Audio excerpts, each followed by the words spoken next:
The Daily Tip. This is like Disneyland for adults. If I wanted to have fun, I was going to go to Disneyland with my kids. With Michael Jenkins. Honestly, you could talk me into just about anything. Like, you want to do shots? All right, let's do shots. You want to put together a 10-leg teaser? Sure, let's put some money on it. In fact, I do a parlay with Champions League soccer and the WNBA. And Chelsea Messenger. Let's try to beat the rest of the network at being degenerates, because maybe, just maybe, we can win in that regard. I do like the idea of a parlay. Hey, Dad, don't forget about me, the dogster. Presented by BetMGM. The sportsbook born in Vegas. Download the app today. Please gamble responsibly. If anyone can be a degenerate, it can be us. Here we go. It is hour 3 of the Daily Tip on the BetMGM Network. Hope you're having a great morning. It's a Thursday. I'm Michael Jenkins, live in the nation's capital. She is Chelsea Messenger, live in Nashville, Tennessee. Coming up in our final hour, finally, we get you set for Game 1 of the Eastern Conference Finals. Pacers and Thunder in Oklahoma City. We'll recap last night's Game 1 of the Stanley Cup Final as well. In 20 minutes, oh yeah, time to get to the diamond. We'll tell you the plays we like on the card today in Major League Baseball. Max Fried taking them out for the Yankees in New York. Before we wrap things up with our best bets at 8:40, and welcome to our audience on Stadium during our final hour. You can stream us on the Bally Sports Live app or on BallySportsLive.com. Chelsea, I don't know if you are like this, but I feel like everyone has maybe some sort of weird theory that may or may not be backed up by science or whatever. I have a theory, at least when it comes to me, that with certain people, I speak at a frequency that oftentimes they cannot hear or cannot hear correctly, which I know sounds crazy. So particularly with my friend, yes. I mean, so yesterday I have explained this to Catherine, and the more she's been around me, particularly with my friend Jen, that's her best friend, and we're all close, me, Jen, and Chris, and the lovely Catherine. And the more Catherine has experienced this, she's like, I think you might be right. It's really bizarre. But I say this because yesterday, when I was at happy hour with the lovely Catherine, or Catherine was on her way, and I was like, hey, I'm at the bar. What do you want me to get you? And they have this drink there called the Proper Lady. And I was like, I don't see it on the menu, but I'll ask. And so the girl comes over, and I get my drink, and I go, also, do you have a Proper Lady? And she goes, I don't, but I have a Proper Lady. And I go, okay, sure. I'm like, I don't know what I said there or what she thought she heard. But with my friend Jen, like, there are times we will be having a conversation. I mean, one-on-one, or maybe just a group of people. And I will say something directly to her in the middle of a conversation, and it's like, she just doesn't hear it. She just doesn't hear it. And Catherine will look at me like, I'm like, it'll be like I never said a word. And she's picked up on it where she just laughs like, I don't know, honey. It's just, I watched it happen. And the one time it happened, which was the funniest of all, it was last time we were all in St. Martin together. And I'm talking with Jen about this very subject, and I say something to her, and immediately she just picks up her book and continues reading. And I'm like, we're in the middle talking, and she wasn't even trying to be funny. I was like, Jen. She's like, what? I was like, anyway, there's no science to back that up, but it's something I've noticed, just one of my own personal theories. Do you have anything like that where you're like, I'm convinced of something, and there's just no evidence behind it? This is kind of a hard question to answer, but I was reminded of that yesterday. Well, can I ask some follow-up questions here? Sure. So is it just with you, or does she have trouble hearing other people? Because the obvious question is she hard of hearing? Can she actually hear? This happens with other people too. Like, I mean, she's definitely the one that sort of I started this theory with, or I was like, I feel like this happens a lot. And then in different situations with other people, I swear to God, it'll happen. And Catherine will just like smack me like, there you go again, saying something, and it just like goes into the ether, and people don't hear it. It's really, I don't know. If I didn't have Catherine backing me up, I would think I'm crazy, but she could attest to this. She's like, yeah, it does happen sometimes where you just say something, and it's just like it was never said. So, I don't know. Maybe I'm just getting old and crazy eating milk duds. Eating milk duds. They're still stuck in your teeth. Maybe she can't hear you because you're not enunciating. I have a similar story, I think. Maybe, correct me if I'm wrong, but every time we go to Starbucks, my husband's name is Jake. Every time we go there, they write on his cup, J. They never get the k at the end. And he always says it. He even like enunciates it because it's such a running joke at this point. So like I don't know what it is about like the Starbucks intercom, but nobody gets Jake. It's always Jay. And it feels like a really tough name to mess up, you know? It's an easy name. So apparently there was once a conspiracy. It's intentional, right? It's intentional because they wanted people to post it on social media. So it was like free publicity. Now, why they're doing that in 2025, I don't know. But in 2014 and 2013, when like Facebook was still big and popping and Twitter was coming up and Instagram, they wanted you to post your cup with their radically misspelled name. Because my name is Denton, and they once spelled that with a K. And I'm like, how? Where was the K?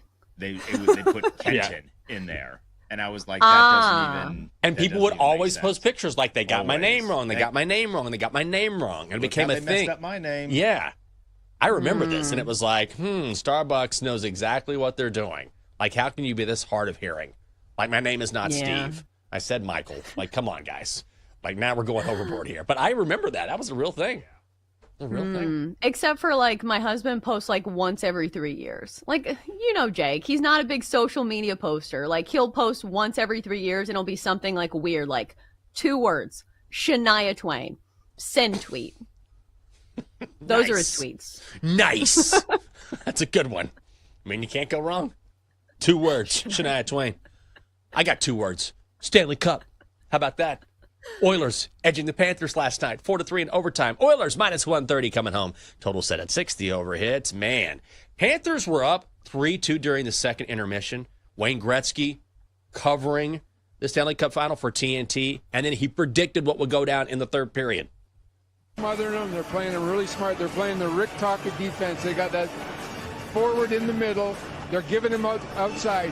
Connor's going to have to take it around the net or stop up and hit the late guy because they're cutting everything off going to the net.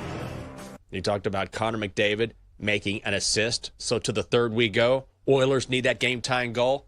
Guess what happens? Confident. The return for McDavid out in front. Score! He got the helper. Then in the extra session, here we go. Time winding down, just over 30 seconds left in overtime. Edmonton on the power play. Here's McDavid. Out in front. Score! Leon Draisaitl. The Oilers win game 1. Calls courtesy of TNT. Leo Draisaitl, 2 goals on the night. The Panthers were up 3-1. Instead, the Oilers win game 1, 4-3 in the extra session. What a comeback. Ooh, and what a start for the Oilers. For a team that kind of entered this series with, I don't want to say like a mental hurdle, but we know how the Stanley Cup Finals ended last year. And the fact that the Oilers made this great comeback only to lose in Game 7. So now, as opposed to last year, they don't have to climb out of a hole. And now they have this great momentum to their credit. So this has to be a great way and a great mentality to go into Game 2. Yeah. And they are still looking for the first Stanley Cup title since 1990. In the last 3 postseasons, here's how improbable that comeback was last night. The Panthers were 31-0, undefeated in the playoffs when leading after the first or second period. So for a team last year, of course, this is a rematch of last year's Stanley Cup final, for a team in Edmonton that fell down 3-0 in this series, huge win to rally and get the Game 1 victory. Game 2 tomorrow night in Edmonton. Oilers are the favorites again at minus 130, and the total set at 6 juice to the over. Okay, tonight in Oklahoma City, the wait is finally over. It is Game 1 of the NBA Finals. Thunder and the Pacers. The Thunder laying 9.5. The Thunder are minus 400 on the money line. The Pacers are plus 310. Your total set at 230 and a hook. Most of these numbers have stayed the same all week. We've seen a little bit of movement on the money line. More money line cash coming in on the Thunder, probably because of money line parlays. Outside of that, the numbers have stayed the same. It is the Thunder again laying 9.5. Chelsea, are you grabbing the 9.5 with the Pacers? Do you like a total? Are you going to play this game? Yeah, I think the only play for me in this game is to take the points with the Pacers. 9.5 just feels too rich for a first game of the series. And we've seen the Pacers be really good in this spot in opening games of series, because I think it takes some time for opposing defenses to really figure out this high octane offense, because they just have so many ways they can beat you, where it feels like you can't just key in on one person. And plus, we've seen this in the past with the Pacers. The odds makers have continually put these numbers way too high. And in fact, you look at all these instances where the Pacers are underdogs, most of them, they've won outright. In fact, if you look at their last 10 games, they've been underdogs in all but 3 of them.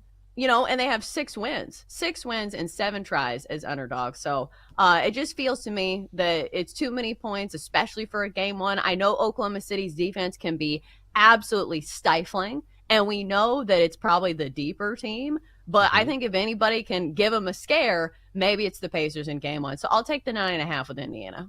Yeah, I think I'm going to take the 9.5 as well. I like the over better. I would play the total if I'm going to play something in this series. I will say this, that when you look at both regular season meetings between these two teams, the over hit, and I think one thing that we have to have happen, if you like the Pacers in this series or in this game, is that Tyrese Halliburton has to be more aggressive scoring-wise. Like, we know he can dish out the basketball, but for the Pacers to keep pace with all of the depth that Oklahoma City has, he's going to have to score more than he did during the regular season. He wasn't nearly as aggressive as we've seen in the playoffs, so I think that's going to change. But also, this is a Pacers team that is not afraid to run. They will go back and forth with the Thunder. And then we sort of have strength on strength from long range. And I think that's going to be one of the more fascinating parts of this series, is that Oklahoma City will let you shoot a lot of threes, because what they do is they are very protective of the interior, and they do have the rebounding edge over the Pacers in this series. But they'll let you shoot a lot of threes, but they'll make those shots that you take extremely difficult. So they're more than fine to let you fire away, but they're not necessarily going to give you an open look. However, on the flip side, the Pacers have been the most efficient three-point shooting team in the playoffs. So I'm not saying something has to give there, but there's going to be a lot of opportunities, whether they hit or not, for Indiana to hit from the outside. I think that could jack up the scoring. And regardless, Indiana can and will run with the Thunder. Not a lot of teams have the capability to do that. The Pacers do. They are more than happy to play that game, because that benefits them offensively, and also they have the depth. So I would go over 230 and a hook. And I'm with you. I like the Pacers and the points. My favorite play is going over the total, but I just feel like for a game one of the NBA Finals, I keep saying this again and again, we're not giving Indiana enough credit. Well, but because it's been true every round of the postseason. Like, how many times do we have to say, oh, well, maybe I'm underestimating the Pacers? Remember that series against the Cavs in which every single ESPN writer picked the Cavs to advance in that series? So it just feels like at some point, okay, you're giving me 9.5 points. Maybe at some point we should just take the points. I do think that the total and the spread are kind of correlated, because I don't see the Pacers winning a slog of a game. Like, if it is a defensive clinic and Oklahoma City is, defending the paint really well and the Pacers aren't making their shots, I feel like that's a game the Pacers aren't winning. But if we see a game in like the 115s, 120s, that means the Pacers have something going with their offense, and I feel like they stand a chance there. I think the bottom line for me is that anytime you face Oklahoma City, you have to make your shots, and you certainly have to make your threes. But like you said, if there's any team in this postseason that's been making their threes, it's been the Pacers. They have the best three-point percentage of any team in the NBA postseason, and that includes teams that have been eliminated in the postseason, shooting 40% from the three-point line this postseason. So if they make their shots, I certainly think they stand a chance. Yeah, they do. And I also think one thing that, it's difficult to take into account because it's hard to quantify coaching, but Rick Carlisle has done such a good job with Indiana. And when you think about where the Pacers were versus where they are now, I mean, they were struggling earlier in the year and just weren't really a factor. Nobody was paying attention to Indiana. But then all of a sudden, over the past couple of months, they come together, they get healthier, they go on this tremendous run. And this is a guy who has been there before as a player and a coach. Remember, he won an NBA title with the Dallas Mavericks. So when you have that sort of championship experience, that goes a long way. And also, I'm not saying he's the reason, but a lot of people would tell you, and I think most NBA experts would agree, I think the Knicks made a mistake in firing Coach Tibbs, but also Rick Carlisle probably outcoached him during the Eastern Conference Finals. I think we saw that.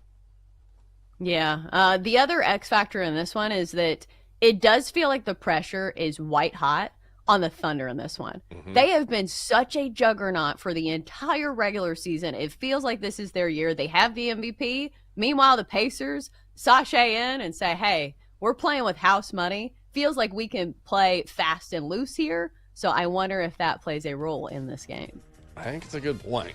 Absolutely nothing to lose if you're Indiana. Nothing. They were 50-1 to make the NBA Finals before the season. Coming up, too bad the Rockies aren't on the schedule because they've been on a heater. We're going to tell you our picks and leans today on the Diamond. That is next on the Daily Tip on the BetMGM Network.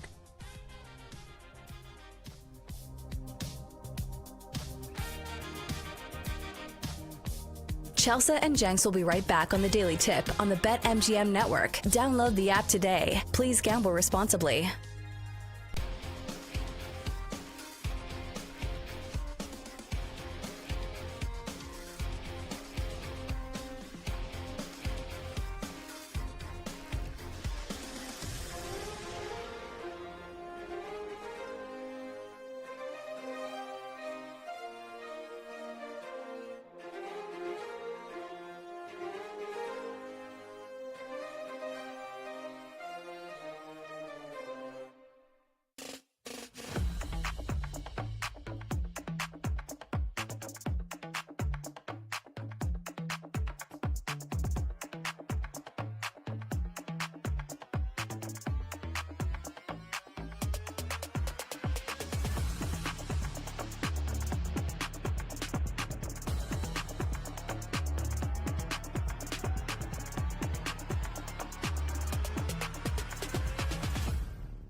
Welcome back to the Daily Tip, presented by BetMGM, the sportsbook born in Vegas. Download the app today with Michael Jenkins and Chelsea Messenger on the BetMGM network. Welcome back to the show. It is a Daily Tip on the BetMGM network. Hope you're having a great Thursday. I'm Jinx. She is Chelsea. Coming up on the show, we haven't talked baseball yet, but we will do that and hand out some of our favorite plays today. Picks and leans coming up on the mound, including one of the Cy Young favorites taking the mound for the Yankees in the Boogie Down Bronx.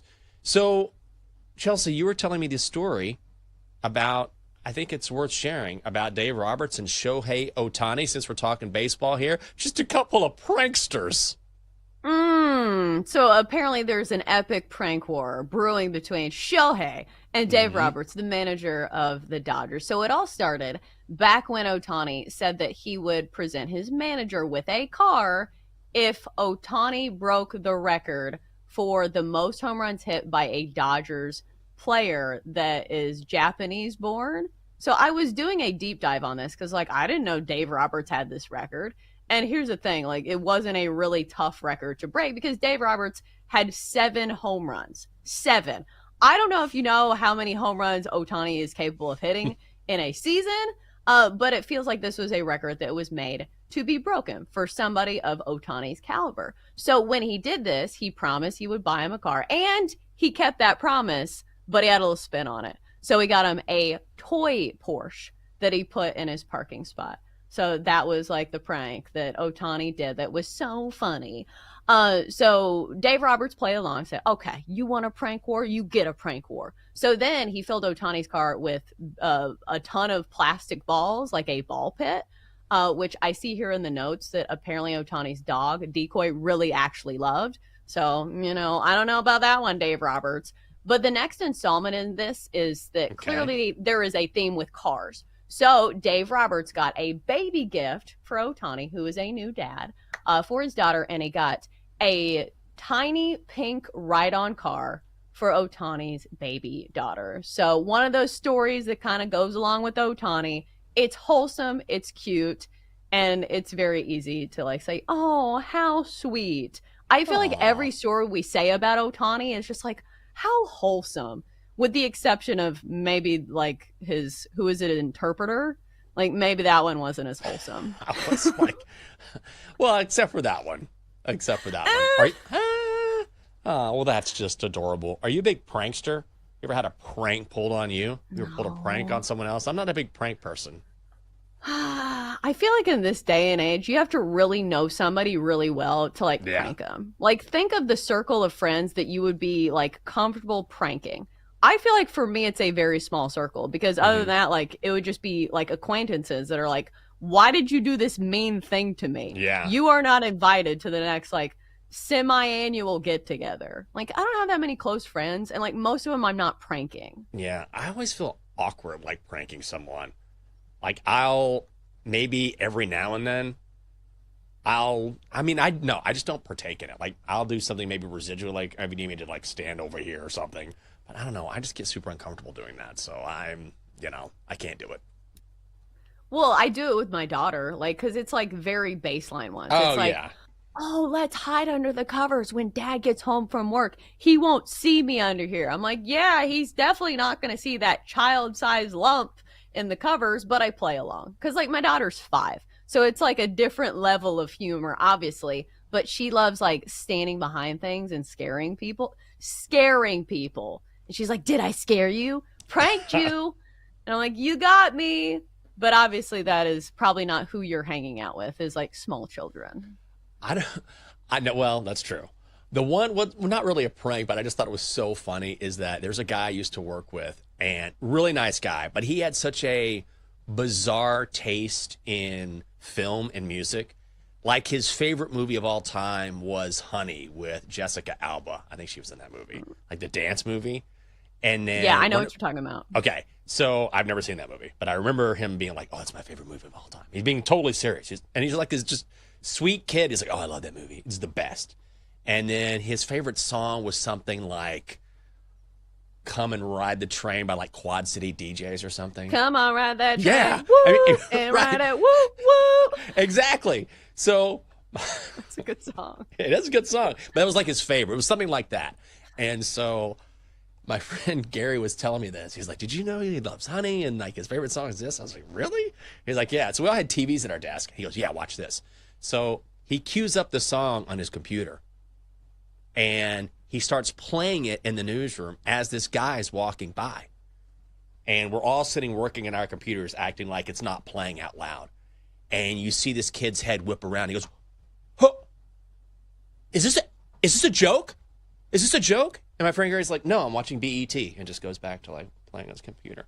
And like the excitement on his face that he heard like Quad City DJs was amazing. But I guess, I mean, it's not a huge prank, but it was just like, watch how excited this guy gets just from like a snippet of his favorite song. He had the most bizarre taste. Super nice guy, but it was just funny. Now I want to listen to Jock Jams. Because I will say this, Jock Jams, I feel like has stood the test of time. Like, if you don't get hype for some of those songs on Jock Jams, I feel like something in you is broken. I mean, you know, they're party anthems, like sports anthems. So how can you go wrong? Like, even now. Whoop, there it is. I mean, come on. Maybe that was it. Was that his favorite? It was either that or Come and Ride the Train. Whatever. Who's saying Whoop, there it is? I forget. It's taking me back. I don't remember. It was just on a Geico commercial. I feel like it had like a resurgence. Remember, like Scoop, there it is? It was Tag Team. Like, oh, Tag Team, yeah. The Legends. Tag Team off the roof. Oh, there you go. I don't know. Who if knew we get a that's tag team? And that was pretty solid, by the way. Who knew we were going to get a tag team and Quad City DJs reference on this show? Fantastic. Jock Jams are amazing. I don't care who knows it. I love Jock Jams. You're not going to get any pushback from me. Not from me, sister. Maybe no pushback on your bets either. Let's see who you like today on the slate Major League Baseball. You want to start with the early game today? Diamondbacks, Braves. Braves laying $140. D-backs plus 115. Total set at 9. Brandon Pfaadt going for the Diamondbacks and Grant Holmes going for the Braves. I like the Braves here. I do not trust Brandon Pfaadt at all. I don't know if I'm going to play it, but man, Brandon Pfaadt has been interesting. Following him the past couple seasons, he was not good for a while. Pulled it together at the end of last year. Small sample size this year. So the last time out against the Nats, he just got absolutely spanked. 8 earned runs without a single out. I know it's only one game, but he's really roller coaster and hard to trust right now. Even back to last season, his ERA was 6.66, Devil's number. Taking on Grant Holmes going for the Braves. I think the Braves at minus 140 are the right call here. I think that, or you play the over and say, hey, I think that he's going to give up some runs because Grant Holmes has good numbers. But here's your sabotage factor is that he's already faced Arizona so far this season, and he had a bit of a stinker against him. 5 2/3, 6 earned runs, and several hits. So I think maybe that's where you go to the over in this one. This is not a game I'm going to play. I would side towards the Braves in this one. Just because I will say Grant Holmes has settled down since then. He has had like no stinkers since then. But still, maybe you just take both of these offenses to be pretty good and you play the over here and just kind of bank on the bats. But the total is 9, but I do think we see some runs. I think I'm going to bet this. It's the only other game that I liked here. I got a couple bets that I like. Don't want to do it. I'm having a good week. I might just do it. I need some early action, so maybe I'll play it. But I do like the Braves. I'll shop around and see if I can find a better price. But right now, oh my God, it's minus 170 right now? BetMGM? Holy Lord, that jumped in a big way. It was minus 140 this morning. All right. Well, somebody likes the Braves, clearly. Somebody likes the Braves. Well, at least I feel like my read was right there. Okay, we'll see about that. Okay, Chelsea, let's see what else is on the card, a game that you like. What is something you've been eyeballing? Okay, so there are a couple big favorites I like today, and you can talk me off of these, but it does feel like we have significant mismatches in 2 of these games. So starting with the Tigers and the White Sox, from the jump, I feel like this is an easy sale because, the Tigers are one of the best teams in all of baseball. The White Sox obviously are not. And Casey Mize goes for the Tigers today, 6-1, 2.82 ERA. So you'd have to play the Tigers either on the first 5-run line, which I think I am leaning towards, or you can go the full game run line, which I like as well because you get the White Sox bullpen thrown in there, and they are not a good bullpen. So you can go full game run line, which I like because the Tigers are on the road, -1.5 from -140, or you can do first 5 run line at -140. So Jenks, 2 questions here. Do you like the bet, or of these 2 bets, is there one you lean towards? Or I guess you could say option C, all of these bets stink, I'm going with the White Sox. All these bets stink. No, I did not go into my handicap yesterday. Like, I didn't go into this game, but I glanced at this one and thought, oh, that's got to be a Tigers run line bet. Casey Mize has been great. Yeah. And anytime you have a guy who's been that good and you take these Tigers bats into consideration, Detroit's legit. I still feel like, now in this game it's different, right, because they're taking on the White Sox, but I feel like the Tigers are even now a team, if you look in the right spots, you can still find value on these guys. Yeah, for a team that is putting up numbers like the Dodgers and the Yankees, I still feel like you get like a mid-tier team price on them, I think is the point that you're trying to make. So Yes. I think that one's probably going to go on the card for me. And then here's the other big favorite that I do like. And maybe talk me off of this one. Max Fried, Slade Ciccone, dueling in the Guardians and Yankees game. Yeah. Max Fried's been really good. He had one bad start against the Dodgers last time around, but other than that, 7-1, 1.92 ERA. Yankees bats, obviously the better statistically speaking. And we faded Slade Ciccone on the show before. He's 1-1 with a 5.28 ERA. Yankees at home here. They've been good when playing within the confines. And so I feel like I like the Yankees either the first 5 run line here, if you squarely want to fade Slade Ciccone, or you go full game run line, which obviously, you know, I don't love playing home favorites on the run line because obviously they don't play at the bottom of the 9th if they're leading by only 1 run. So, Jenks, does this one make the card for you? Did you see this as a big mismatch? I did. Anytime I see my guy Slade, nice Ray-Bans, Slade. Ooh, did you get that boat from your trust fund, Slade? No. Or you just can go, making up a character here. Yeah, I'm just making up a character. I'm workshopping it. Here we go. Yeah, you know, I mean, Max Fried has been unbelievable. I don't have to talk to you about. Let me tell you about how good Max Fried is. But Slade Ciccone, he's been up and down this year. But, you know, even going back to last year, he's a guy that had a hard time trusting. Wasn't he with the Diamondbacks? Am I crazy? Am I just making that up? I feel like he was with the D-backs. You're not crazy. He definitely was. Okay.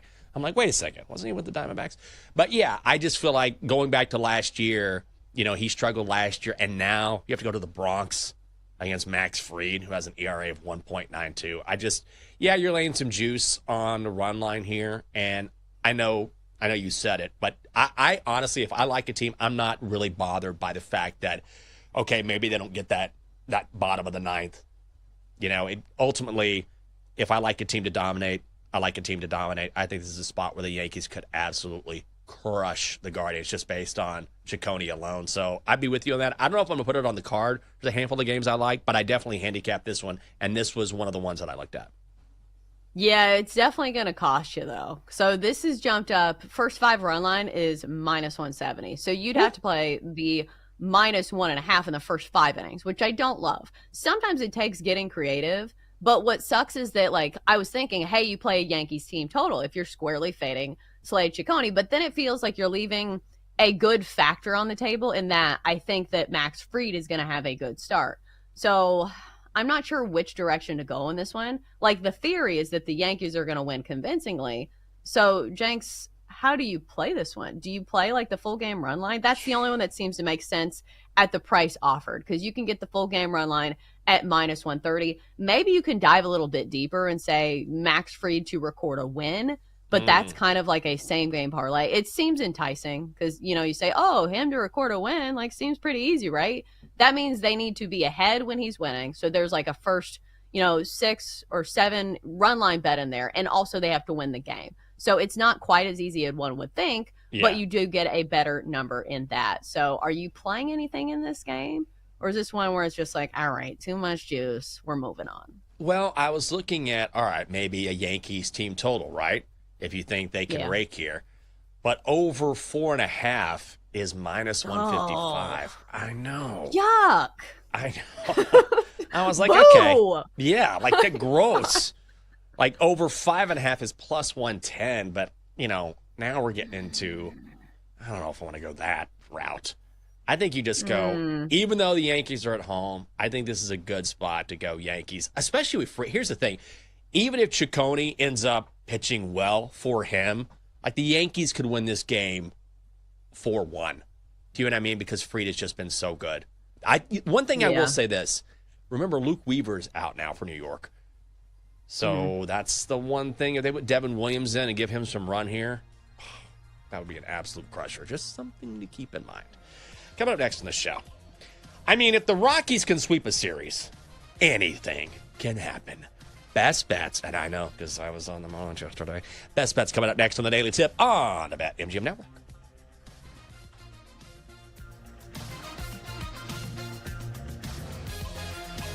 Coming up, Jenks and Chelsea give out their best bets here on the BetMGM Network. Presented by BetMGM, the sportsbook born in Vegas. Download the app today. Please gamble responsibly.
Get back to the Daily Tip with Chelsea Messenger and Michael Jenkins on the BetMGM Network. Presented by BetMGM, the sportsbook born in Vegas. Download the app today. Please gamble responsibly.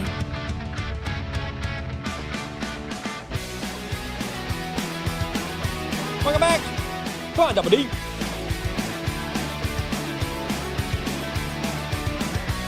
Great to have you with us on a Thursday. It is the Daily Tip on the BetMGM Network. BetMGM is a sportsbook born in Vegas. They do everything perfectly. Except send me a robe. That's the only thing. I need you guys to send me a robe, please. Come on. It's a robe. It's a robe. You sell them online. You sell them online. How hard would it be to say, you know what? Click. Just, send the expense reports to the higher ups. You know what I mean? They won't notice it. They make millions of dollars every year. Come on. Send me a robe. Send me a robe. Chelsea, tonight, I might be sitting in a robe. Probably some rickety ransack of a robe on my couch. Watching TV. But I won't be watching the NBA Finals. Oh, no. It's the Women's College World Series for me. The Texas Longhorns going for the title. Did you see that swing yesterday? Honest to God, if you're not a softball fan, Texas beat Texas Tech in Game 1 of the Women's College World Series. And Najee Kennedy, who is the pitcher for Texas Tech, I'm surprised her arm hasn't fallen off by now. She's pitched like every game for the Red Raiders. She is an unbelievable talent. But she was trying to intentionally walk Reese Atwood, who plays for the Longhorns. And on what was supposed to be ball 4 of this intentional walk, Atwood decides, you know what? We got a runner on base. I'm taking a swing. Drills a single into left field. Ends up being the game-winning run. Like, even the announcers were like, whoa, because everyone expected this pitch just, of course, to be a ball 4. You take your base, and they talked to Atwood after the game. She's like, yeah, I had my chance. I saw my chance. I took it. And you rarely see that in baseball, softball, but it was a really cool moment, especially in the Women's College World Series. Yeah, I think that's one of those sports that you can really get into because softball is exciting. And like I played softball in high school. So like obviously I follow it like if my team is involved, but NC State is not a powerhouse at women's softball. But I will say this, Lady Ball softball has been pretty much a fixture. They've had some really good teams over, the past 20 years. Like I remember growing up that it was so cool that UT, the University of Tennessee, as opposed to Texas, had such good women's teams because as somebody who played sports growing up, it was cool that people thought women's sports were cool. So I will always respect Tennessee women's softball for that reason because it made it cool to like play sports as a female. And, most of the time it was like, oh, the cheerleaders and the dance team are the cool girls. So it was nice to like have one thing in our belt. Yeah, and then Pat Summitt was a big part of that, too, with Tennessee women's basketball. I mean, really iconic. Yeah, absolutely. To this day, I mean, one of the greatest coaches ever, regardless of men's side, women's side. I mean, that's about as good as it gets, and she helped elevate that. Like, even as a kid, you couldn't help but notice, like, what she was doing for the Vols. Oh, are you putting in an NBA bet? You dirty dog. I didn't think you were going to do it. I didn't think you had it in you. I thought you were yellow, like your shirt. What does yellow mean? Does that mean Coward. You're a coward? Okay. It means you're. It's like what an weird old West saying. You're yellow belly. Where did that even come from? I don't know. Do you know? Is there I don't like know the origin, but I like to throw it out. Probably get canceled. You're yellow. Yeah, it's probably something you can't say anymore. Right. I don't know, but yeah, I think they used and to say that that was the last day for Michael Jenkins on the Daily Tip. You're yellow. You're a yellow belly. Oh, man, good for you, Chelsea. Okay, coming up next on Bet Sweats, we'll talk with Sammy P shortly. Got to see that handsome visage before I log off here.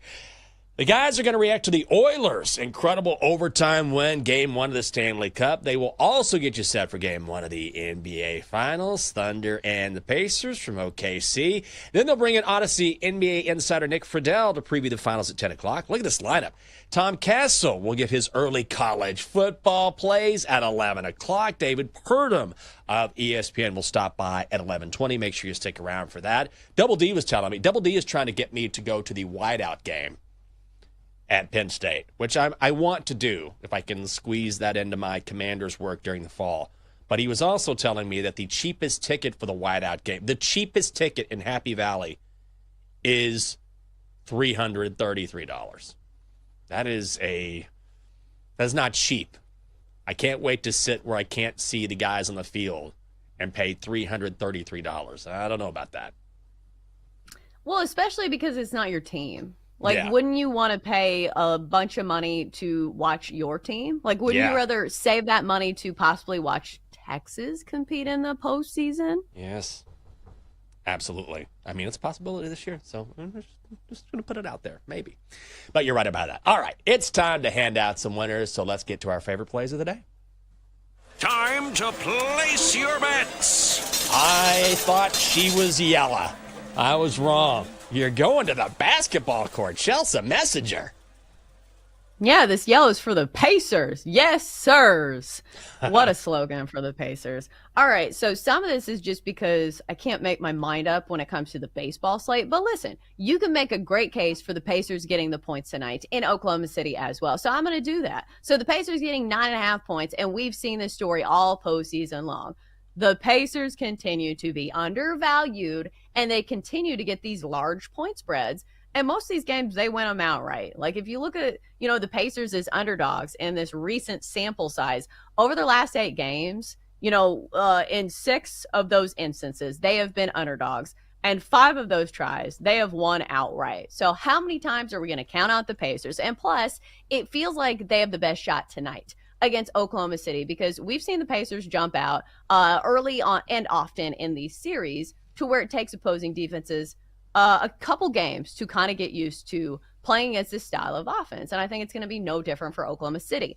I do think there is a great chance that Oklahoma City wins this game, but this is a really large number. I think this is historically a really large number for game 1 of the NBA Finals. So I think the Pacers stand a chance in this one. And listen, we know Oklahoma City is really good at defending the paint. That's going to make things tough for just about anybody. But if anybody can fire away from the outside, it is the Pacers. During this postseason, they have the best numbers 3-point wise of any team in the postseason, and that includes teams that have already been eliminated. The Pacers are shooting 40% from the 3-point line this postseason against top-notch competition. So let's hope that the Pacers can keep it at least close with the Thunder and take the 9.5 with Indiana. Chelsea, good luck to you. Love that you're going to the NBA. I got a couple of baseball plays I like. My favorite one today, after some research, I'm going Astros Pirates under 8, juice to -130, playing it up from 7 and a hook. You've got Framber Valdez going up against Mitch Keller. Valdez has really turned it on in his past few starts. 1 run or less in 4 of his last 5. In the one start in which he gave up more than 1 run, 3 earned over 7 innings. Still very much a quality start. So we talk about how Paul Skeens is sort of a hard luck starter. Same could be said for Mitch Keller. 1-7, 3.73 ERA, but he has racked up 5 consecutive quality starts. We just know he's not going to get run support from this Pittsburgh lineup, and both of these are under squads, each of them hitting the under about 58% of the time, so we're going under 8 in the Steel City. Guys, don't forget we're on YouTube. You can watch a daily tip along with each and every show on the BetMGM Network. Make sure you like and subscribe to the channel. You can always listen on the Odyssey app as well.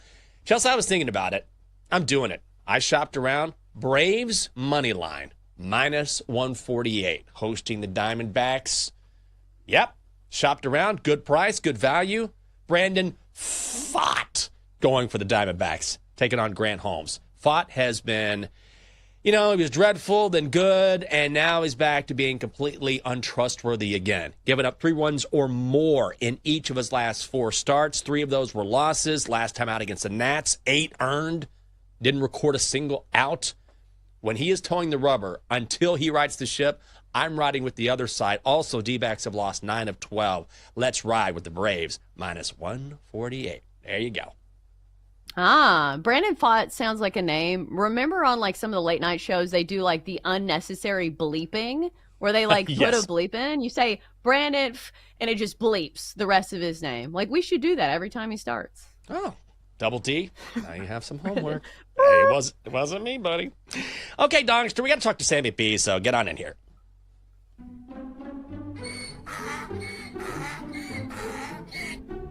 Good morning. How's everybody doing? Fine. Friends. Sounds like you're up to no good. No, I'm fine. I'm having a great day. All right, Dogster, what's going on? Just spill it. Well, I might just have a crush on someone new. Oh, God. Well, I hope she doesn't work at this network. You can't afford another visit from HR. Athletic, long legs, very expressive. Wait, are you talking about Carl Anthony Towns? Maybe. Okay. Well, I knew that was coming. yeah, you can see it coming down the pipe. Sometimes you do what you gotta do. Do you have a bet for us? I do. Yankees, run line, taking on the Guardians. Okay. It's minus 130. Juicy, but that's what you do. What's coming up next on Bet Sweats? I don't know. I don't know about the content. Sometimes I just turn it down and I wait for Sammy P to be on the screen. When Joe's there, I just turn away and I'm like, just show Sammy P. That's what I want to see. Good morning, buddy. How are you? We're going to use fought in a sentence coming up on the show today. Do it. That's all we're going to do for 3 hours. Fought! Fought! Didn't God, back it's in the only day, Thursday? Fought! Didn't back in the day when Dennis Miller was doing Monday Night Football, does anyone remember this but me? And Marshall Faulk went into the end zone and he said, "Fuck!" Like on purpose, like on Monday Night Football. He just couldn't wait to work that in. That was a long time ago, but it was very vivid That's to a me. good one. Yeah. He was waiting to get it in. There's some tough names. If I was a play-by-play announcer still, I would be very, very careful. There are a couple Major League Baseball players that you really have to make sure you know what you're saying and enunciate. By the way, has anybody ever seen Brockmire? Tremendous show, Brockmire, with the guy who does all the voices for The Simpsons, Hank Azaria. He's the Hank play-by-play guy. Azaria. Tremendous show. He's a Tremendous. baseball announcer, isn't he, in that show? Yep. And he's an alcoholic, so it's very funny. Not that that's funny, but that's why I love it. There you go. Off the rails, as usual. Fought! Fought! Sammy P. Have a great show. That's it for us on the Daily Tip on the BetMGM Network. We will see you tomorrow. Fought! You've been listening to the Daily Tip on the BetMGM Network. Download the app today. Please gamble responsibly. If you missed any of the show, listen back anytime on the new and improved Odyssey app.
Happy Thursday. Welcome into Send It In, presented by BetMGM here on the BetMGM network. I'm your host, PJ Glasser. We got a great show for you guys here on this Thursday. NBA Finals Day, Game 1, OKC, Indiana. Feels like we've been waiting forever for this series to get kicked off. But now, tonight, we finally get Game 1. It's going to be awesome. We're hoping to have Rylan Stiles join us today of Locked On Thunder podcast to get his thoughts on Game 1. Would love to get his thoughts on OKC, obviously their preparation, the vibe right now in the city, and what to expect on their side of things as they get ready for the Indiana Pacers. So we'll dive in to that Game 1. We'll dive into that series throughout the show today. Also, we'll dive into Game 2 of the Stanley Cup Final. We had Oilers and Panthers last night. A great Game 1 goes to overtime. Draisaitl with a couple goals. Sam Bennett with a couple goals. Unfortunately, our Florida Game 1 bet didn't hit. It looked good when they were up 3-1, but then they gave up that goal right away to make it 3-2.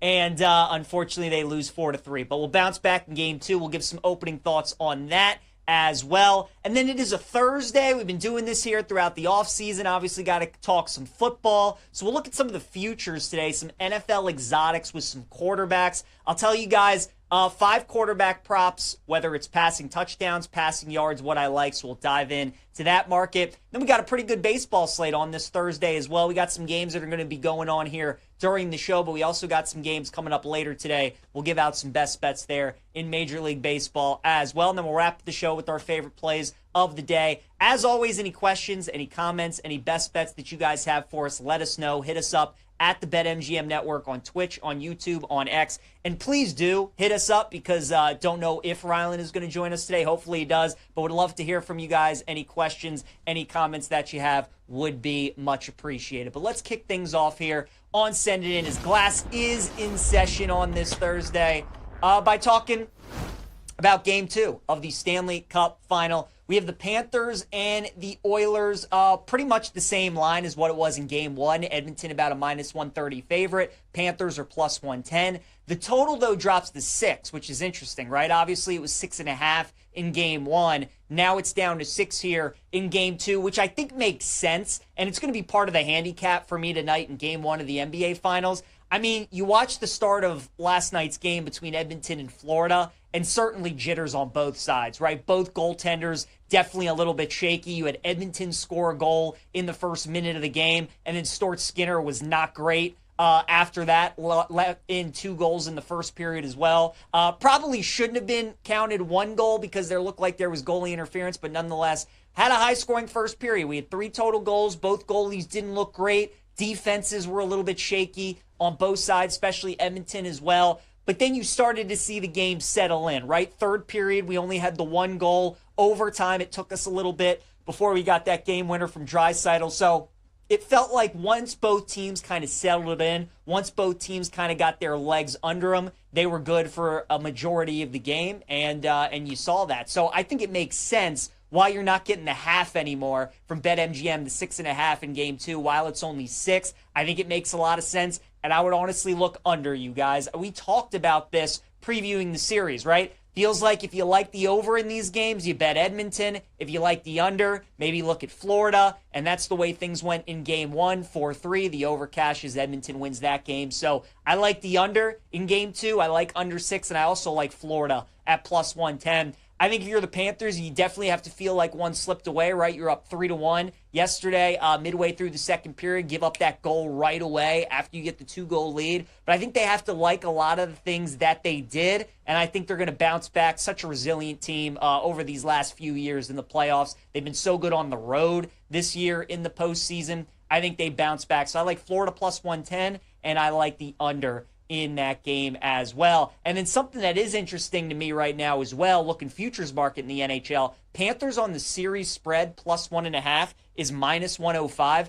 I think that's super interesting because I do think this series probably goes 7 games. And obviously if it goes 7 games, regardless of who wins Game 7, you're going to cash your bet at +1.5 series spread. So this is why I love sometimes waiting on some of these series prices. I obviously thought that the Panthers were going to win last night, and we were going to get plus money on the Oilers to win this series. But now that we have the Oilers winning Game 1, now we get some value on the Panthers series spread at +1.5 at -105. So a lot of different ways that you can attack Game 2, but I do like under 6, and I like the Panthers to bounce back at plus 110. As for game one tonight in the NBA Finals, we talked about it yesterday. We posted a lot of social clips on Instagram and Twitter yesterday about my thoughts on game one. I wish I had a definitive play for you guys. I wish I had a play that I absolutely love. But I really think this game's going to go one of two ways. I think you take Indiana on the money line, like we've been talking about, and you're starting to get even better and better numbers. Earlier in the week, it was plus 310 Indiana money line. Now it's all the way up to plus 350. So I would either take Indiana outright or I would bet OKC alt lines. I wouldn't lay the 9.5. I would lay like 15.5. I would lay 19.5, 24.5. I'd lay alt lines with OKC or take Indiana money line because I think that's the way this game's going to go. I don't think OKC is going to win like a close game by 3 points or by 6 points. I think either the Pacers win outright or I think OKC blows them out. And it's because both of these teams are so tough to prepare for in a game one. OKC, my favorite stat going into this NBA Finals, they went 29-1 in the regular season this year against the Eastern Conference. 29-1. They were unbelievable against the East, and I think a big reason for that, their defense is as good as we've seen in a while in the NBA, right? Especially nowadays with all these high-scoring games and all these great offenses, OKC's defense is awesome. And these Eastern Conference teams that only get to see them, twice a year, and a lot of the starters, because they know when they play OKC, they're probably going to lose. They kind of just use that as like a rest day, or they kind of use that as their load management day. They really don't get to see OKC like twice at full strength, like these Western Conference teams do when they play them 3 or 4 times in the regular season, and then they get to see them in the playoffs as well. So when OKC goes against these East teams, man, that don't get to see them a lot, they have been dominating them on the defensive side of the ball, and I think that's a big adjustment tonight for Indiana. We know what's so great about Indiana. We talk about their pace all the time and how controlled their chaos is, and they don't turn the ball over. So if Indiana tonight, not really getting a lot of reps yet against this tenacious OKC defense, if their offense is still able to play at the level that we've been seeing throughout this postseason, what we saw much of last postseason, if they're able to push the pace, get in their rhythm, get in their flow, play their game, knock down their shots, and not turn the ball over, I think they have a great shot of winning this game tonight. On the flip side, if OKC's defense does tonight what I think a lot of people are expecting them to do in this series, then it's going to be a long night for Indiana. So I would look at OKC. Alt spreads tonight, I think either they blow them out or I think Indiana wins outright. That's how I'd break down the game. OKC undefeated so far this postseason when they score more than 110 points, which is why, again, I like the alt lines, because I think if OKC wins tonight, it's like a 114-89 kind of game, whereas if Indiana wins, I think it's going to be like a 121-118 kind of game. So I would look at those two things. As for some player props, TJ McConnell under 7.5 points. I love it. You can shop around. You can get under 6.5 points at a better price as well. I like all those. I don't think McConnell's getting more than 6 points in tonight's game. He's only going to play probably about 14 to 15 minutes. And we know when he comes off the bench, he's looking to score. He's looking to push the pace, and he's looking to attack, get the other team in foul trouble, trying to tire them out. He's maximizing his minutes when he's out on the floor. This is like his worst possible matchup, though, because Indiana, they're such a deep team, and the problem is, so is Oklahoma City, and their guards, man, they're so good on defense, and they're so deep. They're really tough to deal with. So I think this matchup specifically for McConnell is just not a good one. The Knicks matchup is awesome, and that's why we kept betting his over points every single night. This matchup against OKC and their defense is really difficult. So it's going to be tough on McConnell throughout this series. I would expect this number to continue to drop, but I do like under 7.5 points for TJ McConnell tonight at minus 135. I also like Ben Shepherd over a half a three-pointer at minus 120 tonight against OKC. Ben Shepherd's another guy like McConnell who's not going to play all that much, but when he does, he's going to be out there looking to hunt his shot. He's going to be shooting a lot of threes. And we know OKC, I should say, in their series against Minnesota, gave up a lot of three-pointers. I think at times they'll be willing to give up some three-pointers to Indiana as well, outside of maybe Neesmith. So Shepherd should get some looks from downtown tonight. Just need one three-pointer out of him, minus 120. I think that's a great look. And then also there's a BetMGM special tonight that I like for the NBA Finals that I would take a look at. Both teams to not score 50 or more points in the first half is plus 140 tonight on BetMGM. Just talked about it with the Stanley Cup final last night, right? Both goaltenders a little shaky, a lot of nerves. Well, how about tonight's game in the NBA Finals? Pretty much all the guys out on the floor are getting their first taste of NBA Finals experience, so I certainly think there's going to be some nerves. I think there's going to be a little bit overamped. I would expect a lot of jump shots to hit the back iron, maybe be a little too long. Everybody just so hyped to play in the finals. I think that all kind of leads towards a first half under. Now, this total, man, is high, right, at 230. So I'd probably look at full game under as well. I think there could be some points, though, potentially in the second half. But first half, both teams scoring more than 50 points. I would take the no on that BetMGM special at plus 140. So I think that's a good look in that one. All right, we got a promo from our friends at BetMGM. NBA Finals no sweat token. Grab the rock, take your shot with an NBA Finals no sweat token. If you don't win, get your stake back in bonus bets. And Shawnee Sharp, I believe our guy John Ewing has some betting splits, some of the most popular things going in to the NBA Finals that we have tonight, right, in Game 1? Yes, Peach. He does. Let me run through some of these for you right now. Let me put myself on the screen here, full screen. So since 2005, teams getting 50% of the bets in the NBA Final games have gone 47, 60, and 44% against the spread. It's according to Bet Labs. 62% of the bets are on Pacers plus 9.5 at the Thunder. OKC against the spread in the NBA playoffs this year. At home, they're 7-2 against the spread. On the road, they're 0-7 against the spread. Thunder are obviously minus 9.5 against the Pacers in Game 1. The Pacers are 7-0 in the playoffs when Tyrese Halliburton scores 20 points or more. Tyrese to score 20 tonight is plus 125 at BetMGM. Obviously, the Pacers are plus 350 on the money line. $100 parlay of those two combined would win you $600 if that interests you, PJ. And then some other things here. Most bet tickets for player props here for the Thunder Pacers Game 1. Number 5, Pascal Siakam under 19.5 points. SGA first field goal at plus 525. SGA under 7.5 assists. Tyrese Halliburton under 26.5 points and combined with assists. And then the number one most bet player prop over at BetMGM, Tyrese Halliburton under 9.5 assists. And then the last thing, some updated lines here from John Ewing over at BetMGM. OKC opened at 8.5, obviously now at 9.5. 38% of the bets, 44% of the money on the Thunder. Total opened up at 230.5. No movement there. 59% of the bets and 62% of the money are on the over. Pacers opened at plus 300, are now plus 350. 80% of the bets and 53% of the money are on the Pacers. And I am totally not biased when I say yes, sirs. And why not? Why not?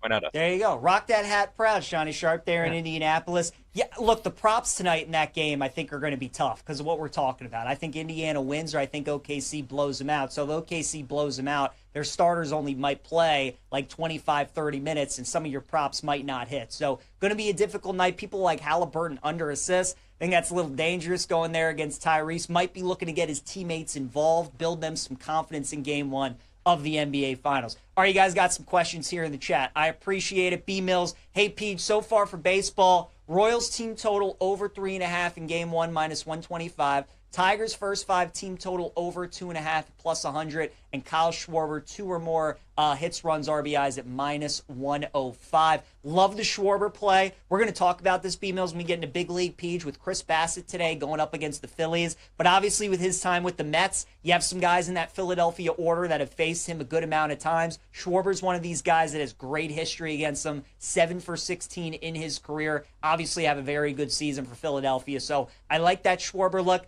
I like the Tigers look as well. Their offense finally started to get going a little bit late in that game last night against the White Sox. I think that carries over into today's first couple innings, so I like that play. And then Royals team total over. Why not? Cags is in the lineup. They scored 10 runs the other night. You get an off day, bounce back. So I think that could be a good look as well. Vladdy to score a run, -110 has been a cash cow. That's great to know, and it's still a great price. So I don't think the books have caught on to that. And then Brian Wu, 6 or more Ks at -115. I think that's probably a good play. The Orioles are obviously playing well. They've won 5 in a row, 8 of their last 10, but it's really been about their pitching. Their offense still, even though they're getting better, haven't quite taken off. They're still striking out a decent amount. We know Woo's got that great fastball, so I think that is a good look. PJ, any live looks on Rory after his first over round, or just stay away? I'm staying away, B-Mills. Rory had a press conference, you guys, earlier today, or maybe it was yesterday, talking about how after winning the Grand Slam, he admitted that, like, he feels like it's tougher to, like, grind on the range, hit balls for 3-4 hours, which, I mean, makes sense. Like, he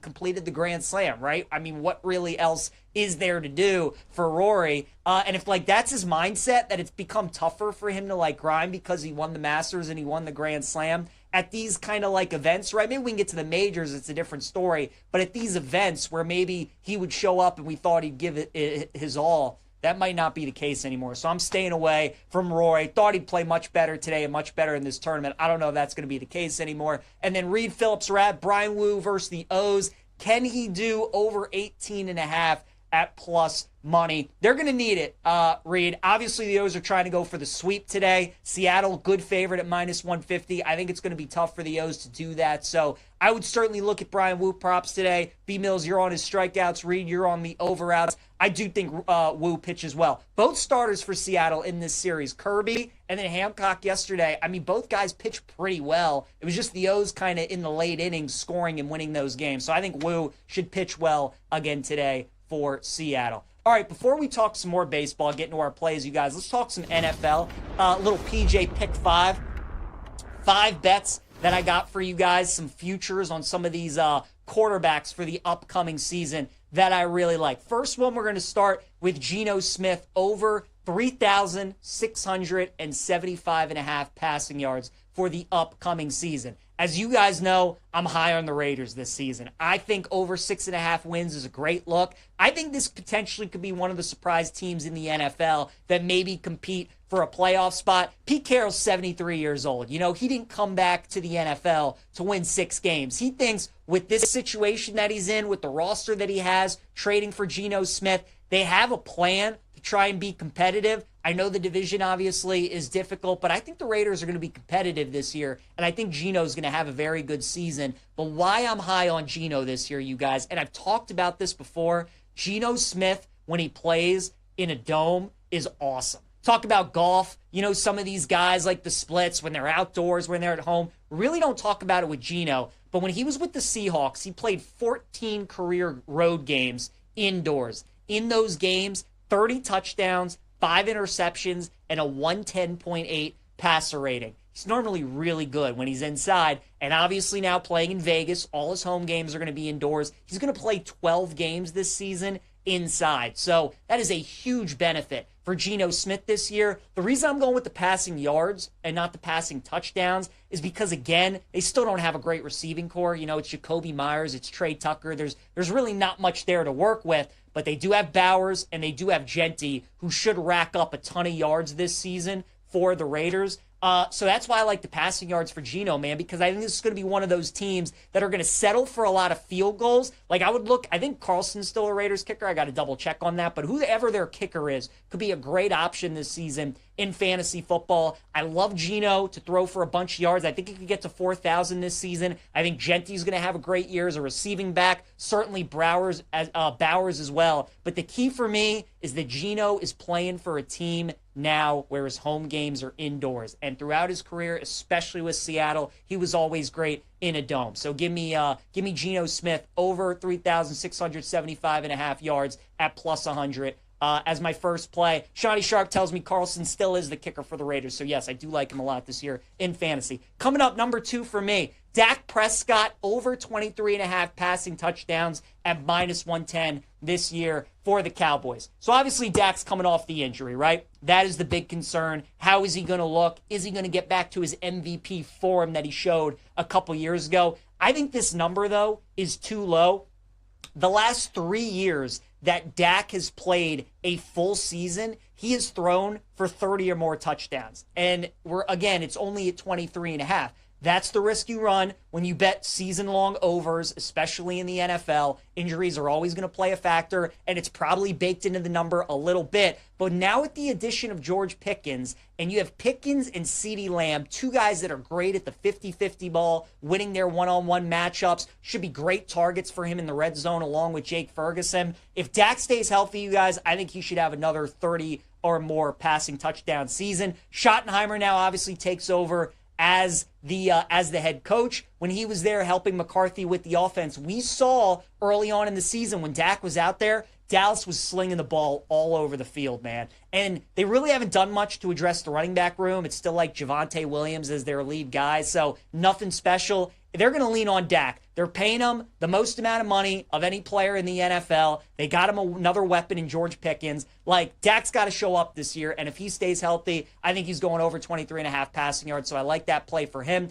Number 3 for me, how about Jared Goff under 28.5 passing touchdowns at -120? So I really like going under here for Jared Goff, and there are 3 big reasons. The first one is going to be that he just lost his center, Frank Ragnow, who's one of the best in the NFL, to retirement. And when you're a guy like Jared Goff, who's not a mobile quarterback, Tom Brady would talk about this all the time, the place where you do not want to get pressure from the defensive line is straight up the middle. And now that he's lost his center, that is a big loss for Jared Goff. Number 2, obviously the loss of Ben Johnson, right? We've seen Jared Goff throughout his career. When he is coached by guys that are not offensive geniuses, he tends to struggle. When he started his career with Jeff Fisher, he looked like he was going to be a bust. But then he gets with Sean McVay, and he looks pretty good. Then he has some years where he doesn't look all that great, pairs up with Ben Johnson, then all of a sudden, he looks amazing. The weapons are still there, but I think Ben Johnson calling plays is really going to make a big difference. So that is a concern for me. And then the third reason why I like Goff under 28.5 passing touchdowns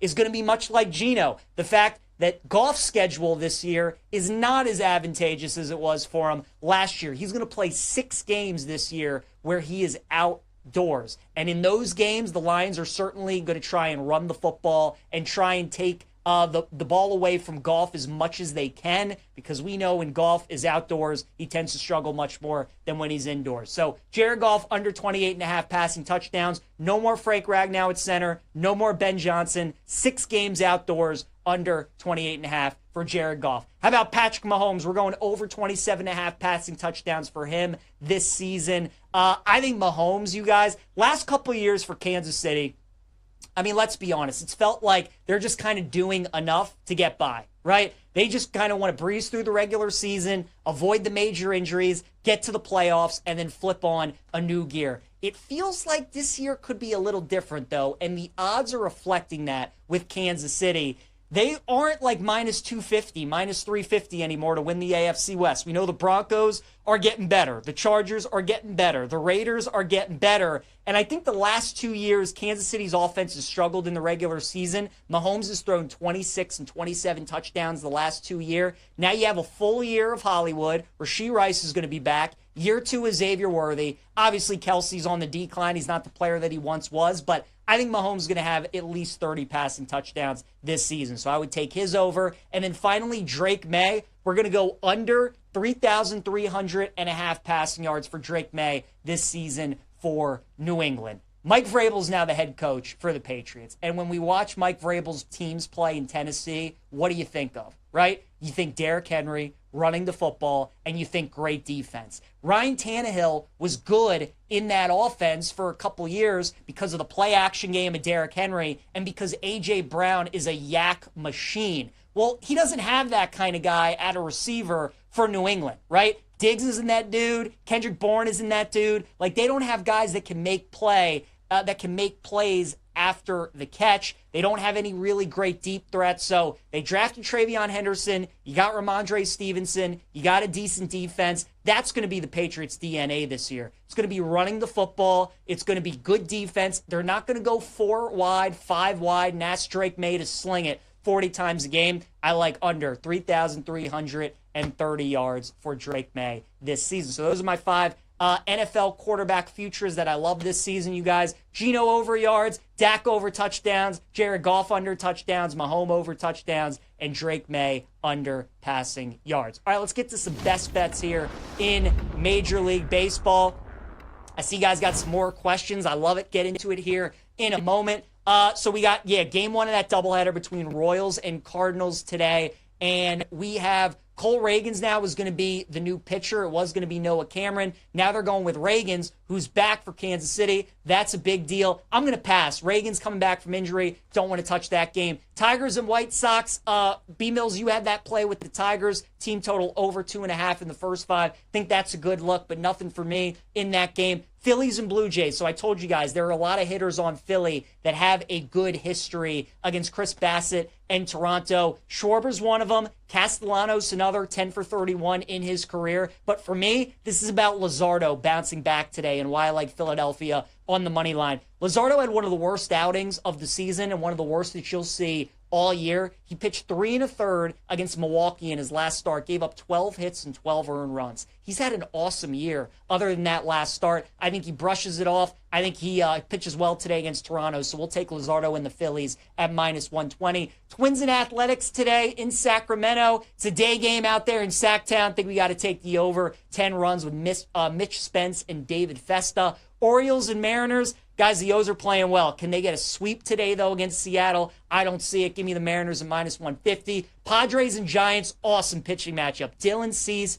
and Robbie Ray. Robbie Ray is in the NL Cy Young conversation. He's been unreal for the Giants so far this season. 7-1 record, 2.43 ERA. And a 1.89 ERA at home, giving the Giants at -120. Mets and Dodgers, I think the Mets are starting to turn a lot of heads with the way that they're playing out in LA so far this series. You got David Peterson against Logan Knack. I'm going to take the Dodgers today, get the split in the 4-game series at -125. Astros and Pirates in Pittsburgh today. Mitch Keller and Framber Valdez. Good pitching matchup between those two. I'm going to go under 7.5 runs. Cubs and Nationals in D.C. Colin Ray against Jake Irvin today. Nats are +115 on the money line. Pomeranz has been very good in 13 1/3 innings pitched so far this season. Has not given up a run. Totals at 9.5 though today. Jake Irvin's been okay as well. I think some regression sets in for Pomeranz. I'm going to take the over in that one. Yankees a -275 favorite today with Max Fried on the mound. That is just way too high. Nothing I can do with that one. I'm staying away. And then Rangers and Rays today in Tampa. I keep waiting for Texas to turn the corner, and they're just not doing it. So I can't bet Texas. It would be Tampa or pass for me today at -145. All right, some questions for you guys before we give out our final best bets of the day. B-Mills, one last question, Peach. Going to, but is there a debate on SGA over under 1.5 threes made? I would probably go under B-Mills if I had to, but I think I would stay away from that. Who scores the first basket tonight? Ooh, that's a good question, Reed. I'll go with Chet Holmgren. Scores the first basket of the game tonight. And then you're back on the Cags bandwagon tonight. 2 total bases at +145. I love it. Everybody was on him in his first game. Doesn't feel like we're talking about it as much today. I think a good day to jump on Cags. Reed, I'm with you. I like that play, +145 at 2 or more total bases. All right, you guys, our favorite plays of the day. We're going Kyle Schwarber, going streaking, 7 for 16 in his career against Chris Bassett. He's going to be my play for today. TJ McConnell, under 7.5 points against OKC, is going to be my prop lock of the day. Pacers +550 is going to, or +350, excuse me, is going to be my dog of the day against OKC. I think Indiana's got a great shot of winning that game outright tonight. And then the Giants on the money line, -120 against the Padres. Going to be my best bet. Robbie Ray at home. Giants don't lose, and Robbie Ray's on the bump. Give me San Francisco at -120. Getting some breaking news, too, from our guy Sean. Jerry Reinsdorf and the White Sox ownership have an agreement and a framework to attain a future controlling interest in the White Sox. So it looks like maybe some new ownership there for the White Sox. Sean, congrats to you and all the other White Sox fans there. Let's go Pacers. Hopefully they pull the upset tonight. The San Francisco Giants as well. Appreciate you guys helping me out. Put some questions in the chat. We will wrap up the week tomorrow. We'll see you then.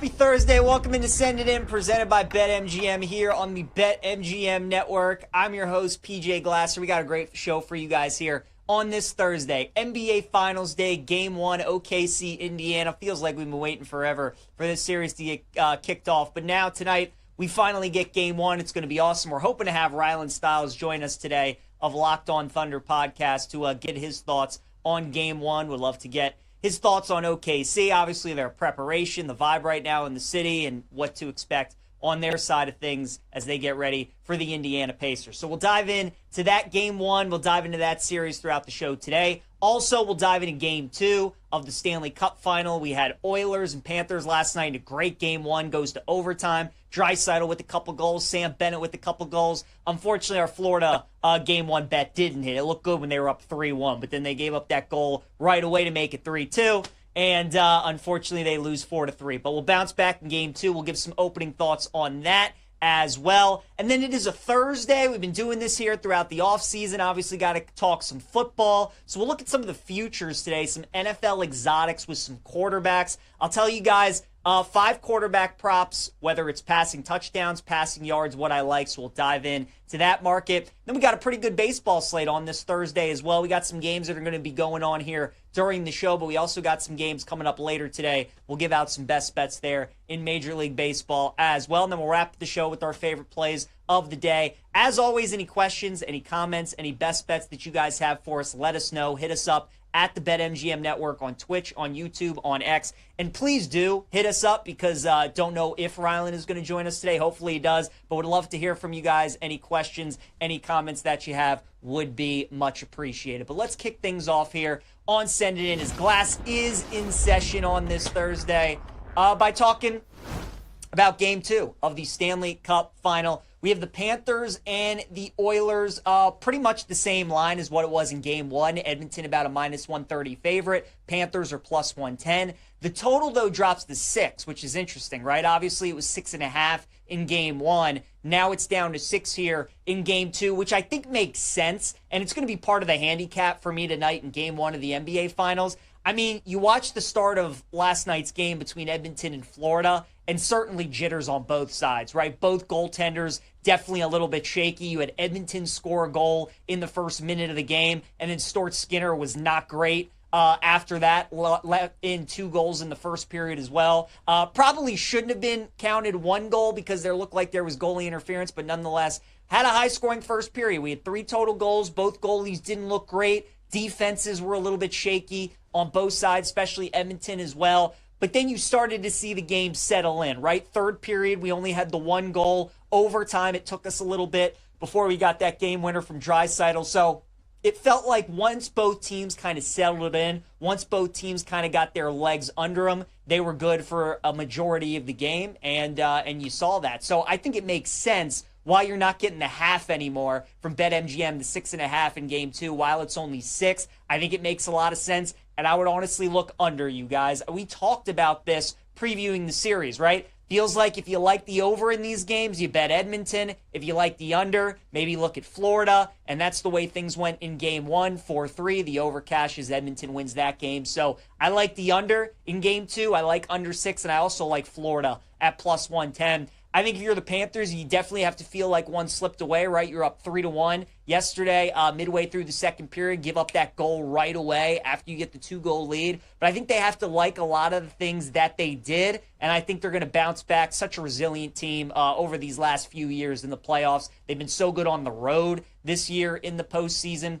I think they bounce back. So I like Florida +110, and I like the under in that game as well. And then something that is interesting to me right now as well, looking futures market in the NHL, Panthers on the series spread +1.5 is -105. I think that's super interesting because I do think this series probably goes 7 games. And obviously if it goes 7 games, regardless of who wins Game 7, you're going to cash your bet at +1.5 series spread. So this is why I love sometimes waiting on some of these series prices. I obviously thought that the Panthers were going to win last night, and we were going to get plus money on the Oilers to win this series. But now that we have the Oilers winning Game 1, now we get some value on the Panthers series spread at +1.5 at -105. So a lot of different ways that you can attack Game 2, but I do like under 6, and I like the Panthers to bounce back at +110. As for game one tonight in the NBA Finals, we talked about it yesterday. We posted a lot of social clips on Instagram and Twitter yesterday about my thoughts on game one. I wish I had a definitive play for you guys. I wish I had a play that I absolutely love. But I really think this game's going to go one of two ways. I think you take Indiana on the money line, like we've been talking about, and you're starting to get even better and better numbers. Earlier in the week, it was plus 310 Indiana money line. Now it's all the way up to plus 350. So I would either take Indiana outright or I would bet OKC alt lines. I wouldn't lay the 9.5. I would lay like 15.5. I would lay 19.5, 24.5. I'd lay alt lines with OKC or take Indiana money line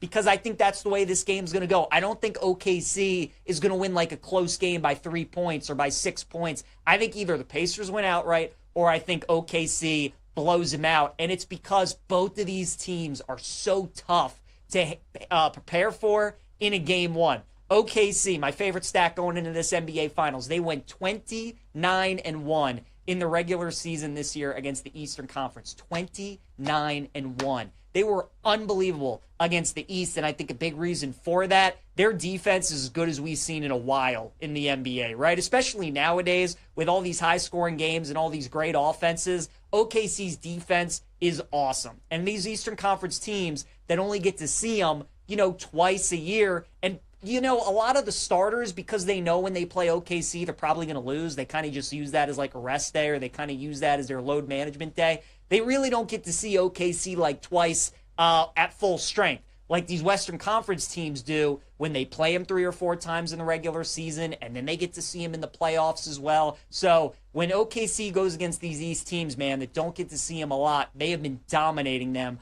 on the defensive side of the ball. And I think that's a big adjustment tonight for Indiana. We know what's so great about Indiana. We talk about their pace all the time and how controlled their chaos is, and they don't turn the ball over. So if Indiana tonight, not really getting a lot of reps yet against this tenacious OKC defense, if their offense is still able to play at the level that we've been seeing throughout this postseason, what we saw much of last postseason, if they're able to push the pace, get in their rhythm, get in their flow, play their game, knock down their shots, and not turn the ball over, I think they have a great shot of winning this game tonight. On the flip side, if OKC's defense does tonight what I think a lot of people are expecting them to do in this series, then it's going to be a long night for Indiana. So I would look at OKC. Alt spreads tonight, I think either they blow them out or I think Indiana wins outright. That's how I'd break down the game. OKC undefeated so far this postseason when they score more than 110 points, which is why, again, I like the alt lines, because I think if OKC wins tonight, it's like a 114-89 kind of game. Whereas if Indiana wins, I think it's going to be like a 121-118 kind of game. So I would look at those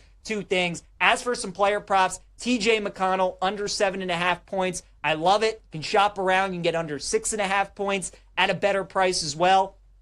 I like all those. I don't think McConnell's getting more than 6 points in tonight's game. He's only going to play probably about 14 to 15 minutes.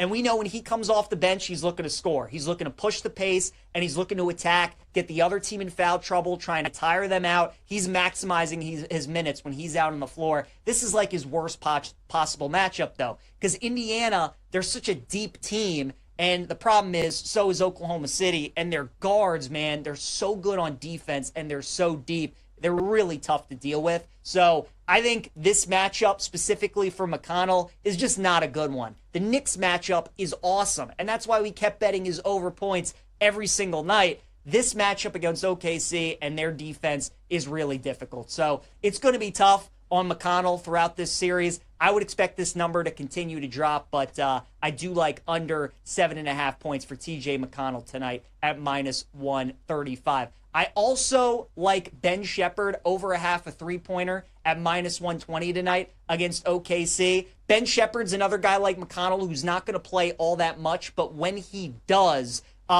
he's going to be out there looking to hunt his shot. He's going to be shooting a lot of threes. And we know OKC, I should say, in their series against Minnesota, gave up a lot of three-pointers. I think at times they'll be willing to give up some three-pointers to Indiana as well, outside of maybe Neesmith. So Shepherd should get some looks from downtown tonight. Just need one three-pointer out of him, minus 120. I think that's a great look. And then also there's a BetMGM special tonight that I like for the NBA Finals that I would take a look at. Both teams to not score 50 or more points in the first half is plus 140 tonight on BetMGM. Just talked about it with the Stanley Cup final last night, right? Both goaltenders a little shaky, a lot of nerves. Well, how about tonight's game in the NBA Finals? Pretty much all the guys out on the floor are getting their first taste of NBA Finals experience, so I certainly think there's going to be some nerves. I think there's going to be a little bit overamped. I would expect a lot of jump shots to hit the back iron, maybe be a little too long. You know, everybody just so hyped to play in the finals. I think that all kind of leads towards a first half under. Now, this total, man, is high, right, at 230. So I'd probably look at full game under as well. I think there could be some points, though, potentially in the second half. But first half, both teams scoring more than 50 points. I would take the no on that BetMGM special at plus 140. So I think that's a good look in that one. All right, we got a promo from our friends at BetMGM. NBA Finals no sweat token. Grab the rock, take your shot with an NBA Finals no sweat token. If you don't win, get your stake back in bonus bets. And Shawnee Sharp, I believe our guy John Ewing has some betting splits, some of the most popular things going in to the NBA Finals that we have tonight, right, in Game 1? Yes, Peach. He does. Let me run through some of these for you right now. Let me put myself on the screen here, full screen. So since 2005, teams getting 50% of the bets in the NBA Final games have gone 47, 60, and 44% against the spread. It's according to Bet Labs. 62% of the bets are on Pacers plus 9.5 at the Thunder. OKC against the spread in the NBA playoffs this year. At home, they're 7-2 against the spread. On the road, they're 0-7 against the spread. Thunder are obviously minus 9.5 against the Pacers in Game 1. The Pacers are 7-0 in the playoffs when Tyrese Halliburton scores 20 points or more. Tyrese to score 20 tonight is plus 125 at BetMGM. Obviously, the Pacers are plus 350 on the money line. A $100 parlay of those two combined would win you $600 if that interests you, PJ. And then some other things here. Most bet tickets for player props here for the Thunder Pacers Game 1. Number 5, Pascal Siakam under 19.5 points. SGA first field goal at plus 525. SGA under 7.5 assists. Tyrese Halliburton under 26.5 points and combined with assists. And then the number one most bet player prop over at BetMGM, Tyrese Halliburton under 9.5 assists. And then the last thing, some updated lines here from John Ewing over at BetMGM. OKC opened at 8.5, obviously now at 9.5. 38% of the bets, 44% of the money on the Thunder. Total opened up at 230.5. No movement there. 59% of the bets and 62% of the money are on the over. Pacers opened at plus 300, are now plus 350. 80% of the bets and 53% of the money are on the Pacers. And I am totally not biased when I say yes, sirs. And why not? Why not?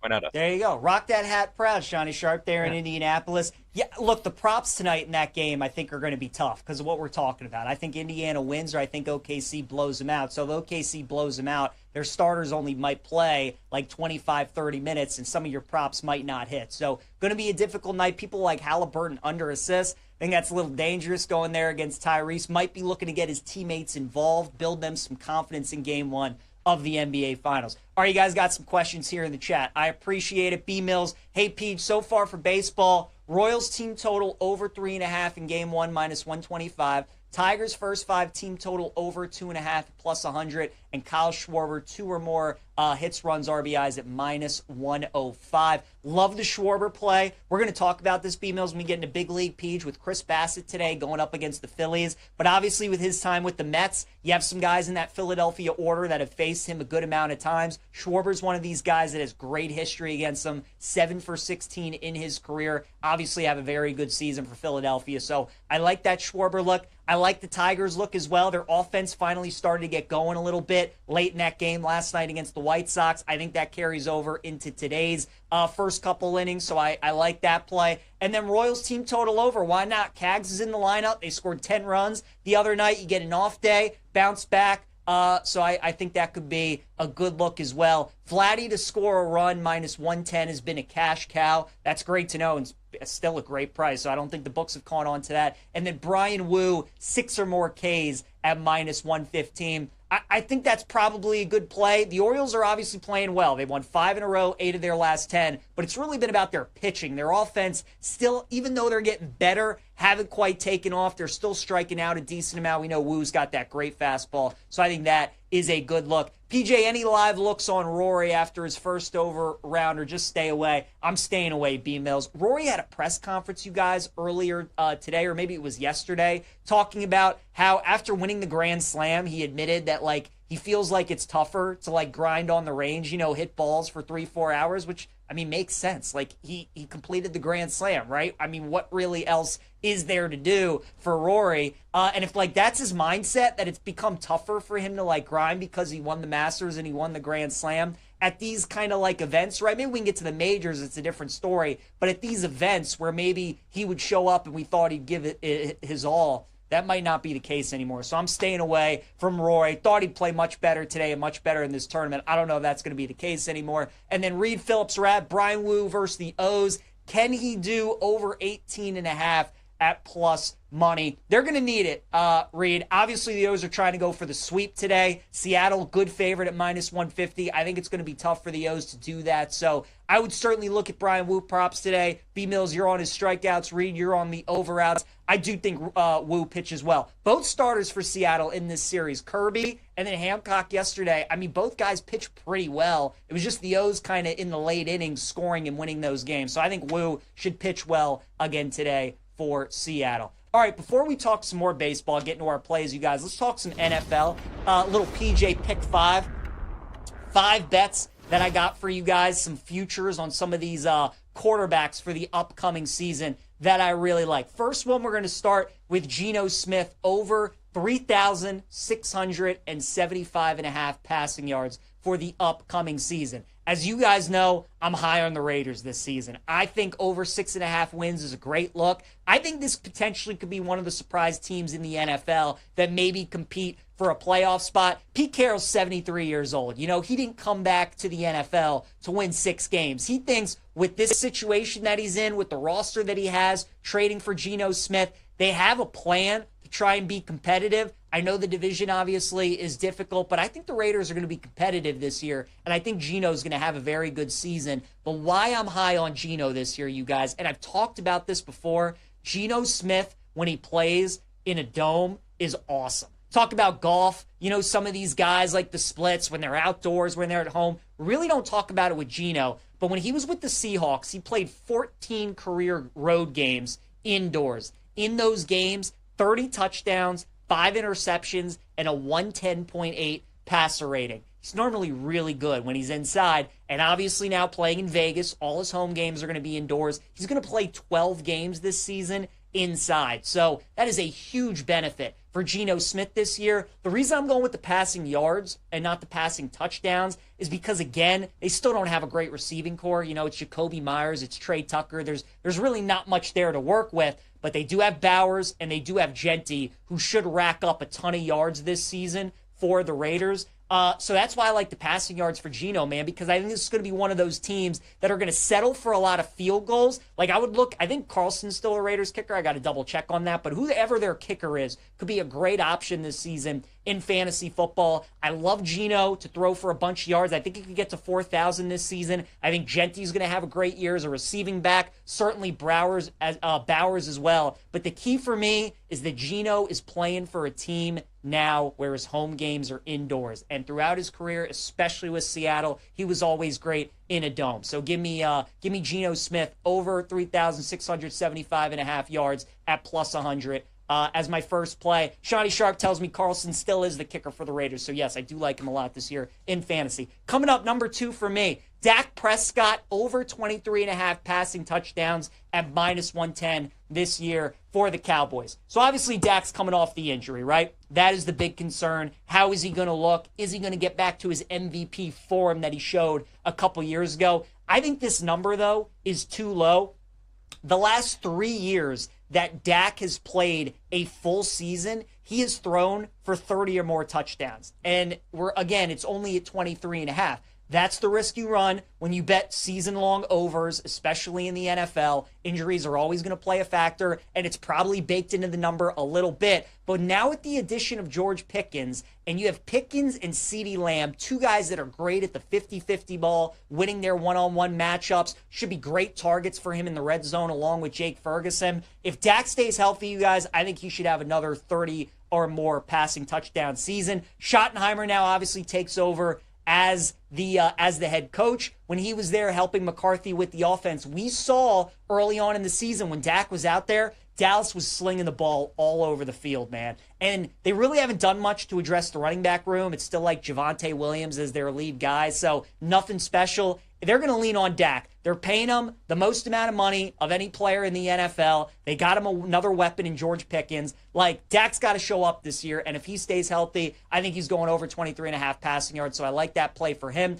Number 3 for me, how about Jared Goff under 28.5 passing touchdowns at -120? So I really like going under here for Jared Goff, and there are 3 big reasons. The first one is going to be that he just lost his center, Frank Ragnow, is one of the best in the NFL, to retirement. And when you're a guy like Jared Goff, who's not a mobile quarterback, Tom Brady would talk about this all the time, the place where you do not want to get pressure from the defensive line is straight up the middle. And now that he's lost his center, that is a big loss for Jared Goff. Number 2, obviously the loss of Ben Johnson, right? We've seen Jared Goff throughout his career, when he is coached by guys that are not offensive geniuses, he tends to struggle. When he started his career with Jeff Fisher, he looked like he was going to be a bust. But then he gets with Sean McVay, and he looks pretty good. Then he has some years where he doesn't look all that great, pairs up with Ben Johnson, then all of a sudden, he looks amazing. The weapons are still there, but I think Ben Johnson calling plays is really going to make a big difference. So that is a concern for me. And then the third reason why I like Goff under 28.5 passing touchdowns is going to be much like Geno. The fact that Goff's schedule this year is not as advantageous as it was for him last year. He's going to play 6 games this year where he is outdoors. And in those games, the Lions are certainly going to try and run the football and try and take the ball away from Goff as much as they can, because we know when Goff is outdoors, he tends to struggle much more than when he's indoors. So Jared Goff under 28.5 passing touchdowns. No more Frank Ragnow at center. No more Ben Johnson. 6 games outdoors under 28.5 for Jared Goff. How about Patrick Mahomes? We're going over 27.5 passing touchdowns for him this season. I think Mahomes, you guys, last couple of years for Kansas City, I mean, let's be honest. It's felt like they're just kind of doing enough to get by, right? They just kind of want to breeze through the regular season, avoid the major injuries, get to the playoffs, and then flip on a new gear. It feels like this year could be a little different, though, and the odds are reflecting that with Kansas City.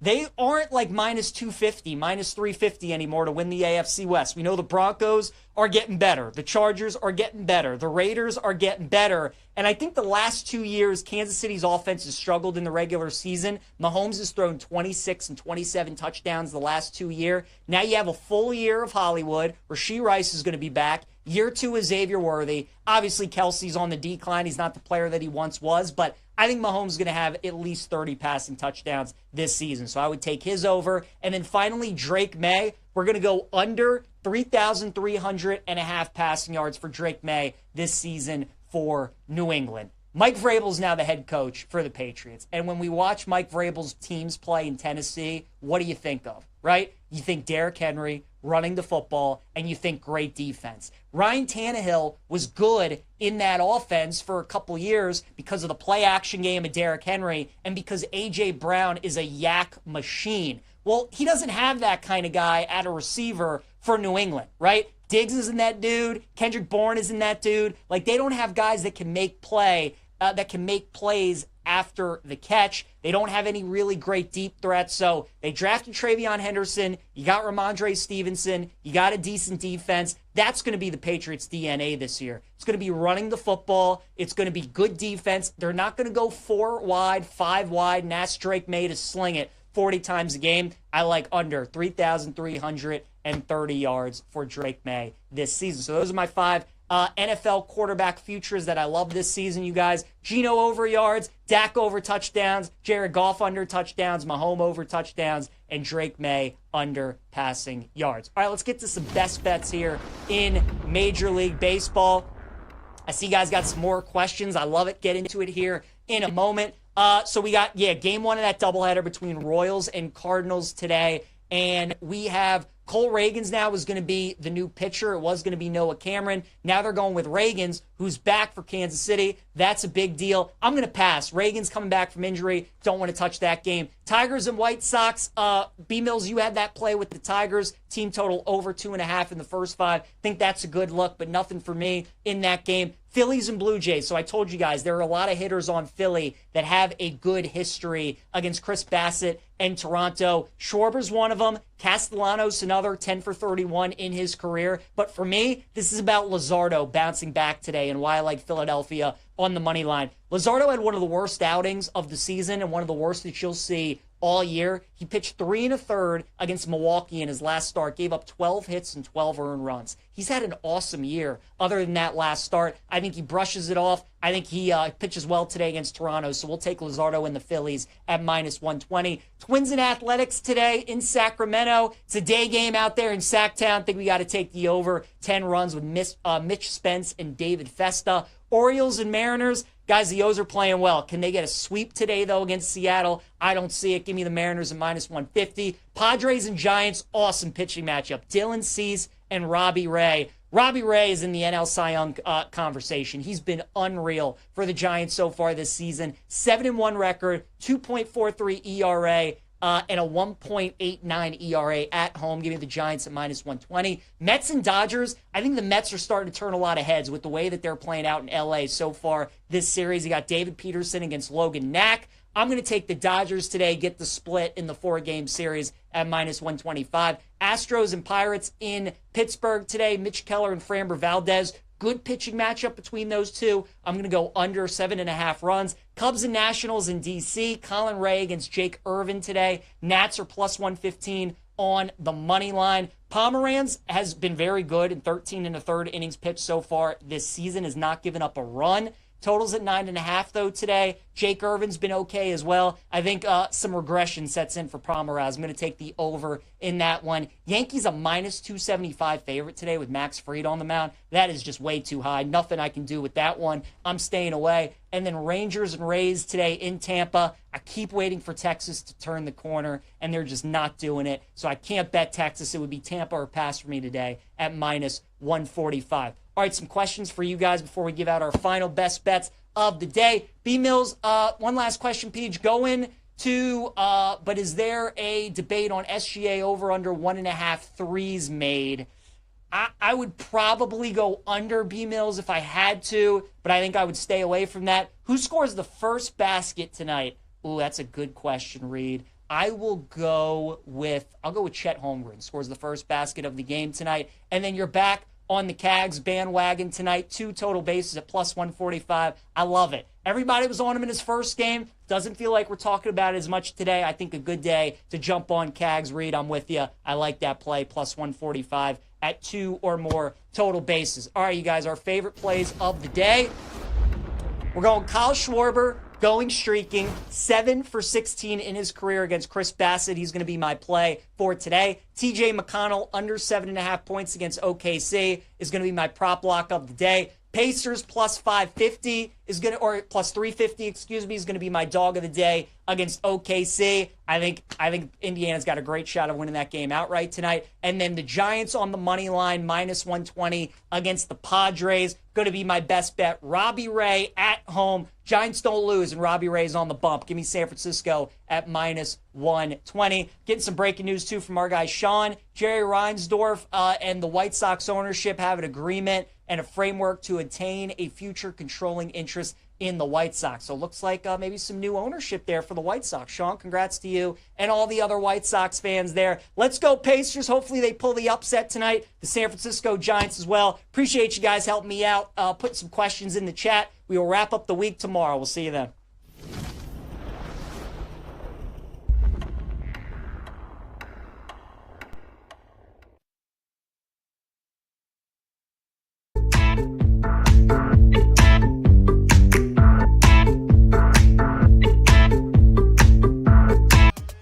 the BetMGM Network. It's time for the Daily Tip This is like Disneyland for adults. If I wanted to have fun, I was going to go to Disneyland with my kids. with Michael Jenkins. Honestly, you could talk me into just about anything. Like, you want to do shots? All right, let's do shots. You want to put together a 10-leg teaser? Sure, let's put some money on it. In fact, I do a parlay with Champions League soccer and the WNBA. And Chelsea Messenger. Let's try to beat the rest of the network at being degenerates, because maybe, just maybe, we can win in that regard. I do like the idea of a parlay. Hey, Dad, don't forget about me, the dogster. Presented by BetMGM. The sportsbook born in Vegas. Download the app today. Please gamble responsibly. If anyone can be a degenerate, it can be us. Here we go. It is a Daily Tip on the BetMGM Network on a Thursday. Good morning to you. We're coming at you live across the country from 6 a.m. to 9 a.m. in the East. Coming up in our final hour, we will look ahead to the Knicks trying to keep their slim championship hopes alive as they welcome the Pacers to the Garden. Hear what Ben Stiller has to say about that and about being called out by Pat McAfee when they played their previous game in Indianapolis. This has gone all over the place. Then in 20 minutes, we're excited about this. A fantastic guest. You're going to want to stick around for Pam Maldonado from ESPN and Tennis Channel. She'll talk a little French Open with us. And finally, we'll bring you our best bets at 8:40. Also, welcome to our audience on Stadium. You can stream the final hour of our show on ValleySportsLive.com and the Valley Sports Live app. I'm Michael Jenkins. She is Chelsea Messenger. Remember when we had Joe Thomas on the show, the legendary Browns offensive lineman, 2 or 3 weeks ago, Denton? He was here to talk about Shador and the Browns. He handed off to us some beef sticks and some jerky as well. The jerky was very good, and I'll tell you something. I kept those beef sticks around, and then I tore into those bad boys this week, and they were delicious. Am I getting paid for this promotion? No. Now, would I like to be talking about these beef sticks while wearing a BetMGM robe? Yes, I would. But I have to say, you never know when you start your own business or, this big old boy, this legendary Hall of Famer, he made some beef sticks, some jerky. I mean, I feel like that's an easy sell. But I have to say, it was really good. Well, I will be saying for the second time on the show, where's my meat sticks? I didn't get any of these beef sticks. So I would love to, talk with you about how delicious these meat sticks were, but I don't know because I didn't get any. Have you ever tried a celebrity endorsed product that you did? I'm not asking you to call someone out. It doesn't have to be by name. But did you try something? Maybe you got gifted something or like, hey, listen, this is what I'm promoting. You tried it and you're like, no thanks. Well, we were talking about celebrity restaurants earlier. So Vanderpump, I don't even know what the name of the restaurant is, but it's for Lisa Vanderpump, who is like a Bravo legend, and she has this show called Vanderpump Rules. So she opened up a restaurant in Las Vegas. And so I wanted to go because I watched the show. And one of like the hallmarks of her restaurants are that they're really strikingly pretty. Like they're like Instagram friendly. So like, of course, I'm a basic girl. I want to go see the flowers and all the decorations. So we get to the restaurant and number one, the service is just god awful. Like they act like we don't exist. It took us like 45 minutes to get our drinks. And then the food was not good either. So it was certainly a letdown. But again, maybe this is what you've come to expect from a restaurant that prides itself on the way it looks as opposed to the food that it offers. Yeah, that's like when they had Taffer's Tavern here in D.C. John Taffer, who is the guy who comes in and does bar rescue. And he opened up a restaurant right next to Capital One Arena a few years ago. Did you ever go there, Denton? It was not good. And I used to watch that show religiously. I'm like, oh, this guy knows how to run things because a lot of people, they just let their bars go. They just want to get hammered all the time. They don't want to actually run a business. And I was like, oh, this guy's the master at running a bar. It lasted for 2 years, and then they closed because of, quote, security concerns. Whatever, dude. I went there. I sat at the bar with a bunch of people, and let me tell you, they served the most sugary drinks you can imagine. They were not good. And the guy was like putting on a show behind the bar. Hey, what's your name again? Michael? Okay, big Mike. Okay, let's get you. I'm like, okay. This is fine. First of all, don't call me Big Mike. That's weird. I just walked in and sat down, sir. Like, I don't know what's going on here.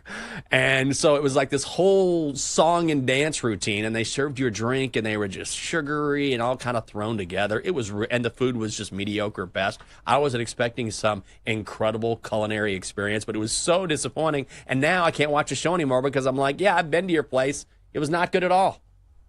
Who's the guy that does Hell's Kitchen? Is it Gordon Ramsay?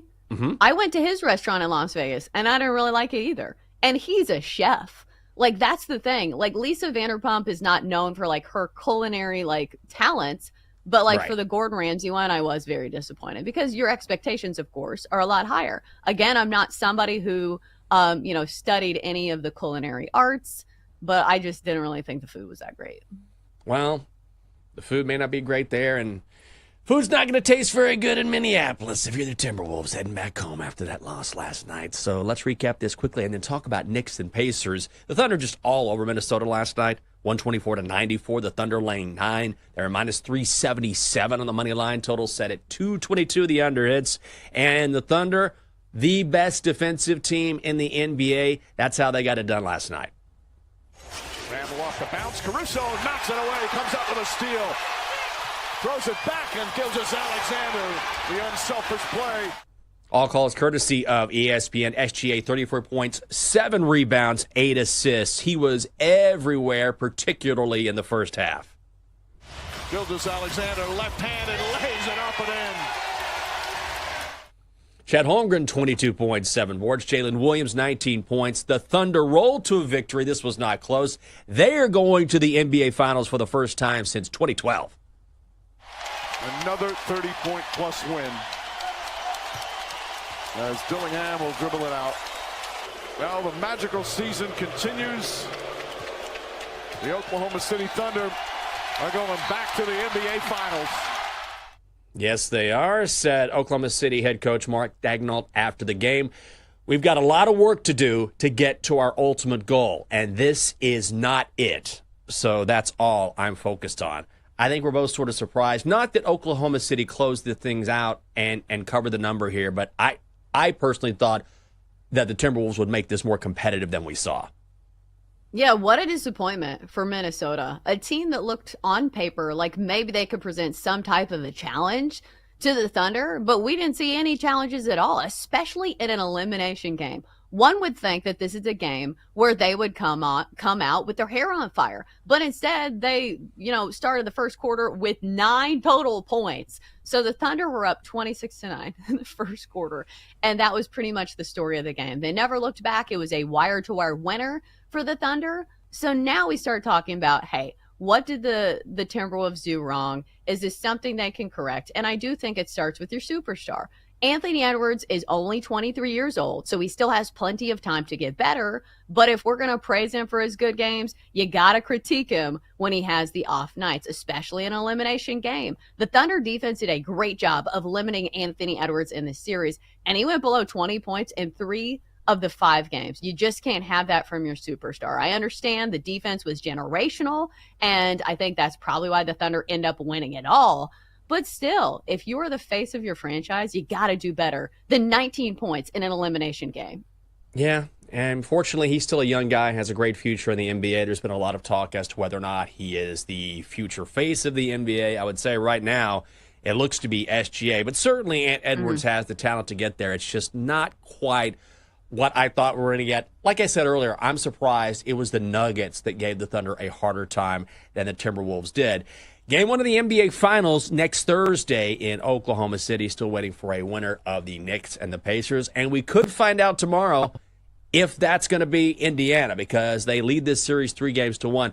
Before we look ahead to what we expect tonight, so we've been talking about this during the break. If you saw the previous game in Indianapolis, you saw Pat McAfee do his best wrestling spiel, his promo, call out Ben Stiller and Spike Lee and some other celebrities who were in town for that game in Indianapolis.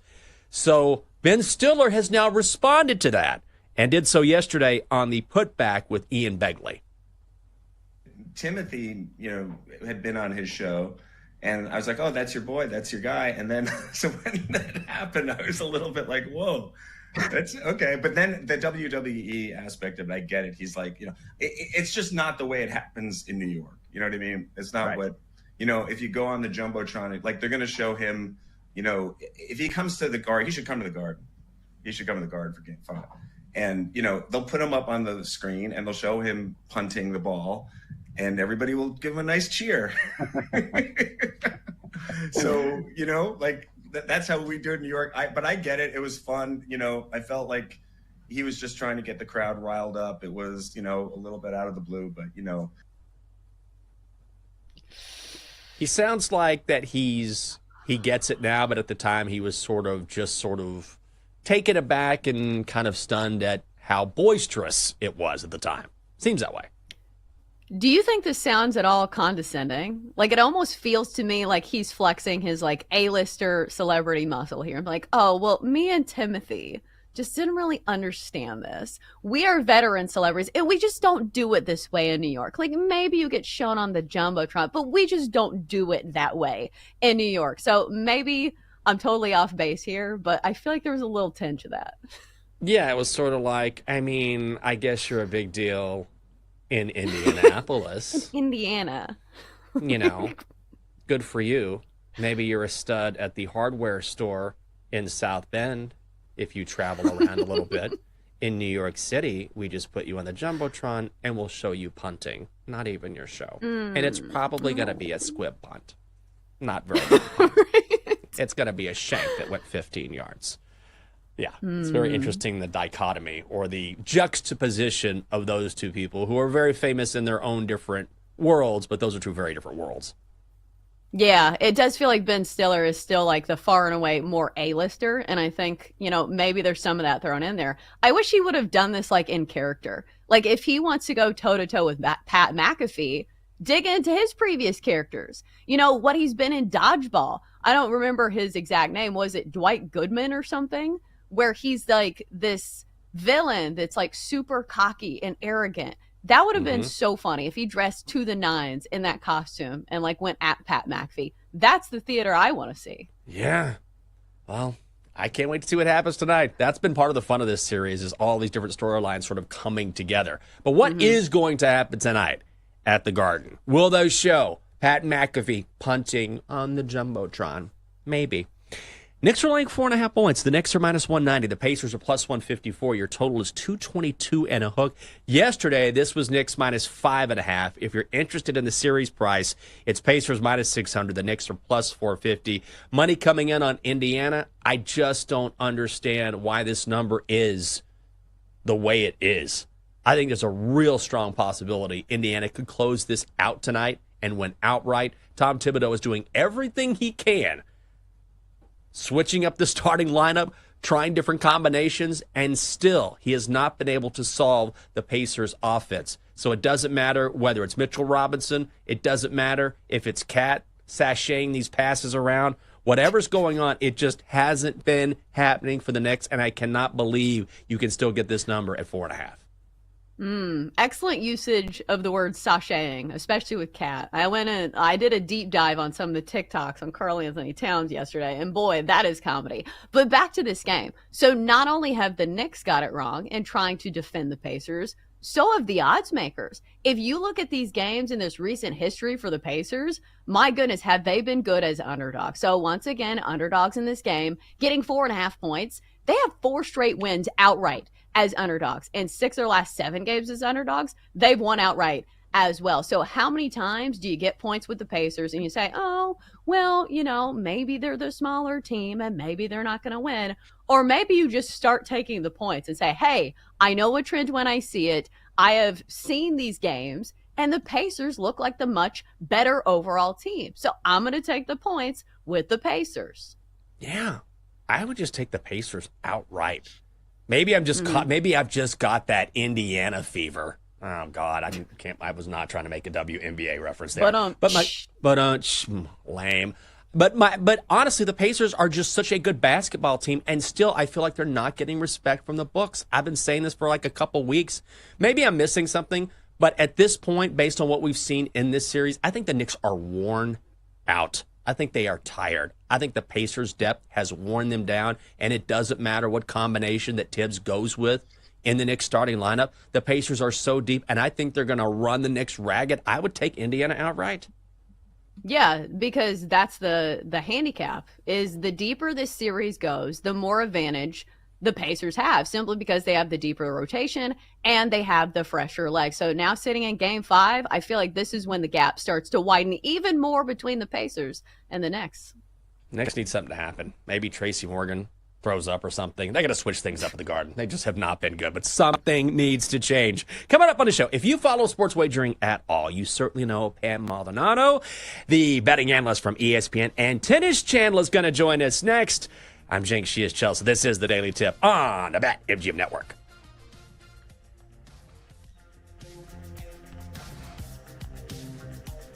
Chelsea and Jenks will be right back on the Daily Tip on the BetMGM Network. Download the app today. Please gamble responsibly.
Welcome back to the Daily Tip, presented by BetMGM, the sportsbook born in Vegas. Download the app today with Michael Jenkins and Chelsea Messenger on the BetMGM network.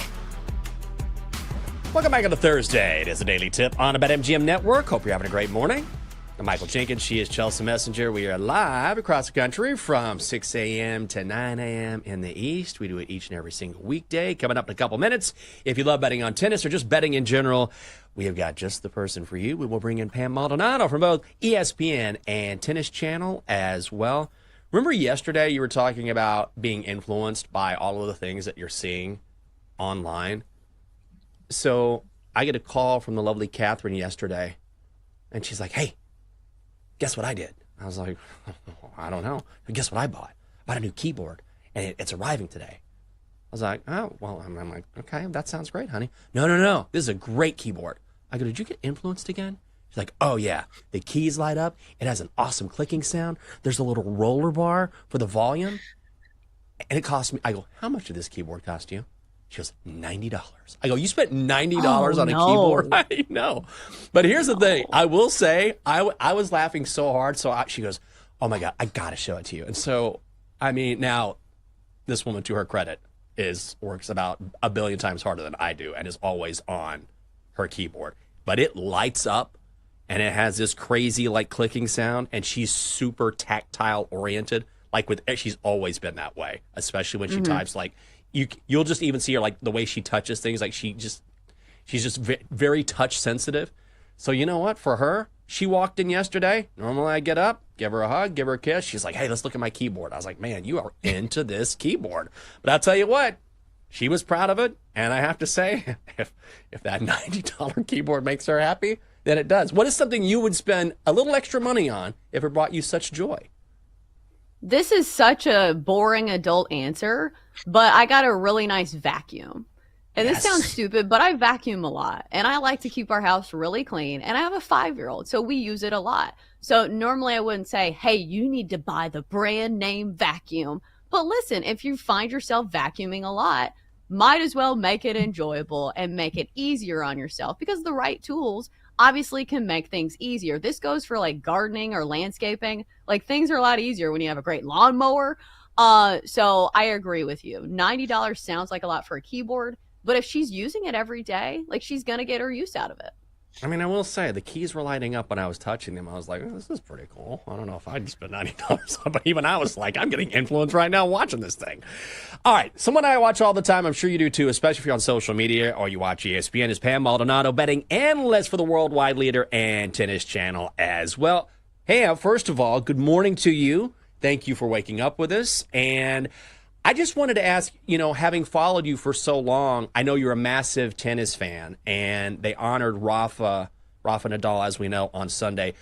What has his influence and his impact on the sport meant to you, and to Roland Garros in particular, just having watched him throughout his career? First of all, thank you for having me. Secondly, why y'all trying to make me cry at 7:20 in the morning? Nadal I shed tears when Roger Federer had his goodbyes. We all did, because that was like the first sign of like, okay, this is really happening. We're in it, and they're going away. And cried again for Nadal. And honestly, oh my God, I am. Because it's we grew up on the big three. We grew up watching greatness. And the only way that I've ever only felt that I can describe it is we are mere mortals watching gods live among us.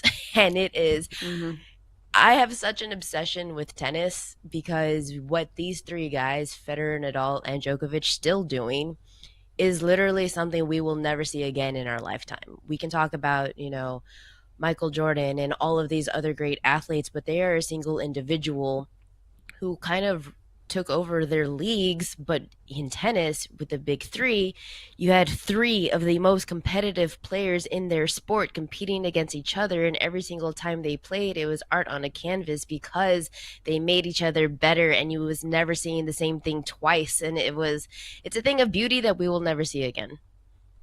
Yeah, so as a casual tennis fan, obviously I'm not super into tennis. Like, who are the next big names? Like, is there anybody who's there that's going to be taking the torch? Because right now I'm looking just at the favorites to win the French Open. Carlos Alcaraz, I know I've seen you post about him before. Jannik Sinner, Novak Djokovic, of course, he has a great resume, but maybe not the tip of his, the top of his career right now. So who do you think takes over there? Is it Carlos Alcaraz? Lay out the scene for us. Yeah, so there's actually like an entire generation. We have players like Stefanos Tsitsipas, Alexander Zverev, even Andrei Rublev. These are the players that were with the big three, and you expected them to come on the rise, and they never did. Well, the players that came in right after them, you just mentioned one of them, Carlitos Alcaraz. Him along with Jannik Sinner, those are the two players that said, okay, we're here, we're taking the torch, and we are moving on. Alcaraz is I talk about a thing of beauty. That's him.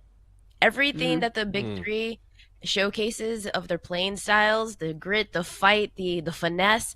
Alcaraz has all of the traits of the big three, a little bit of Federer, a little bit of Nadal, a little bit of Djokovic, wrapped into one, and then out comes Carlitos.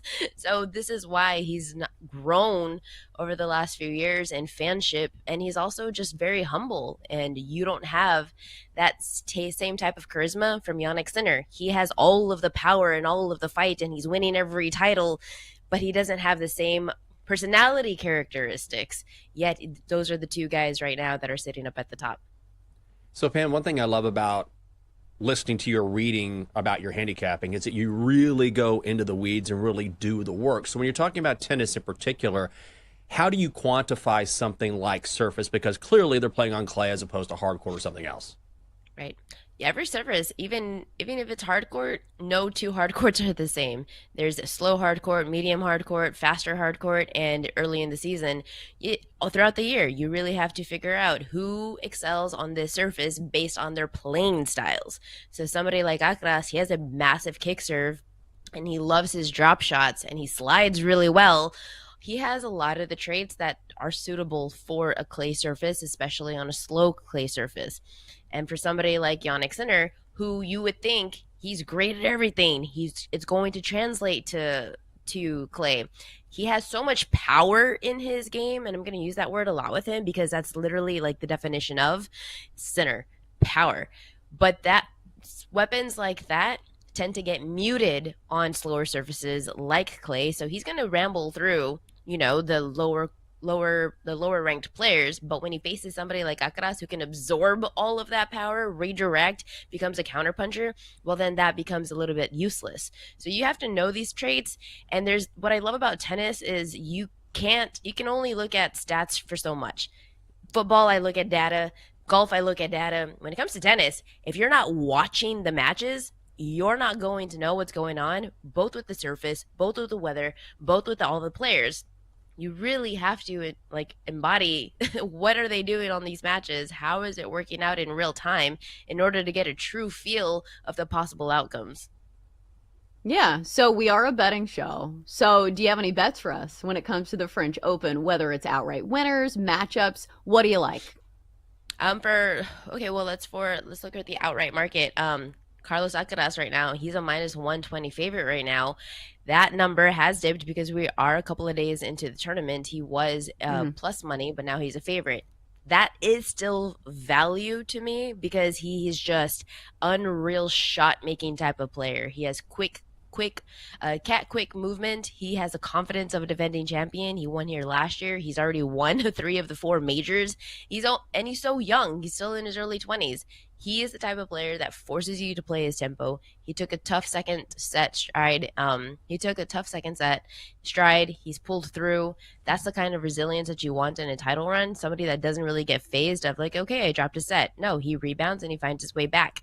He has every single weapon at his disposal. The drop shot, the kick serve. He's strong on both wings. His draw, pretty simple. So I know that it's minus 120 and it's not exciting and thrilling to take. But when it comes to majors in tennis, there's really only 2-3 guys, at most 1 or 2, that truly can win. And Alcaraz, for me, is going to be it on the outright market. We're talking with Pam Maldonado. She is a betting analyst for ESPN and Tennis Channel as well. So, I mean, you cover it all. but I know you're also someone who likes to bet on golf and handicaps golf as well. We've got the Memorial coming up this weekend, starting today. So what are some bets, maybe some markets or some players you're looking at Muirfield Village? Well, I want to say first, you were talking about the $90 keyboard. As sports bettors, we have spent money on worst things. And one of those things is betting a Fleetwood outright multiple times. He's just Mr. No-win, but he's so consistent for the top 20, top 10 market. So I love Tommy Fleetwood for a top 20 at minus 125. That's priced as with no ties. But I took some money on him to win an outright, but I used the without Scotty odds. So take Scotty out of the equation, and he's 18-1. But I absolutely love Fleetwood. If you watch him every single week, he's so confident out there. He makes it look so easy, and he's striping it from tee to green. He's fifth best in the field. He leads in strokes gained around the green, which is something that you absolutely need for Muirfield Village because you're going to miss these greens. They're so small.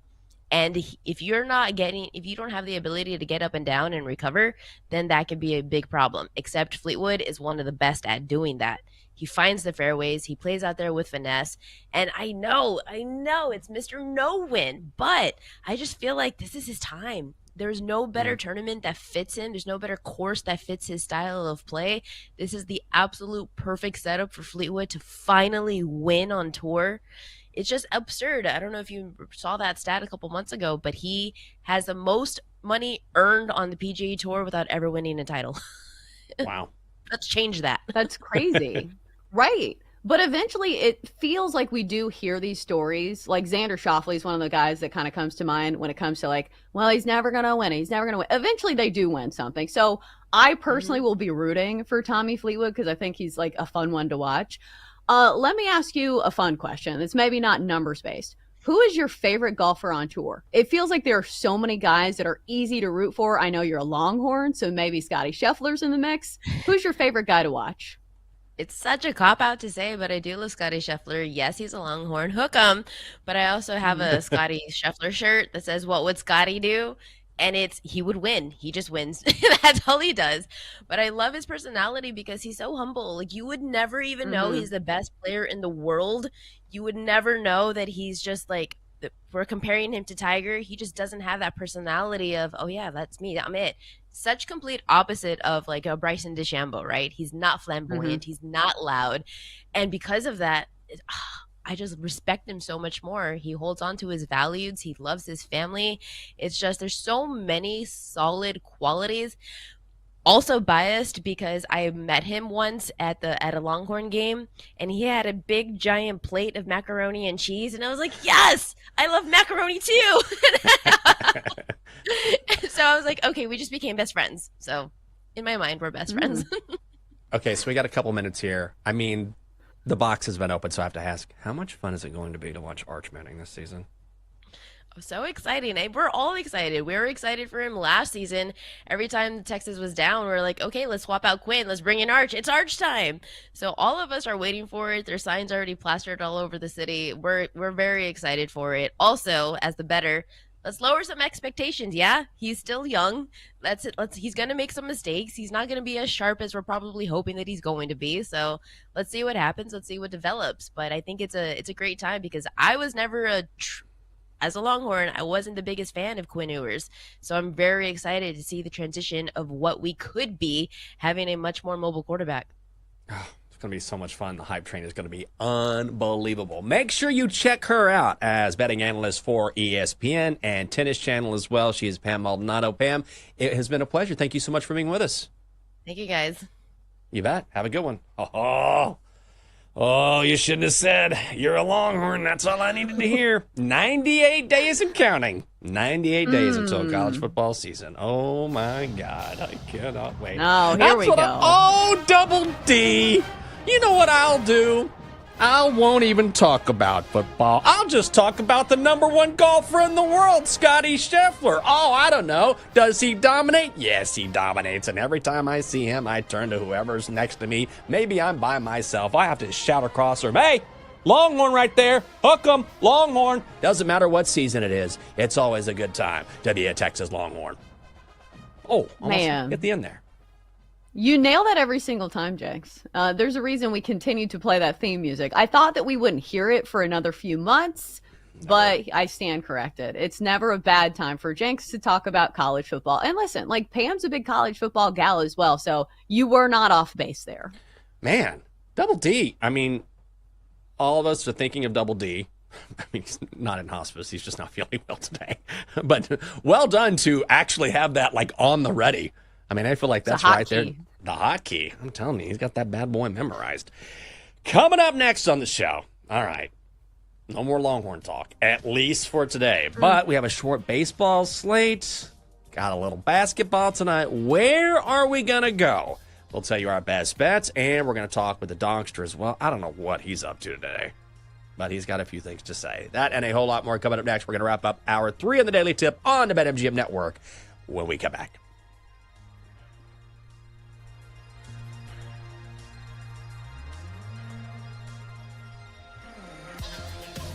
Chelsea and Jenks will be right back on the Daily Tip on the BetMGM Network. Download the app today. Please gamble responsibly.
Messenger and Michael Jenkins on the BetMGM Network. Presented by BetMGM, the sportsbook born in Vegas. Download the app today. Please gamble responsibly.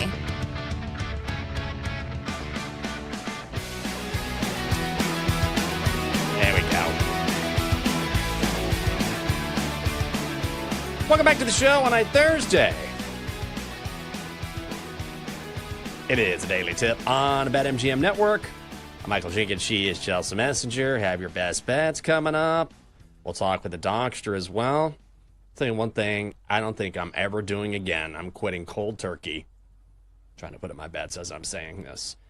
I don't think I'm ever going to take melatonin again. Ooh. I'm really? telling you, I usually need help falling asleep. I have been up since 1:30 this morning. Oh, no. I had one of the most violent dreams I have ever had, and I will spare everyone the details. But I mean, I woke up like, what in the hell was that? And I knew it was bad when I hear Catherine go, "Hey, you all right?" I'm like, yeah, I took some melatonin. I don't think I should. And I didn't take much. I took just a little bit. Like, not even a full pill. Like, this is just stuff you get off Amazon. This was not some sort of, like, crazy dosage or something. And then I was talking to ChatGPT. I'm like, hey, I'm not crazy, right? Are these things correlated? Because sometimes I believe that dreams, you know, your subconscious can absolutely come to light when you're sleeping. But then sometimes I think dreams don't mean anything. Like, it's just a scramble of whatever's in your head. And this definitely felt like a scramble. I'm like, I don't know what this was, but I don't want to do this again. So I think I'm done. I'm out. That's definitely a side effect of melatonin. I have noticed I have wild dreams on it. But my suggestion would be this. Go down to the kids version. I take kids melatonin. It's just like half a gram or half a milligram. I'm not sure what the measurement is, but it's a lot less. That way it gets you like a little drowsy, but you don't get the wild dreams. So there is an in-between there. I feel like people used to say this about Lunesta. Do you remember that drug yeah. where it was like the butterfly that came during the night in those commercials, and people reported like wild side effects. Like people were sleepwalking, people were doing all these wild things while they're still asleep. And now I feel like nobody takes Lunesta. What happened to that? It's like what happened to... What's it called? Airborne. Do people still take Airborne before they get on a plane? Remember when that was a thing for a long time? It's still available. Is it? Like, Okay. It still exists. I've seen it. I just think people are like, wow, this is just vitamins. Yeah. There was a time where it was just read out, oh, you got to take Airborne before you get on a plane. You got to take Airborne. And now it's just like, yeah, you can take it if you want. It's kind of fallen off. I'm not taking melatonin again. And the thing was, I was the one...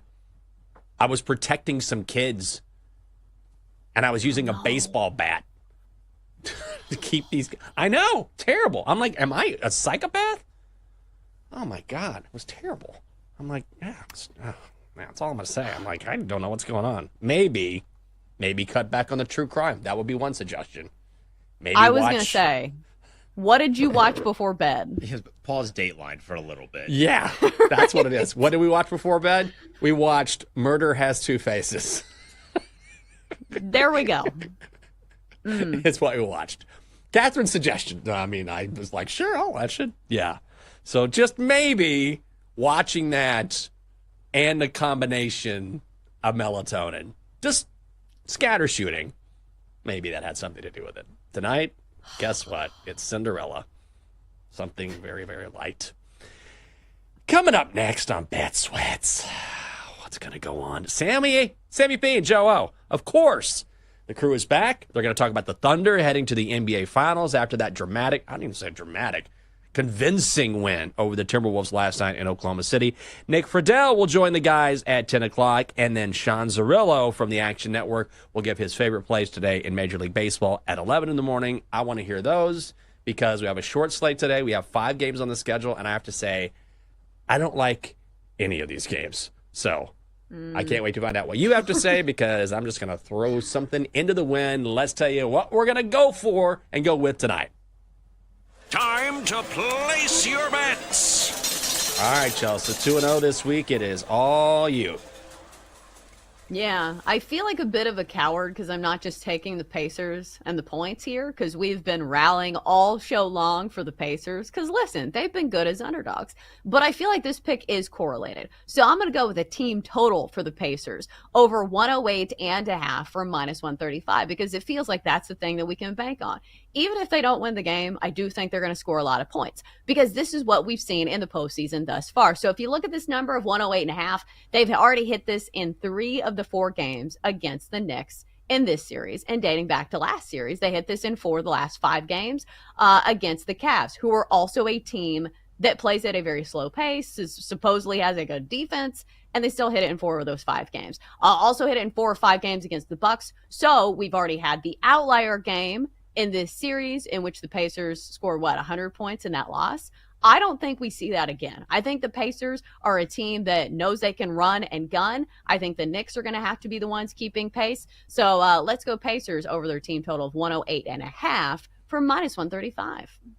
You know what? Maybe I'll do it. I mean, I've been talking about the Pacers all show long, and then I'm not going to bet them after all this. I know. I'm a coward. We're cowards. I think I'm going to do it. All right, here's what I'm going to do. First of all, here's my baseball bet for today. I hate this bet. Every now and then, I'll put a bet. I hate this bet, but I'm going to do it anyway. Here we go. You can fade me if you would like. Every now and then, I just find a bet that I'm going to go with, but I'm not crazy about it. I keep going back and forth. We just don't have a big slate today. But if I am picking baseball, I'm going A's, Blue Jays over 8.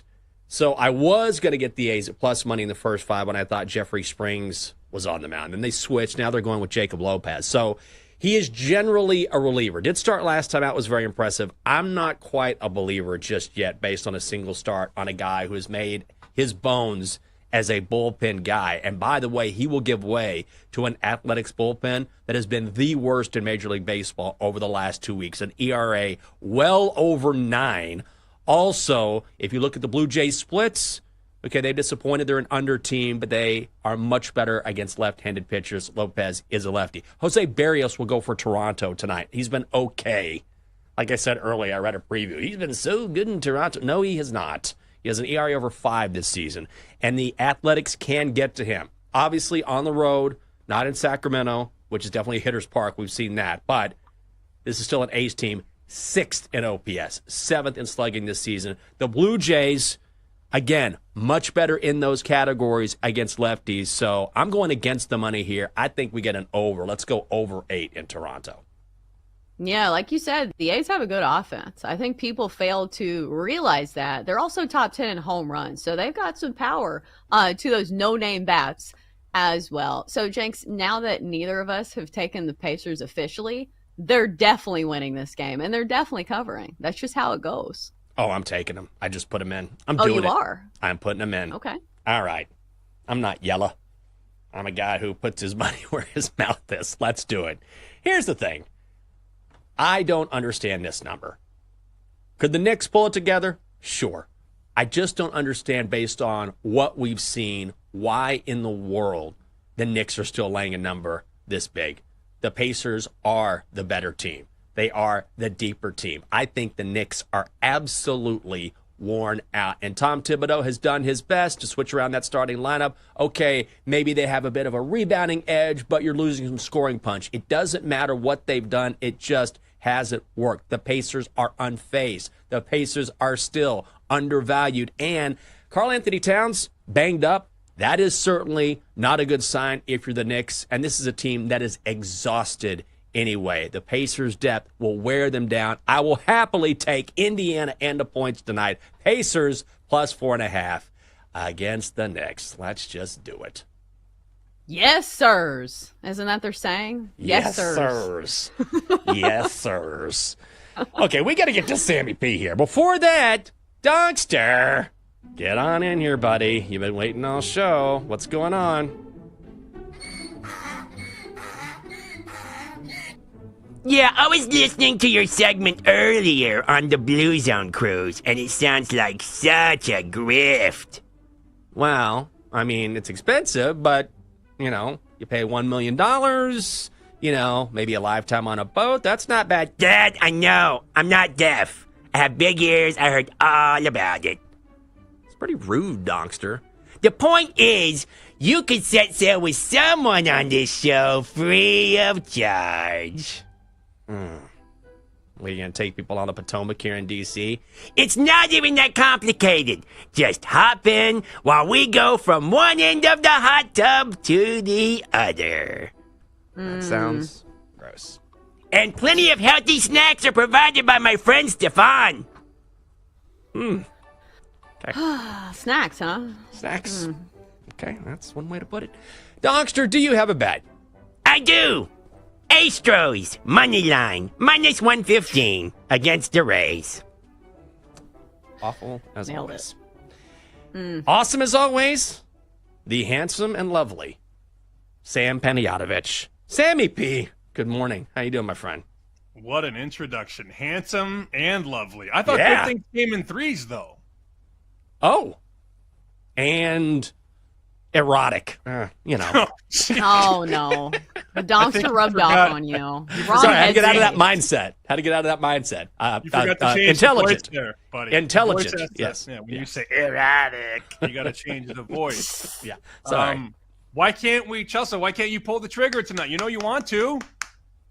Well, I did team total instead of the Pacers getting the points because it's correlated, right? Because if the Pacers lay an egg, like that bet loses 2, but I'm doing team total over 108.5. I just feel like they're not going to slow them down, especially since they have fresh legs. So, like, that's the thing I feel like I can count on more as opposed to, like, sweating a spread late in the game. That's fine. You're playing it at least in some way, shape, or form. I think a lot of people last night outsmarted themselves, seeing a big number with OKC and thinking, I don't know, everybody likes it. Sometimes everybody's right. And everybody was right last night because the T-Wolves were out of gas. It feels similar tonight. It really does.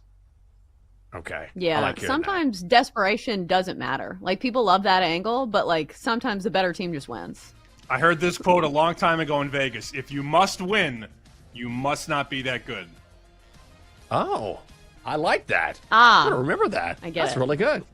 That's why we have him on this. That's why he has a show. Sam Panayotovich. Sammy P, thank you so much. That is going to do it for this edition of the Daily Tip on the BetMGM Network. For the entire crew at Chelsea Messenger, I'm Michael Jenkins. Have a great Thursday. You've been listening to the Daily Tip on the BetMGM Network. Download the app today. Please gamble responsibly. If you missed any of the show, listen back anytime on the new and improved Odyssey app.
It's time to laugh, to win, and to live the thrill of the action. Hey, baby, let's go out there like a bunch of crazy dogs. What the hell's going on out here? No idea what's going on, but I am excited. Every pick, every play, every game-changing moment.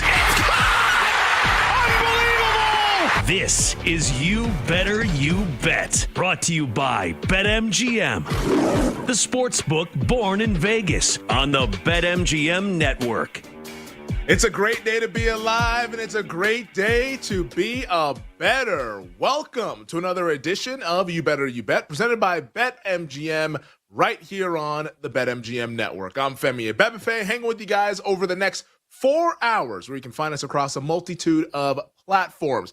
You can watch us live 24/7 on the BetMGM network and directly on the free Odyssey app. Also, check us out on Twitch at BetMGM Network and on YouTube at the BetMGM Network. Also, make sure to watch us on YouTube TV, Roku, Fubo TV, Samsung TV Plus, and more. And from 6 to 7 Eastern, head on over to the NBC Sports Now channel, available on Peacock. That's right, it's a Peacock Power Hour each and every weekday here on YBYB. And as always, if you want to listen to us, you can go ahead and do so at Sirius Channel 160 and Sirius XM 205. And throughout the show, hit us up on social media. You can find me on Twitter at Femi Abebefe. You can find me on Instagram at Femi_Abebefe. Check out the show on Twitter at You Better You Bet, and the entire network at BetMGM Network over on Twitter. If you like our show, Bet Sweats, BetMGM Tonight, Daily Tip, all the shows that we have across the network at BetMGM Network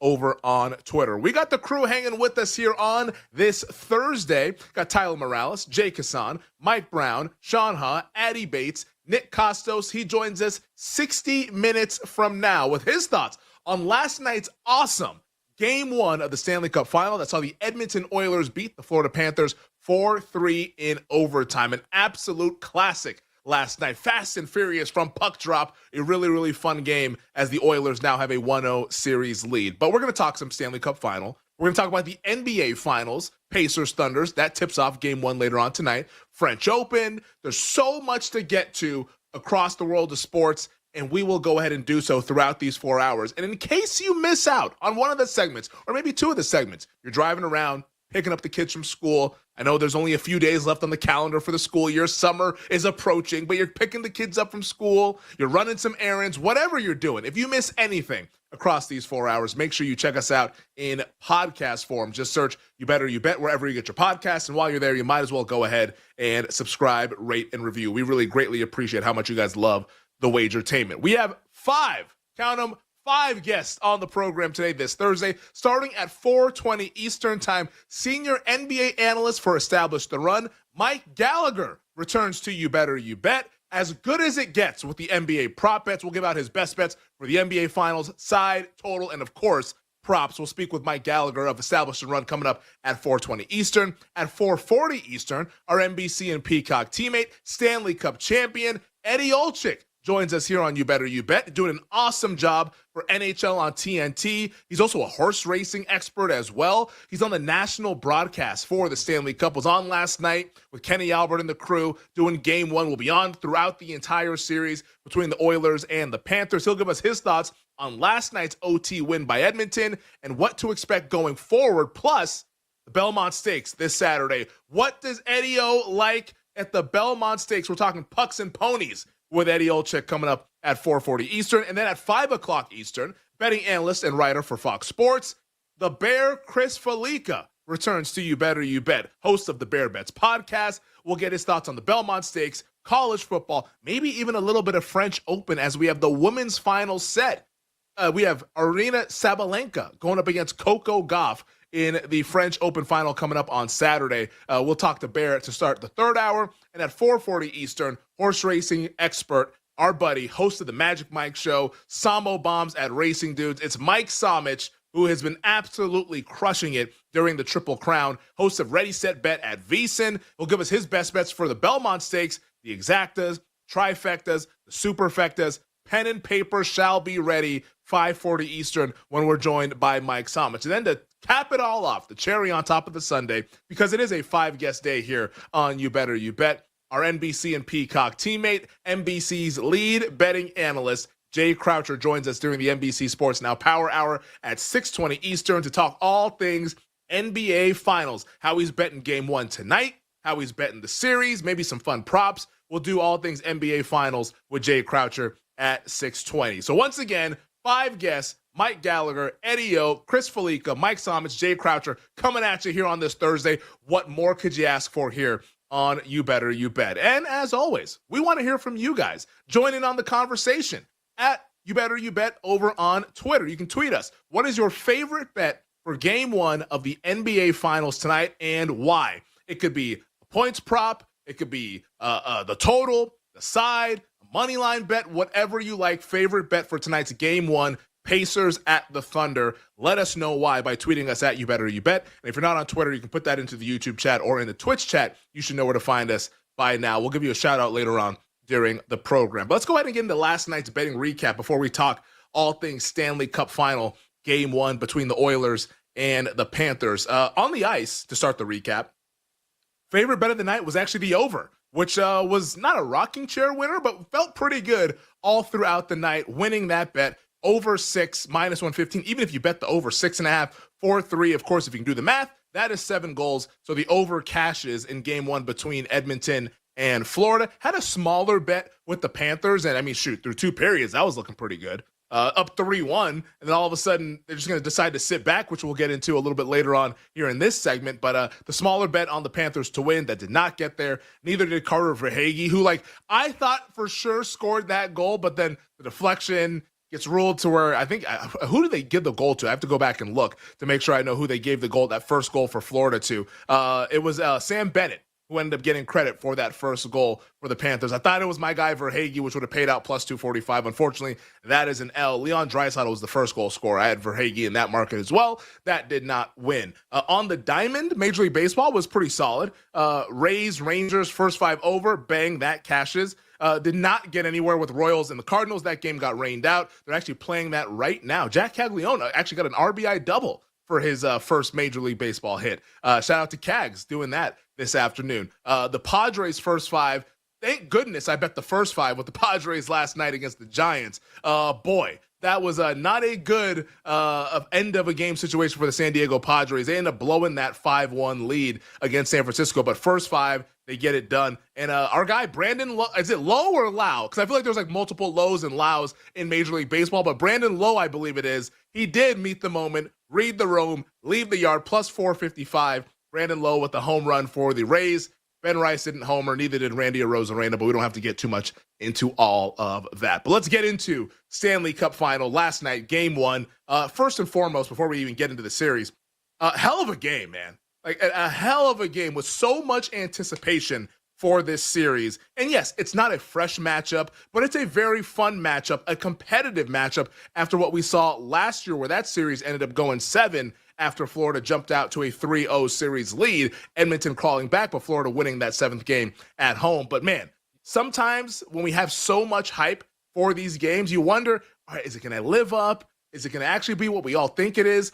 This was exactly what we thought it was going to be. Nip and tuck, razor thin margins between these two teams, that being the Oilers and the Panthers. And Edmonton gets it done in overtime, like they have been all throughout this Stanley Cup playoffs. The extra gear in the 3rd period, and then in overtime, Leon Draisaitl giving us the game winner to give Edmonton a 1-0 series lead. I saw a stat. It said first time Edmonton's been leading in a Stanley Cup final in the series, since the 1990s, I believe. It's just insane. Edmonton's always been trailing in these Stanley Cup series. They do jump out to get the 1-0 series lead, which probably, and we spoke with Dennis Bernstein of the 4th period yesterday on the show. Dennis was mentioning, hey, this game means more to Edmonton. It's a Stanley Cup final. Florida definitely wants to win. I think they're equally as motivated. But after what happened last year, falling down 0-3 in the series, Edmonton really needed to start fast. And they were able to bounce back after falling down 3-1 in Game 1 to get the 4-3 win in overtime. And I think this Game 1 is going to be the perfect indication of what this series will be. This is going to be an incredibly close series. This is opposite of the NBA, which we'll talk about in the next segment. This is going to be a close series. These two teams are so evenly matched. They're also both better than what they were last year. That the little things are going to be what determines who wins and loses these games. And last night, not to put all the blame on Tomas Nosek or whatever in the overtime with the delay penalty, but like a mistake like that is going to be what swings a game and ultimately swing the series between these two teams. Like, you're watching that game overtime. I was for sure that we were headed to double OT based on how overtime was playing out. I'm like, unless there's some sort of power play, I don't know how these teams are going to go out there and get the goal. Maybe it's double OT, once with some more fatigue factors in, somebody makes like a mental error or something like that. And near the end of overtime with about 2.5 minutes left, I mean, there's Nosek with like just a silly delay penalty, gets the puck over the net, and it's just like, come on, man, you cannot do that. And then once that happened, we're all watching the game together. Once that happens, you knew Edmonton, as lethal as their power play can be, you knew the game was over. That the Oilers were definitely going to go ahead and end the game there and not let it get to a double overtime. Let the Panthers regroup in another intermission. No, they were going to end it there. And Connor McDavid, the way he just set up Leon Draisaitl, that dude McDavid is ridiculous. Like, you don't need to be a hockey expert. You don't need to be Eddie Olczyk. You don't need to be Dennis Bernstein to realize how great Connor McDavid is. You just watch that dude and it's like, okay, that guy's moving a little bit different than everyone else. Like, that's the instant thing you think when you watch Connor McDavid. And last night, gets around there on the left side, sets up Draisaitl perfectly, and the defense, of course, is going to converge on McDavid, and then Draisaitl's left alone, and bang, there was nothing that Sergei Bobrovsky could do at that point. Game over, chalk it up for the Edmonton Oilers, and I think it was a really, really good performance from Draisaitl. Honestly, an awesome performance from Draisaitl to score 2 goals, the first one and the last one, but just like think back to how I don't want to say poorly he played last year in the Stanley Cup final, but to his standards, just below that standard. Like, he did not score in the 7 games last year in the Stanley Cup final. Like, that is not what you would expect from someone like Leon Draisaitl, who is always flirting with like 50 goals every single season. And for him to have like that redemption, to score 2 goals and start off really, really well. Now, I don't think he can win Conn Smythe. I think it's going to be McDavid, because McDavid is just like the straw that stirs the drink for the Edmonton Oilers. But like, that's a really, really, really strong performance by Draisaitl, who last year, maybe a little bit of criticism of like, hey, where's Leon Draisaitl? Why isn't he scoring? Edmonton really needs him. To now this year, game 1, off the jump, bang, 2 goals, we're ready to roll. And Draisaitl was the difference, along with McDavid, in tilting it towards the Edmonton Oilers. And I think the biggest thing for me, too, as somebody who bet the Florida Panthers, and all the Florida guys after the game said this as well, but like, to use a soccer term here, like when Florida went up 3-1, they just parked the bus. Like, which you cannot do against this Edmonton team. And we've seen teams in this playoffs do that. The LA Kings. If anyone remembers how that series played out. Like, LA, they got up big, especially in that game 1 that they ultimately won.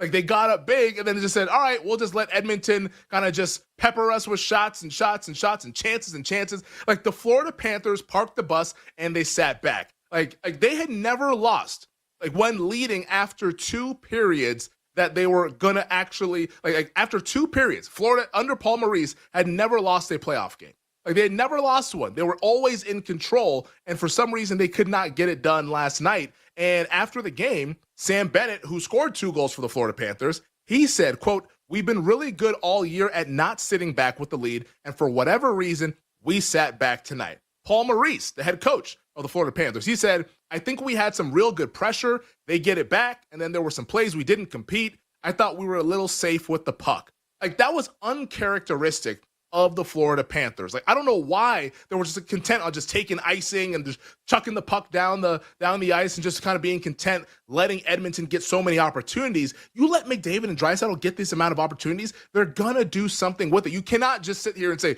we're just gonna take on all this water and try to survive to the end of the game. Bad strategy by the Florida Panthers, and it's usually not their strategy, which is why I still believe there is a chance for Florida, like, to get back and, like, win this series. Like, game 1 is just game 1. I don't think it's going to be too crazy of like, oh, wow, like, Florida's now in trouble. No, Florida's going to be fine. And like, when I look towards game 2, looking at that betting market, like at plus 110, I believe it is plus 110. You can find some plus 115 out there. Like, I like Florida in game 2. I was going to like anybody who lost game 1, to be quite honest. Like, if Florida hung on to win, I'd like Edmonton in game 2 tomorrow night. Now that Edmonton won, I like Florida in the game Friday night. I think the Panthers are going to win and even up this series. I think we're going to keep going back and forth. 1-1, 2-2, maybe even 3-3, a 7th game. And for the series price, if you like the Florida Panthers for game 2 like I do, like, I think you owe it to yourself to bet some Florida to win the series. Like right now, best price out there, plus 180 on the Panthers. Prior to this game one, they were around plus 110, plus 115. Like, why not bet the Florida Panthers if you like them in game two? Because you're now going to go ahead and steal home ice, and then you get 3 games in Florida, games 3 and 4, and probably a game 6. Like, I think that's a smart way to play this. So if you like Florida, definitely bet the Panthers on the series price for tomorrow night's game 2 up north in Edmonton. All right, that is my thoughts on the Stanley Cup final. We'll talk all things hockey all throughout the show, but on the other side, we'll get you caught up with all the latest headlines, including one out of Pittsburgh in the National Football League, an update on 4-time MVP quarterback Aaron Rodgers. What a day to do it. We're tackling that next here on You Better You Bet, presented by BetMGM. We'll be right back with You Better You Bet, presented by BetMGM, the sportsbook born in Vegas.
Happy Gilmore 2 coming out right around the corner. Looking forward to watching that. I'm also looking forward to watching this guy run, but I think the number is too high, and that is the cover of Madden.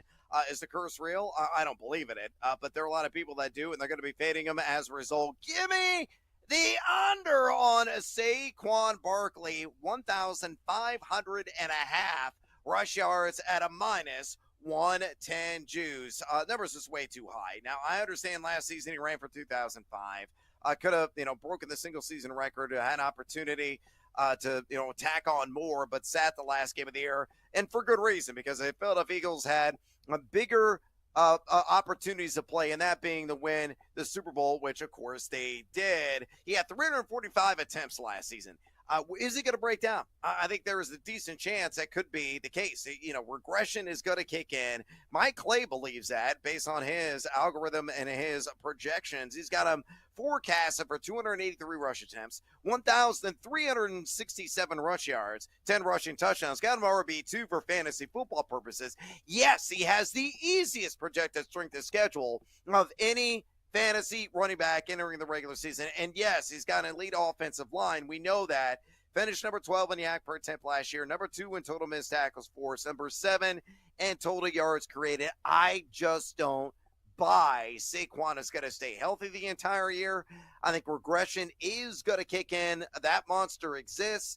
So this number, sky high at 1,500 and a half, I think is a wee bit too high for me. I'm going to live in the land down under on those rush yards, tied to Saquon Barkley at a minus 110 juice. Brando, hood, hood.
They're going to get a free play.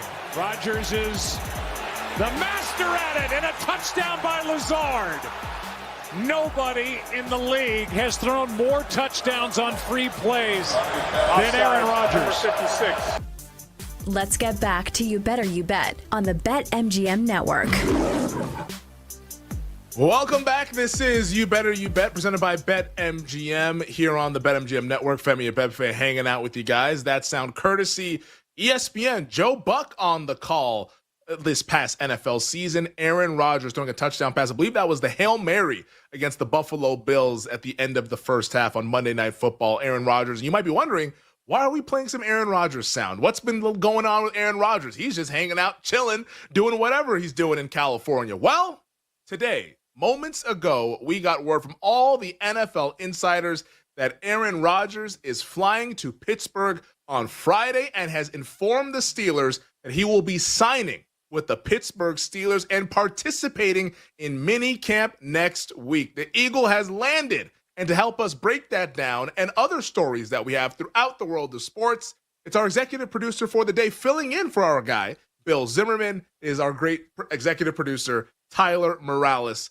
who will be hanging out with us here this segment. Tyler, buddy, I did not expect this one. I thought we were going to maybe get some Rodgers news next week, maybe 2 weeks from now, where all he has to focus is on training camp, but looks like Aaron Rodgers decided that now was the time for him to actually be a member of the Pittsburgh Steelers. Yeah, honestly, we give Aaron Rodgers we talk a lot of trash about him. Thank you for saving this slow news day. This was much needed in the content business this week, was the Aaron Rodgers news. So thankfully he signed with the team, and that we can talk about and break this down for the rest of the week. Oh yeah. Aaron Rodgers signing, it's exactly what we needed. I'm excited. I mean, the NFL schedule makers, of course, they had an inkling. We all thought a couple of months ago, all right, it's Pittsburgh, so we get Rodgers going to the Jets week 1. I mean, the storylines are awesome. Let's waste no more time. Let's get into them. Tyler, what's the number one story? We know what the number one story is, but tee us up. Rodgers going to the Steelers. Yes, Tom Pelissero reported earlier that Aaron Rodgers informed the Steelers that he'll fly to Pittsburgh on Friday and sign before next week's minicamp. It finally happened, Femi. What are your thoughts on this news? I mean, I have a lot of thoughts on this news here. Aaron Rodgers just off of kind of knee-jerk reaction and first thoughts here. First thought is I think the Pittsburgh Steelers had to do this. There was no other path for the Pittsburgh Steelers. They could not go out there with Mason Rudolph as their week 1 starter and expect to be a competitive team in 2025. That made zero sense whatsoever. And based on how Pittsburgh was operating in free agency, in the NFL draft, where so many people were linking them with Shedeur Sanders, so many people linking them with some of these other quarterbacks, Jackson Dart. They ended up taking Will Howard on Saturday, day 3 of the NFL draft, but they didn't invest a ton in the position, which also led you to believe, hey, they have some kind of a handshake agreement, wink, wink agreement with Aaron Rodgers. And based on Rodgers went on his McAfee interview, I think it was a month ago or so, maybe 2 months ago, and he talked about how he had been staying in contact with Mike T, aka head coach Mike Tomlin. Like the fact that the two sides kept talking and there was still a dialogue, and Rodgers just brought up on McAfee's show that, hey, like I just have personal stuff that I got to work through, but at some point, like when that's kind of gone through, like I'll make my decision. Like, it always felt like his decision was going to be to play football. I don't think he wants to go out with like that last season with the New York Jets where the team was bad and he wasn't the Rodgers that we're used to seeing. That's not how he wants to go out in his career. And also, this was the one team where there was at least a viable path to competing and making the playoffs. Like, say what you will about Mike Tomlin. I know Steelers fans will say a lot. They don't like Mike Tomlin anymore. But damn it, you're going to at least be near the playoffs with Mike Tomlin. Like, you're going to be above 500. You're going to be competing with Mike Tomlin. And now you put Aaron Rodgers on this roster to where this is not 2011 Aaron Rodgers who won the MVP unanimously. Like, this is an Aaron Rodgers who, at least at worst case scenario, can give you the same level of quarterback play that they got last year with Russell Wilson and Justin Fields. And I think it might be a little bit better. Like, I don't think that Rodgers was good last year. I thought he was below average, but Russell Wilson was below average. Justin Fields was below average. They won 10 games. Like, the Steelers just needed a quarterback who had experience and can run an offense. Aaron Rodgers can do that. And now Rodgers, not to kind of fall in love with where he might be now he's 41 years old, but like he is now a year removed from that Achilles injury. Like, now it's a full year removed. It's no longer, all right, he's coming back, let's see what he looks like. This 2 years removed now. Like, you would think that he's going to be able to move around a little bit better, and probably not great like he did earlier in his career, but just a little bit better. You think he'd be a little bit more comfortable in the pocket, and there's more infrastructure,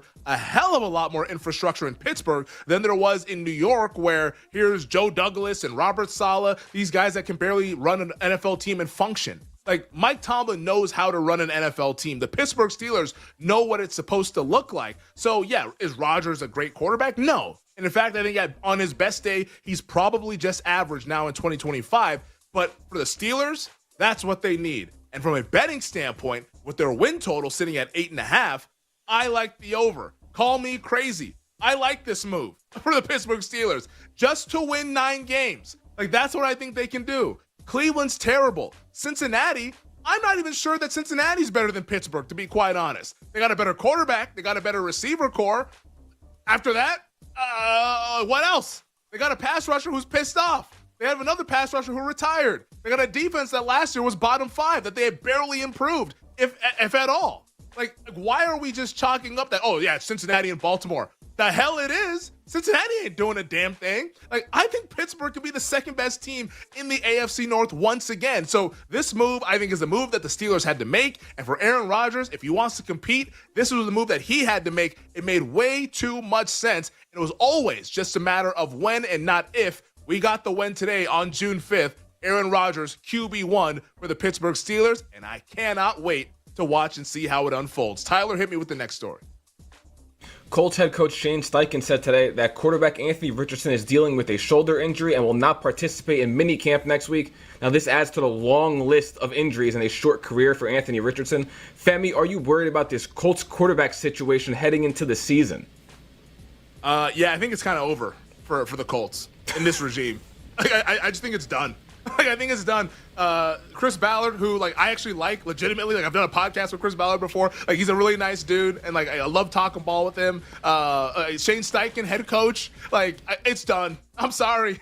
They already had to issue a statement. The fact that these guys were coming back last season, and now you have Anthony Richardson. And the big point here with Richardson with the shoulder injury is that this is the same shoulder that he had surgery on in 2023. That kept him out for a lot of that season. So this is an aggravation of that injury. Now, is it to the same extent?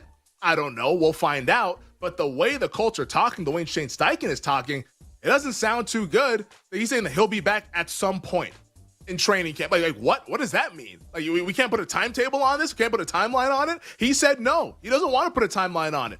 And not to say it's the exact same scenario, but we lived through this with Andrew Luck with the Indianapolis Colts where, oh yeah, he's got some shoulder thing. He'll be back in training camp. He'll be back maybe preseason. Oh, well, maybe a couple of weeks in the regular season. Oh, actually, he's out for the year. He's not going to play.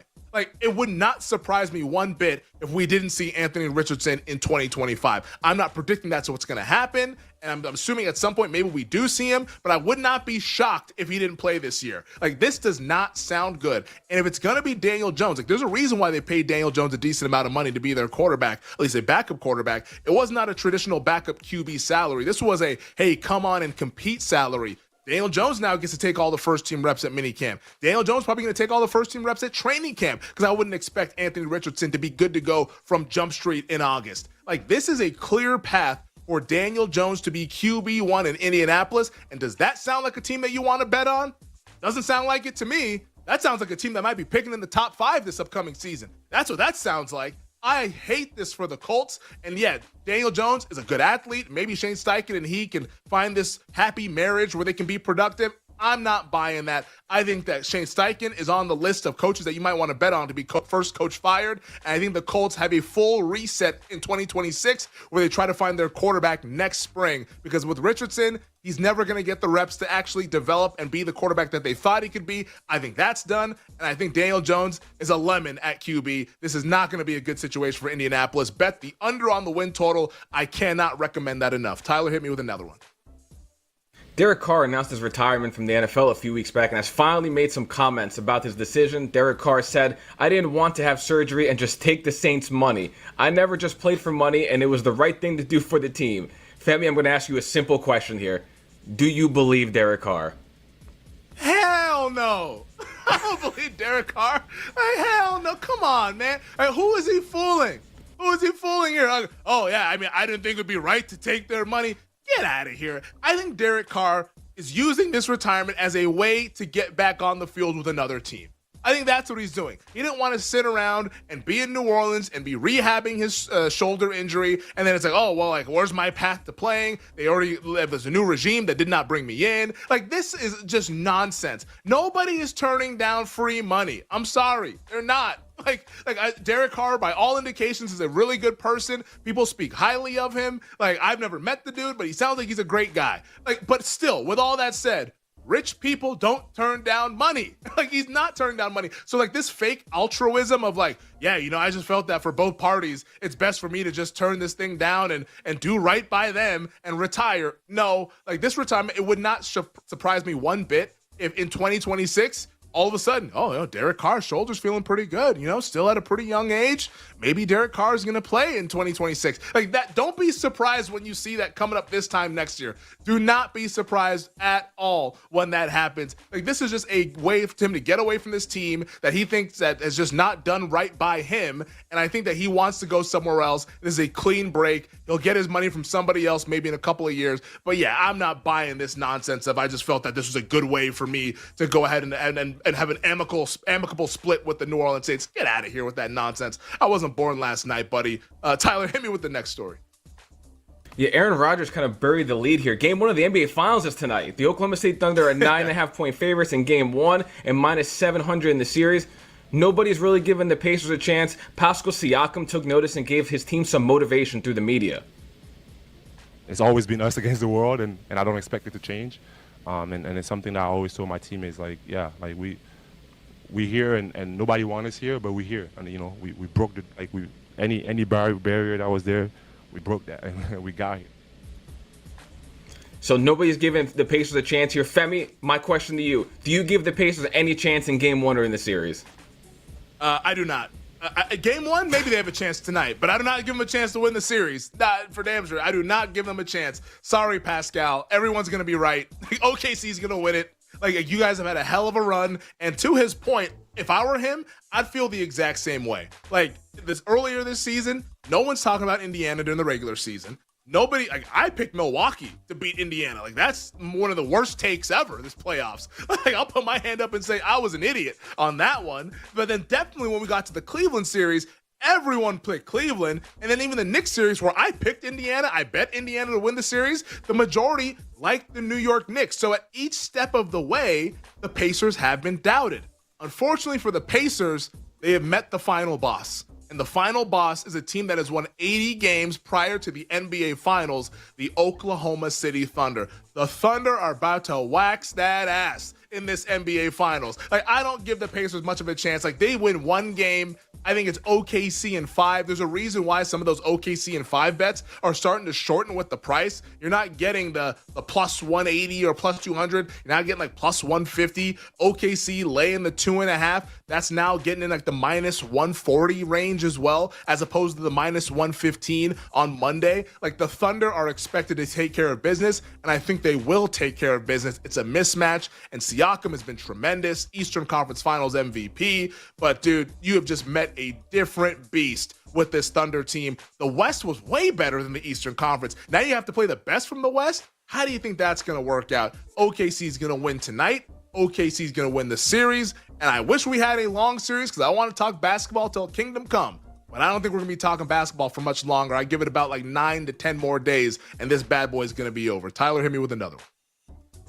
Rashad Bateman signed a 3-year, $36 million extension with the Baltimore Ravens earlier today. Bateman's had an up-and-down career, mainly due to injuries, gained a career-high 756 yards last season. Your thoughts on this move and the Ravens heading into next season?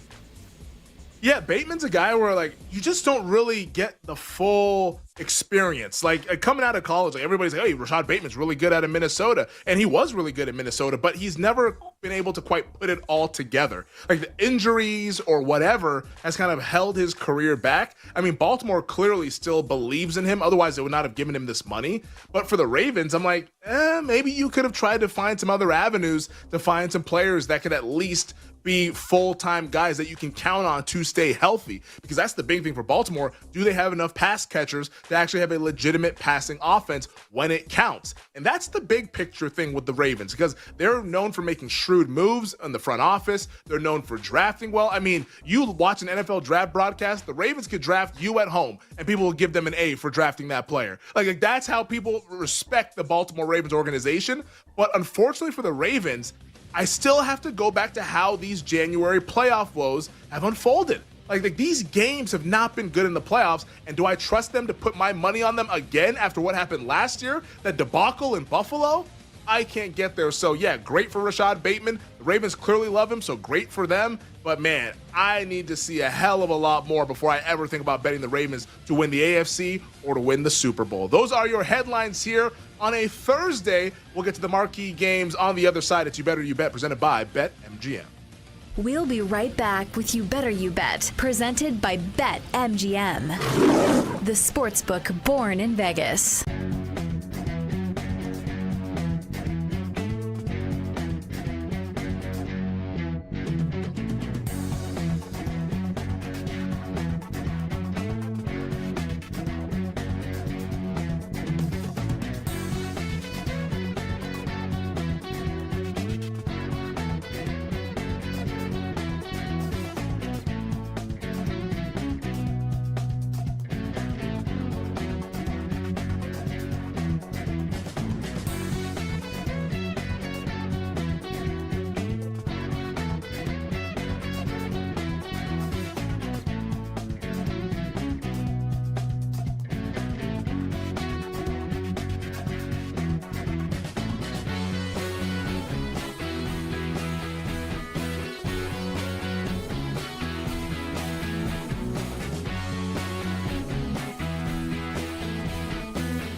I don't think I'm a great fantasy player, but I'm the type of guy that takes a quarterback in a 10-team, 12-team league. I take a quarterback in the 6th or 7th round. That's just kind of how I go, right? I love stacking running backs and receivers, and usually when when I have the 6th or 7th pick and it goes running back, running back, running back, running back, running back, I'm going to take the best receiver. Jamar Chase. You're going to go Chase. Yeah, I know.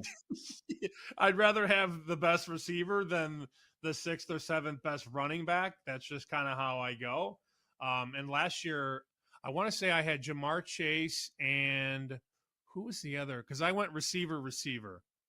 I had Chase London? and Nakua. No, Nakua, I think Puka. I had in the second round, which ended up not working out because he got hurt. He only played in 10 or 11 games. But I zig when people zag, and I'm looking at Fantasy Pros, and they've got Barkley 1, Robinson 2, Gibbs 3, Henry 4, Genty 5.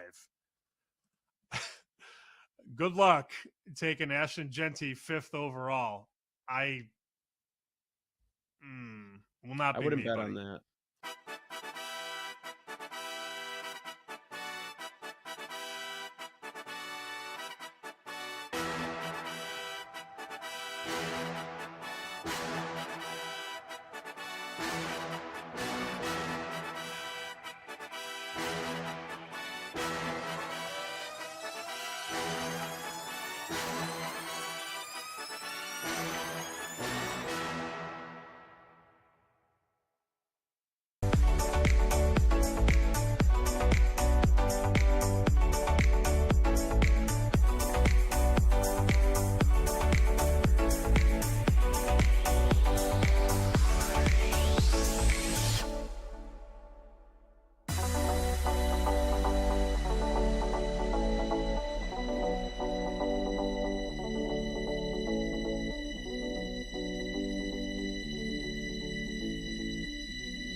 Let's get back to You Better You Bet on the BetMGM Network.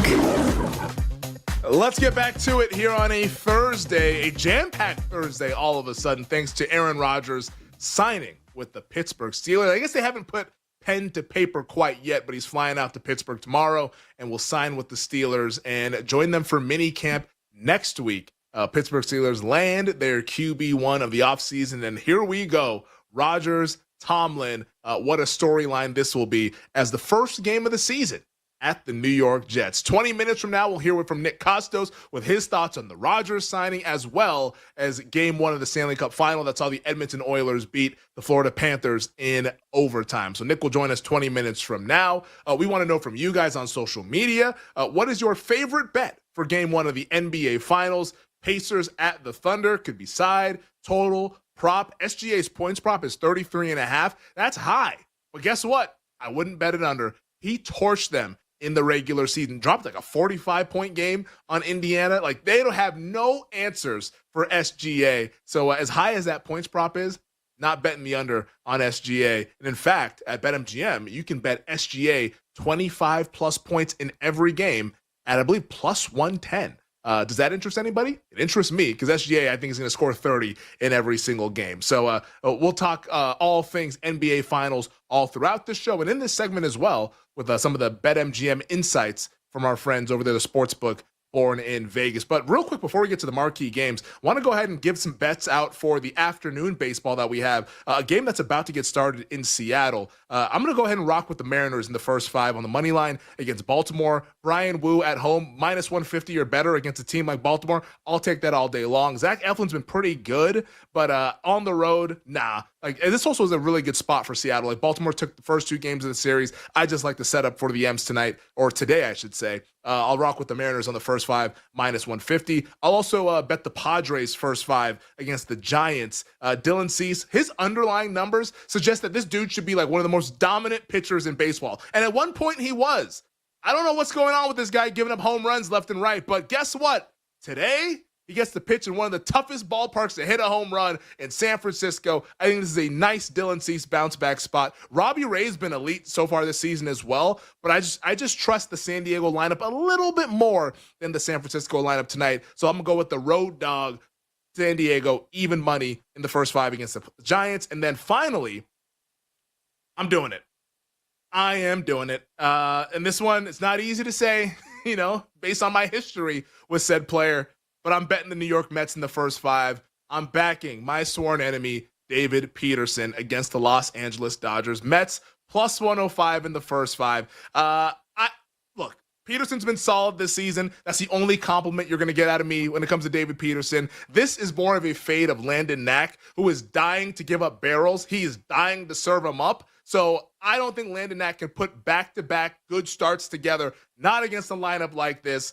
He's been up and down. Nah, I'm not buying it. Give me the Mets plus 105, as we'll be backing David Peterson. I also like Juan Soto to hit a home run in that game. Doesn't have the greatest payout, plus 270, but Soto feels like he's seeing the ball well. I like where he's at, and I think he's going to go yard off of Landon Knack. Landon Knack is not very good, so we will go ahead and fade him. Also going on in the rest of the world of sports, how about the French Open? Arina Sabalenka beats Iga Swiatek in a really fun match. The first 2 sets were really fun. Third set, Sabalenka destroyed her. 7-6, 4-6, 6-0. Sabalenka advances to the French Open final on the women's side. And then the American carrying the flag, our torchbearer, Coco Gauff, beats Louise Bosson in straight sets, 6-1, 6-2, setting up a women's final Saturday between Sabalenka and Gauff, the top 2 seeds of the tournament, so it shouldn't be a surprise that we got here. I was looking at it, watching the broadcast earlier this morning, at least here on the West Coast. Head-to-head, their results, they're 5-5. Like 5 wins for Coco, 5 wins for Sabalenka. In majors, they've split them. 1 win for Sabalenka, 1 win for Coco. So it should be a competitive match coming up on Saturday. The betting market right now has Sabalenka a minus 200 favorite and Coco Gauff around plus 180, plus 170, depending where you do your shopping there. But Sabalenka favored, the top seed. It's no surprise. I mean, she just beat the Queen of Clay in Iga Swiatek, who Iga had won 26 straight matches at the French Open. And Sabalenka in that third set made her look like light work. So a fun match coming up on Saturday.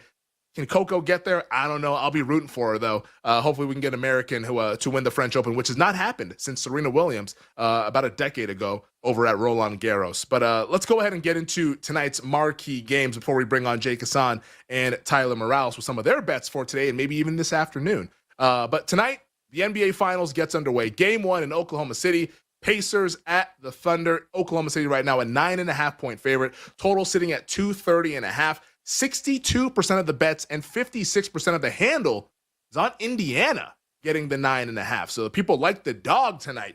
59% of the bets, 62% of the handles on the over 230.5.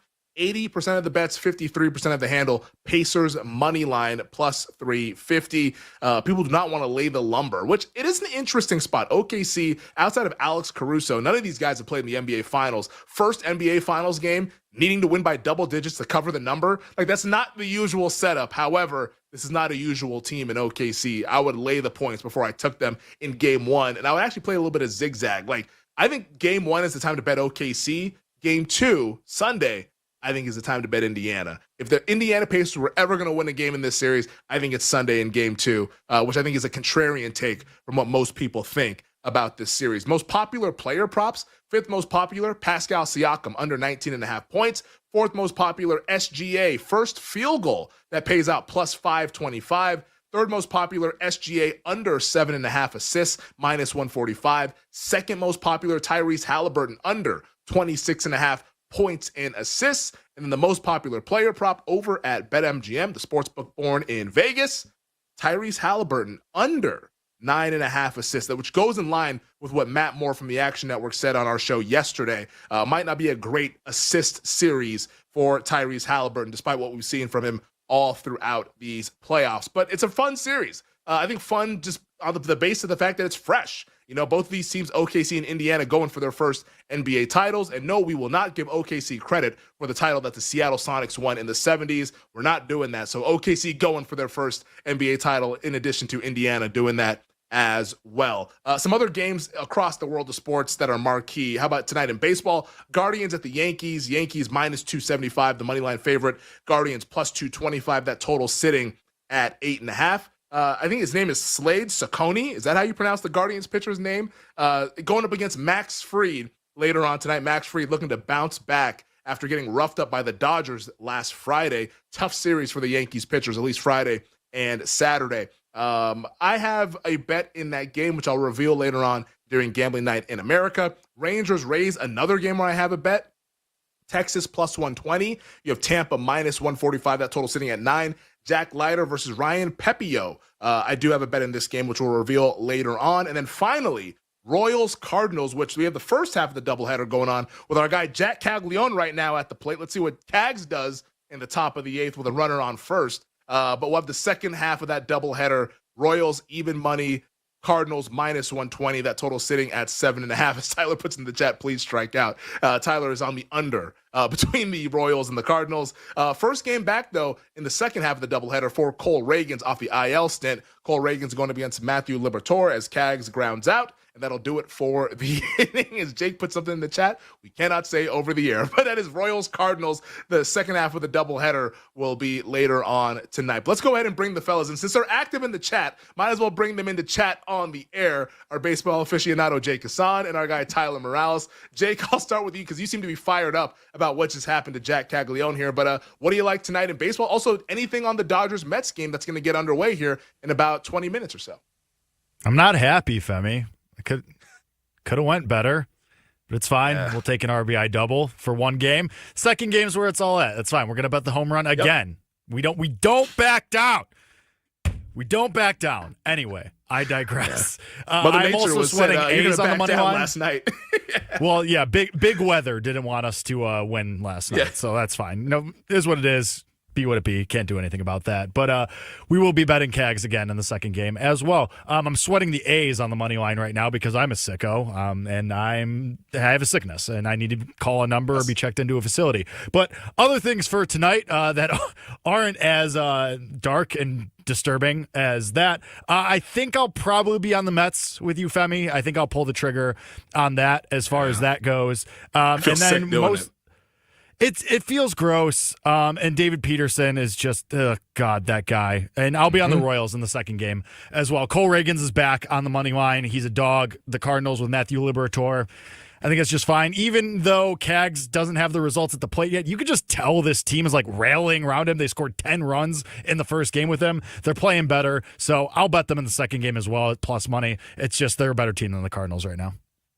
All right, so you're rocking with the Royals, and then also riding with me, David Peterson and the New York Mets coming up in about 15 minutes. What could go wrong? We'll be watching it and sweating it together, which will be fun at least hope so. Tyler Morales, talk about bets for tonight, and also what's going on north of the border in Toronto with the RBC Canadian Open. Oh, the Canadian Open. It's amazing golf out there right now. I think Danny Willett's -6 right. Danny Willett is 6 under in the lead right now. But there's like a whole bunch of golfers. Champion Danny Willett. All right? Masters champion Danny Willett. You're right. There's a bunch of golfers just like packed in with like 2 to 3 strokes near the lead. Our guys, honestly, like they're doing so well, I'm kind of concerned. I got 3 guys like 2 shots off the lead. Kind of worried, but I think we're gonna get somebody here hopefully to cross the finish line. As for tonight, I mean, I agree with all you guys. I bet the Mets. I like him on the money line full game. It's not even David Peterson's like he's so much better. Yeah, exactly. The Dodgers pitching is so bad right now until they get these guys back. So I'm going to take the Mets money line. And also, real quick, the prestigious Live Golf Virginia is tomorrow. I like John Rahm at plus 550 to win, and I parlayed Rahm with Bryson to win the U.S. Open at 65 to 1 as well. Just the more plays to get to to Bryson to win the U.S. Open. So Rahm to win Live Golf Virginia. We'll all be watching. Plus 550. It's my single bullet on that tournament. Live Golf Virginia. So where were they playing in like Roanoke? Where are we playing this tournament? Live Golf Virginia. Couldn't even tell you. So 1 week we're in Dubai. The next week we're in Virginia. Yep. All right, Live gotta Live figure Golf that Virginia. out. All right, Live Golf Virginia. John Rahm is who we'll be rooting for in Live Golf Virginia. And what a flex by Tyler. We have so many guys in contention. I'm worried that this might not go well. Like, just absolutely flexing. And we're 18 holes into this bad boy. Absolutely love it. But we'll be sweating out the RBC Canadian all throughout the weekend. We'll be talking about Aaron Rodgers signing with the Pittsburgh Steelers coming up on the other side when we're joined by our guy, Nick Costos, to lead off the 4 o'clock hour. Rodgers to Pittsburgh and Stanley Cup final thoughts after Edmonton wins in overtime over the Florida Panthers. It's all coming at you next here on YBYB on the BetMGM Network. We'll be right back with You Better You Bet, presented by BetMGM, the sportsbook born in Vegas.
You know, I'm a very, very heartbroken Knicks fan right now.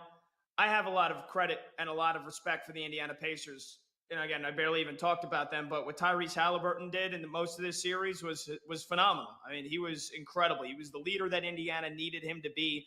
Double-digit assists in almost every game. Outside of the dud in Game 5 the other night, he was tremendous scoring the basketball. Siakam was a beast. You know, they've got a guy like Nesmith that can drop 30 on a given night. They've got Benedict Mathurin that came off the bench and scored 20 points a couple different times in the series. Obi Toppin goes for 18. Nembhard can hit threes. Miles Turner, although he didn't really show it, he's a guy that can score 20. If you leave him open, he can hurt you from deep. That being said, Sean, you've watched the Thunder play. I've watched the Thunder play all season. Now the rest of America has seen the Thunder. Mm-hmm. They've seen SGA. All the haters and the doubters have been into submission. I said on my show on Infinity Sports Network on the Pat Boyle Show, I think the Thunder are in the midst of one of the greatest seasons in NBA history. They had the best turnover differential in the last 30 years, best point differential in NBA history, most double-digit wins in NBA history, 30-point wins in the playoffs. They've got 4 of them. They're not stopping now. There's nothing the Pacers are going to do to stop them. So, again, unless you think this is, like you said, Sean, Super Bowl 42, where we've got a miracle coming on our hands, it's very unlikely. You could be the person, you could be the guy, you could be the woman that says, I told you so to everybody. But there is a 1% chance the Pacers win this series. And the closer you can get to realizing that and finding out how to bet it, you will be better off for it here. And I think that this is a sweep. And at worst, it's a gentleman's sweep. So how am I looking to play this, Sean? Thunder minus 2.5 games, a.k.a. Thunder to win it in 5 or 4 is minus 110 on BetMGM. That's what I'm betting. That's my bet for the series. Thunder win it in 5 or Thunder win it in 4, minus 110. And then I even might throw a couple bucks on Thunder to sweep at plus 325, which, again, I think it's very, very plausible that they don't lose a single game in this series.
Presents to you the show where anything can happen. Yeehaw! It's the king of Wagertainment, the prop king himself. Your boy has got this ish figured out like I always have. Nick Costos. Go eat your Five Guys burger with your 1-star take. You better, you bet. We need to celebrate betting on sports. This is You Better You Bet, brought to you by BetMGM, the sportsbook born in Vegas on the BetMGM network.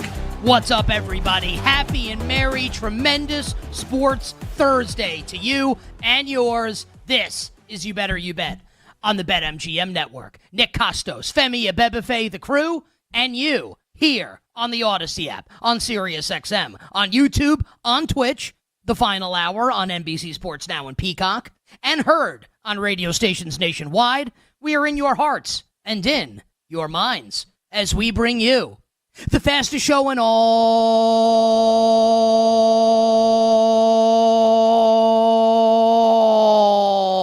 of Wagertainment. Talking all things sports betting.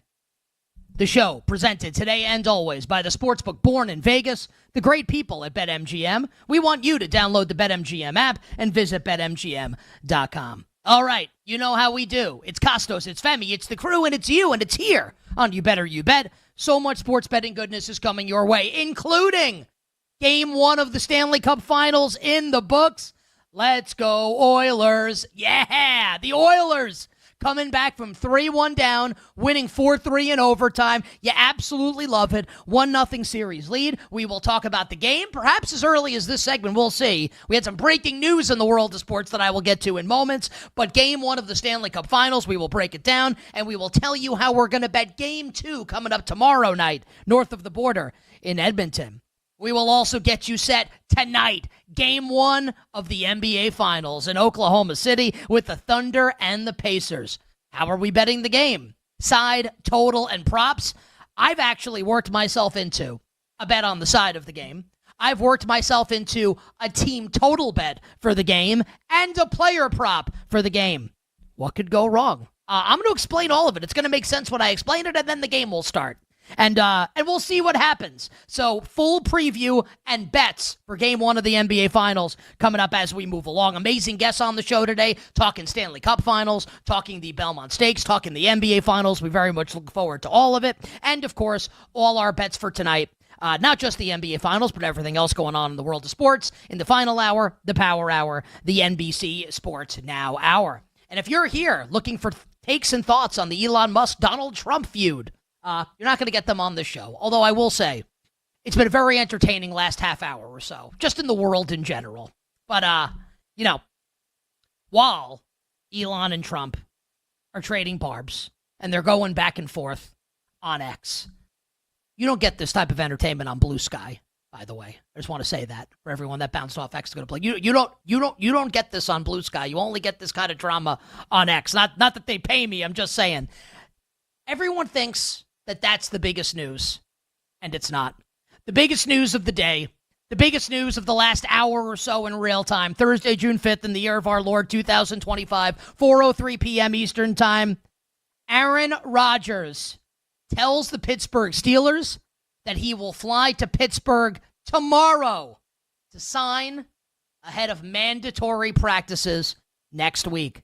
So I guess he could change his mind, like he's nuts, like something crazy could happen. Probably not, though. We can operate under the assumption that Aaron Rodgers signs with the Pittsburgh Steelers tomorrow, that he's going to be on the practice field next week, and that he will be Pittsburgh's starting quarterback when they begin the season, week 1, on the road at his former team, the New York Jets. Oh, my God. I'm just like, how much do you love it? Seriously. When I say that, how excited do you get? Like, all this stuff going on in the world of sports is amazing. We love sports. We love the Stanley Cup Finals. We love the NBA Finals. There's nothing like the National Football League. I'm more excited for Steelers-Jets at the beginning of September than I am for Game 2 of the Stanley Cup Finals. And I'm really excited for Game 2 of the Stanley Cup Finals because this ish is absolutely the best. And now that Aaron Rodgers is finally signed, we can have a conversation about what the Pittsburgh Steelers are going to be this season. And I guess it's really not that much of a surprise. You know, it's possible that Rodgers could have thrown a curveball to everybody, but everything Pittsburgh did throughout this offseason kind of like led all of us to believe, and we were all operating under the assumption, and the betting market's been operating under the assumption, that Rodgers would be their quarterback. You know, don't make a move in free agency other than to bring Mason Rudolph back. Pass on Shedeur Sanders like 9 times in the NFL draft, not taking a quarterback before they draft Will Howard to fill out the room. It was never going to be Mason Rudolph. And the betting market knew this because the Steelers' win total would never have been 8.5, juiced, even though it's juiced to the under, would never have been 8.5 if Mason Rudolph were going to be the starting quarterback. The Steelers would never have been 3-point road favorites at open at the New York Jets if we thought Mason Rudolph seriously was going to be the quarterback of the Steelers. The assumption all along has been that Aaron Rodgers would be the quarterback of the Steelers, and now he will be the quarterback of the Pittsburgh Steelers. And in years past on the show, when our buddy Ken Barkley did the show with me, when we would do our NFL previews every summer, you know, a pretty fun exercise that you don't need to be able to code to do or have an Excel spreadsheet to perform. It's really easy. It's something that's really elementary that any sports fan can do with a rudimentary knowledge of the National Football League. And it goes like this. Head coach, quarterback, win total. Say them all out loud and ask yourself, does it make sense? For example, Mason Rudolph, Mike Tomlin, 8.5. Does that make sense to anybody? Of course not. Of course it doesn't make sense. It makes no sense for that win total to be 8.5. You can go to Buffalo, where it's Josh Allen, Sean McDermott, 11.5. That makes sense. Lamar Jackson, John Harbaugh in the same range. That makes sense. So I'm going to do this now, and I want everybody to think about it for a second. You ready? Aaron Rodgers, Mike Tomlin, 8.5, juiced under. Aaron Rodgers, Mike Tomlin, 8.5, juiced under. Does that feel right to everybody? Does it feel correct? After last year, the win total was also 8.5, and that was Mike Tomlin, Justin Fields / Russell Wilson. And the Steelers went over the win total. When I say out loud, and when I think about, and I hear Rodgers, Tomlin, 8.5. My thought is, and it's a strong thought, over. To finish above 500. Where Mike Tomlin has lived in the land above 500 for the duration of his coaching career, which started in 2007. Almost 20 consecutive years of never finishing below 500. And you can't go 8-8 anymore. You're either above or you're below 500.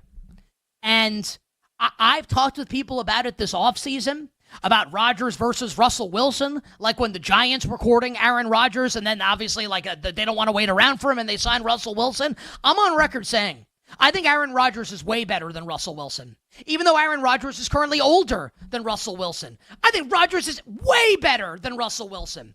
I think Aaron Rodgers is way better than Jameis Winston. And I'll tell you who else Aaron Rodgers is way better than. And I don't think it's close, and I think it'll manifest itself coming up in week number 1. He's way better than Justin Fields. Now, Aaron Rodgers is not the multiple-time MVP award winner that he was even early in his career.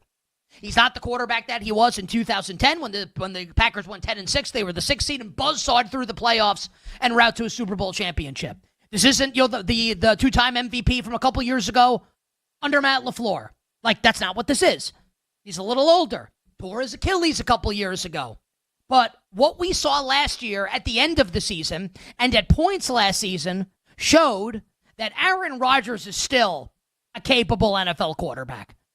I'm not going to put him in the same breath as Mahomes and Allen and Lamar and Burrow and Jaden Daniels and Jalen Hurts, the elite of the elite, Matthew Stafford.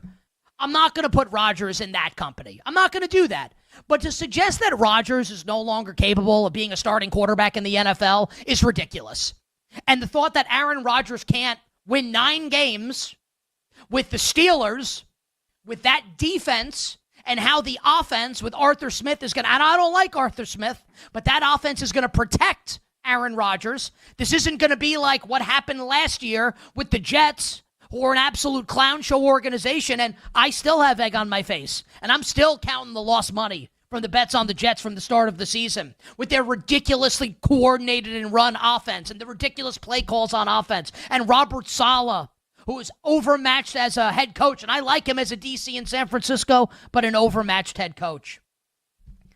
Aaron Rodgers can definitely get the Steelers to 9 wins.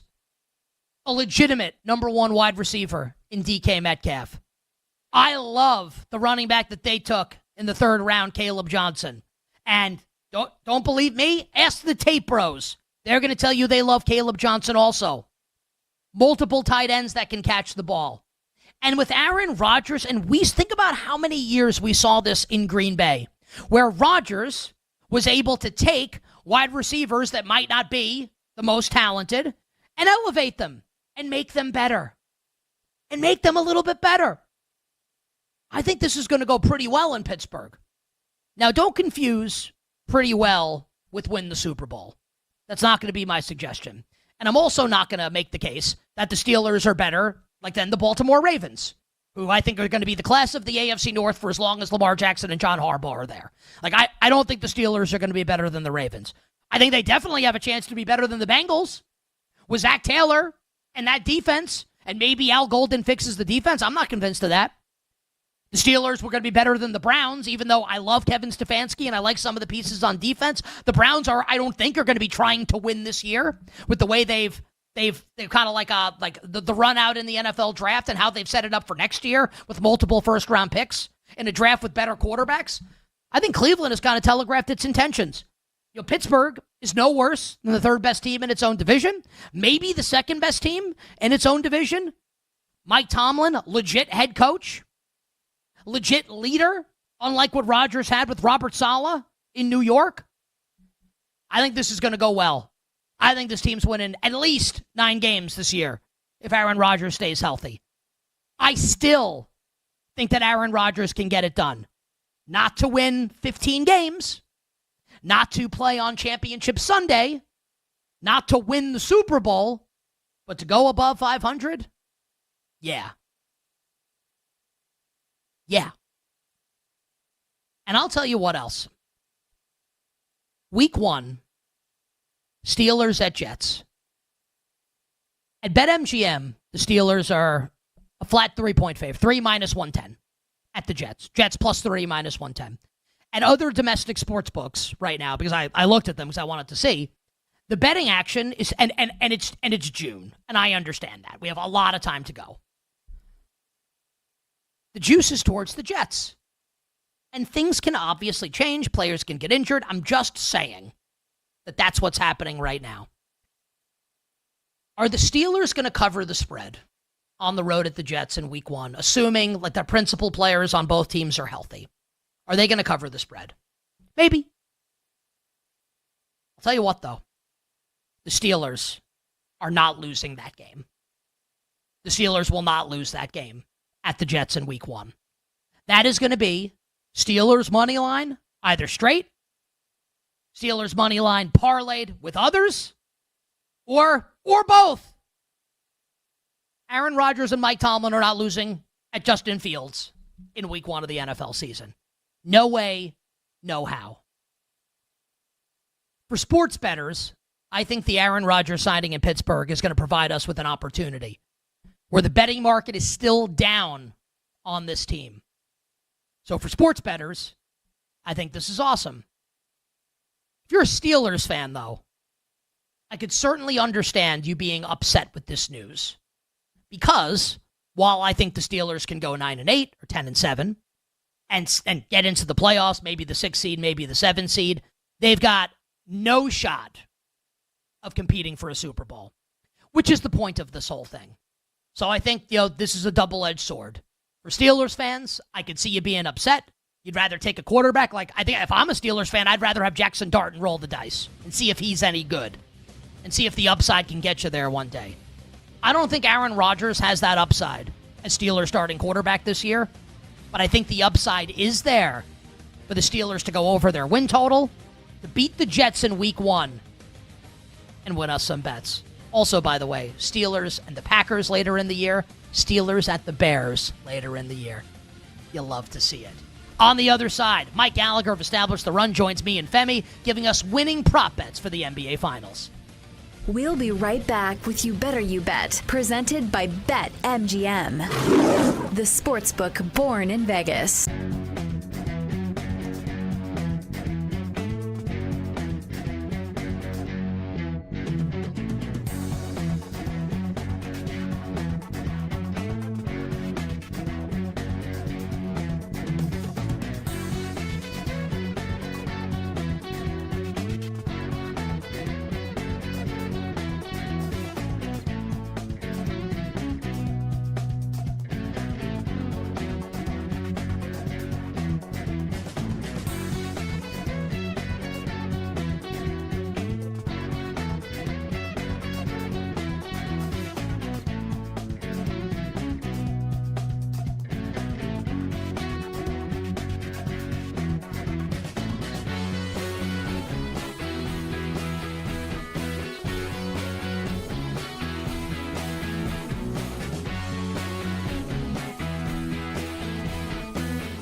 I like both teams to not score 50 or more points. That's plus 140 in game 1.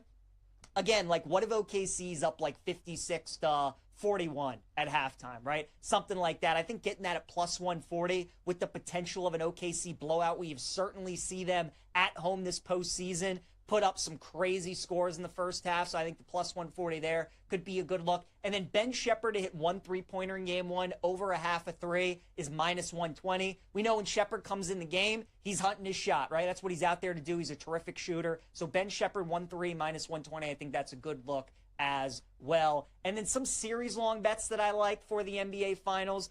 Pacers to win game 1, if you do like that. And then the Thunder to win the series is plus 450. We talked about that earlier. If you like Indiana to win game 1, just bet the BetMGM special. Pacers game 1, Thunder to win the series. That's plus 450. Also, Siakam to lead the series in scoring is 40-1. And when you look at that price, certainly SGA is the massive favorite. But if this series is a sweep and SGA is only playing like 28, 30 minutes a game, then Siakam's playing like 37, 38, 40 minutes a game. Might be an opportunity there for Siakam to lead the series in scoring, and you get a great number at 40-1.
To win a title on top of everything that's happened this year would be special.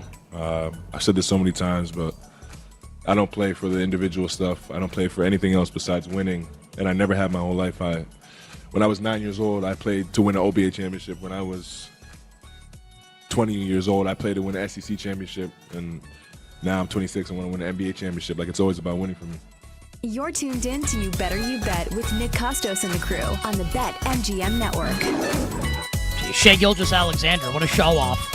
When I was 9 years old, I was trying to win. Have some fun, buddy. When I was 9 years old, I was like playing Legend of Zelda: Link to the Past on Super Nintendo and really enjoying my life.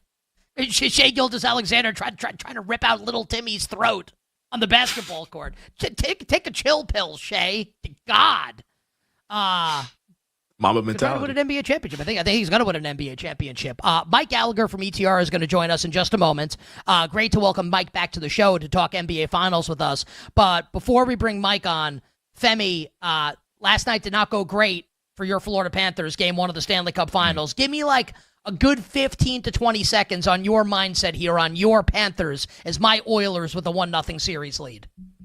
Yeah, I still feel good. Last night, the quotes coming after the loss in overtime, I thought were exactly what I needed to hear. The Florida Panthers acknowledged that they were wrong for sitting back, wrong for being a little bit conservative. I think you see a better Florida approach in game 2, where if they do get a lead, they're pressing on the gas. So I think I like where I'm at with the Florida Panthers. I think they're right there with the Oilers, if not a little bit better. I have to tell you, man, no one does a spin zone like you. Nobody. I'm happy where I'm at. We're down 1-0. I'm happy where I'm at. Yeah. Okay, you lost the road game. Yeah, you were supposed to lose that game. They just lost game 1, man. It's not over. They handed out Lord I love how Stanley's Cup last night. we've edited this now to they were supposed to lose the game. Didn't you bet Florida yesterday? They were supposed to lose? I'm saying that the betting market said Edmonton was more likely to win. That's what I'm saying. Betting market says Edmonton's more likely to win tomorrow. And I got news for you. They will win tomorrow. We'll talk about it later in the show. Our thoughts on Game 2 of the Stanley Cup Finals and projecting it moving forward. But joining us right now is the aforementioned. I mean, when it comes to NBA props, like NBA in the weeds analysis, this guy is the actual GOAT, the greatest of all time. He does amazing work for our friends over at Establish the Run, EstablishTheRun.com, the ETR YouTube channel. Their DFS show is must watch and must listen to if you play NBA Daily Fantasy. If you play NBA Fantasy, period, you need to be following Mike Gallagher on Twitter at Mike S. Gallagher and the ETR NBA podcast as well. My friend, welcome back to the show. Happy NBA Finals to you and yours. Thanks so much. Glad to be back. It's been way too long. I'm so pumped. This series is going to be a lot of fun. Who cares about big markets, man? I'm excited for this series. Well, I do.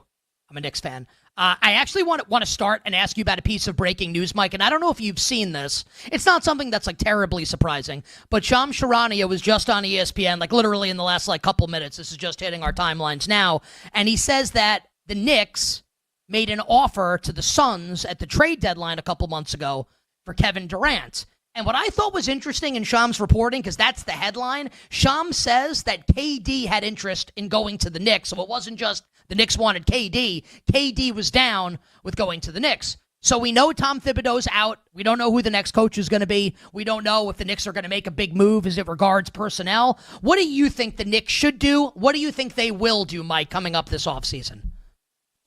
I think they're going to do something. They definitely shook things up, getting rid of Thibodeau, and they just kind of weren't happy overall. So you would think that, I think Kevin Durant makes some sense. Obviously, the Giannis stuff's going to go insane, but so many people could beat their offers. It depends on what the market comes in for KD.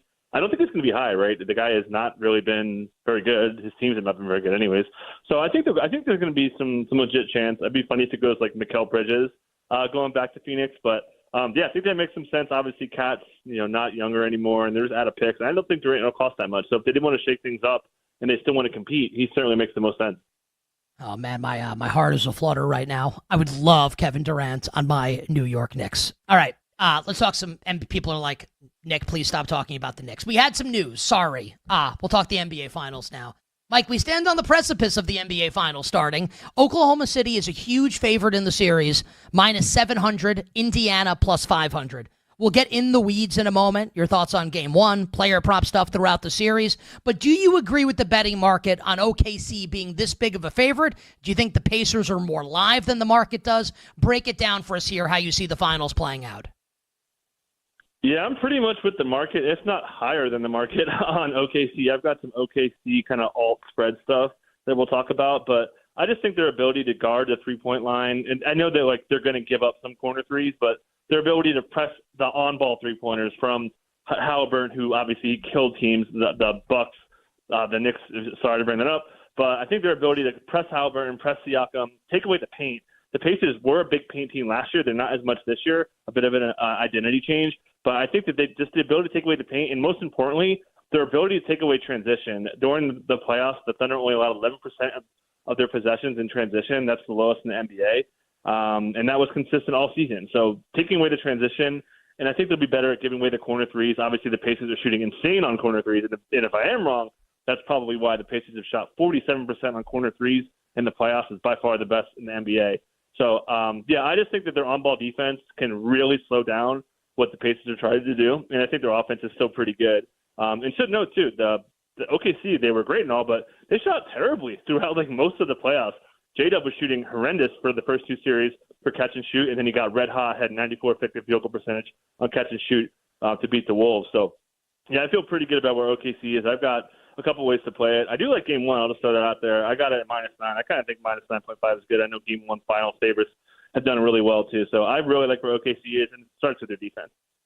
So OKC tonight laying the points. You think OKC is going to win the finals. Mike, how many games does Oklahoma City win the NBA Finals in?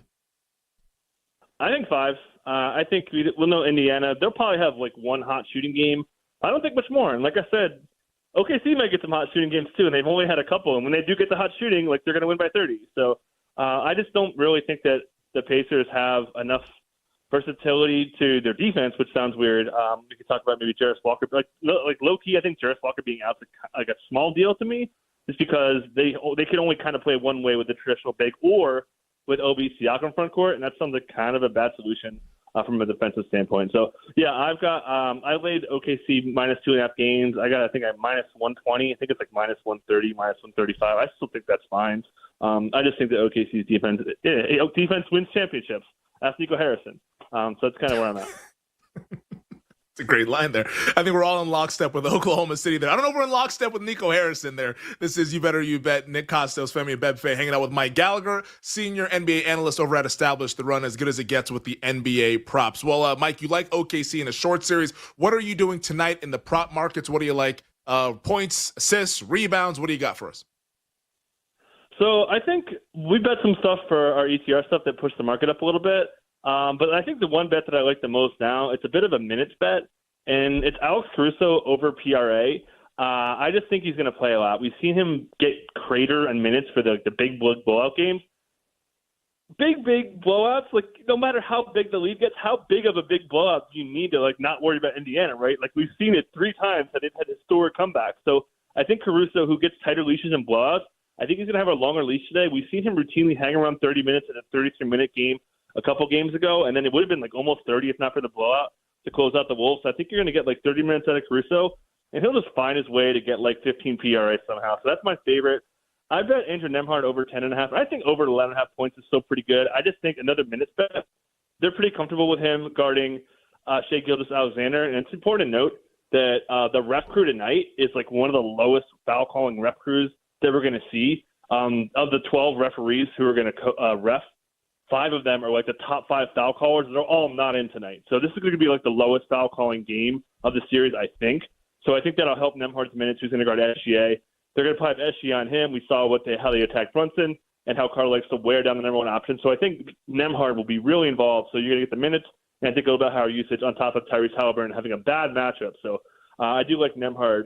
I got 10.5, but I'm good with 11.5 as well.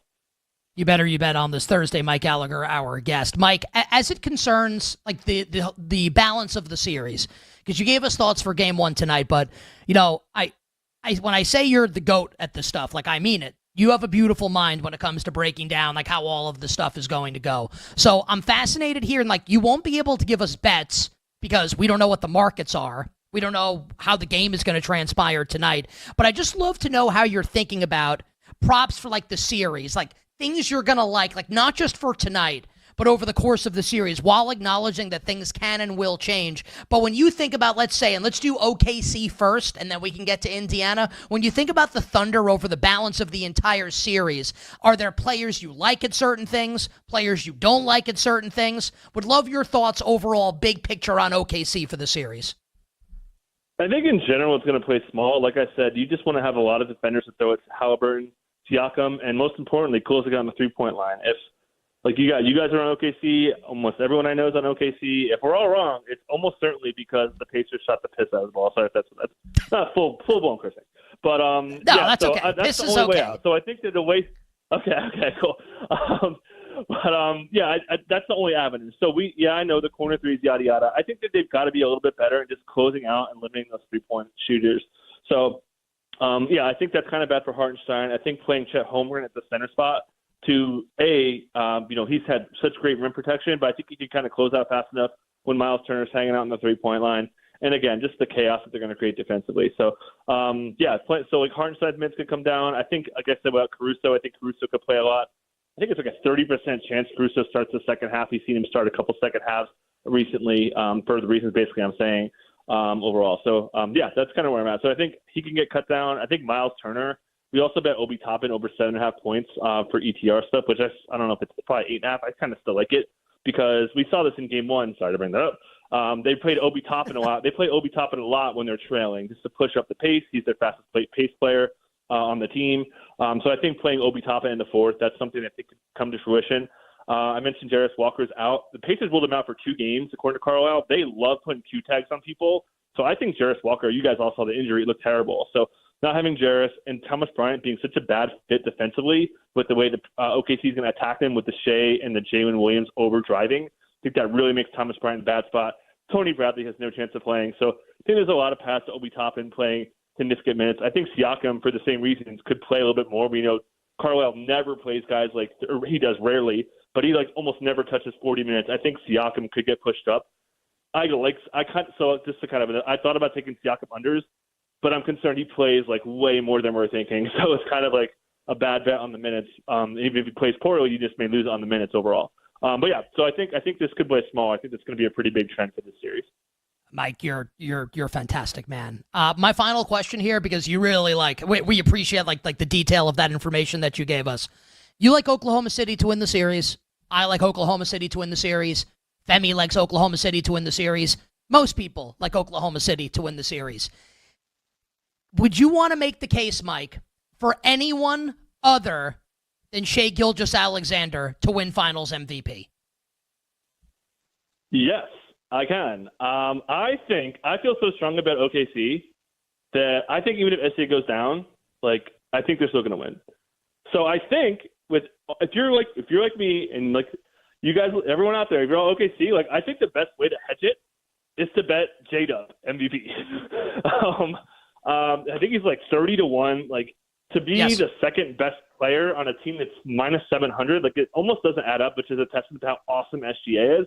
I haven't done that yet because I feel so strongly I don't want to hedge. But I think I should note too, what if the Pacers do kind of add a lot of doubles? I don't know. I think J-Dub, I'm not doing it, but I think that if I wanted to play it, granted I've lost money on the Pacers. I was on the Knicks last series. I lost money on the Cavs, but I've also won a lot of money on the Thunder as well. So I think that would be J-Dub would be by far the best play. Who's again coming in red hot, really killed the Wolves. Mike, promote everything you've got because the stuff that you guys do at ETR is unbelievable. Promote all the content you've got coming out for the NBA Finals here. You got about 30 seconds. Yeah, Establish the Run. We actually launched the WNBA product, and we have full stat projections on that. We're all working on that. We're really excited about that. We put a lot of work in that. So anybody looking to dabble in WNBA, check it out. It's just out Establish the Run. And then, same stuff for NBA. I'm doing NBA matchups every weekday when there's a game, and then we're doing DFS shows, top plays, all the stuff for DFS players. I'm doing my DFS show in 25 minutes. So excited to do that. Mike, have you hung out with Adam Schefter at all recently? No, but I did help him win his fantasy basketball championship, which I am very excited about. He had a really nice pick. Ryan Rollins got him 4 steals on the last day of his fantasy championship to ice it. So shout out Schefter. Just an absolute legend, our friend Mike Gallagher. Mike, we love you. We appreciate it. It's been too long since we had you on the show. It was great to have you back. Stay well. Good luck with all the bets. Let's go Thunder. We'll catch up soon. Let's go Thunder. Thanks for having me on. Talk to you guys soon. Hopefully. This is great. Now, I got to tell you something. That was, Femi, that's amazing having Mike back on the show. Oh, yeah. And you want to talk about just, the word degenerate has a bad connotation, but we when we say it, we mean it in a positive way. Yep. There aren't many more degenerate sentences than Ryan Rollins got 4 steals on the final day of the regular season to win a fantasy basketball championship. It's really great. That's beyond living in the weeds. No, it's yes, you're underground. You've got roots next to the roots of the weeds. All right. On the other side, we go from one great guest to another. He was on the call last night of Stanley Cup Final Game 1. Our friend, the great Eddie Olczyk, talking Panthers, talking Oilers, and giving us bets for the Belmont Stakes right after this. We'll be right back with You Better You Bet, presented by BetMGM, the sportsbook born in Vegas.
I'm of the belief that the biggest superstars in the game, regardless of sport, you have to have won a world championship to elevate your legacy. And I'm not saying that's fair, but I think it's reality. Like Alexander Ovechkin is a good example here in D.C. Thank God the Caps won the Cup in 2018, because you could definitely have made an argument they should have won more during that window. Whatever, they got one, but he needed that one. And now that he got that one, now that he's broken Gretzky's record, he's seen as one of the greats, but it's also because he has a cup. And when you look at other players who haven't done that, Dan Marino in football is a perfect example. When you think about the greats to have ever played the game at quarterback, Marino is right up there. But you don't hear him. Why? Because he doesn't have a world championship, doesn't have a Super Bowl. Charles Barkley is a great modern-day example. Charles Barkley is known for his hilarious antics and analysis on Inside the NBA on TNT, now going to ESPN. And what do they always give him a hard time about on the show? Now, you never won a ring, Chuck. Never won a ring. Go back and look at Charles Barkley's stats. You forget about Charles Barkley, the basketball player. Charles Barkley was unbelievable. But he's known because of his personality and because, of that show, and it's been so long since he's played, people forget. Chuck was unreal. He just doesn't have a title. He is one of the greats. And so to reach that next level, you have to be able to say at least one time, I was a world champion. So all of that is to say, if you're Connor McDavid, already one of the greats at 26, has a long career ahead of him, if he wants to reach next level status, he's got to win one. Or just like in golf, what's the worst label you can have? Best player never to win a major. If you're a superstar, yeah, you have to win a title.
To the point, Bouchard.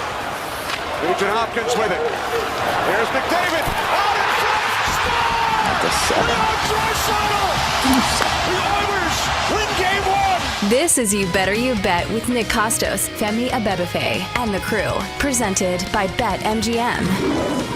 The voice of King Kenny Albert last night on TNT on the call with our friend Eddie Olczyk, game one of the Stanley Cup Final, as the Edmonton Oilers take down the Florida Panthers 4-3 in overtime, overcoming a 3-1 deficit in the game. I wish people could have seen what was going on during the break, as Eddie Olczyk's with us. He's live in Edmonton right now. NHL on TNT does great work for our friends at Twin Spires. If you're betting the Belmont, everybody should check out Twin Spires. Eddie does great work for them. Where Eddie was, you had action on a race at Belmont, right? You reminded me of Kramer in that Seinfeld episode when he's cheering the horse off. Giddy up, giddy. That was incredible, man. Yeah, well, unfortunately, all my picks just went up in smoke here. So, they're racing at Belmont at Saratoga. So, no good on the 5.5 furlongs on the turf. But you know what? There's always a race, Nick and Femi, in about 25 minutes from now. So, good to be with you guys. So that's how we spend our day off here in Edmonton. So we got to have some action, that's for sure. And we had a lot of action both ways last night. I know you guys were on opposite sides last night. So a lot of fun to be in a building on TNT, and at times both teams had their way with each other. And we talk about it all the time. And is when you do have the when you do have the momentum, is what the hell do you do with it? And unfortunately for Florida, in that second period, they only could put up a 1 in that second period. They couldn't put up a crooked number. And I think that had a lot to do with the way how the game ended in the final score. But I think you got to tip your hockey helmet to Stuart Skinner, the way he played in that second period, because a couple of their chances that they had, that being Florida, they just couldn't get that 3-goal or 4-goal separation in the second period, and give Edmonton credit for coming back. So it's going to be a long series. I'm packed for 17 days. So you guys probably have an idea of where my mind is in this series. So I'm expecting a few more games on TNT here before the hockey season comes to an end. I love it. So my guess then, Eddie, and what I was going to ask you is kind of like, where are you at on? I know you liked Florida before the series started.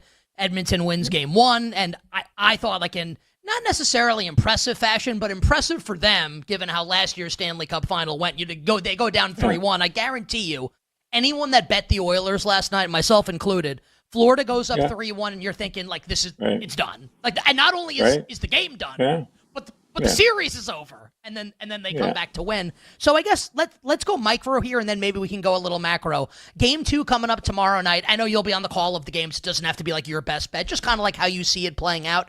It's basically the same line. Edmonton about -125, -130, total of 6. Just thoughts on tomorrow night's game 2 from Edmonton.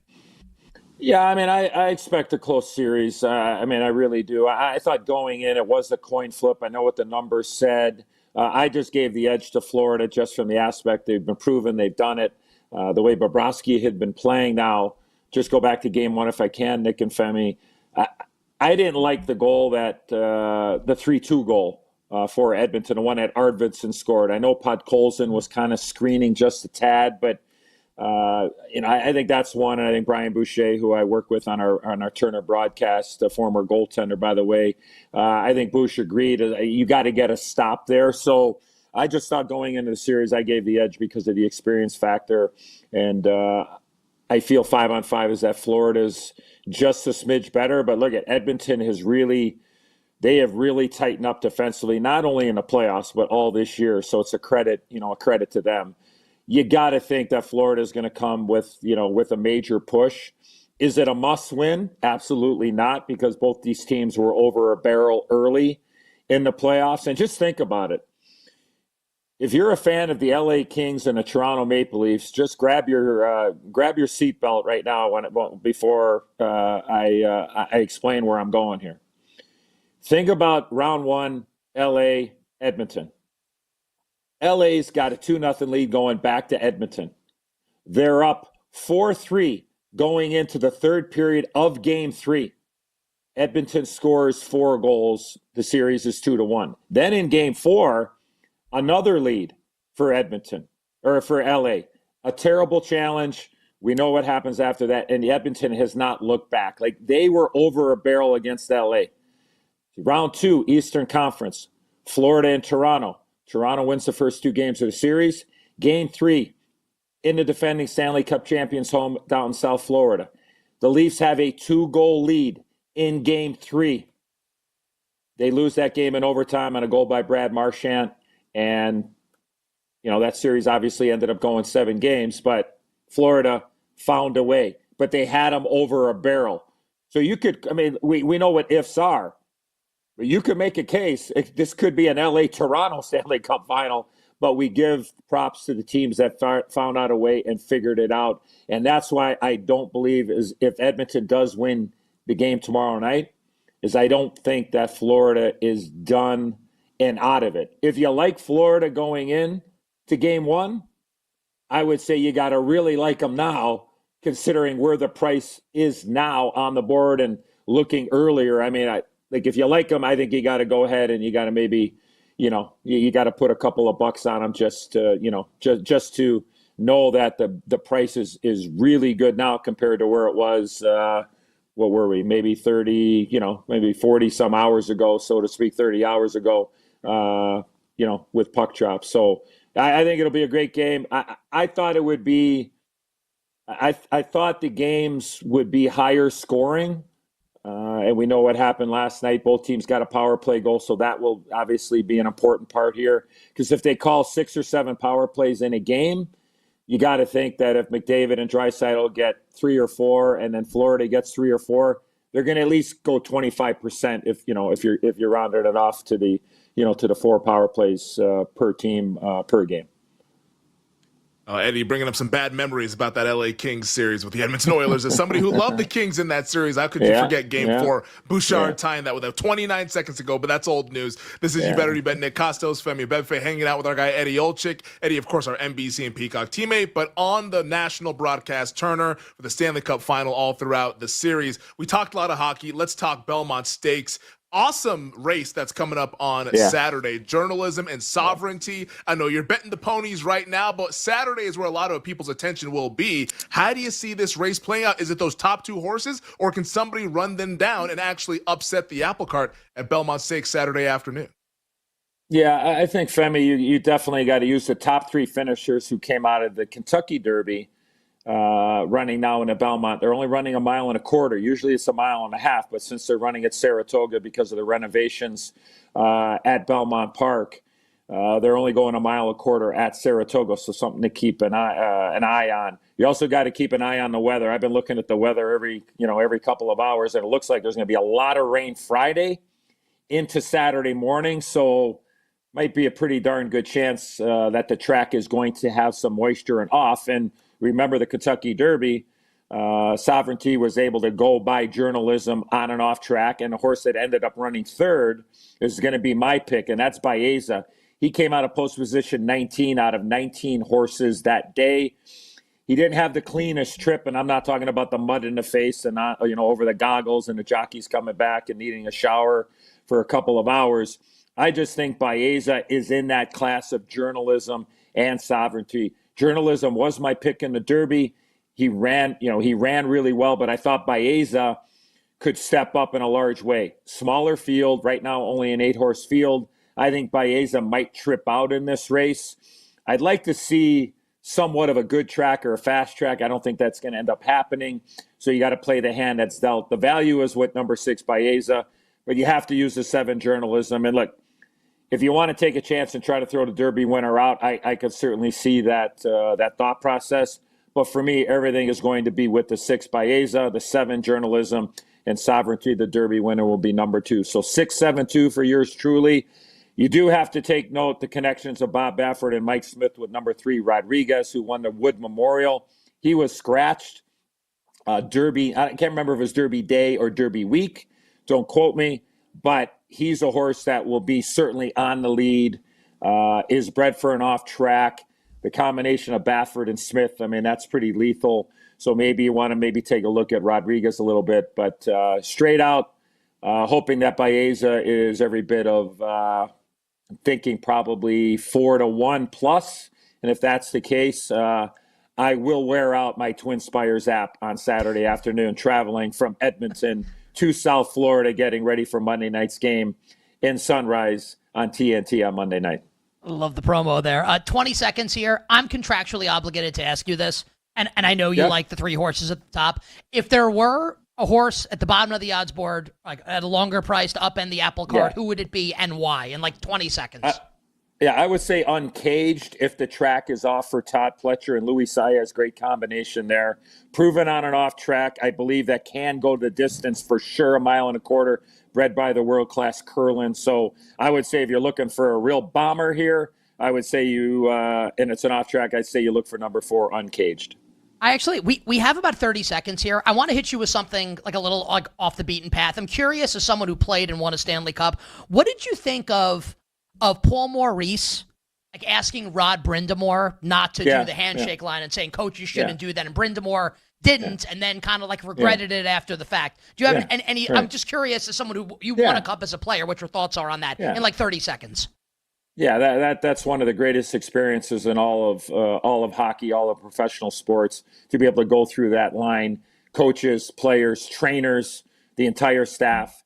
I respect Paul Maurice's decision, but to me, you're your own person. You could just, you could say, hey, you know what? You can do what you want. I know what I'm doing. I'm getting in the back of the line.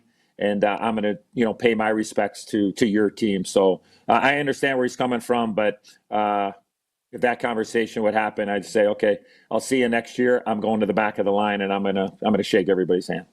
I'm going to give you my opinion, and this is me saying this, not Eddie Olczyk. Like, hey, Paul Maurice, you're not the gatekeeper, buddy. This has been going on for a long time. Paul, another reason why the Edmonton Oilers are going to the Stanley Cup this year. Eddie, you're the best. We love having you on the show. You and Kenny are doing an awesome job. Liam and company, Gretzky doing an amazing job on TNT. Everybody's here. We got the boys on the road. Everybody's here. So it's really good.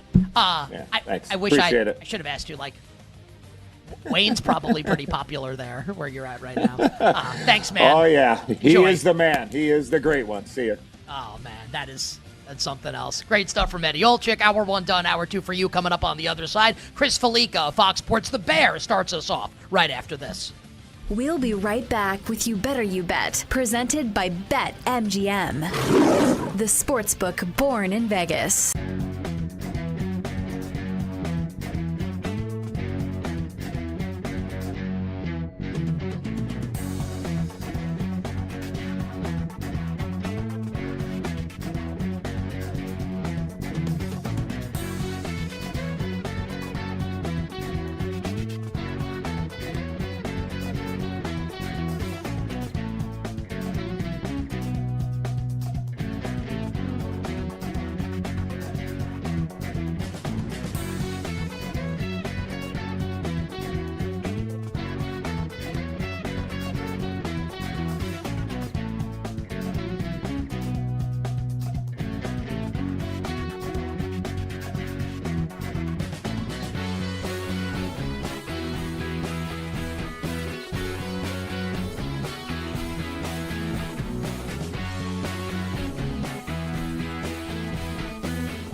Pop-Tarts are headed to the freezer aisle with ice cream pints and sandwiches coming to Walmart's late May 2025. So the pints are brown sugar cinnamon, strawberry, and s'mores. The sandwiches will be available in brown sugar cinnamon, strawberry, chocolate fudge. And apparently only at the Walmarts. I quoted the tweet and wrote, "Diet starts in June," because I'm witty like that. And Brian Gertch on our show has apparently made several trips to the Walmart, and they're all sold out, which is very funny. Many? Like, I need Gertch. How many Walmarts did you go to? I think he said 3.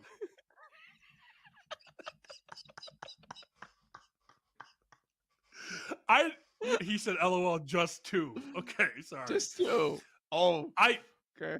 I want this though. I love Pop-Tarts. how I many love are close ice to me. cream. I mean, we all would Yeah. eat that. I don't. Which one you getting? I don't I'm know. chocolate fudge. Where you going? Yeah, you are. I'd probably get the brown Yes. sugar.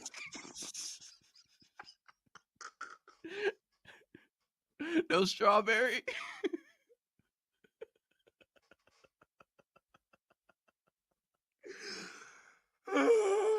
I'm chocolate fudge will be on my tombstone when I die. That's classic. I'd probably go brown sugar cinnamon. All right, but not the pints, right? You're going for the sandwich over the pint. I want the sandwich. Yes. Yeah. Yes, I get the sandwich.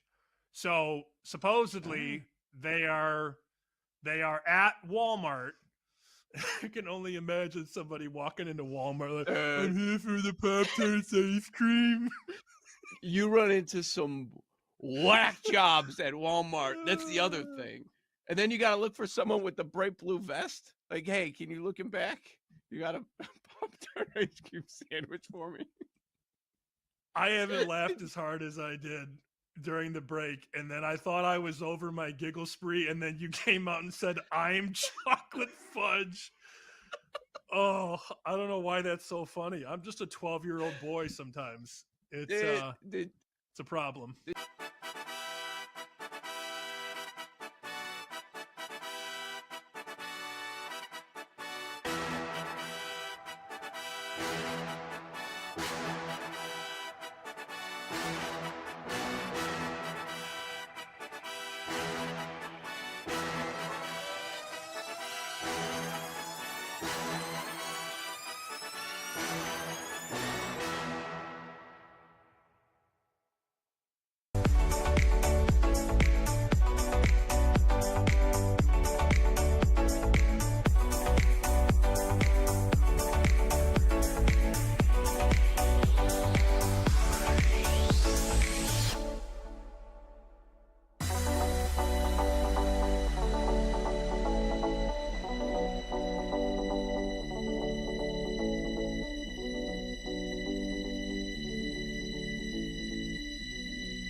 With Nick Costos and Femi Abebefe. Hey, this is Joe Buck, and you have done it. You have found it. You are listening to You Better You Bet. Great decision. The great Iron Eagle. Nick and Femi are such close friends.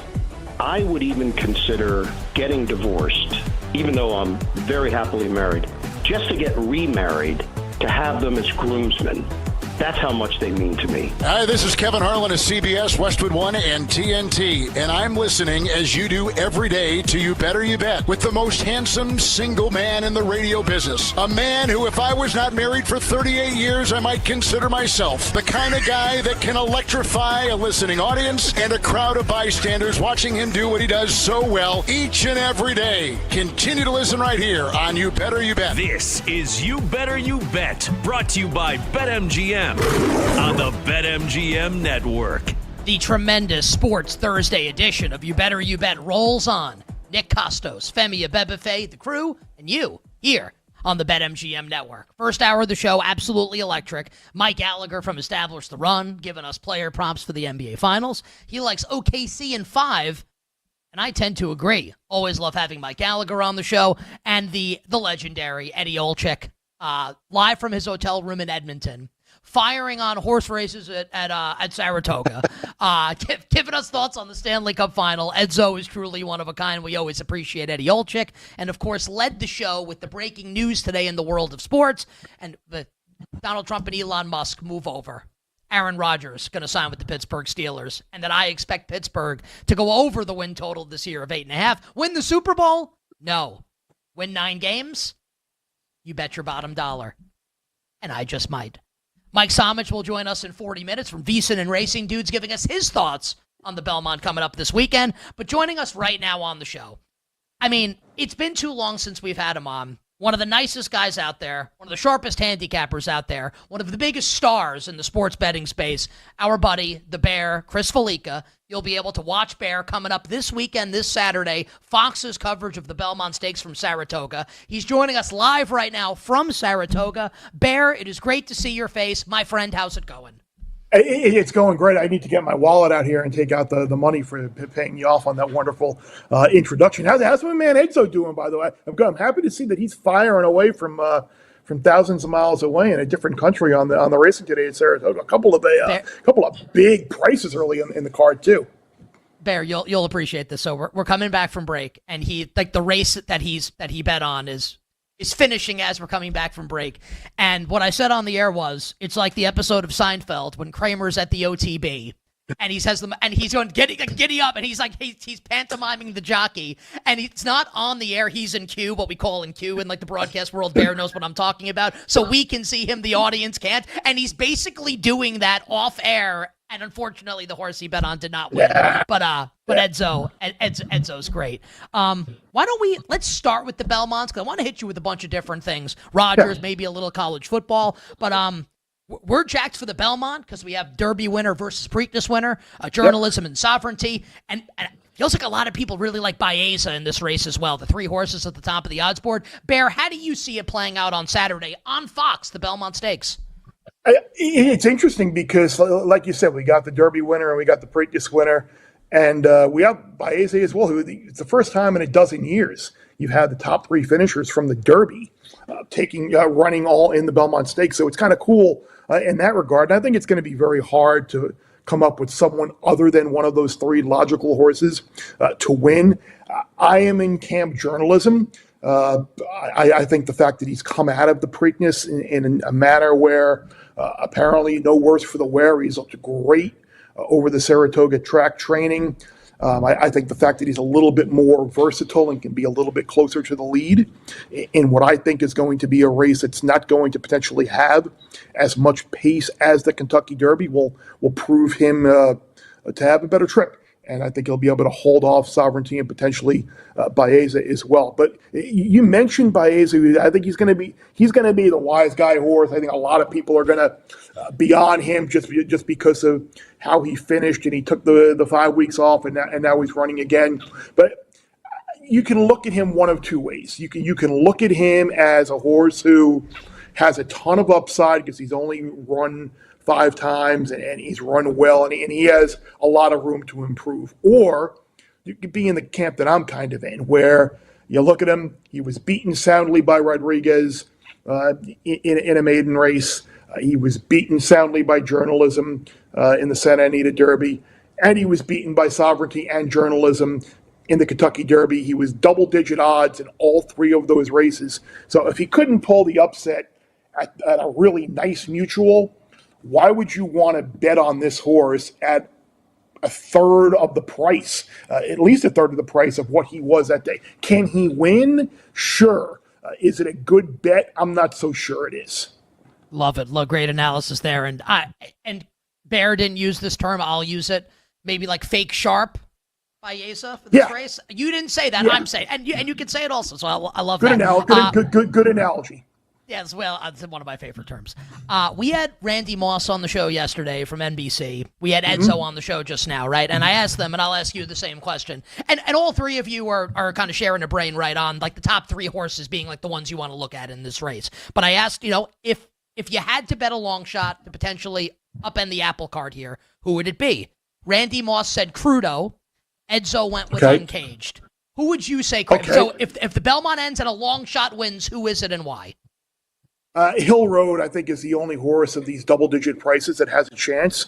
He's a really green horse still. I mean, Chad Brown has only had him for a couple of races.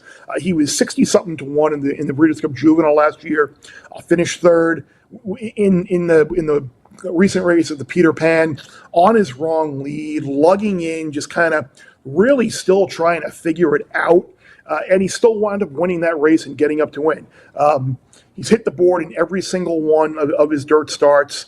Chad Brown, like I said, still kind of learning with this horse. And I think of all those horses with a double-digit price attached to them, I think Hill Road is the one that has the biggest chance to potentially crack the trifecta or the exacta. And I think that's the way, if you want to throw a try or an exacta out there where you're putting your choice of Journalism, Sovereignty, Baeza, of the big 3, who you like to win first, maybe you back it up and put Hill Road 2nd and 3rd in an exacta and a try. And that way you can get one of those 3 favorites out of the money and potentially get a little bit better of a mutual. But I think Crudo is an interesting horse too that I think you said Randy had mentioned, because he's going to be on the lead and he's going to be tested for class. We're just going to see how far he can take him.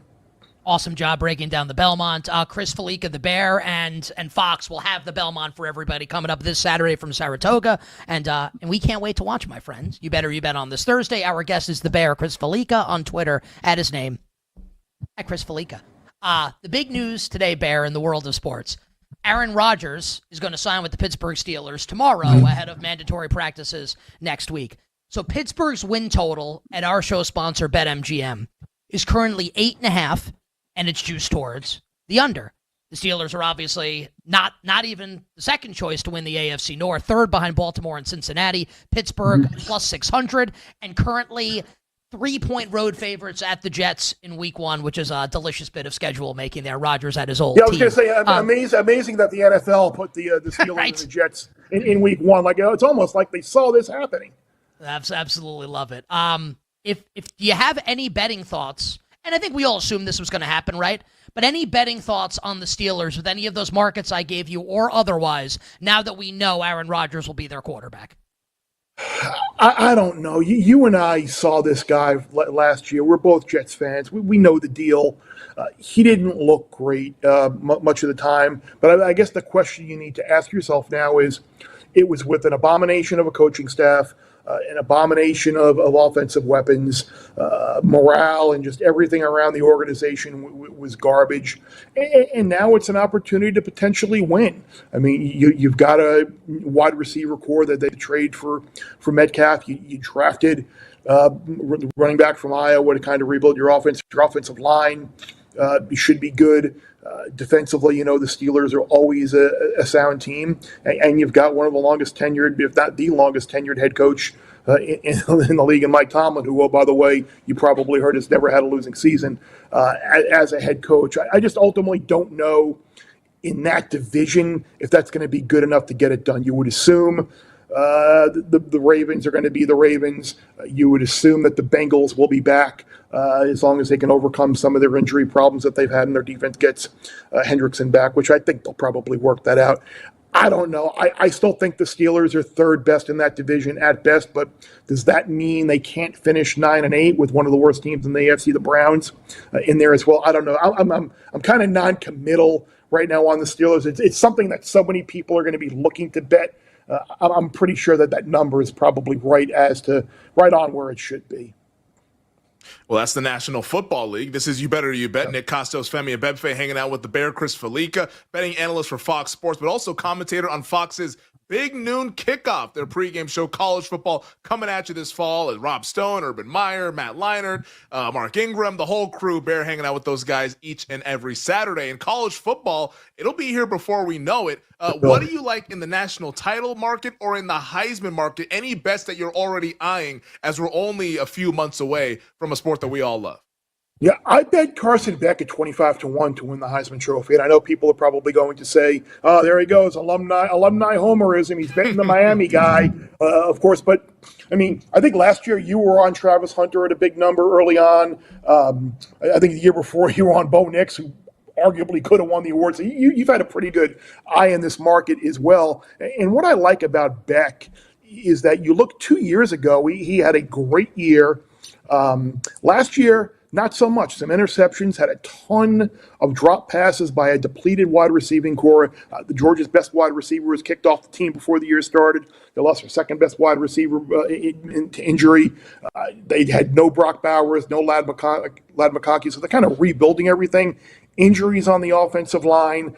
Then he wound up getting hurt. It was just kind of a lost season offensively for Georgia, and he suffered. Now he's going to go to Miami, who is probably going to have one of the best offensive lines in the country. They, too, have kind of rebuilt their offensive weaponry. They got tight end and wide receiver group that I think will be better, a really, really deep backfield, and he's in the ACC. He's not going against Alabama and LSU and Florida and Texas and all those SEC defenses week in and week out. The best defense he's probably going to play all year is going to be Notre Dame's in the opener. And I think if Miami goes out and wins that game and Beck has a big game, I mean, there's an opportunity for Miami to go 10-2, 11-1, win the ACC potentially, and he could find himself in New York. So I bet Carson Beck at 25-1. And I have not made any wagers in the national title market yet. And here's why. Prior to last year, I bet Georgia to win the national title at like plus 450 in December. This was before they played the championship game for the 24 season. And I'm like, you're not going to get a better price on Georgia the following year. And what winds up happening, you see some losses and you wind up being able to get a better price on Georgia by the end of September. So I'm not sure that these markets right now are things that you really need to run out and bet. I think with this, the fluidity of the market here and how many teams are going to lose, and you're going to see wild swings in the polls and the rankings that I think you're going to get an opportunity to potentially get a better number on some of these teams at some point in the middle of the season. How about this then, Bear? Independent of price, and we don't have to hold this is a pencil, not pen answer. Independent of price, who do you like right now to win the national championship? I think you got to play Ohio State. I mean, they have the opener against Texas, and if they win that, their price is going to absolutely get shortened. But you're in the Big Ten, and you have Penn State at home this year. You've got Michigan as well. It's a team with a schedule that's basically made to make the college football season playoff every year. I know that Julian Sayin will be taking over for Will Howard at quarterback, and I don't think they have very many worries there at all, given Sayin's pedigree and his recruiting rankings and pedigree coming in. You've got the best offensive player in the country in Jeremiah Smith. You've got the best defensive player in Caleb Downs. That's a pretty damn good place to start going into the year, despite all of the losses off that national title team. So if you made me pick one team right now to bet, it would be Ohio State, just because if they do win that opener against Texas, and they'll be a small favorite, you're probably going to see that price go down some. Let's close with this, like 15 seconds to go. Something off the beat, and this could be French Open, or something more off the beaten path. What's something that Chris the Bear Felica is betting on right now that we haven't already discussed? I would look at the Tour de France. Tadej Pogacar is his name, I believe. Yeah, he's a big favorite to win the Tour. He won it last year. It's like minus 240 or so. But if you throw that maybe in a parlay with maybe the Thunder to win the NBA title, you can bring that price down with some stuff a little bit. So maybe throw them in a parlay with Scottie Scheffler to win the U.S. Open. I think there are ways to get maybe a lock single in with a bigger price to potentially get your payoff a little bit better. Yes or yes? Are you aware of like how big of a legend you are, or like you are, right? That's a legendary answer. Like I've hosted thousands of editions of this show. Tour de France has never been said. You're the best man. We try. I hate giving out like a minus 240 favorite in a race, but that's why you got to throw them in with something else, and they'll bring it down a little bit.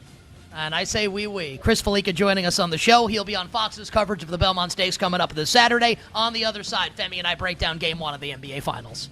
We'll be right back with You Better You Bet, presented by BetMGM, the sportsbook born in Vegas.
When's the last time you thought the Eagles had a bad trade? I feel like I respect their front office so much, and maybe it's just because they're constantly trading with my Titans and, just picking all of our best players. Like, oh, A.J. Brown, we're going to take him.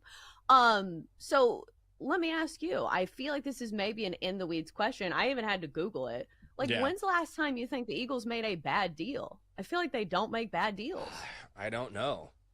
honestly. Right? I mean, that's one of the, Howie Roseman is unbelievable as a GM. I cannot name every general manager in the National Football League, but Roseman is one of the best. Mm-hmm. I mean, when he makes a deal, it's generally pretty solid, if not one of the best deals you could make.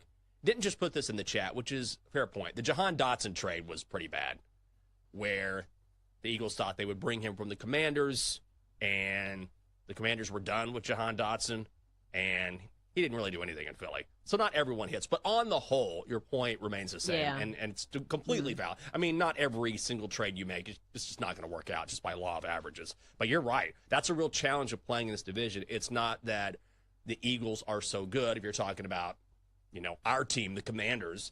It's that they're also managed really well. So Adam Peters has done a wonderful job with Washington, but also he's not just competing against right now superior talent. He's dealing with a GM who is also just as good. And when you have that sort of alignment in your franchise, it's a real challenge.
It's always been us against the world, and I don't expect it to change.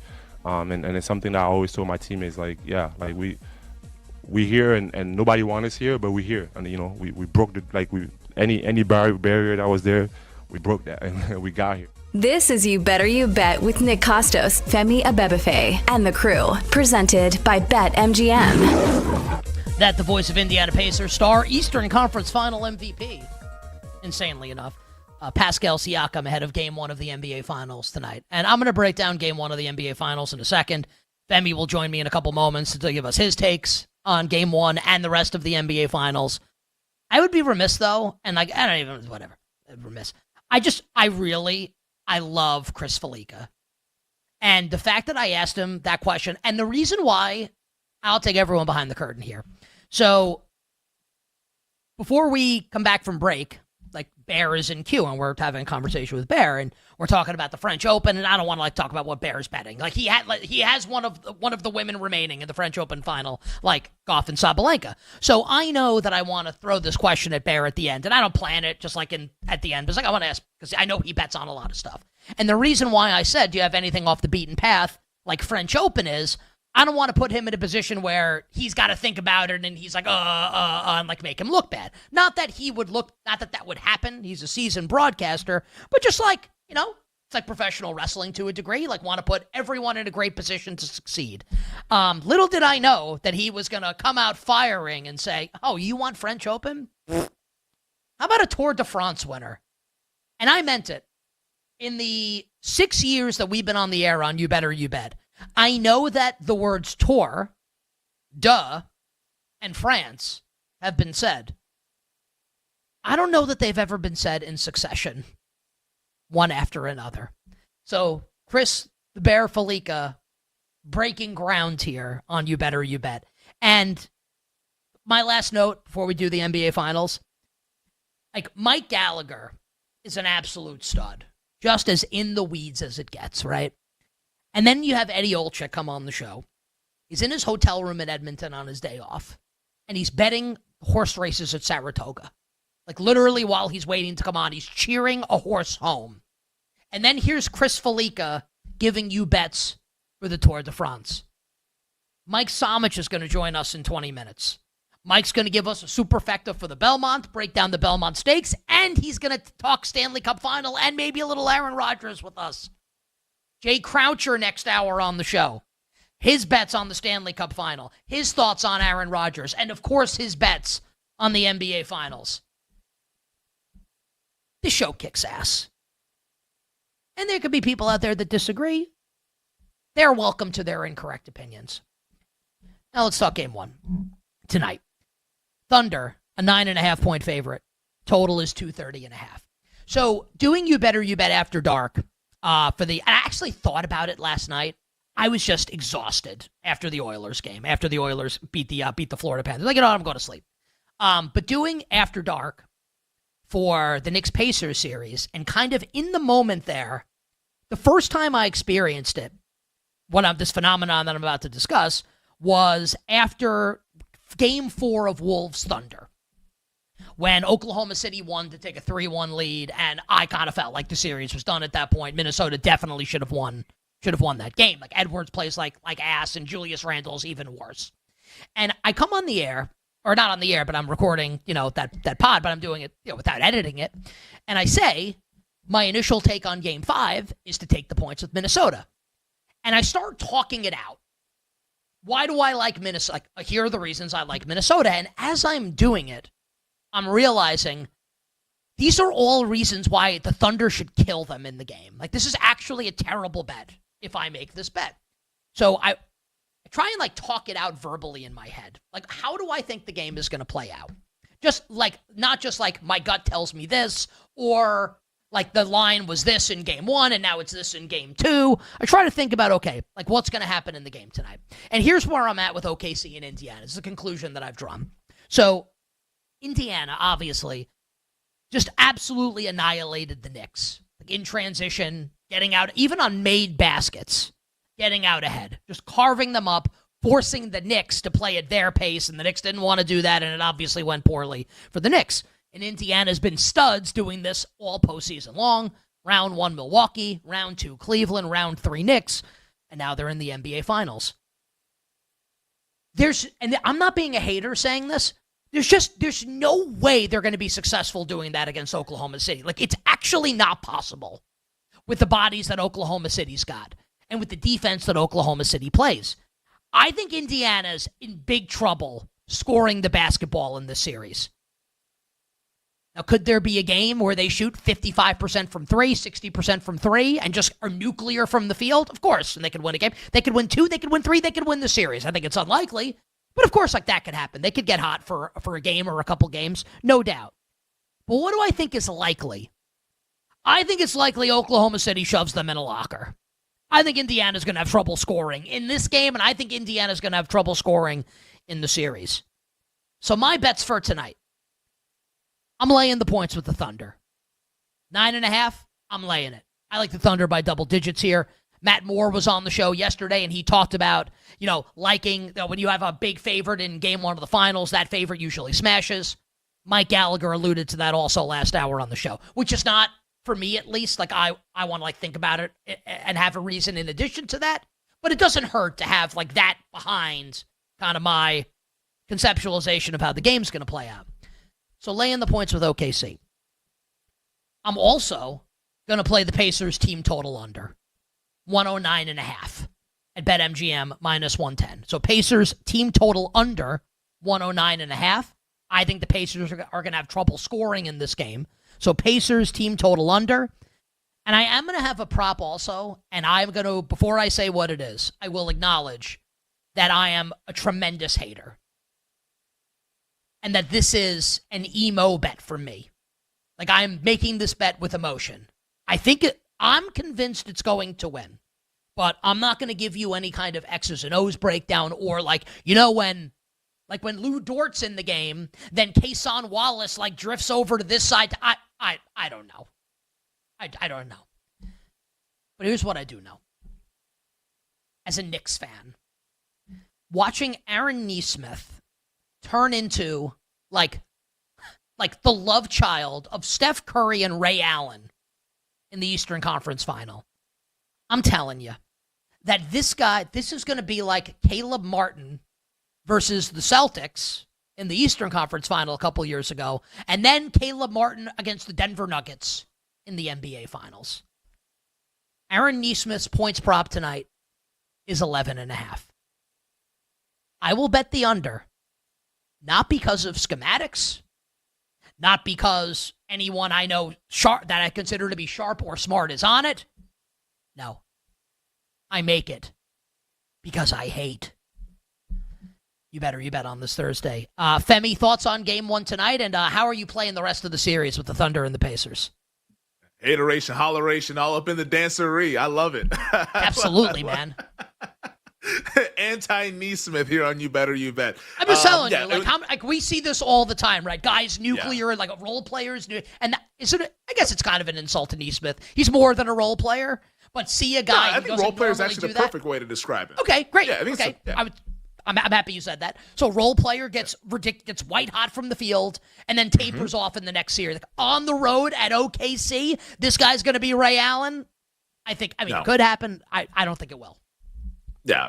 I don't think it's going to happen. I think you're going to see the better team win this series, the better team flex its muscles. We've talked about the series stuff, so I want to more so focus in on tonight's game and also the player props I like for the entire series. Tonight's game, I think it's Oklahoma City laying the 9.5. I think this has big time blowout potential. And in fact, I would venture to guess that it is a blowout. How is this? I don't see this just being a 13-point victory for the Thunder unless maybe the Indiana Pacers end on a 10-0 run while all the scrubs are in the game and Oklahoma City doesn't care. That's the only way I think this is going to be within 15 points or something. I think this is a big time win for OKC. If you want to lay the alts, I think that's a way to play this game. The total, I actually lean a little to the over with the total just because if the game gets out of hand and you see some of the backups in there, maybe it gets a little bit loose, guys start chucking a little bit. So that's why I get concerned about betting it under with this one. I know this has come down from 230.5 down to 230, but I would actually lean a little bit to the over. But the big bet in the game is on the side. As for the props, I don't see how the Indiana Pacers are going to shut down SGA or even slow him down. I think SGA is going to have his way this entire series. They don't have any answers for this guy. They played in the 2 games this regular season. In March when Indiana was cooking and earlier on this season when Indiana was having their struggles. When Indiana was having their struggles, SGA in Indiana scored 45 points. And then when the Pacers started to play really well in March, when they started to look like one of the better teams in the Eastern Conference, one of the better teams in the NBA, he drops 33 on them. SGA is going to do whatever, whether it's getting to the free throw line, which he had double-digit free throw attempts in both of those games, or if it's just him getting to a spot like he usually does. I love the SGA props. There's a prop right now at BetMGM for the entire series. It's a series player special is where you can find it. Shai Gilgeous-Alexander to score 25-plus points in every game of the series. Plus 110. Plus money on that? Are we serious? I think that's my favorite bet of this entire finals. That plus 110 for SGA to score 25-plus. His points prop for tonight is 33.5. That's 8 points below his points prop in every game. I already think it's going to be a short series, 4 or 5 games. So I only need 4 or 5 times for SGA to score 25-plus. I love that as a player prop over at BetMGM. Also, you want to look at some other fun props. I know Mike Gallagher was on with us in the first hour at 4 o'clock. J-Dub, I think, is going to have a great series. The way I want to play J-Dub, the most threes market. 10-1 right now at BetMGM. Most 3-pointers made in this series. I think you can look for long shots in these kind of superlative markets. If it's not going to be a long series, you're not going to get the average outcome guy that usually wins it. If it's a 4 or 5 game series, why can't Jalen Williams playing off of Shai Gilgeous-Alexander get hot? He was really, really good against Minnesota. I think he can carry that into this performance where it seems like with each and every playoff game, he's gaining more and more confidence. 10-1 on Jalen Williams at the most threes in this series. Those are 2 of my favorite bets. I also like Isaiah Hartenstein to have the most rebounds. That one's plus 550, just because I think Chet Holmgren's going to be a little bit more on the perimeter. But I think Hartenstein rebounds, Jalen Williams, most three-pointers, and then also the series player specials, SGA, 25-plus points in every game in this series. I love that SGA prop. I'm gonna bet that prior to the start of Game 1 tonight. Yeah. SGA 25 points in every game in the NBA Finals. Series. Yeah, I mean he's gonna win Finals MVP, kind of like. Yeah. And as the soundbite that we played in the first hour of the show, he's like a cyborg, 9 years old. Like, hey, like all I want to do is win. I don't know, like I'd like to have pizza with my friends. Nope. Play Mario Kart. Cutting throats. Yeah, it's just, and then, he's going to win the NBA Finals, and I'm sitting in my basement talking about sports. Literally. Not figuratively. Literally. So good stuff there. From Femi and my bets for the NBA Finals as well. We will give more thoughts on Game 1 of the Finals at the end of the show, Gambling Night in America. Just because we have, and I'll do more on the Stanley Cup Final to start the Peacock hour of the show, but just some thoughts on last night's Game 1. When Sam Bennett scores to make it 3-1 Florida, I have to imagine, and I'll ask you, Femi, this could just be when Bennett scores, do you think Florida's got it in the bag? Yes. Yeah, of course. It's hard not to. How could you not, right? How could you not think Bennett. That? Also, by the way, Bennett to score 3+ goals in the series. We're off to a pretty good start on that one. That was with plus 2 last night. With 2 last night. Yeah, I would think he's going to get there. So Draisaitl scores the first goal of the game, the 66 seconds in. Actually, it's the fastest goal scored in a Game 1 since I want to say 1990. 76. I thought it was the 70s. I have my stats confused. What I was going to say is the Draisaitl goal in overtime was scored in in 1990. The Oilers won Game 1 of the Stanley Cup Final in, I want to say, triple overtime. Peter Klima with the game winner against the Boston Bruins in that series. Thank you for cleaning that up for me. I don't know what the hell I'm talking about. Yeah, I hope it's spelled with the K. Whatever it is, whatever the hell he's doing. Okay. And then Florida scores 3 unanswered, and I'm thinking the game's done. Tyler bet Edmonton. Tyler's texting us we're done, and I kept saying to Tyler I think it probably is also, but there's a lot of game left to be played. I'm not stunned that Edmonton came back and won. I will say that I'm pleasantly surprised, and I know Edzo said he thinks it's going to be a long series, Femi, and I know you still like Florida in the series, and Eddie's right. For anyone out there listening and watching, if you liked Florida before the series, you have to bet them now. It's close to plus 200.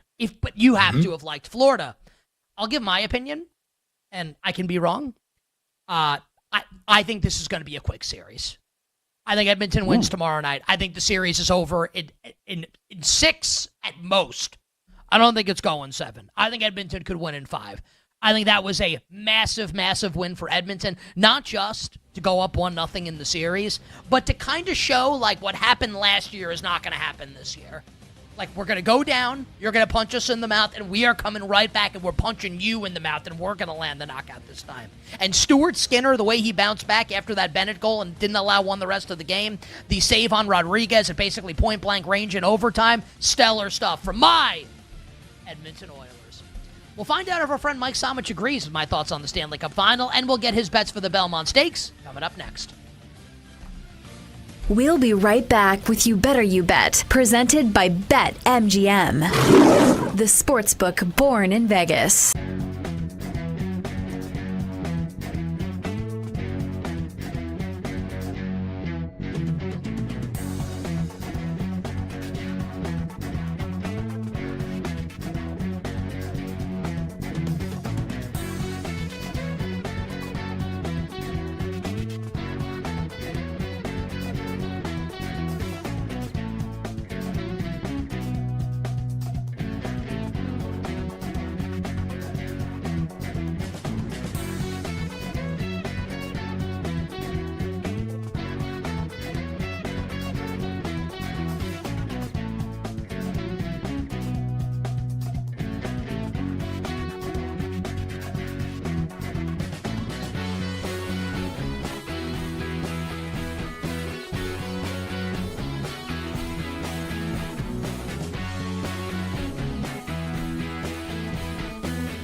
when's the last time you thought the Eagles had a bad trade?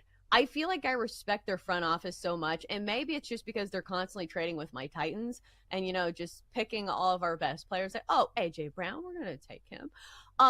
So let me ask you, I feel like this is maybe an in the weeds question. I even had to Google it. Like, when's the last time you think the Eagles made a bad deal? I feel like they don't make bad deals. I don't know. Honestly. Right? I mean, that's one of the, Howie Roseman is unbelievable as a GM. I cannot name every general manager in the National Football League, but Roseman is one of the best. Mm-hmm. I mean, when he makes a deal, it's generally pretty solid, if not one of the best deals you could make. Didn't just put this in the chat, which is a fair point. The Jahan Dotson trade was pretty bad, where the Eagles thought they would bring him from the Commanders, and the Commanders were done with Jahan Dotson, and he didn't really do anything in Philly. So not everyone hits. But on the whole, your point remains the same. Yeah. And it's completely valid. I mean, not every single trade you make, it's just not going to work out just by law of averages. But you're right. That's a real challenge of playing in this division. It's not that the Eagles are so good, if you're talking about, our team, the Commanders. It's that they're also managed really well. So Adam Peters has done a wonderful job with Washington, but also he's not just competing against right now superior talent. He's dealing with a GM who is also just as good. And when you have that sort of alignment in your franchise, it's a real challenge.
Journalism is getting closer now. He's behind a wall of horses. He's looking for a place to go, and he's got nowhere to go.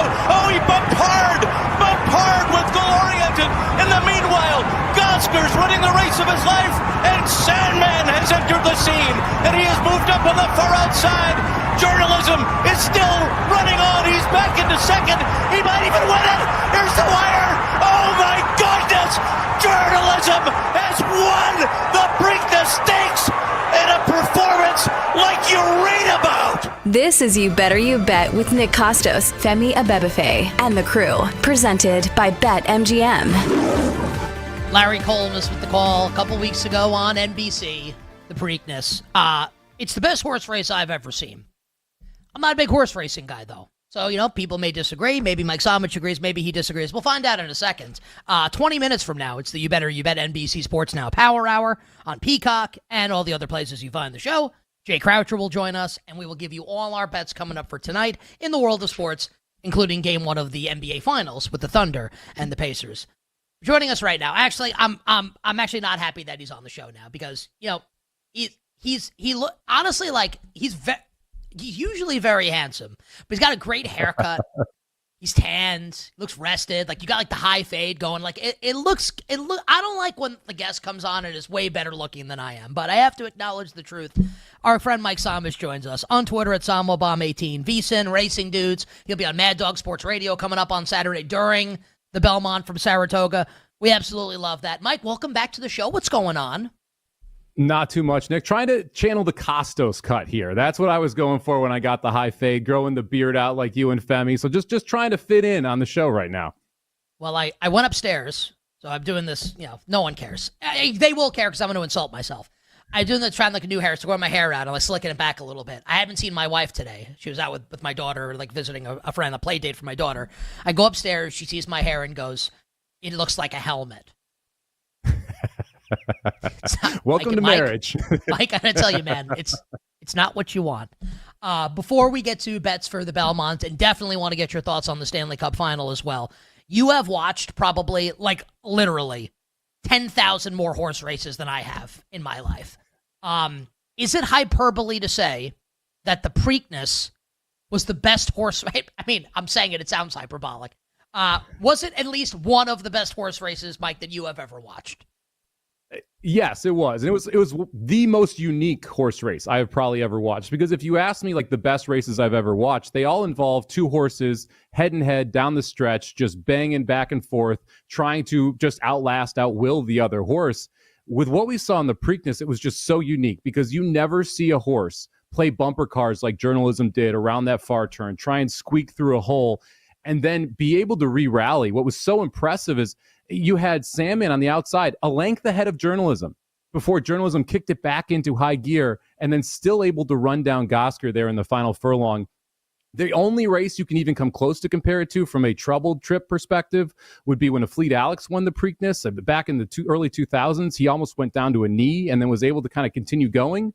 But he was on the lead when all of that happened. This is a situation where Journalism had to make up significant ground in a short period of time when switching from high gear down to low gear and then finding the heart to be able to switch it back into high gear and run down Gosker. So phenomenal horse race, definitely a 101, right? Like, go watch the 1989 Preakness Stakes where Sunday Silence and Easy Go were bang heads. Phenomenal horse race, but you don't see that level of athleticism from a horse and that will to win like you saw from Journalism a couple weeks ago at Pimlico. I'd like to have an honorable mention here, or like a dark horse, like pun not intended, candidate, which was 2019 in the Preakness when Bodie Express ran the race without a jockey. Like, threw the jockey off. It was honestly, the horse was like, F it, I don't need a jockey. Like, I got this. I'm doing it myself. I laughed that entire race, Mike. That was the stuff of legend. Hey, when you can toss 100 pounds off your back, it makes it a lot easier to do your job, doesn't it? I mean, so Bodie Express, another one where he's like, screw it. I don't need to deal with this jockey. And it shows you these horses know what they're doing. The jockeys just help them kind of cruise through specific holes when they're trying to cut through horses. But these horses very much understand they're out there to race. They're out to the run, and they love running. Yeah, and everything that comes with it. There's no creature, like human or animal, on the planet that is a better life than these like the prized racehorses. It's unbelievable. All right, let's get to the prized racehorses. Every guest that we've had on this week, Mike, to talk Belmont, right? They all say it's the three at the top, and then I'm gonna ask, like, is there a long shot? Do you agree that it's either Journalism, Sovereignty, and Baeza? And if so, which of the three do you like the most? I don't. I do think there are three horses. I think there's two at the top and a third that's kind of under the radar. The one that I think is worthwhile paying attention to. I don't like Sovereignty at all in this race. I picked him in the Derby. I thought the setup was perfect for him in the Derby, where he had a ton of pace to chase, and he was going to get the trip that was setting up for him to be able to succeed. I don't see a lot of routes to Sovereignty being able to win the Derby here. He's rested, so he's coming back, and I would expect him to run well. But when you go back and you watch his Florida Derby, that was a race that did not have a ton of pace at a two-turn distance with a normal-sized stretch at 1 1/8. And Tappan Street just got the jump on him, and he could not run down Tappan Street. Every way I see this race playing out in my head, he's not able to run someone down up front. So I think Sovereignty, actually, probably the fourth, maybe fifth most likely horse to win. I do think this sets up beautifully for Baeza. If you look at how the pace is going to set up, you've got Rodriguez in the 3, you've got Crudo in the 5. They're going to go. The horse in between them, Uncaged, is probably the third fastest horse with Baeza, but he's going to get pinched at the start. We've consistently seen these Bob Baffert horses, when they're inside speed, like the number 3 Rodriguez is, break out from the gate and then move out toward the outside to be able to float the rest of the field wide. The one horse that mainly affects is the 4 Uncaged, and the horse that it benefits is actually the 6 Baeza, who should be able to just tuck into the rail and chase the speed around the far turn and get the best possible trip. If you fast forward to the top of the stretch, you're still going to have Crudo and Rodriguez. Crudo probably backing off, not nearly as good of a horse as Rodriguez. And then Baeza just sitting in the catbird seat, waiting to pounce on those top two. Journalism will be behind him. Sovereignty will be behind him. And I think Baeza makes the front and does not get caught coming down the lane. I think Baeza is the horse to beat here in the Belmont Stakes. Wow, Baeza going off at 4-1, and it's been a horse that we've heard about a lot dating back to the Kentucky Derby. Gets in after Rodriguez got scratched. Baeza always seen as like the dangerous kind of a horse, and we'll see if that comes to fruition Saturday at the Belmont Stakes. All right, so if you like Baeza, how are we putting together the superfecta? Like we need Baeza, we'll bet that to win it, but we also want to win the big jackpot. So what's the superfecta for this weekend?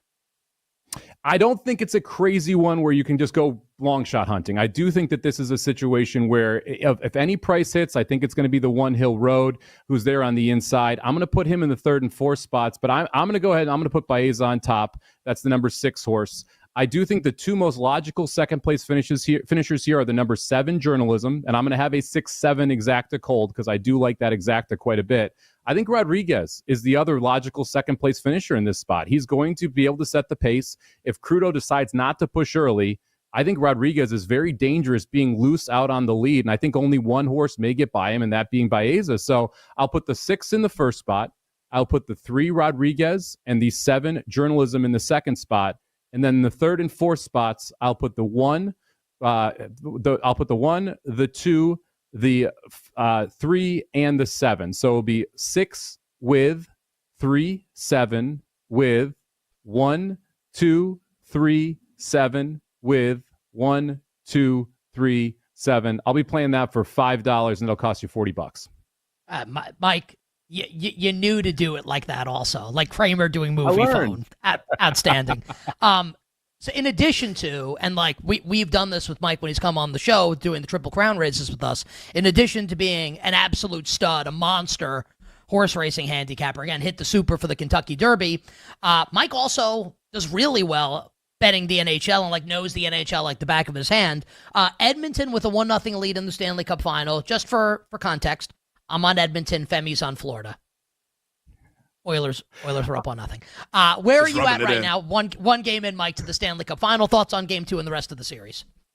So I have a very small bet on the Panthers in the series. I don't have a huge opinion on this series because I do think these are two very even matched teams. I thought it was very impressive what Edmonton was able to do to really enforce their style on Florida during much of the game. Edmonton wants to get out. They want to play fast through the neutral zone and be able to carry the puck into their offensive zone. When they're able to do that, they're able to get consistent pressure on Florida. So if they're not dumping the puck in, if they're able to transition from defense to offense quickly, they are incredibly dangerous. Florida, on the other hand, they want to dump the puck in. They want to slam your defenseman against the board. They want to create those turnovers and those offensive opportunities off of those turnovers. And they were able to get into their game sometimes in game 1.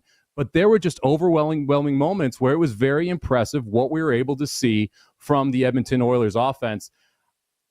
I'm someone who's just going to be taking pretty much plus money any chance I can get in this series. I like Florida in game 2. I'll lay the goal and a half. So I'll go the reverse puck line in game 2 with Florida here.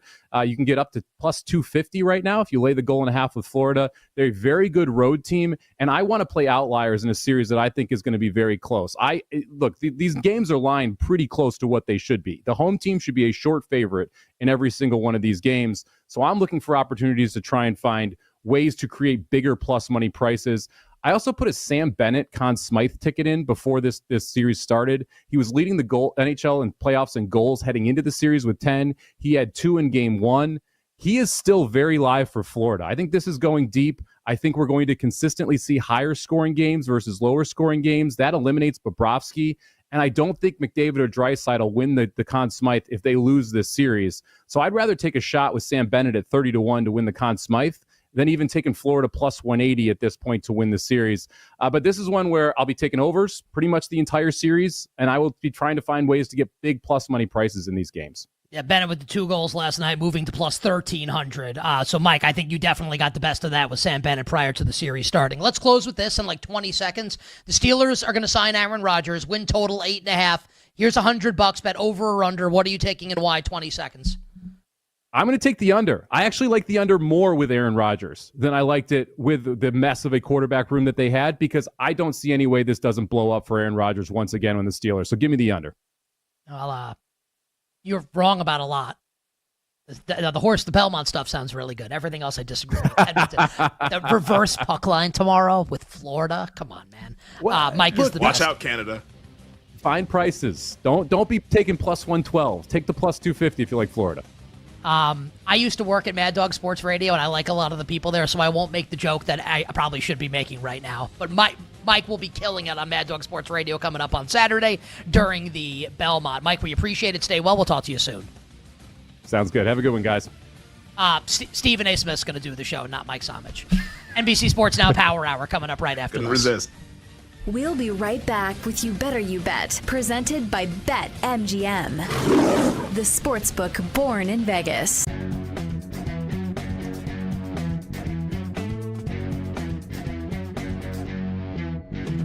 Yeah, no problem, guys. I love OKC minus 275 to win tonight, win the series too. If you got a chance to get in on it, I know it's a big number, 275, but they're minus 445 favorites in game one, and you would need a minus 9.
What's my favorite team in college sports, PJ? You know this. Oh, that's right. ILL. And I'm trying to bury the bias the best way that I can here, but it's too irresistible a price. Illinois is going to win the Big Ten this year.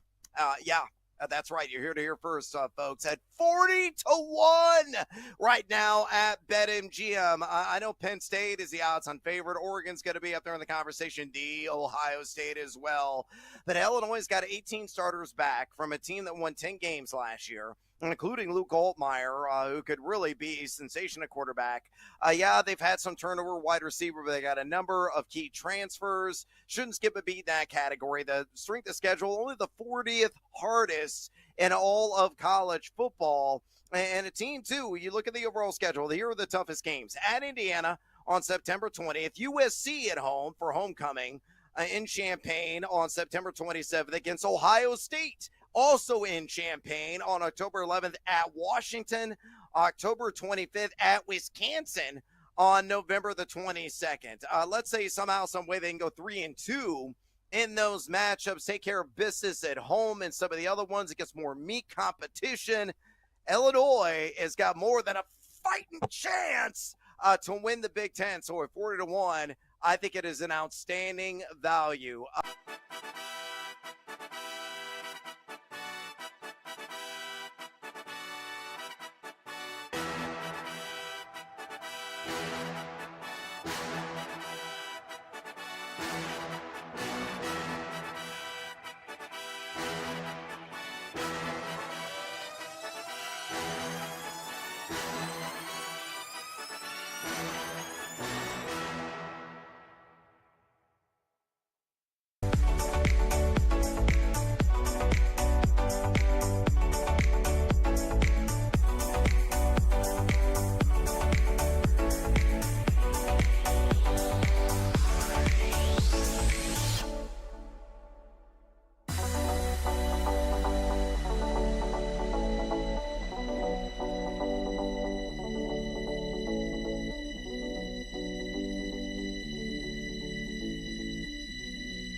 You're tuned in to You Better You Bet on the BetMGM network and streaming live on NBC Sports Now with Nick Costos and Femi Abebefe. Presented by BetMGM on the BetMGM network.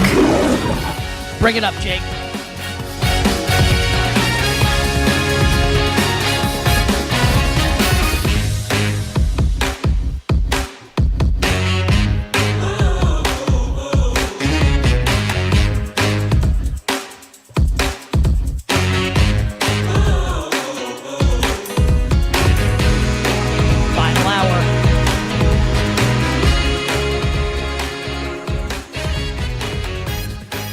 NBC Sports Now Power Hour. You Better You Bet on the BetMGM network. Nick Costos, Femi Abebefe, the crew, and you.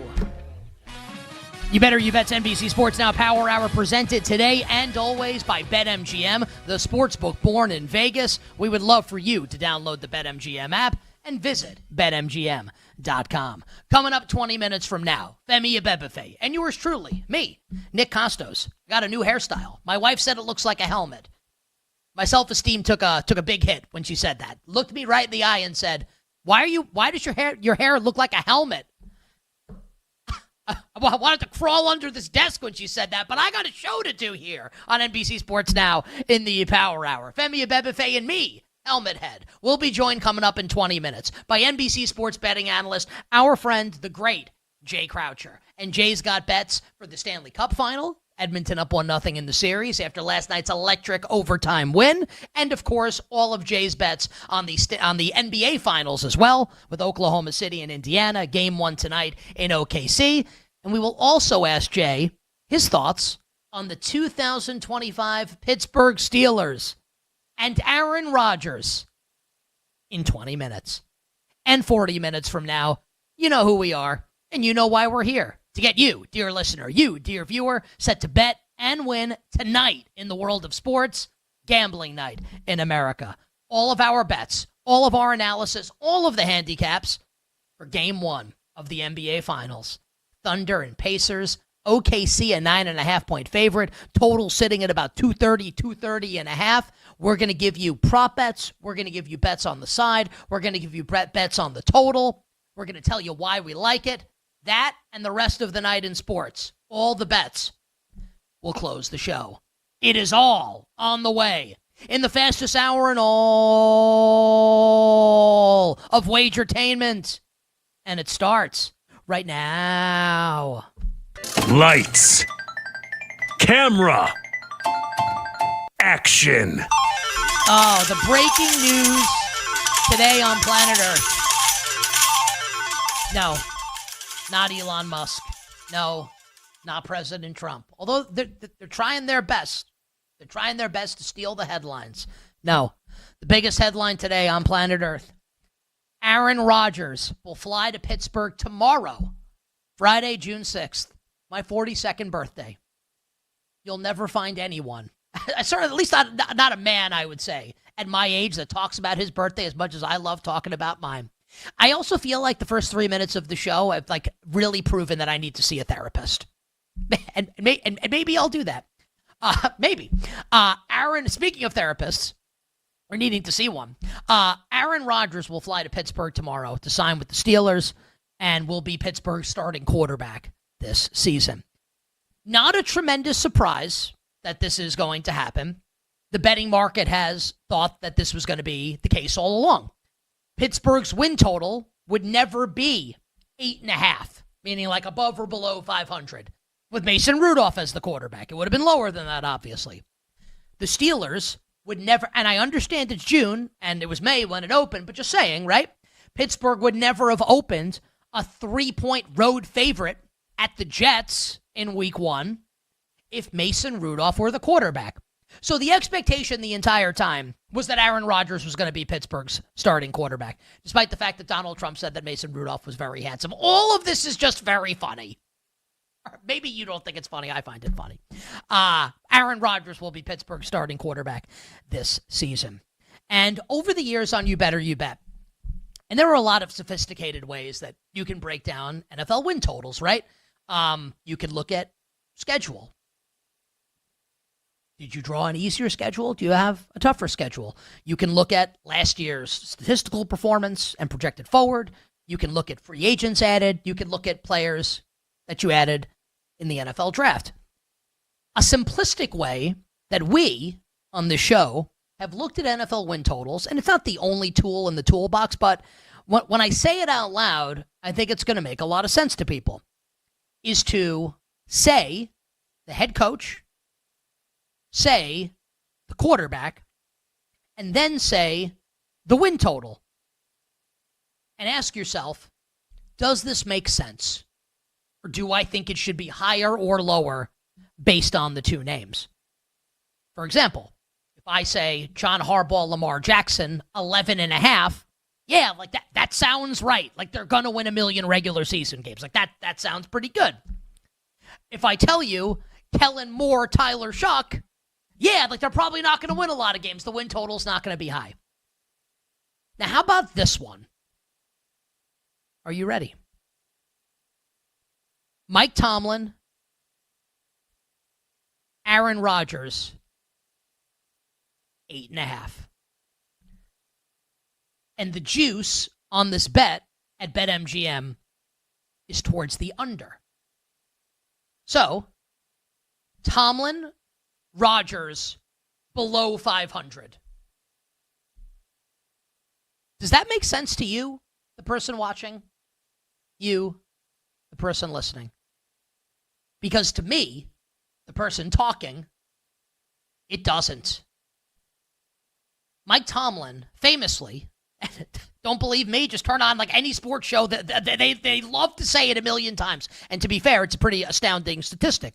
You know, since Tomlin became the head coach of the Pittsburgh Steelers, like literally almost 20 years ago, 2007, never had a losing season. It's never happened.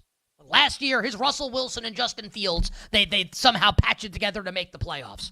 And there can be no doubt, and you could be the biggest Aaron Rodgers hater out there. You could hate him as a quarterback.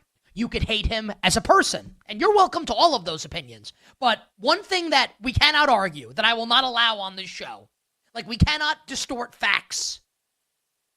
Aaron Rodgers is better than Russell Wilson. And I'm a Giants fan, and Russell Wilson's going to be my week 1 starting quarterback. Rodgers is better than Russ. He's better than Justin Fields. He's got a really good defense behind him. I think Arthur Smith's a brutal offensive coordinator, but for Aaron Rodgers, it's probably going to be good. Like, protect Rodgers with the run game. Filter targets to DK Metcalf. And Rodgers has been known to elevate lesser receivers throughout his career. Now, he's not the MVP quarterback that he was when Green Bay won the Super Bowl in 2010, and then he was MVP, went 15-1 in 2011, or back-to-back MVPs recently with Matt LaFleur. Like, he's not that guy anymore. He's on the wrong side of 40 now. He tore his Achilles a couple years ago. So I'm not suggesting that this is Aaron Rodgers in his prime, but we watched him last year, and he's definitely still got it. I think that Aaron Rodgers is probably a middle-of-the-road NFL starting quarterback at this point. Like somewhere in the range, let's say, of 14 to 18. Best quarterback in the league. Maybe at worst, the 20th best starting quarterback in the league. You can certainly win with a guy like that. You might say, look what happened last season with the Jets. A total disaster. And while some of the blame certainly falls on Aaron Rodgers for what happened last year, I mean, we can all look at it after the fact, and people smarter than me before the fact were able to accurately diagnose the Jets situation and say, these offensive coaches all suck, and the head coach, Robert Saleh, who's an awesome defensive coordinator and by all accounts is a good human being, as a head coach is in way over his head. And then it's Jeff Ulbrich, who's a deer in the headlights, and the offense, here's Todd Downing. I mean, it's just, come on. Come on. So Rodgers goes from that, from the big top, from the circus. About Jeff Ulbrich in our chat. I wonder what the Sanders family thinks about it. The Jets interim coach Jeff Ulbrich, now the defensive coordinator in Atlanta. So Rodgers goes from the circus with the Jets to stability in Pittsburgh. there's a lot of discourse about Mike Tomlin. Like, is Tomlin actually, like, is he, like, without Ben Roethlisberger, like, can he win another Super Bowl? And maybe the answer to that question is no. But there can be no doubting that the man is a leader of men. And that if there were, in all seriousness, if you could, like, draft head coaches to deal with Rodgers and kind of the drama that he brings, if Tomlin's not the first pick, he's way up there at the top of the list. I think this is going to work. Now, there are degrees of working. Do I think the Steelers are going to win the Super Bowl? No. Do I think the Steelers are even going to win the AFC North? I don't. Not with Baltimore still there, with John Harbaugh and Lamar Jackson. But do I think the Steelers will finish above 500? Yes. At plus money, over 8.5 in this economy? Hell yeah. And I'll tell you what else. Now it's June, so let's temper our expectations. Week 1, Steelers at the Jets. Tip of the cap to the NFL schedule makers. Tip of the helmet to the NFL schedule makers. Steelers, 3-point favorite at BetMGM. At other domestic sports books, it looks like this could drop to 2.5. Again, it's June. There's a lot of time before we get there. Are the Steelers going to cover the spread in that game? Maybe, maybe not. But I can tell everyone right now, beyond a shadow of a doubt, I'll be betting Steelers money line, week 1 at the Jets. Justin Fields is not beating Aaron Rodgers and Mike Tomlin in week 1. Let's play the game, the win total game. Rodgers and Tomlin, Glenn and Fields. You pick the winner of the game. Couple months out, I'll take Aaron Rodgers and the Pittsburgh Steelers. Playoffs? You kidding me? Stanley Cup playoffs. Game 1 of the Stanley Cup final last night. The Edmonton Oilers come roaring back from 3-1 down to win in overtime 4-3. Leon Draisaitl with the winner with a beauty of a pass from Connor McDavid. The best duo in sports connecting on the winner, McDavid and Draisaitl. And what an unbelievable, like, bets aside, and I had the Edmonton Oilers in the game, and I've got Edmonton a bunch of different ways to win the series, so I was very happy. But as a sporting event, even if you are a Panthers fan or you bet the Panthers, you must acknowledge that this was an electric game, like from start to finish. Like, heart-stopping, pulsating, unbelievable sporting events with Edmonton and Florida, just from start to finish. Now, I live on the East Coast, and my daughter is really young. I don't know if I would have made it through 2 overtimes or beyond, so I'm happy it ended at the end of the first overtime, but what an unbelievable sporting event. And what an important win it was for the Edmonton Oilers. And I'll be honest, and I'm sure that you, the listener, and you, the viewer, will agree with what I'm about to say, whether you bet Edmonton or whether you bet Florida. When the Panthers fall behind 1-0 early and then rattle off the next 3 goals of the game, while Edmonton is seemingly outplaying them and has the big-time shot advantage, and Florida, you look at the scoreboard and it's Florida 3-1, you're either thinking, oh bleep, here, like this, the GTA San Andreas meme, here we go again, betting against the Florida Panthers, or if you bet Florida, you're thinking, we got this bleep in the bag. Like, this is done. Florida's going to win this game, up 1-0 in the series, have all the momentum for Edmonton. The ghosts of last year are going to come popping out and haunt them at night, and the Panthers are going to be well on their way to winning a second consecutive Stanley Cup championship. It goes noted that in this game 1, Stuart Skinner, who the first couple goals you could argue weren't his fault. I don't think it's great to give up 3 goals early in a Stanley Cup final game. That's just me. Stuart Skinner bounces back and makes a number of stellar saves from that point on, the best one being point-blank range against Evan Rodriguez in overtime. So Skinner shuts the door after allowing the 3rd goal. And the Oilers fight and scratch and claw back from 3-1 to win the game. A statement of intent from Connor McDavid, Leon Draisaitl, and the Edmonton Oilers. That this is not going to go like last year. And that doesn't mean that Edmonton's going to win the Stanley Cup. I think they're going to, but it doesn't mean they're going, that they will definitely do it. Just that they're not going to get abused like they did early in that series last year. Go down 3-0, they're able to win the next 3, and then lose Game 7 in Sunrise. Game 2 tomorrow night in Edmonton. The Oilers, about a minus 130 favorite, minus 125, minus 130 in that range, about the same price as Game 1. Total in the game is 6. And I'm not backing off of it. I think Edmonton wins tomorrow night. I think Edmonton's got the mental edge right now, and Florida's a tough team. I think Edmonton's tougher. Put the goals past Bob. They got the best player. They've got the second best player, and they've got the home crowd behind them.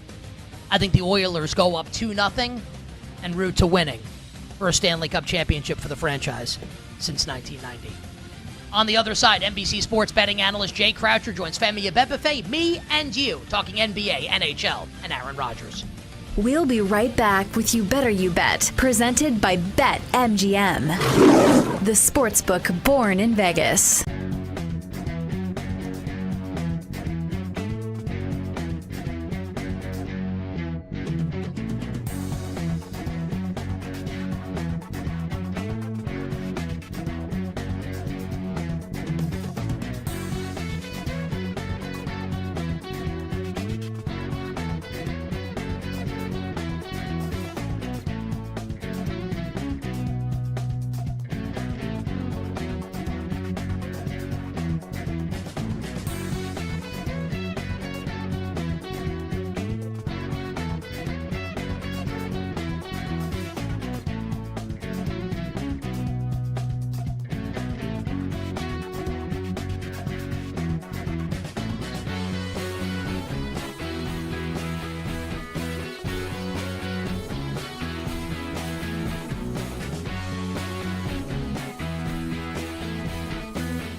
What's my favorite team in college sports, PJ? You know this. Oh, that's right. ILL.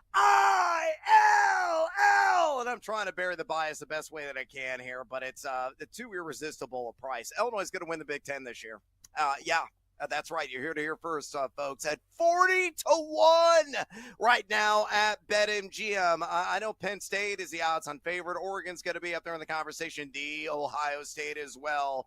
But Illinois got 18 starters back from a team that won 10 games last year, including Luke Altmaier, who could really be a sensation at quarterback. They've had some turnover wide receiver, but they got a number of key transfers. Shouldn't skip a beat in that category. The strength of schedule, only the 40th hardest in all of college football. And a team, too, you look at the overall schedule, here are the toughest games. At Indiana on September 20th, USC at home for homecoming in Champaign on September 27th against Ohio State. Also in Champaign on October 11th at Washington, October 25th at Wisconsin on November the 22nd. Let's say somehow, some way they can go 3-2 in those matchups, take care of business at home, and some of the other ones, it gets more meat competition. Illinois has got more than a fighting chance to win the Big Ten. So at 40-1, I think it is an outstanding value.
You're tuned in to You Better You Bet on the BetMGM network and streaming live on NBC Sports Now with Nick Costos and Femi Abebefe, presented by BetMGM on the BetMGM network.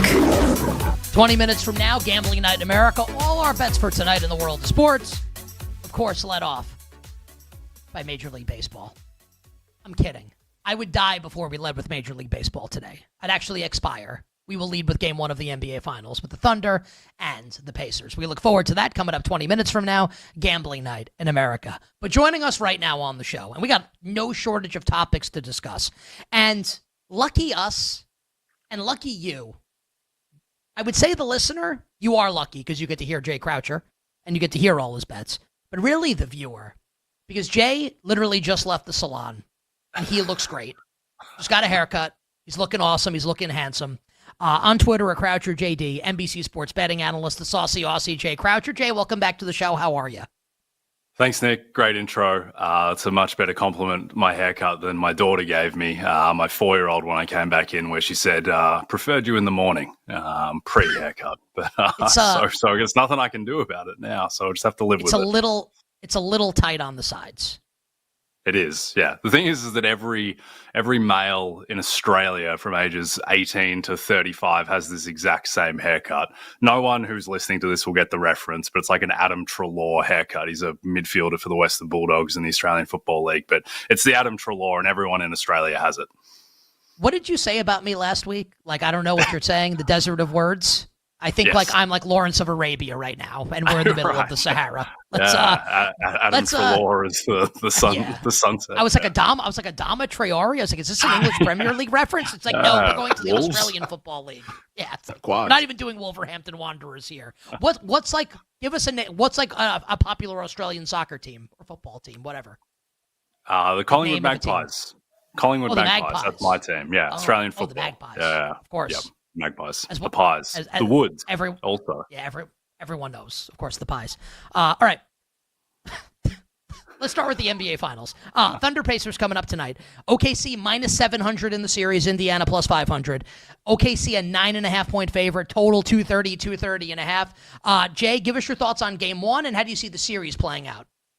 Yeah, so on a little bit of an island with this one, this take, because I've been very bullish on OKC all year, and I suspect that they will ultimately win the series, and the median outcome is that they win in a level of comfort that is reflected by the series price to an extent, but I do think that for a series that has, a midpoint fair of minus 600 plus 600, I do think there is a lot more variance in this series than your typical series where the Game 1 home favorite is a 9.5-point favorite, because I just think that these two teams are so extreme stylistically, where the Thunder give up the most corner threes in the league. They give up a ton of threes, but they also force more turnovers than basically anyone ever. The Pacers, they basically run the most actions on offense of anyone. They throw the most passes. They obviously get out in transition, which I think they'll struggle to in this series. And the beauty of the Pacers and what makes them special is that they're able to throw so many passes and work so quickly, but they don't turn the ball over. So is there a chance that the Thunder, their defensive scheme could break through a team like the Pacers that runs so many actions and gets to corner threes and doesn't turn the ball over? No, probably not. The Thunder are probably just too talented, and the supremacy of the talent will assert itself over the course of the series. But I do think there is some scope for weirdness. I think Rick Carlisle is perhaps the best coach in the NBA, and if there is a way to solve this Thunder team, then Rick Carlisle, who, by the way, I found out that Rick Carlisle is a pilot and a pianist, which made me feel very uncomfortable about my Oklahoma City futures position from a few months ago, going up against the pilot pianist guy who just took down the 64-win Cavs and then beat the Knicks as an underdog. The man might just be a genius. But I do think that the schematic elements of the series do create a little bit more potential for chaos than a series price that is so lopsided would indicate. So he can play a little Beethoven and he can land the plane, and you're worried that Indiana's going to beat Oklahoma City? I don't understand. It's just, would you prefer, if you were going up against the head coach, would you prefer that? Great, he can play like Dave Brew. He can play like Take 5 by Brubeck. Does that mean he's solving like the Oklahoma City Thunder defense? He's literally playing in concerts that have audiences, and then he flies a plane to visit his parents in the off season. Like, the man's outrageous. His brother decided at like age 55 that he's just going to become a lawyer and pass the New York bar. Like, the family might just be geniuses. Like, he might just have the answer for Shai Gilgeous-Alexander. But he looks like Jim Carrey. Well, yeah, you can't control that though, Nick. That's genetics. You can't overcome that. Well, yeah, just ask me. I agree. Are you betting Indiana tonight plus the points? I am not, but I'm going to have a quick trigger on this series because I do think that game one will tell us a lot. The Pacers have been really good in game one so far in the playoffs. They're 3-0. I know, much to your chagrin, Nick, they did win that game one against the Knicks. And I think that Carlisle, with 5 days to prepare, everyone loves saying that, by the way. Everyone's just like, no matter, like, we could have someone on the show to talk the Tour de France, and they're going to be like, hey, remember when the Knicks blew game one against the Pacers? It's unreal, dude. It's amazing that game was so catastrophic to the future of it's the future, whatever. It was so catastrophic for this season, for the franchise, that, like, the Knicks got to game 6 of the conference finals. They haven't been in the conference finals since 2000. This was an incredibly successful year. I don't want to do this. And it feels I don't want to do this. So bad. I don't want to litigate the Thibodeau stuff. They were right to do that. We don't have to do that. You were saying that game one's going to tell the story. Yeah, I do think that it will, because there is just a chance that the Pacers, all the stuff that they run, which was so effective against the Bucks, the Cavs, and the Knicks, and I think that a lot of it was effective because in each of those series, they had a weak point that they could pick at. Against the Knicks, they could pick at Brunson or Towns, and they get the beautiful game stuff going from there. They had a bevy of options against the Cavs and the Bucks to pick at as well. The Cavs are a good defense, but they weren't a top 6 defense in the league, and they did have weak points there. And so the Thunder don't have any weak points. That's what makes them maybe the greatest defense in the history of the NBA. So there is a chance that the Thunder might just turn the tap off the Pacers, and that this is going to be a 20-point blowout, and it's going to be a short series. But I think these two teams are so extreme that I just need to see that to truly believe that the Pacers just aren't going to be able to score, because the Wolves, even though they lost in 5, I don't know about you guys, I thought the Wolves got good shots all series. Like, they're generating a ton of corner threes. 17% of their shots were corner threes. And it's not like Dante DiVincenzo in the corner is a shot that you want to give up. And so I do think there are some schematic weirdnesses to the Thunder scheme, and maybe the Pacers can unlock it. Is there a bet to be made right now, Jay, in your estimation, on Finals MVP? So on the Pacers are the interesting one, because I just think that naturally there's just a lot more scope for randomness and weirdness when you have basically the two best players on the team, Halliburton and Siakam. They're both projected to average like a touch under 20 points per game. And so that is just vastly less intimidating than Shai Gilgeous-Alexander, who's set at like 33.5 points in the market tonight, 12 points higher than his next teammate. But when you have two guys who, you know, it's very within the realm that they could average 17, 18 points per game, then that might create the scope for something really strange happening in your next Andre Iguodala Finals MVP type of scenario. So the crazy long shot that I'd give out, Andrew Nembhard in the 2 games in the regular season against the Thunder, he averaged 27 and 7 while shooting poorly from 3. I think he shot 22% across those 2 matchups. It wasn't like one game where he scored 30. He played really well. He filled the box score in both games. And what the Thunder did was they face guarded Tyrese Halliburton. They said, all right, Andrew Nembhard, you're going to have to beat us 4-on-4. And this led to a lot of stats for Nembhard. So Andrew Nembhard's 500-1. To win Finals MVP. And the calculation there, if you think that's a good bet, is if the Pacers win the Finals, is Andrew Nembhard more than a 1.5% chance of winning Finals MVP? I think he might be more like a 1.7% chance. So I think it's a slightly good bet.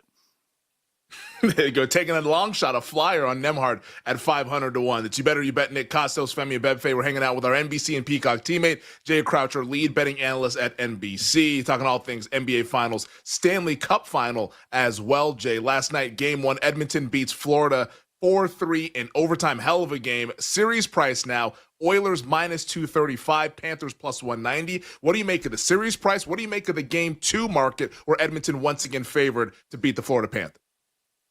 Yeah, it was a really interesting game one. It felt very uneven. It was a great game, classic game, overtime, the Draisaitl game winner, et cetera, but it felt like the game completely lost its rhythm from the second half of the third period through overtime. And I thought the Panthers across the first two periods were largely the better team, particularly in the second period where they totally outchanced the Oilers. And then it just felt like the Oilers really just asserted their quality in the third period and overtime, where it's just a reminder that even if it doesn't look fluid and amazing at times, over the course of 3 periods and 4 periods last night, just having Draisaitl and McDavid gives you such a high floor in terms of the chances that you're going to generate over that course of time. And so Florida, I don't know why they were so just pot committed to the dump and chase, which didn't feel, it felt like they produced like 0 for 50 in terms of good scoring chances that came out of that last night, particularly in the latter phases of the game. So I think that the series price is mostly fair. I was surprised a little bit that there was a lot of Panthers steam in the market for game one, and the unmarginated price was basically Oilers minus 110, Panthers plus 110, which I thought that the Oilers might be more heavily favored than that at home. So I would lean Panthers at the series price, but I think that you're better off, if you do want to bet the Panthers, you're better off looking at the Conn Smythe market and looking at guys like Barkov and Bennett as opposed to Sergei Bobrovsky, who I still think is given much too much credit in that market. In about 30 seconds, if the Oilers lose the series and Florida wins the second consecutive Stanley Cup, is there a world that exists where Connor McDavid wins the Conn Smythe again as a player on the losing team? I don't think so. No, I think we did that last year. Well, we literally did it last year. I don't think we're going to do it again. I think that his postseason has perhaps not been quite as prolific statistically this year, and also he's like neck and neck with Draisaitl on his own team in terms of statistical accumulation. And so I think the fact that he already did it last year means there's such a high bar to clear. And yeah, if he scores 15, 17 points the rest of the way and they lose, then maybe. But I don't think so. I just think it'll go to a Panther if the Panthers do pull out the series. If you liked Edmonton to win the Stanley Cup in 15 seconds here, if you like Edmonton to win the Cup, would you rather lay minus 155 with McDavid to win Conn Smythe or plus 450 with Draisaitl? So this is a really interesting one, and I tend to lean to Draisaitl because even though I think everyone thinks McDavid is the better player, everyone thought Halliburton was better than Siakam in the Eastern Conference Finals. But people sometimes are just a slave to the numbers, and I think that Draisaitl, it is shorter than plus 450 that he can make the numbers so undeniable that he wins the Conn Smythe. Very interesting there. Draisaitl plus 450 to win Conn Smythe at our show sponsor, BetMGM. Jay, Aaron Rodgers, I've done the bit already like it's the biggest news in the world today. Move over, Trump and Elon, whatever. Aaron Rodgers is going to sign with the Steelers tomorrow. Win total for Pittsburgh's 8.5. 3-point favorites on the road at the Jets in week 1. Plus 600 to win the AFC North. Any bets that you want to make or are thinking about making, positive or negative, on the Pittsburgh Steelers now that we know for sure Aaron Rodgers will be the quarterback? No, I think that 8.5 is a reasonable win total for the Steelers. It leans slightly under, and it is juiced under minus 150 at BetMGM. I think that Rodgers, and look, I don't think anyone thinks that this is a massive signing in terms of its NFL impact, or that Rodgers is going to be the savior like he was supposed to be for the Jets a couple of years ago. But I just think that the guy that he was at the end of the season, like think about, and I needed him to beat Buffalo to dent Josh Allen's MVP case at the end of the year, and he gave me absolutely nothing. Like he was absolutely atrocious in that matchup. He just didn't seem like he wanted to get hit last season, and that's a problem if you're going to play quarterback in the NFL. He had flashes, like he was awesome week 3 against the Patriots, and he still has the arm, but the accuracy started to go. He obviously can't move as well, and I just think you're looking at a guy now who's like the 22nd best quarterback in the NFL, and that's better than everything the Steelers have on their roster, but I don't think there's much upside here. I don't think that the Steelers are going to do too much in that division when you have an absolute juggernaut in the Ravens and a kind of juggernaut adjacent in the Bengals, juggernaut on offense at least. So no interest for me really betting anything Steelers. I suspect that Tomlin will drag them towards 500 as he tends to do, but I don't think there's any upside in that team. Juggernaut adjacent would be like a good name of like a punk rock band or something. Jay, final question. Fill in the blanks. I'm going to do 4 lines. I'd like for you to do the next 4. Good old Collingwood forever. They know how to play the game. Side by side, they stick together to uphold the Magpies' name. Oh, the Premiership's a cakewalk for the good old Collingwood. You missed a couple lines, but that's okay. You, Well, that's you, good. you, No. you got the landing there. It's see the barrackers are shouting, as all As all barrackers Barrackers should. should. Oh, the Premiership's a cakewalk for good old Collingwood. Did I get that right? Almost. You kind of butchered it on the last just syllable, but you really had it until then. I'll send you a recording offline. Well, the girl butchered your hair. Thank you, Nick. So wow. So it's good, Savage. good having you on the show. I love you. Jay on Twitter at CroucherJD, NBC sports betting analyst. I mean, look, the guy's on TV. He's handsome. He's a great sports bettor. You got to be able to take a shot once in a while, man. At CroucherJD, buddy, we appreciate it, man. Good luck with the bet. Stay well, and we'll talk to you soon. Thanks, guys. Jay Croucher joining. Why did we take Jay off the screen there? I don't know. Maybe Mike didn't want to look at him either. Yeah, what was the thought process there? With the hair joke, then he's off the screen. I don't know. Just me. Your discretion. On the other side. Yes, on the other side. All our bets for tonight in the world of sports, including side total and props for Game 1 of the NBA Finals, gambling night in America. Here, you better you bet, in the NBC Sports Now Power Hour. We'll be right back with You Better You Bet, presented by BetMGM, the sportsbook born in Vegas.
What's my favorite team in college sports, PJ? You know this. Oh, that's right. ILL. And I'm trying to bury the bias the best way that I can here, but it's the too irresistible a price. Illinois is going to win the Big Ten this year. That's right. You're here to hear first, folks. At 40-1 right now at BetMGM. I know Penn State is the odds-on favorite. Oregon's going to be up there in the conversation. Ohio State as well. But Illinois got 18 starters back from a team that won 10 games last year, including Luke Altmaier, who could really be a sensation at quarterback. They've had some turnover wide receiver, but they got a number of key transfers. Shouldn't skip a beat in that category. The strength of schedule, only the 40th hardest in all of college football. And a team, too, you look at the overall schedule, here are the toughest games. At Indiana on September 20th, USC at home for homecoming in Champaign on September 27th against Ohio State. Also in Champaign on October 11th at Washington, October 25th at Wisconsin on November the 22nd. Let's say somehow, some way they can go 3-2 in those matchups, take care of business at home, and some of the other ones, it gets more meat competition. Illinois has got more than a fighting chance to win the Big Ten. So at 40-1, I think it is an outstanding value.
You're tuned in to You Better You Bet on the BetMGM network and streaming live on NBC Sports Now with Nick Costos and Femi Abebefe, presented by BetMGM on the BetMGM network. All right, have some thank yous to dole out before we wrap up the tremendous Sports Thursday edition of You Better You Bet with all our bets for tonight, gambling night in America. And we're going to do this a little differently here today. I was going to do like my shtick with like the leading up to like the famous one-liner and then like search you bet. It was going to be Buzz Lightyear from the critically acclaimed 1995 animated movie Toy Story and his catchphrase, just search you bet wherever you find your podcast. But we're not going to do that because I'm going to bring Femi and Brad Evans on together. Well, Mike, you can put the graphic up because we did have amazing guests on the show today. They were spectacular. Mike Gallagher established the run. Eddie Olczyk from the NHL on TNT and Twin Spires. Chris Felica, Fox Sports. Mike Somich from VSiN and Racing Dudes. And then Jay Croucher, our NBC Sports colleague. So 5 amazing guests on the show today. Femi and I breaking down the NBA Finals, the Stanley Cup Finals, breaking down Aaron Rodgers signing with the Pittsburgh Steelers. Search you bet wherever you find your podcasts if you missed any of it. Let's welcome Brad Evans into the show now. So here's what I want to do. Because we had Jay Croucher on just now, and Jay said that he thinks Aaron Rodgers is maybe the 22nd best quarterback in the league. My guess is I'm going to come at, and I'm going to think Rodgers is better than that. So here's what we're going to do. I am going to name starting quarterbacks, and you guys tell me if you think Aaron Rodgers is better or worse than that quarterback. And let's rank Aaron Rodgers right now among the best starting quarterbacks in the league. Gentlemen, are you ready? And Brad Evans, of course, the award-winning host of BetMGM tonight. Welcome to the show, Brad. Happy Tequila Thursday. Hola, amigos, and hell yeah, I'm ready. All right, so Josh Allen. Obviously, Allen's better. Yep. Yeah, slam dunk better. Tua Tagovailoa or Aaron Rodgers? Tua. Yeah, I'm Tua as well. Okay, I'll begrudgingly take Tua also, although I think it's close. Drake May or Aaron Rodgers?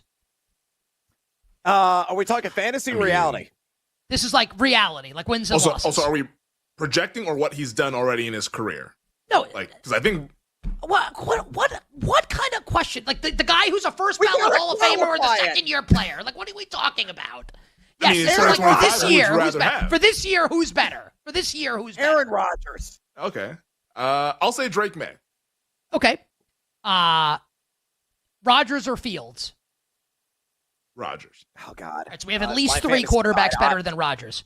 All right, we'll skip Lamar. We'll skip Burrow. Lamar and Burrow are both better. The Steelers, obviously, he plays for them. And we'll say Rodgers is better than whoever the Browns quarterback is. We agree with that? Flacco, Pickett, Sanders, Gabriel. Yes. Okay. Yes. C.J. Stroud. Aaron Rodgers. Oh, that's a hot take, Brad. Brad Evans. I like it. Yeah. We'll take Rodgers over Anthony Richardson or Daniel Jones, correct? Oh, God, yes. Rodgers or Trevor Lawrence? Oh, good one. Lawrence. Barely T-Law. Barely. I'll take T-Law also. Rodgers or Cam Ward, sight unseen? Rodgers. Cam Ward. Okay. Ooh, Rodgers Rodgers or Bo Nix? Oh, Bo Nix. Unquestionable. Rodgers. I might go Rodgers, and I love Bo Nix. Mahomes, obviously, will take Mahomes. Rodgers or Geno Smith? Geno. Geno. I'll take Rodgers. Rodgers or Herbert will take Herbert. Rodgers or Dak? Dak. Yeah, I'll say Dak also. We'll take Rodgers over the Giants quarterbacks. We'll take Hurts over Rodgers. We'll take Daniels over Rodgers. Rodgers or Caleb Williams? Oh. Bear down, Caleb Williams. Yeah, it's Caleb. It probably is Caleb. Rodgers or Goff? Goff, but I think it's closer than people think. I'll take Rodgers. Rodgers or Love? Love. Ooh, Love. Rodgers or J.J. McCarthy, sight unseen? Rodgers. Rodgers or Penix? Rodgers. Penix. I'll take Rodgers. Rodgers or Bryce Young? Rodgers. Oh, man. It's really close. Bryce Young. Rodgers or Baker? We'll take Baker. Baker, easy. Yeah, right, we'll take Baker, Rodgers over the Saints. I think Baker. I think it's easy towards Baker. Rodgers or Kyler Murray? Kyler Murray. Kyler. Honestly, I might take Rodgers. Rodgers or Stafford? Stafford. Rodgers or Purdy? Purdy. Easy. Rodgers or Darnold? Rodgers. Okay, so we have Rodgers like somewhere in like the 20 range right now. Yeah. Yep. I think that's accurate. Steelers over or under 8.5 wins, Brad? I'm going to say under. I think they win 8 exactly. By the way, I like Rodgers over 23.5 passing touchdowns at a -110. I like how you were just like, nah, forget about win total. I'm going to give you like a passing touchdowns prop. Brad, what is the best bet for tonight in the world of sports?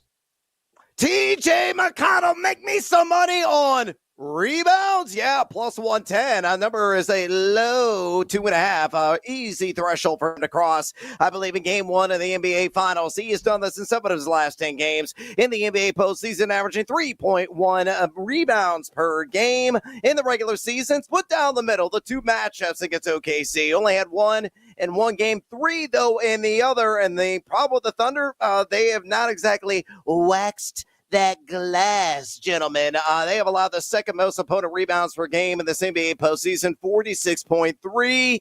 The pride of Arizona, TJ McConnell. Give me the over 2.5 boards at +110. Brad, if you had the choice between waxing that glass, we'll move on. Brad, have a great show tonight on BetMGM tonight, and we'll catch up with you tomorrow. Aaron Judge to knock in a run. In other words, get RBI +115. I'm out. Dude, he put some sauce on right. that one, man. He put some sauce on the I'm out there. Too funny, I love man. him. BetMGM tonight coming up after 7 to 11 p.m. Eastern on the BetMGM network. All right, let's get to all the bets for tonight on this Thursday. We need our friend Jake the Snake. Jake, please drop the dope-ass beat. We want all our listeners and viewers to make a fast break for the action with an NBA Playoffs Odds Boost token. Use your token to get a bigger payout on a winning playoff bet. Download the BetMGM app, and as always, please gamble responsibly. There's no offseason in the NFL. And tomorrow morning, Friday morning on PFT Live, Mike Florio and Chris Sims, you know they're going to be all over Aaron Rodgers going to sign with the Pittsburgh Steelers. Maybe they'll even have like the plane movement because Rodgers flying into Pittsburgh tomorrow to sign his contract. They're all over it. PFT Live tomorrow morning, 7 a.m. Eastern. Aaron Rodgers signing with the Pittsburgh Steelers. Peacock and the new NBC Sports Now channel. And you can listen wherever you get your podcasts. All right, I'm feeling patriotic, everybody. Emmy, we made it. Game 1 of the NBA Finals tonight in Oklahoma City. The Thunder, 9.5-point home favorites. Total 230.5. What do you got tonight? Side total and props for game 1. Yeah, it'll be the side for me. I like the Oklahoma City Thunder laying the 9.5. I think this is just one of those games where they flex their muscles. We see all the trends point to home favorites in these game ones. OKC's just the better team. That's why the series price is what it is. I think they're similar teams in terms of stylistically, and the Thunder just do everything better than what Indiana does. So I don't see where the answers come from the Pacers. I think the Thunder win this in blowout fashion tonight. In terms of the total, slight lean and a smaller bet. I'll put something on because I want something to sweat in addition to the side. I'll put a small bet on over 230. I think we could get some garbage time minutes, which maybe the defense gets a little bit lax as teams look forward to their adjustments in game 2 on Sunday. So big bet on the side, smaller bet on the over 230. For a prop, how about Isaiah Hartenstein? Over 7.5 rebounds, pays out plus money. I like him plus 550 to lead the series in rebounds. I think it's going to be a short series, so let's look for some unconventional guys to do it. I think he plays a little bit closer to basket. Chet Holmgren has the ability to play out on the perimeter. I like Hartenstein over 7.5 rebounds in addition to Thunder laying the 9.5 and over 230. Na Thunder. Oh, yeah. Indiana's not going to be able to get out in transition. Not against the Oklahoma City defense. No way, no how. I think the Thunder are going to stuff Indiana into a locker tonight. I think the Thunder win. I think OKC wins by double digits. And I think they're going to have a lot of trouble, the Pacers are, scoring the basketball both tonight and in this series. So in addition to laying it with OKC, laying the 9.5, I will also play Pacers team total under 109.5. If I don't think they'll be able to score in transition, they're going to get slowed down. The Thunder are going to swallow them up. It's going to be rough for Indiana scoring the basketball tonight and in the series. So Pacers team total under.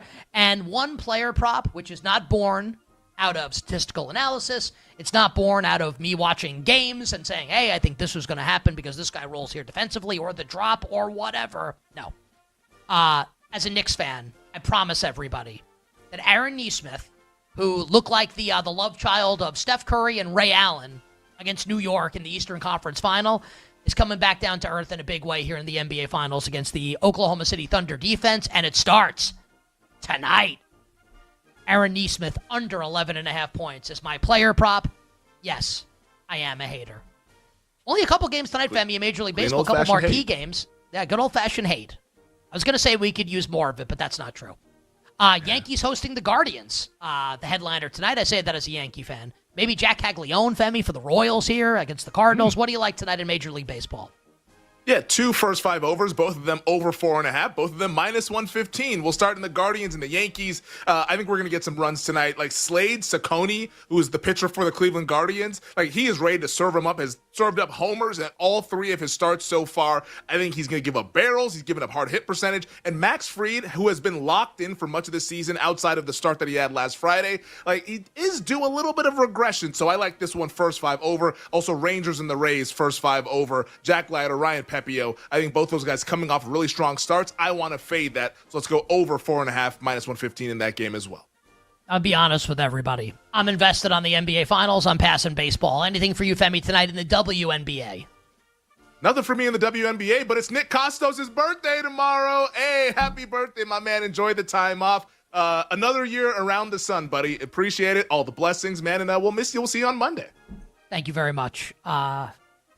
I started doing You Better You Bet when I was 36. 42. Wow. How about that? No one cares. 6 strong years, baby.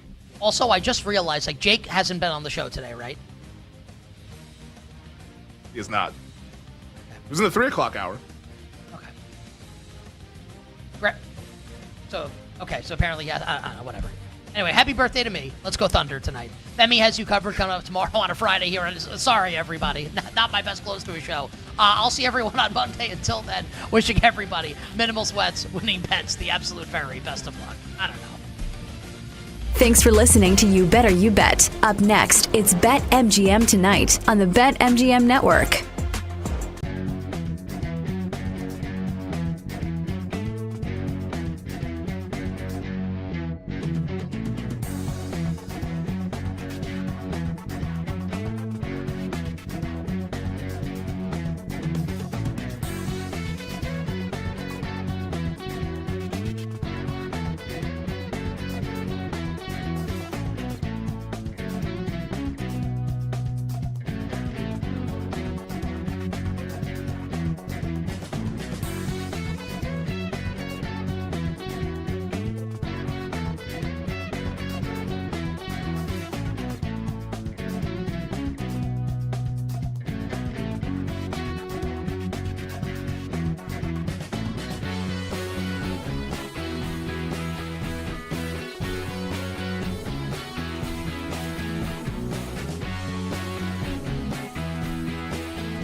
There were 3 teams. I was sitting with a bunch of guys that know college football really well, and they're plugged in.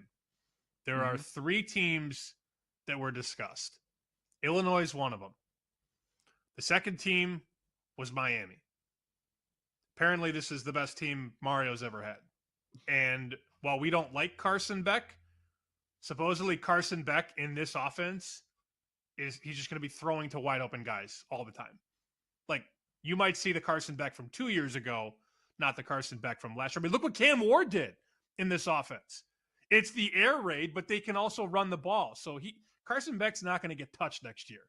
And they've got some NFL guys on the offensive line. So I wasn't as high on Miami, but then I talked to a couple guys, and they're like, no, that team is legit. The other team of the three, so Illinois is one, high on Illinois, high on Miami, and I had a guy I really respect tell me Clemson's national title good. So, we discuss a lot, Ohio State, Oregon, Texas. It may be time to put Clemson back into that conversation, especially if they get the quarterback play from Cade Klubnik. But Dabo's got NFL receivers again. Dabo's got 2 NFL defensive linemen that are going to go in the first round. He might have 5 first-round picks this year at Clemson. Clemson is going to be back.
It's time to bet and sweat with the pros. Welcome to BetMGM Tonight on the BetMGM Network. Hola, amigos! It's time to bring the noise on their banging edition of BetMGM Tonight. I'm Brad the Big Noise Evans, joined by the Glass Man, PJ Glasser. We're going to rock and roll on our 4-hour-long journey tonight. Are you ready for the NBA Finals game numero uno? Of course you are. We're going to get our bets on our card here momentarily. It could be in the NBA, could be in Major League Baseball, could be elsewhere. Our top 3 plays tonight. Then Harrison Sanford's going to be joining us, a man that knows a lot about the round ball, a guy that I had often on Live and Line during my days when that show was nationally syndicated through Stadium Sports. Harrison is the man. He's going to bring it hot. He's going to bring it heavy, always opinionated, and it's sure going to bring the noise on game 1 between OKC and Indiana. Then Parlay Pete's going to drop on by, get his parlay of the day. Locked and loaded. We're going to say hello to our little friend. Roll the shoulders, get seduced by the juice, and work in some bonus time bets as well. Followed by Gene Battaglia. He knows the ins and outs of the Buffalo Bills organization. We've been covering all of the AFC East franchises the entire week, and it's going to be more of the same. So we're going to finish with a team that is probably going to be leading the way in that conference. We'll get the inside scoop from Gene, Josh Allen, James Cook, and maybe some fantasy football sleepers for you in Seg 4. Another edition of Hoops Scoops then will follow after that. We're going to kiss it off the glass with some of our favorite selections. Game 1 of the NBA Finals tonight, followed by Better Up All Futures Edition We'll look at some series odds for some of the key matchups that are starting tomorrow, and we'll look ahead at some other markets as well. Then NFL exotics, more player props, some more team props, whatever's top of mind. PJ and I are going to toss the pigskin around in that segment, and then we're going to put an exclamation point on things at another 3-point stance, and you guessed it, on the Buffalo Bills. And on top of that, we want to talk to you, the 2.02 average viewers and listeners of this fine broadcast. If you have any fantasy football questions for us, if you got any hot sports betting takes, any action you want to share with our audience in the NBA Finals Game 1, on the diamond of Major League Baseball, futures markets, and college football or the NFL, easy way to contact PJ and I. Just pick up the phone and dial us fools at 833-732-3875. 833-732-3875. You can also hit us up on the X or the Twitter at BetMGM tonight, where we have our pole dancing poll question of the day. And it's asking you this: fantasy football, folks, what Buffalo Bill would you target most at his current overall ADP? Your options are Josh Allen at pick number 24 even, James Cook at pick number 40.51, Khalil Shakir at pick number 112.01, or Keon Coleman at pick number 148.44. Over 180 votes cast. Make your voice be heard. Exercise it democratic right. Keep the votes a coming. And drop in your comments. We're going to read those a little bit later on the show. So bring the noise on X at BetMGM tonight. On X at BetMGM tonight. Let me bring in my esteemed and handsome colleague, PJ Glassman, a certain somebody. Finally let the cat out of the bag on the most expected transaction that could have possibly occurred this NFL offseason. Aaron Rodgers going to sign on the dotted line tomorrow, according to Tom Pelissero of Underdog, and he is going to be a member of the Pittsburgh Steelers ahead of their minicamp, which will get underway next week. So, everybody saw this coming, and everybody expected that he was going to wind up there in the Steel City. 41 years old, we'll see how much gas he's got left in the tank. You look at the odds right now at BetMGM, and the Steelers are plus 4,500 to win the Super Bowl, plus 2,200 to win the AFC, plus 2,200 to be the number one seed in the AFC, plus 600 to win the AFC North. Steelers are laying 3 against who? Oh, the former employer Aaron Rodgers, week 1. That is a Jets, Jets. The over-under on wins for the Steelers this season at 8.5. But I don't really care about any of those markets. The market that I care about most is the player props. Tied to 1 Aaron Rodgers. And the line that opened over-under 23.5 passing touchdowns. Minus 110 in either direction. PJ, what say you? Over or under for Rodgers year 1 with P-Town? Yeah, that's a good question. I mean, you got Arthur Smith there as the offensive coordinator. They obviously got rid of Pickens. You do have DK Metcalf, who is a good Rodgers receiver. I actually think Pickens would have been a much better Rodgers receiver than Metcalf would have been. 23.5, that's a good number, Brad. It's a market I probably wouldn't bet. If I had to do anything, I think I'd probably go under. It feels like he's probably going to be 20, 21, somewhere in that range. But like you said, I mean, this move was expected. We knew the Steelers weren't going to go into the season with just Mason Rudolph as their starting quarterback. So they finally get Rodgers. I guess the thing for the Steelers, are they going to be a playoff team? We know Tomlin has this streak of all these years where he's had a 500 team or better. He's never had a losing record.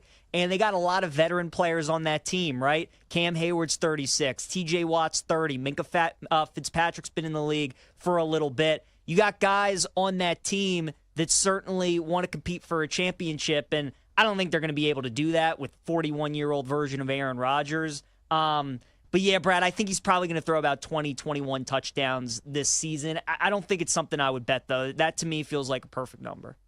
It's a good number. I think he's going to go 24-25, so I'm going to take the slight over there. Yeah, he was only number 28 in adjusted completion percentage last year. Yes, he's long in the tooth, but he still got tremendous deep ball touch. He was number 10 in deep ball completion rate among eligible quarterbacks last season, and he has the 6th easiest projected fantasy football schedule for a quarterback. So I will take the over on that. Let's do a little impromptu game of head-to-head, PJ. Who would you rather have in your fantasy league, Aaron Rodgers or Geno Smith? Oh, I'd rather have Geno for sure this season. We talked about Geno on the show yesterday, Brad. I love his upside for the upcoming season for Vegas.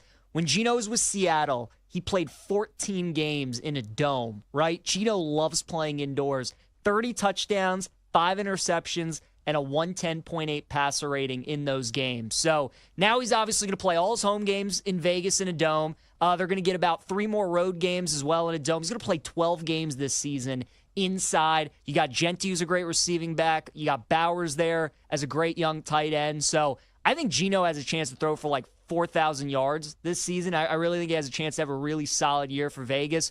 Rodgers, that upside, obviously, at his age just isn't quite there anymore. So for me, Brad, easy. I would rather go with Geno over Rodgers. I agree. I will take Geno Smith. Give me a quick answer on this one. Aaron Rodgers or Matty Stafford? Stafford again as well. McVay offense. Devontae Adams I thought was the perfect fit to go along with Puka. I'll go with Stafford. Stafford all day. Last one. Aaron Rodgers or Michael Penix? Ooh, yeah, that's a good one. I think it would be Penix. That to me is more, would you go with the safer option and Rodgers knowing what you're going to get, or do you go with maybe a little more boom potential in Penix? I think I'd rather go with Penix, so I'll take him. Yeah, I'm going to taste the upside. I'll probably be able to, pad the bottom line with some rushing stats as well. So clean sweep there, but I still like Rodgers for about 24 touchdowns. I think he's going to be a fringy top 22-ish quarterback for fantasy football purposes. So don't view him as any kind of option, even in a 14-team league, single quarterback format, more for the super flex or 2-quarterback crowd. But Aaron Rodgers going to the Pittsburgh Steelers, and I will say this as well, I don't think Elon Musk is going to draft any Pittsburgh Steelers quarterback. Just going to toss it out there. All right. With that on the board, let's get after it with our cards. My man, our top 3 plays of the night. Numero uno on yours, mi amigo. What you got? Brad, let's go. NBA Finals, Pacers, OKC, first quarter under 56.5 points. You got 2 teams that are obviously very young and very inexperienced playing in the NBA Finals. Both franchises are looking for their first title. We saw it last night in Game 1 of the Stanley Cup Final, how shaky both goaltenders were, right? We saw the Oilers score first minute of the game. We saw the Panthers score 2 goals first 10 minutes of the game. A lot of nerves, a lot of anxiousness. This is what these guys compete for. This is what they train so hard for. This is what they wait their whole lives for, is to play in the finals, whether it's the Stanley Cup, NBA, whatever it is. So I think there's going to be some nerves tonight, Brad. And you combine that with the fact that you have such an elite defensive team in OKC and a team that plays so hard on defense in Indiana as well. I'm going to go first quarter under 56.5 points as my first play. My number 1 play tonight, just give me the Pacers and the standard line, plus 9.5 and a minus 110 juice. They're going to be competitive. Even if they get down by 15, 20 points in the second quarter, maybe even in the third quarter, they always have the door ajar, and they're always willing to kick it down and make it ultra competitive. They got a lot of fight in them. They don't go down without throwing a few haymakers. I think they're going to keep this within sniffing distance, if not win it outright, quite frankly. I know they lost the pair of games in the regular season. They covered in one on the 9.5 line, did not in the other. That other one, they lost 132 to 111. So 1-1 ATS against OKC this season. Yes, OKC is number 2 in net efficiency in this NBA postseason. Indiana, though, only 2 spots lower at number 4. That offense is dynamite. If they can at least play average defense tonight, I say the Sirs cover the plus 9.5 at a minus 110 juice. Numero dos on your car, PJ. What else do you have? Let's go to some baseball, Brad. Guardians, Yankees tonight. Max Fried on the mound, who's obviously been terrific so far for the Yanks this season. They are massive favorites tonight. Minus 275 on the money line. You got to lay minus 130 if you want to bet them on the run line. We know I'm not doing that, Brad. Already been to that well one too many times this week. So I'm just going to bet on Max Fried, who I think is going to do a great job tonight against that Guardians lineup. We're going to go Cleveland under 2.5 runs scored at a plus 120. Their offense has kind of been sputtering a little bit here as of late. I think Fried at home, they're going to have a tough time. So Cleveland, I don't think they score much tonight. I'll take their under 2.5 runs at plus 120. Oh, let's stay in that same game. I'm going to go with a different name. Numero dos on my card tonight. Let's slam the gavel. Aaron Judge to get an RBI at plus money. Yes, plus money, plus 110. I go to my friend's site, batters-box.com.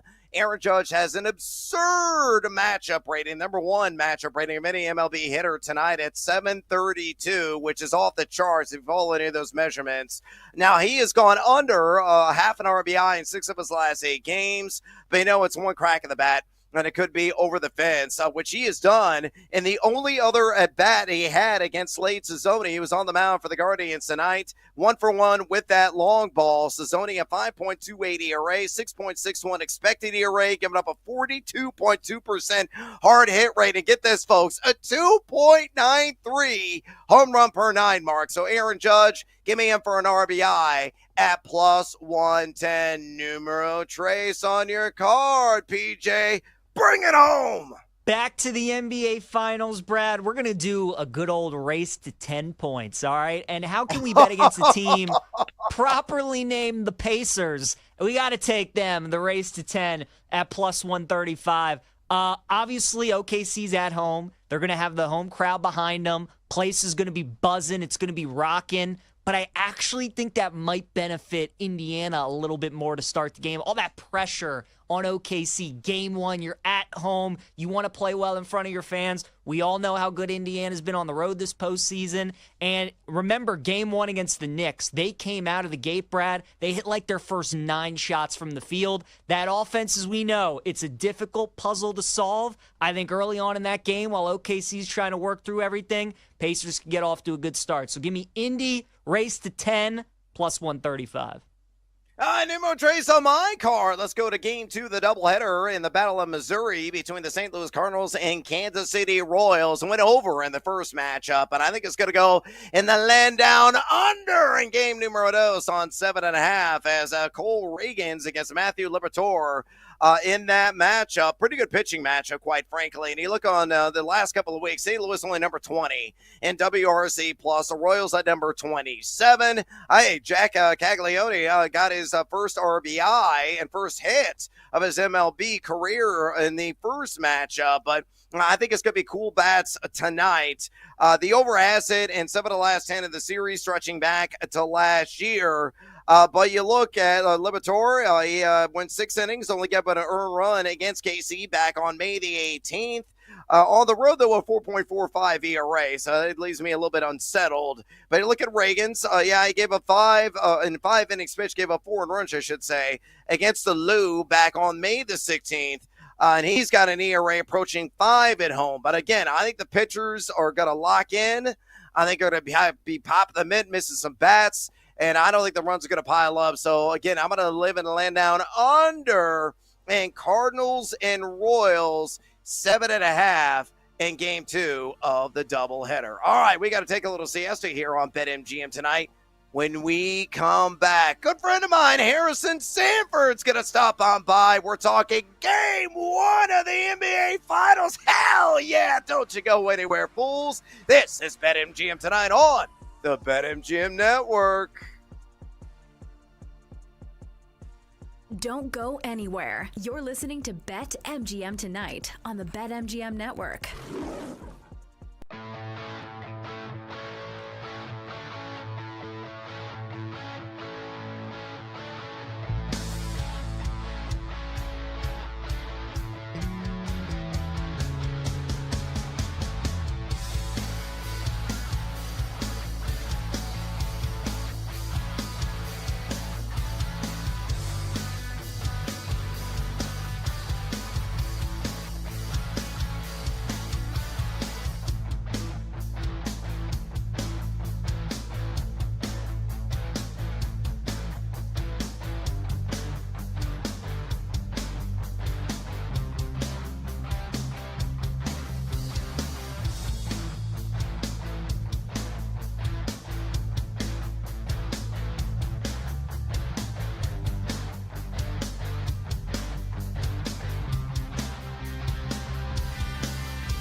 It's time to place your bets. This is BetMGM Tonight on the BetMGM Network.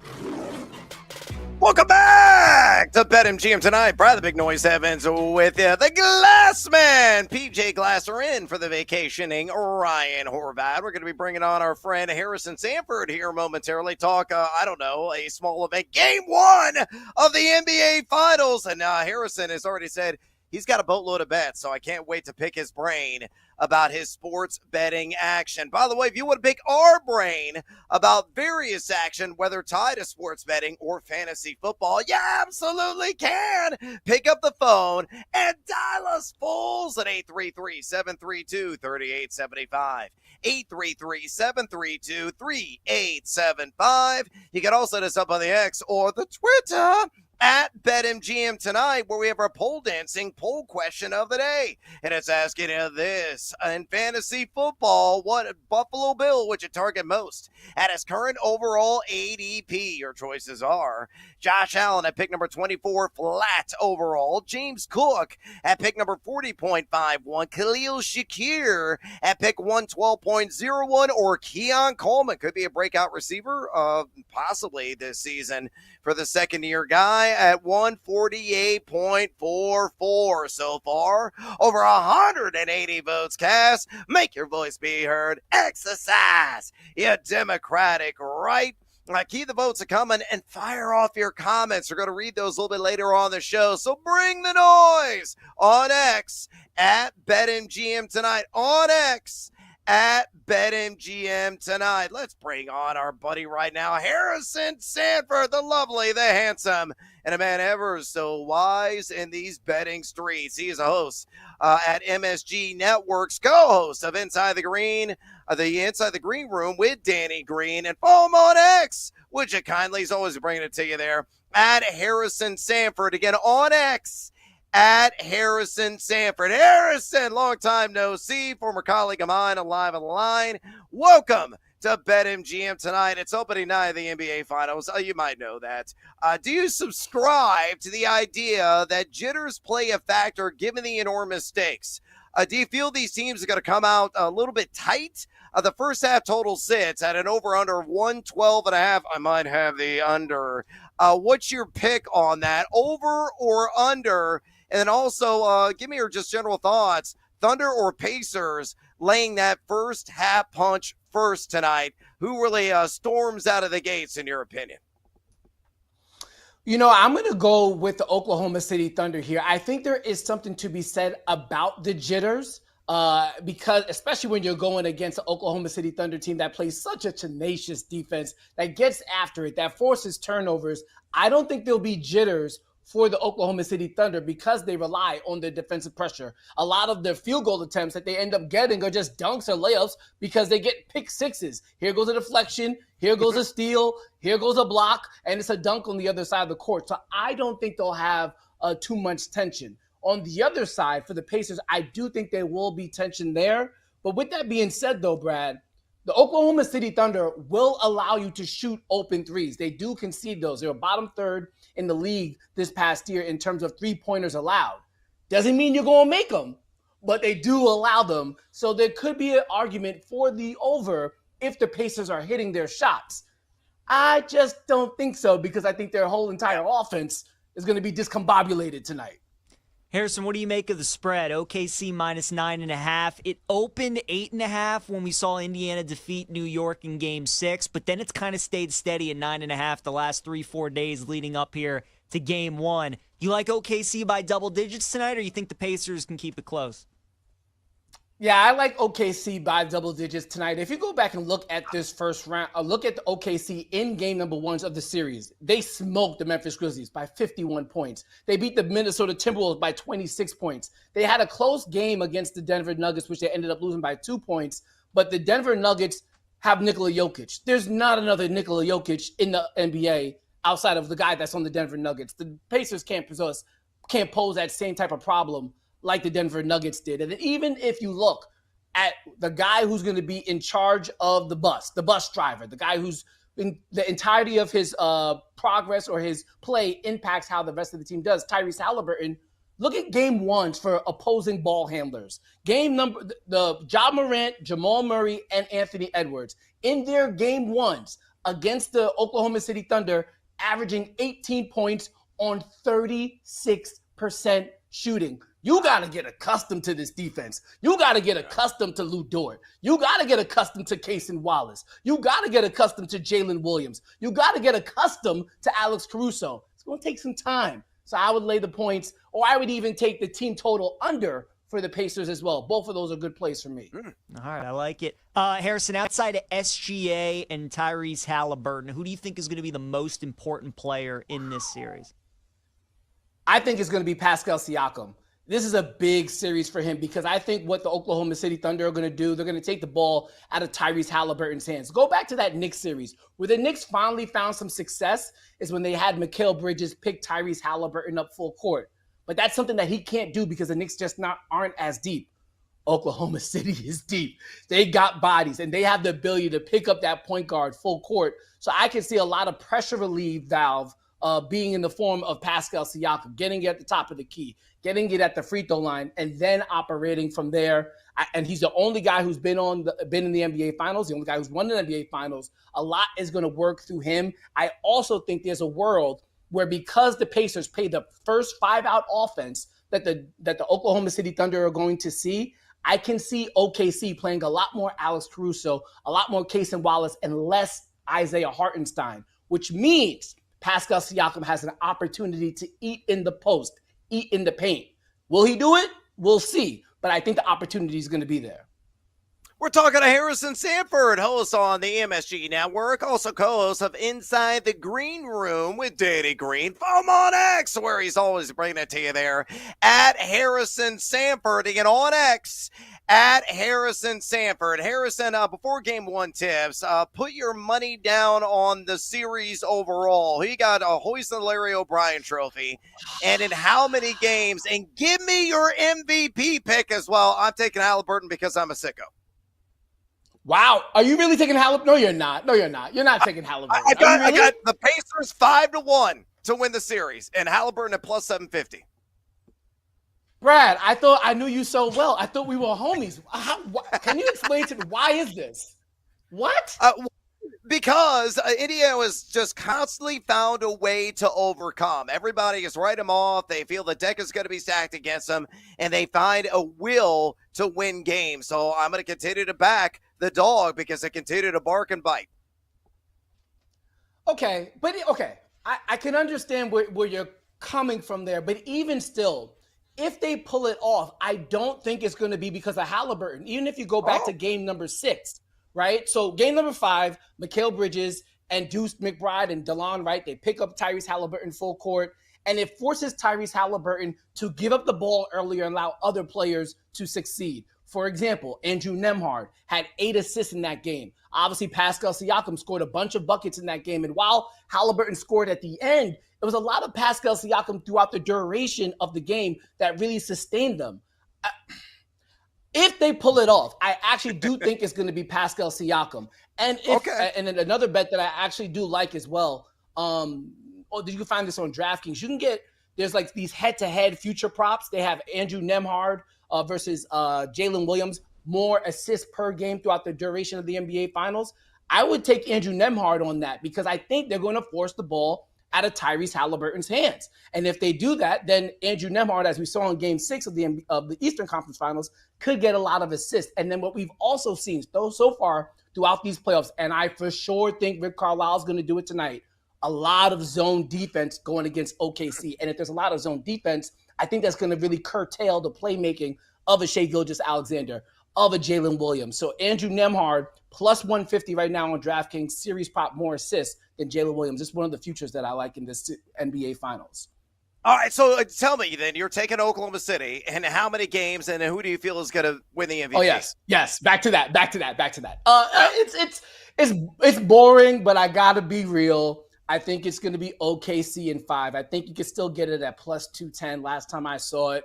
I just don't think the Pacers have enough. In order for the Pacers to win this series, it can't just be Pascal Siakam. It has to be Tyrese Halliburton, and I just don't think he's that good. he struggled against the Knicks.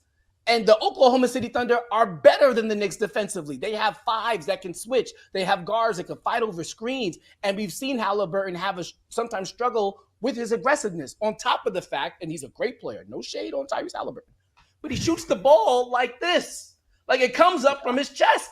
And you know how OKC does it, all the deflections and the steals, they're all in his body. Nah, man, it's over. It's over in 5. And there's gonna be a couple blowouts too. Wow. Got me all worked up here, Brad. I can't believe you said I got a sweat building up all because of you said. Hey, man, I'm going against the grain. I'm going with my gut, and I'm probably going to be sickly in the end because you're likely right. OKC could ultimately trounce him. All right, Harrison, we got a couple of minutes left. We'll get you out of here on this. Give our viewers, listeners, any other bonus time plays featuring any off-the-radar player or market in Game 1. I'll even open up the rest of the series. Just take it away. What else do you like tonight and looking ahead in this NBA Finals series? I like the under on Tyrese Halliburton points, rebounds, and assists. If he does something tonight, guaranteed it won't be a compilation of it all. They're going to cut off some form of water, whether it's his playmaking game or his passing game. He's not going to be able to do both. I don't see that happening. That's for sure. So maybe you can even take the rebounds out of it. Take his under on points and assists combined. In terms of series props, I think you should really take a look at Aaron Nesmith to lead the series in 3-point shots. As I said, the Oklahoma City Thunder, they give up open 3-pointers. It's actually in their game plan. And if that's the case, Aaron Nesmith could be the recipient of those paint to great. This is what the Pacers call it, paint to great. Tyrese Halliburton gets to the paint, you pass it outside, somebody gets open shot, you got to actually make it. I think Aaron Nesmith, I don't also think he's going to be the primary defender on SGA, which means he probably stays out of foul trouble. I like a little 4-1 on him to lead the series in 3-point shots. I also like Pascal Siakam to average at least 7 rebounds in this NBA Finals. And if he does that, you can get that at plus 105 on DraftKings.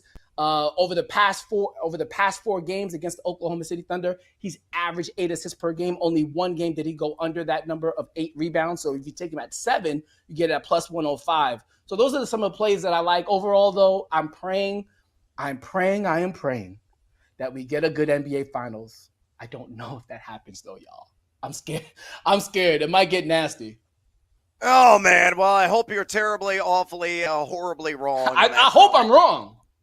I like drama. I mean, we had a lot of it on social media today. I hope that carries over to the hardwood starting tonight, and we have some competitive genes flowing between the Indiana Pacers and also Oklahoma City Thunder. Harrison Sanford, I love to see you, my man. Always love your views in the sports betting world, and especially there in the NBA. Make sure you follow all of his excellent content. He's a host on the MSG Network, co-host of Inside the Green Room with Danny Green. And follow Harrison on X, where he's always giving it to you there, at Harrison Sanford. Again, on X, at Harrison Sanford. Harrison, we appreciate the time. Enjoy Game 1. Peace, y'all. Take care. Enjoy the finals. Yeah, you too, my man. There he goes. Harrison Sanford. A lot of great takes, sports betting takes there. Pascal Siakam to get 7 or more boards of plus money at BetMGM. So you might want to take advantage of that. I think he was a bit taken aback, PJ, when I threw that curveball. I think he was thinking, oh, yeah, I'm going to go with the chalk.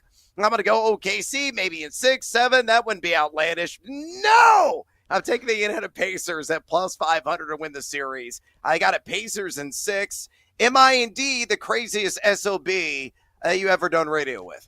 I think so, Brad, but that's why we love you. You know, I think so. But I hope for content purposes and I hope for entertainment purposes that you are correct and we do get a competitive series. Maybe even Indiana wins this thing because it would be an incredible story. I just love this NBA Finals, though, Brad, because both teams did it the right way, right? OKC, small market team, just did it through a picture-perfect rebuild. They gave everybody in professional sports the blueprint on how to rebuild a team. And then Indiana, I mean, they were kind of stuck in that like NBA purgatory, right? Where they were always kind of like middle of the pack, never bad enough to get a top tier player in the draft, but never good enough to compete for a title. They make all these great trades and moves, and they get themselves to the finals as well. So I just think it's a great finals in terms of that. And I'm excited to see how it plays out, man. The Pacers are a great team, Brad. I just think they're running into a different beast in OKC, but we will see what happens, my friend. That is why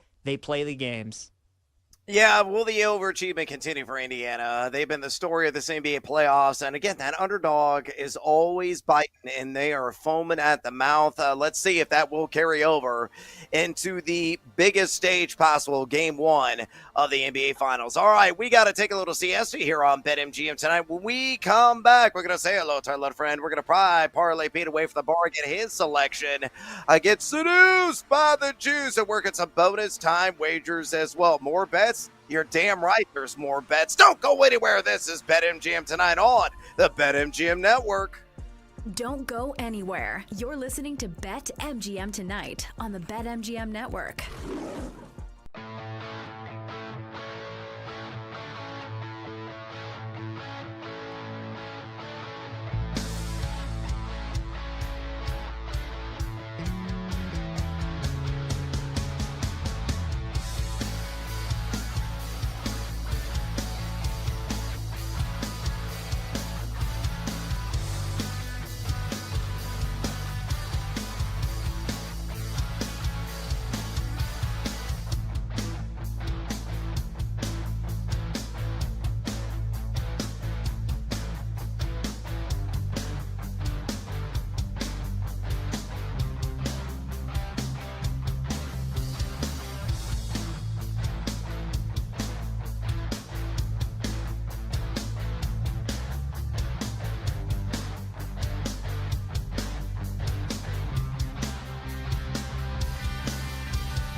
It's time to place your bets. This is BetMGM Tonight on the BetMGM Network.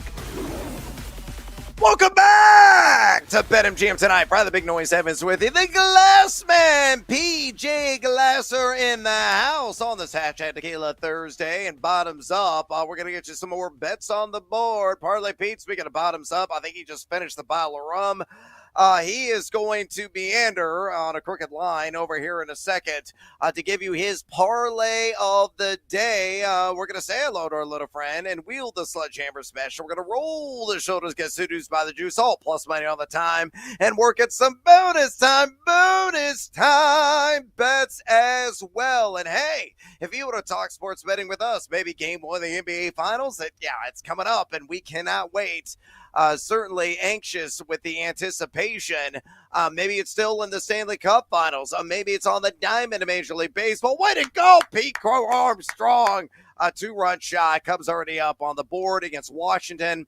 Currently up now 3-0 on the road in that game. And then maybe it's in the NFL. You're looking at the futures market, college football futures, or you want to talk some fantasy football. Easy way to contact PJ and I. You just pick up the phone and dial us fools at 833-732-3875.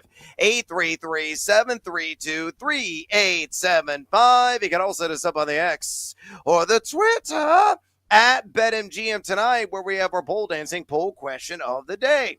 And it's asking you this, fantasy football folks, what Buffalo Bill would you target most at his current overall ADP? Your choices are Josh Allen at pick number 24 even, James Cook at pick number 40.51, Khalil Shakir at pick number 112.01, or the sophomore wide receiver, Keon Coleman, at pick number 148.44. So far, over 185 votes cast. Make your voice be heard. Exercise your Democratic right. Keep the votes coming, and drop us a comment. We're going to read those a little bit later on the show. We'll give you a shout-out on air, so bring the noise on X at BetMGM Tonight. Again, on X at BetMGM Tonight. All right, pardon me for a second. I got to yell at this moron at the bar.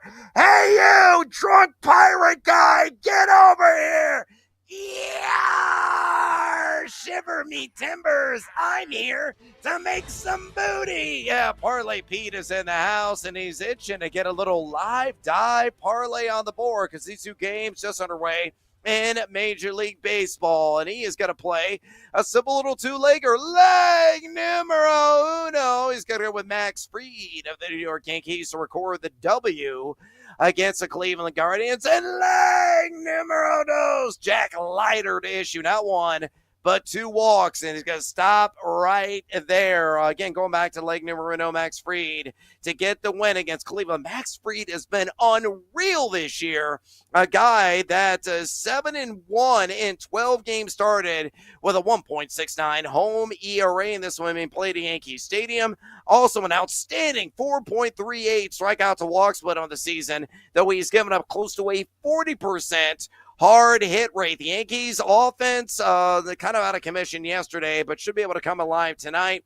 They are number 10 in WRC plus the last couple of weeks. Cleveland, number 17 in that category. Slade Cezzoni has gotten rocked this year with a 5.28 ERA. And again, there could be a correction and a bad one on the horizon, given his expected ERA and at 6.61. So Max Fried, Parlay People believes, will get the dub tonight against the Guardians. And leg numero dos, Jack Leiter to issue not one, but 2 walks. He is taking on the Tampa Bay Rays. You look at Tampa, a team that isn't really drawing a lot of free passes. They're number 20 in base on balls percentage the last couple of weeks, getting that free pass on 8% of their plate appearances. But Leiter has a 4.44 walks per 9 mark. Yikes. Giving up at least 2 walks in 7 straight starts there for Texas. So you put all together a really good shot that Jack Leiter will issue those pair of free passes. So to recap, yeah, shiver me timbers, a leg numero uno for Parlay Pete. Max Fried to get the win against Cleveland, and leg numero dos, Jack Leiter. 2 or more walks. That checks out to a cool plus 172. Heck yeah, at BetMGM. By the way, Parlay Pete up 6.23 units lifetime. Finally broke out of his funk last night with a victory, his first of the week. All right, it's time to pivot and say hello to our little friend, PJ Glasser. What is a phrase that pays? Daddy wants, daddy needs, daddy's gotta have it. And we're going to the NBA Finals, Brad, where I'm taking a BetMGM special. Both teams not to score 50 points in the first half is plus 140. I like that bet a lot. I told you earlier on in the show I like the first quarter under. I think we're going to get a first half under as well. I do not see both teams reaching 50 points. So I think that's a great special at BetMGM. Make sure you take advantage of that plus 140. So, Brad, that is my sledgehammer special of the day. Oh, and I am also going to go to game 1 of the NBA Finals, so let's run it back. Daddy want, daddy need, daddy gotta have it. Let's go!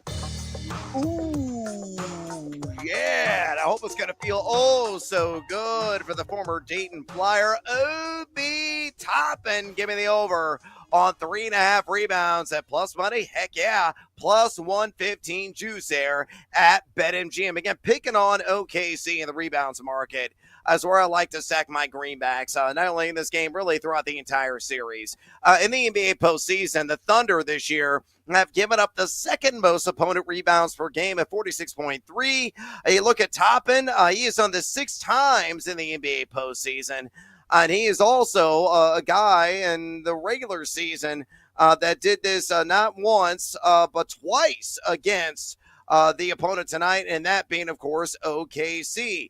In the postseason, you look at what Obi Toppin is averaging, just shy of the mark at 3.3.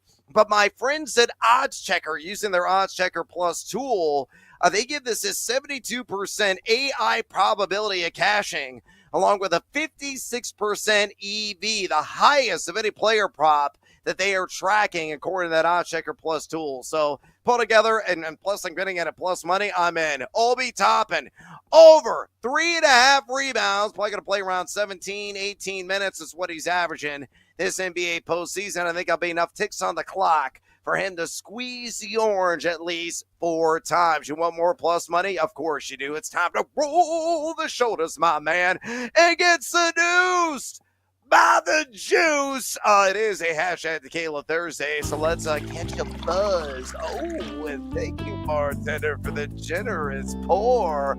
All plus money all the time. And PJ, look at the juice affiliated with your selection. Holy guacamole, is it juicy? What do you got? Yeah, we're going to need another pour from the bartender before we give out this one. Pacers money line, Brad. You're taking them plus the points. You can keep them. Yeah. I'm just taking Pacers outright. Plus 350. Thank you, Kenny. We're going with Indiana to win game 1, ladies and gentlemen. I'm telling you, Brad, this series gives me Nuggets and Heat vibes from a couple of years ago. Denver was a big favorite. Miami was a great story. They were coming into the finals, and everybody said their luck's going to run out. They're not beating Jokic and the Nuggets. They're on a different level.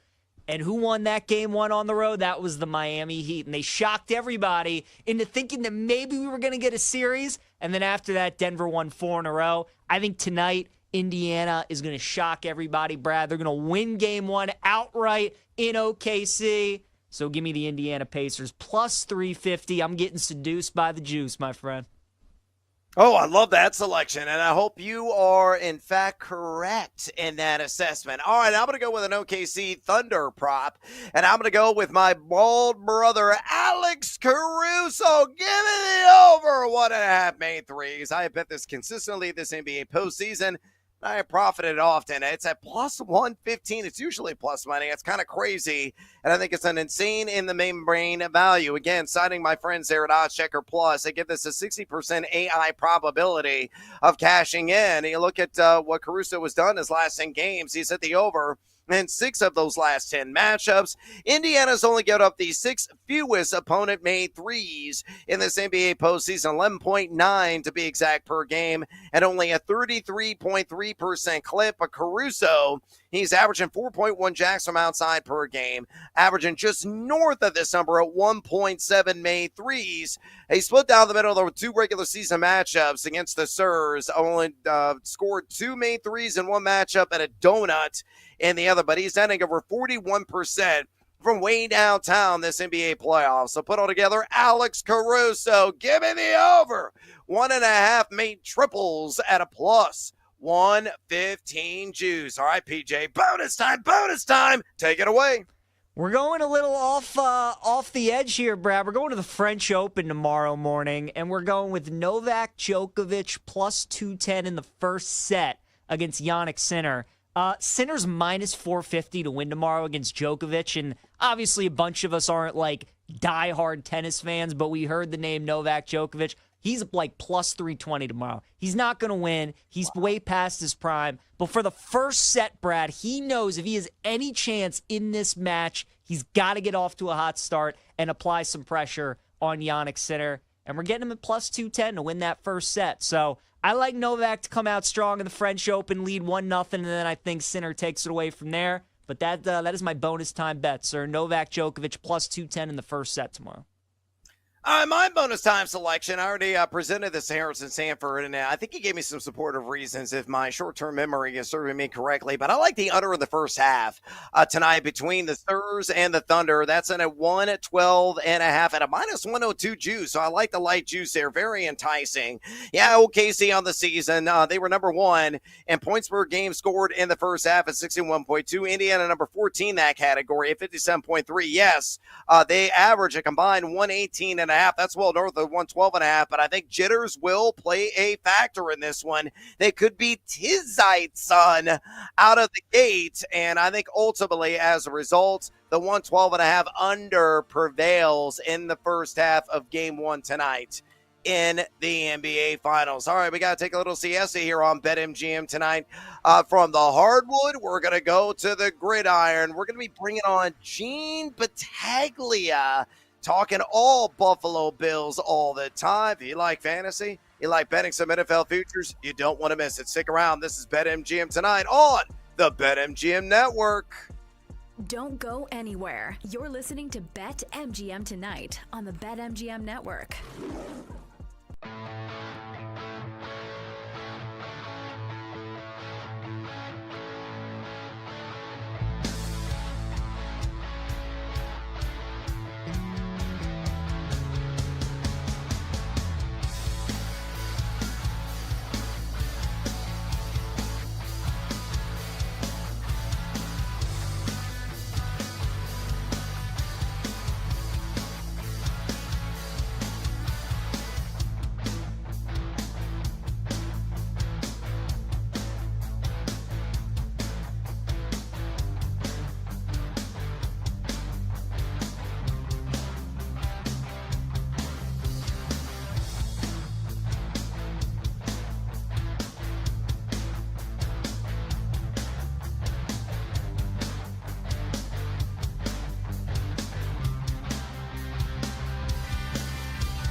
Time to bet and sweat with the pros. Welcome to BetMGM Tonight on the BetMGM Network. Welcome back to BetMGM Tonight. Brother Big Noise Evans with you. The Glass Man, PJ Glasser, in the house on this hashtag Tequila Thursday. We're going to be sharing a shot with Gene Battaglia here in a minute, breaking everything down on the Buffalo Bills. We're going to be circling the wagons, talking about that franchise, a heavy favorite to take the AFC East. And for you fantasy fans out there, who could be a breakout receiver on this roster? They're all ultra cheap right now, according to average draft position. And hey, friendly reminder before we bring Gene on, if you want to talk fantasy football with us, you want to talk some NFL futures, college football futures, NBA game 1 of the NBA Finals, a prop, side, total, maybe some of the Stanley Cup Finals on the Diamond Major League Baseball. Simple way to contact PJ and I. All you got to do is pick up the phone and dial us fools at 833-732-3875. 833-732-3875.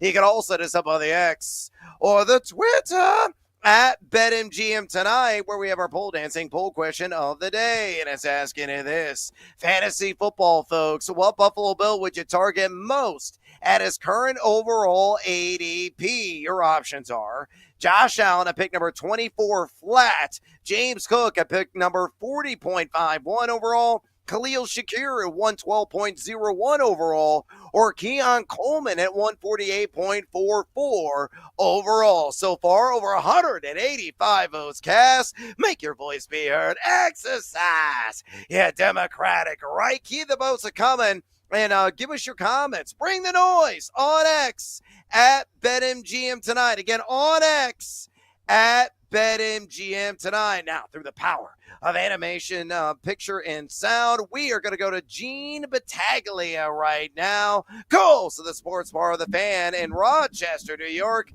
And make sure you follow Gene on X at Gene Battaglia. Again, on X at Gene Battaglia. Gene, welcome back to BetMGM Tonight. Expectations, obviously, are sky high for the Buffalo Bills to coast through the AFC East right now at BetMGM. The Bills are minus 275 to take the division. What is the biggest worry in your mind that prevents a division title from happening?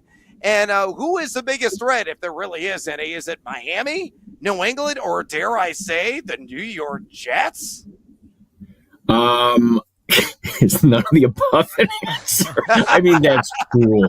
But I could see this playing out this way. If you look at New England's schedule right off the gate, I could see the Patriots getting off to a good start, and New England coming here in week 5. That's going to be in prime time. That's going to be Diggs, you would figure. That's going to have a lot of buzz around it. So could I see theoretically the Bills starting off 4-1, the Patriots starting off 4-1, this looking neck and neck at the beginning? For sure. But I would not advise at all going against the Buffalo Bills in the AFC East coming up here in 2025. What about the AFC, Gene? Just looking at, the pecking order with Kansas City and Baltimore and Cincinnati, as you kind of view the upcoming season, who are the teams that you view maybe ahead of Buffalo that worry you about the Bills getting to a Super Bowl? Is it just Kansas City because that's the team they can't get through? Or does Baltimore, Cincinnati, maybe another team in the AFC, do they concern you at all? Oh, I think those three right there. And the one thing that Buffalo hasn't done during this stretch is get the number 1 seed in the AFC playoffs. And to me, what the NFL did here for Buffalo, it's a gift. This schedule right out of the gate. Okay, the opener against Baltimore is going to be tough, but if you get by that, you go with the Jets, Miami, New Orleans, the aforementioned New England game, Atlanta, Carolina.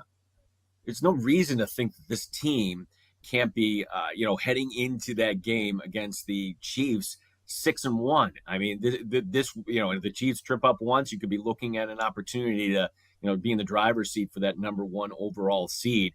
It's a Bills offense that brings back virtually everything you would have wanted. The offensive line is intact.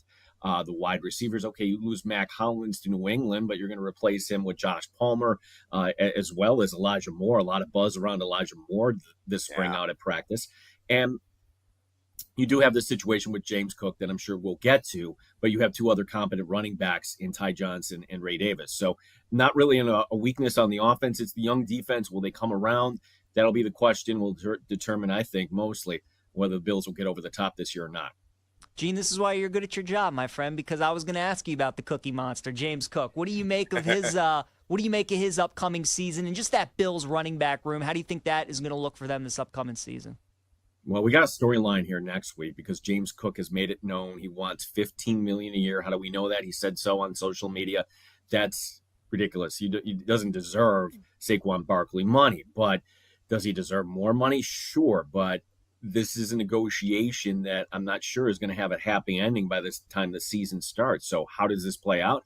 I don't know. That's why it's a fascinating story. Does James Cook show up and decide, okay, I'm just going to ball out and head to free agency next year? Is he going to hold in? I wouldn't advise against that. It worked last year, PJ, because those three running backs were all different complementary pieces. Ty Johnson, excellent on third down. Ray Davis, now in his second year, kind of between the tackles. James Cook, not great on third down, not a great blocker, but he has exquisite speed. And, when you pair that with Josh Allen, he did such a great job in the AFC Championship game. For Bills fans, you're hoping that there's a happy resolution for James Cook when it comes to the contract before the start of the season. We're talking to Gene Battaglia right now, co-host of the Sports Bar on the Fan in Rochester. Make sure you follow him on X, where he's always giving it to you there at Gene Battaglia. Again, on X at Gene Battaglia. Gene, fantasy folks aren't the giddiest necessarily about Buffalo's group of wideouts right now. Every single wide receiver is available after pick 100 overall in early average drafts. Among Josh Allen's current stable of wideouts, who do you believe could greatly exceed low expectations? Is it possibly Elijah Moore? It could be. Like, the thing with Elijah Moore is, he's never had a quarterback. Going back to his days with the Jets, and whoever knows what they would trot out. And as we're getting to learn a little bit more about him in person, he's got some speed. So that's something that really the Bills could use on the outside. So having him as a piece, but he's not the primary guy. I would still think the majority of targets here, I can't even say majority. It's going to be spread out so much, Brad, that it's going to be hard to say that this is going to be a guy that you should draft early and make him a wide receiver too, and he's going to help you lead you to a fantasy championship. No, what I would do is, you mentioned that ADP for Keon Coleman. Keon Coleman had an up and down rookie season. And again, it's a rookie season, but he injured his wrist. When he came back, he wasn't quite the same. He was also suspended by the team, unbeknownst to many, for violating a rule. And that was just for a quarter, but that's certainly noteworthy. Has he learned those lessons? Well, he has showed up looking like he put in the work this offseason. It's a noticeable difference when you do the side-by-side comparison on the photo. So a wide receiver that could jump from year one to year two. This is why the Buffalo Bills made him their top pick in 2024. I would look at Keon Coleman because where you're picking him there's a lot of upside where he could deliver you. I think it's a great call. Available right now, early average RAS at 148.44. It's like a nothing investment. Draft him, stash him on your bench, and let it ride and see if he does take that step forward. Gene, last year, fantasy managers were banking on Dalton Kincaid to break out, which never really occurred.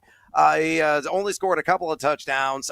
In year 3, do you expect a significant step forward for the Utah product? Right now, his yardage prop at BetMGM is 600.5. So let me ask you, over or under on that 600.5, and how many TDs do you believe he's going to score this year? Oh, that is a great question. And I know people in Western New York might disagree with me. I'd actually go under on that. And here's why. There's just too many mouths to feed. And for Dalton Kincaid, he's had opportunities over the last 2 years. I don't know actually if it's going to happen. A really likable guy, but he just doesn't have the frame. He's putting in a lot of work. I'll give him that this offseason. But Buffalo drafting another tight end in Jackson Hawes in the middle rounds who could get some extra time here. You have Dawson Knox. Dawson Knox is really close with Josh Allen. He's not going anywhere. So still, your tight end 1 on this team still is Dalton Kincaid, but we already know tight ends 2 and tight ends 3 are going to be sprinkled in from time to time. And Well, if you have a bounce in production from from Keon Coleman, Josh Palmer coming over from the Chargers, you have Curtis Samuel, who last year was dogged by a turf toe for most of the year. These are all guys that will take away targets. And to me, I can't come on here and say, yeah, this is going to be the breakout season for Dalton Cade. Would love to see it, but I can't guarantee it. All right, we'll get you out of here on this. Let's put your money where your mouth is. Over or under 11.5 team wins for Buffalo this year. Do they go over that number? And I'll tack on one other question. What is the ultimate fate for this team? Do they finally get over the hump and, I don't know, oust Kansas City and make it to the Super Bowl? What are your thoughts there? Oh, yeah, it's like when the Red Sox finally got past the Yankees. It was only fitting that they had to do it in that fashion. If the Red Sox beat the Mariners or something else, yes, that wouldn't have felt right. Yeah, everybody here wants Kansas City. So bring Kansas City here. And at the risk of sounding like Mr. Homer here, just look at the schedule. And if this team is healthy, they should hit the over on that. The division isn't anything this year. It'll be good at some point. And the way the schedule is, it's really not all that tough. And you do get Philadelphia, but Philadelphia comes in week 17. So what's that Eagle team going to look like at that point? Are they going to have everything locked up and not need to play anybody? So what is it going to take for the Buffalo Bills to get over the hump? I think it's just as simple as getting the home field, in Kansas City is one here, mind you, but making sure that, okay, you get 2 games at home if you do host the AFC Championship game. Fantastic stuff from Gene Pataglia, co-host of the Sports Bar on the Fan in Rochester. Give him a follow on X. Do it now at Gene Pataglia. Again, on X at Gene Pataglia. Gene, we appreciate the info. We appreciate the opinions. We appreciate the camaraderie, my man. Enjoy your summer. We can't look forward enough to talking to you next time close to the season. And go Bills. Brad, we love having you and Ryan on our station every night. You are nighttime companions here in Rochester, and PJ's not too bad either, bud. Thanks, Gene. Love you too, pal. The glass man is the man. He's the man. Gene, we appreciate the time, man. We'll catch up soon. All right, there he goes. Gene Pataglia. Awesome stuff. And buttering you and I up as a bonus. Like I didn't expect that. That was fantastic. Gene's the man. It's Bills Mafia, Brad. I mean, they're just nice people, right? You want to see good things happen. As a Ravens fan, I don't unless they play my team. But if they don't, right? Like if they play Kansas City, you gotta root for the Bills in those kind of games. But Gene's the man. They love their Bills, and he brought up a lot of great points. They're going to be such a fascinating team, especially with this Josh Allen transformation. Brad, him winning MVP last year.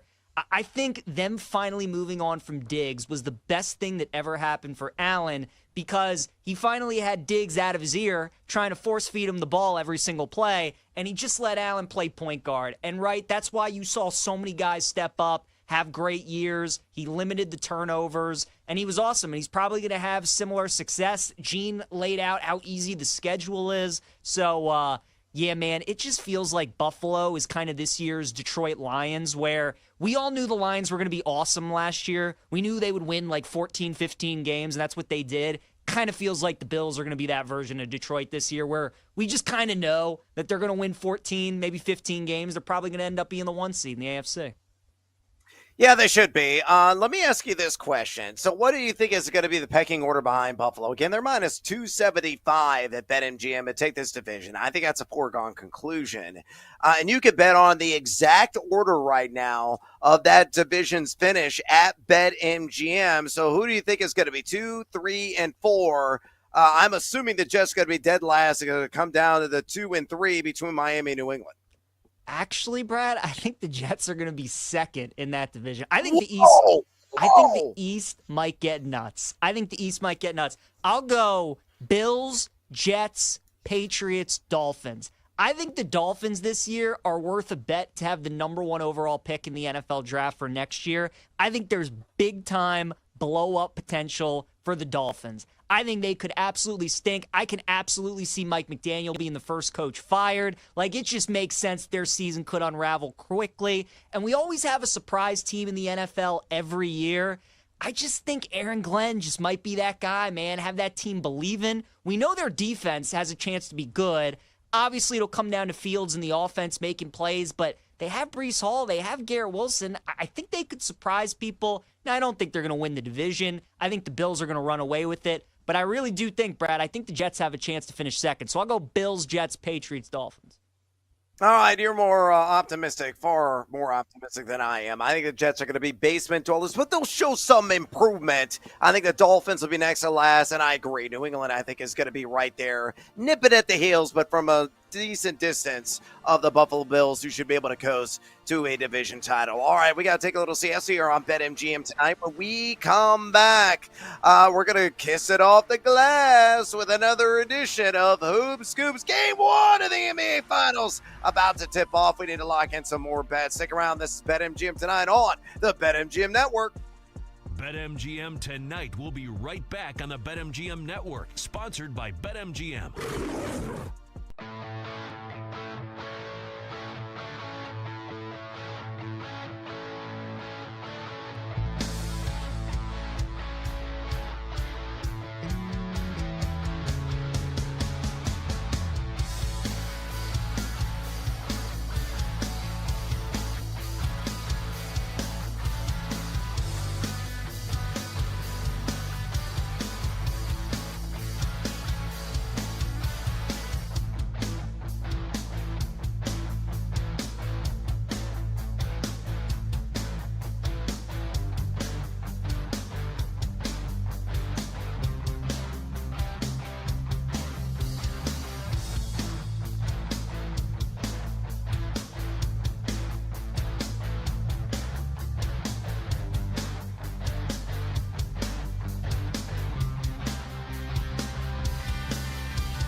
It's time to place your bets. This is BetMGM Tonight on the BetMGM Network. Welcome back to BetMGM Tonight. Brad the Big Noise Evans with PJ Glasser in the house on this Hashtag Tequila Thursday. And for the vacationing Ryan Horvath, we got to get some more bets to the board because the NBA Game 1 of the finals about to get underway. We're going to do that here in another edition of Hoop Scoops. But before we do it, a friendly reminder, if you want to talk NBA betting with us, you want to talk a little MLB betting, NHL betting in the Stanley Cup Finals, NFL futures, college football futures, possibly some fantasy football, you absolutely can.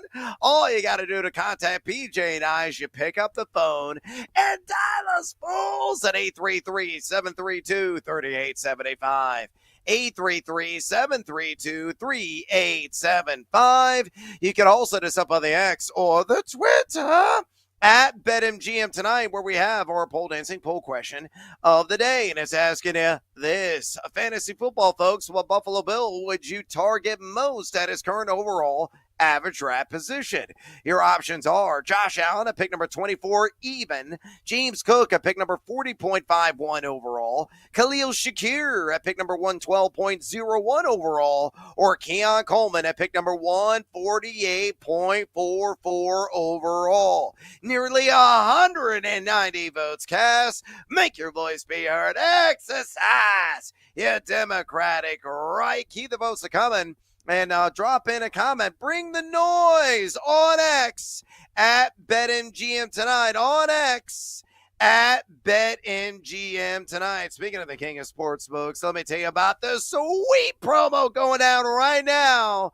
NBA Finals game number 1. Grab the rock and take your shot with an NBA Finals no sweat token. If you don't win, you'll get your stake back in bonus bets. So opt in right now on the no sweat token only at the king of sportsbooks. That, of course, is BetMGM. With that business put to the side, it's time to get after it with another edition of Hoop Scoops. Let's hit the hardwood to bring in the cash. Here's Michael at the foul line. A shot on Elo. Good! The Bulls win! They win it! Set the Cleveland Cavaliers! And find the Cinderella story. Clark in a straight check. Oh, he didn't use it. He threw it away. It's Hoop Scoops on BetMGM Tonight. All right, here's how this little segment works. PJ, he continues to grow, folks. You may catch Ryan Horvath here in short order. He is 8 feet 6 inches tall now. Keeps sprouting, man. It's all those protein shakes. So he is going to be our tip man. I'm probably going to secure the rock as he always does. Throw it up the floor, and hopefully the guy sprinting up the floor on his team is going to kiss it off the glass, and we're going to go up 2-0. So PJ is going to give you his bet. He's going to give you the reasons behind said bet, and then when he is done, he's going to go to Kenny, who is working the board tonight on BetMGM Tonight, and say, hey, Kenny, hit me with the hoops. And then Kenny's going to drop a little basketball reference, whether it's a famous call, could be a video game sound, or whatever it is to his liking, and that'll be my cue to take it from there and do the same thing. We're going to squeeze in as many bets as we possibly can ahead of tip of game 1 there in OKC. So PJ, start it off, my man, with your first Hoop Scoop. All right, Brad, let's go NBA Finals, Game 1. Isaiah Hartenstein, the big fella for OKC, over 7.5 points at -125 tonight. Now, Hartenstein didn't have the best series against Minnesota, which makes sense, right? He's going up against Gobert, 4-time Defensive Player of the Year. Obviously, terrific interior defender. Only scored more than 7.5 points 2 times. He did have 6 points, though, 2 other times in that series against Minnesota, had 5 double-digit games against Denver. I think this matchup going up against Miles Turner, who, again, is a good defender, good shot blocker, not as great, though, as Gobert, I think could be advantageous for Hartenstein. Obviously, the pace at which both teams can play at times, I think could lead to some easy dunks, some easy kind of transition buckets, maybe some drop-off passes for Hartenstein. So I think 7.5 is a little too low. I think by the time we roll around to a potential Game 4, Game 5 in this series, could be maybe like 8.5, 9.5 possibly. I'll go over 7.5 for Isaiah Hartenstein to kick things off. Kenny, hit me with the hoops. Like a Belgian waffle. Sweet. Oh, Billy Ref, I missed that magical voice. Give me some college basketball rights. Take it now. It's going to be so long, PJ, and I know you're a hoop head like I am, but hey, we got a little NBA to wet our whistle tonight. And here's one that hopefully is going to make me whistle a fine tune. I'm going to go with Tyrese Halliburton to drop at least 10 assists. So give me the over 9.5 assists at plus money.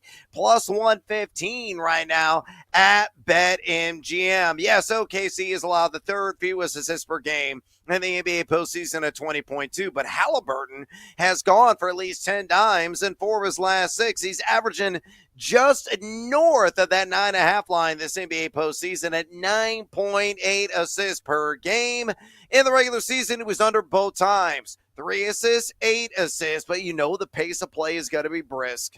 That is how the Indiana Pacers prefer to play. They are comfortable playing at a fast overall speed, which will lead to more possessions, which will lead to more opportunities for Halliburton to find the open man, and hopefully they will convert and he can acquire that time drop. Now, Harrison Sanford, we had on earlier from MSG Network, said, hey, Halliburton, as long and lanky as he is, so is OKC. They got active and disruptive hands in the pass lane, but I ain't scared, Harrison. I say Tyrese, especially at plus money, reaches double figures in assists tonight. Give me the over 9.5 dimes at a plus 115 juice. Kenny, hit me with the hoops. The little guy with some major onions. Oh, Kenny's killing us, Brad. Double dose of Billy Raft here during Hoop Scoops. All right, this one, going to take some cojones to tail, Brad, but we're going to go Pascal Siakam under 19.5 points at minus 120. Siakam, obviously terrific in the Eastern Conference Finals, wins MVP against the Knicks. As consistent a scorer as Indiana has, Halliburton will give you these flashy games, maybe the occasional triple-double, but Siakam's just steady Eddie, man. He's always good for about 15 points a night. Maybe he'll give you 22 or the occasional 30, 35, maybe even 40-point game. I think tonight, though, in Game 1, OKC, their defensive game plan is probably to force other guys to beat them outside of Siakam, right? We saw that with Minnesota. They really locked in on Anthony Edwards in Game 1. Randall had a good game, so then Game 2, they really locked in on Randall. He struggled. I think coming into tonight, Game 1, the focus will be on Siakam. And when OKC makes you their primary target, it's pretty tough to have a good game. It's like when Bill Belichick, Brad, would try and take away your best player on offense, right? You normally don't have a good game. Similar with this OKC defense. I'm going under 19.5 points with Pascal Siakam. Kenny, hit me with the hoops. Bryant for the win. All right, I'm going to go with the little guy coming off the bench for the Indiana Pacers, the pride of Arizona, TJ McConnell. Make me some moolah on a prop that a lot of people are thinking. Give me the over on 2.5 rebounds at a plus 110 juice. We had Rachel Dory on the show last night from Betalytics. She loves the over on this prop. My friends at OddsChecker love the over on this prop as well. A lot of people do because it's a very achievable threshold, and he has done this in 7 of his last 10 games. He's averaging 3.1 rebounds per game in the NBA postseason. Now, in a pair of regular season matchups, he only had 1 board in one, but 3 in the other. So split right down the middle. And as I mentioned before, the one area you want to exploit in the props market against OKC is rebounds. They've allowed the second most opponent rebounds per game at 46.3. So on roughly probably 13 to 17 minutes played, I think McConnell's going to be active on the glass and hopefully wax that glass there, PJ. Give me the over, TJ McConnell, 2.5 rebounds at a plus 110 juice. Kenny, hit me with the hoops. Oh, my God! What? All right, Brad, I'll also go with the rebounding prop tonight. I'll go with Miles Turner over 5.5 rebounds. I think this is a little too low. I think because they're really going to need Turner. They're going to need all hands on deck, right? It's why you like McConnell tonight. I like that look over rebounds. Man, when you're going up against OKC, you need a gang rebound. You need everybody in there on the glass helping out, all 5 guys. And I think that's going to be the message for Rick Carlisle and the team tonight. We know Turner likes to cherry pick at times, right? Both ends of the floor, especially on offense. He likes shooting threes, bring himself outside the paint. But on defense, especially guarding Hartenstein for a majority of the time that he's out there, he's got to be able to rebound tonight for Indiana. So 5.5, I think it's a good number. I like the over there. I think that's too low. So final one for me, Miles Turner over 5.5 rebounds. Kenny, hit me with the hoops. I featured that bet last night, and here's an interesting little anecdote, PJ. 10 cents has shaved off the price. It was plus money yesterday at plus 105 at BetMGM, so it's getting bet up right now. Though the line hasn't moved, but the juice certainly has. I love this. Again, he had 11 rebounds in one game in the regular season against OKC. They only played in 2. He was shy in the other one, but I totally agree. Take advantage of the rebounds props market against Oklahoma City. It's been profitable much of not only the postseason, but the NBA regular season. No, we didn't forget about you, ladies. My last one. Hey, ladies, get funky. And hopefully she will on the glass. And that is Janelle Salon of the Golden State Valkyries taking on the Phoenix Mercury tonight. I like the over. Let's stay with rebounds on her rebounds prop. 5.5 at a minus 115 juice. I think this is also a gift from the gambling gods. And the reason being is this. The Phoenix Mercury have allowed the most opponent rebounds per game so far this season in the W, giving up 37 flat. Salon is averaging 7.4 rebounds per game. This number is only 5.5. She has gone over this prop in 4 straight contests, going 8 boards, 6 boards, 13 boards, and 6. Again, why? Why is it 5.5 rebounds? Because nobody's really paying attention to the WNBA, and he can get some really soft markets as a result, and I think this is one of them. Janelle Salon, over 5.5 rebounds at a minus 115 juice there against Phoenix. Hey, Kenny, one more time. Hit me with the hoops. LeBron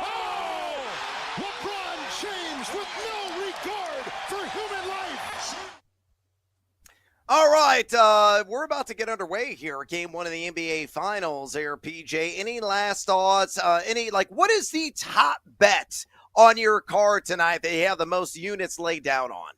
TJ McConnell under 7.5 points is that's my favorite play tonight. I loved him in the Knicks series. I bet his over points in just about every game, and it cashed just about every game. Love that matchup with obviously the depth of Indiana. He comes in the game, goes 100 miles per hour, tries to tire out Brunson, attacks him on every possession. You just can't do that against OKC with all those wing defenders that they have. Who's going to attack? Caruso, Lou Dort, SGA? Like, there's nobody on that defense that you can pick and, solo out a guy that you want to attack one-on-one. So their defense is just so good. I think it's a tough matchup for McConnell. He's only going to play like 12, 13, 15 minutes to begin with. So I like under 7.5, Brad.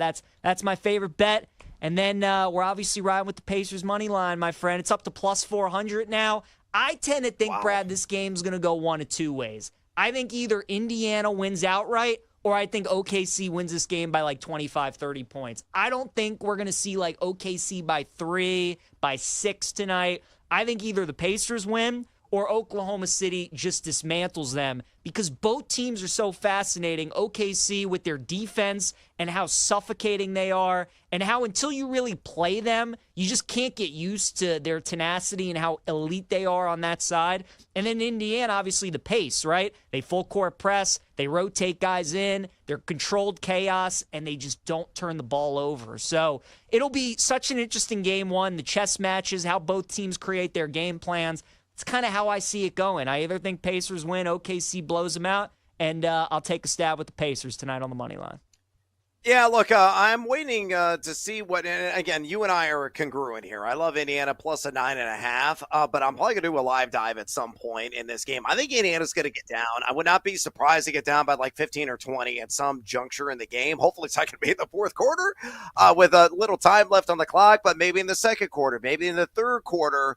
And at that point, there's going to be supreme value on the board. I'm not saying necessarily on the money line, whatever the live spread is, because we've seen time and time again this team just continuing to fight back. They have supreme resiliency.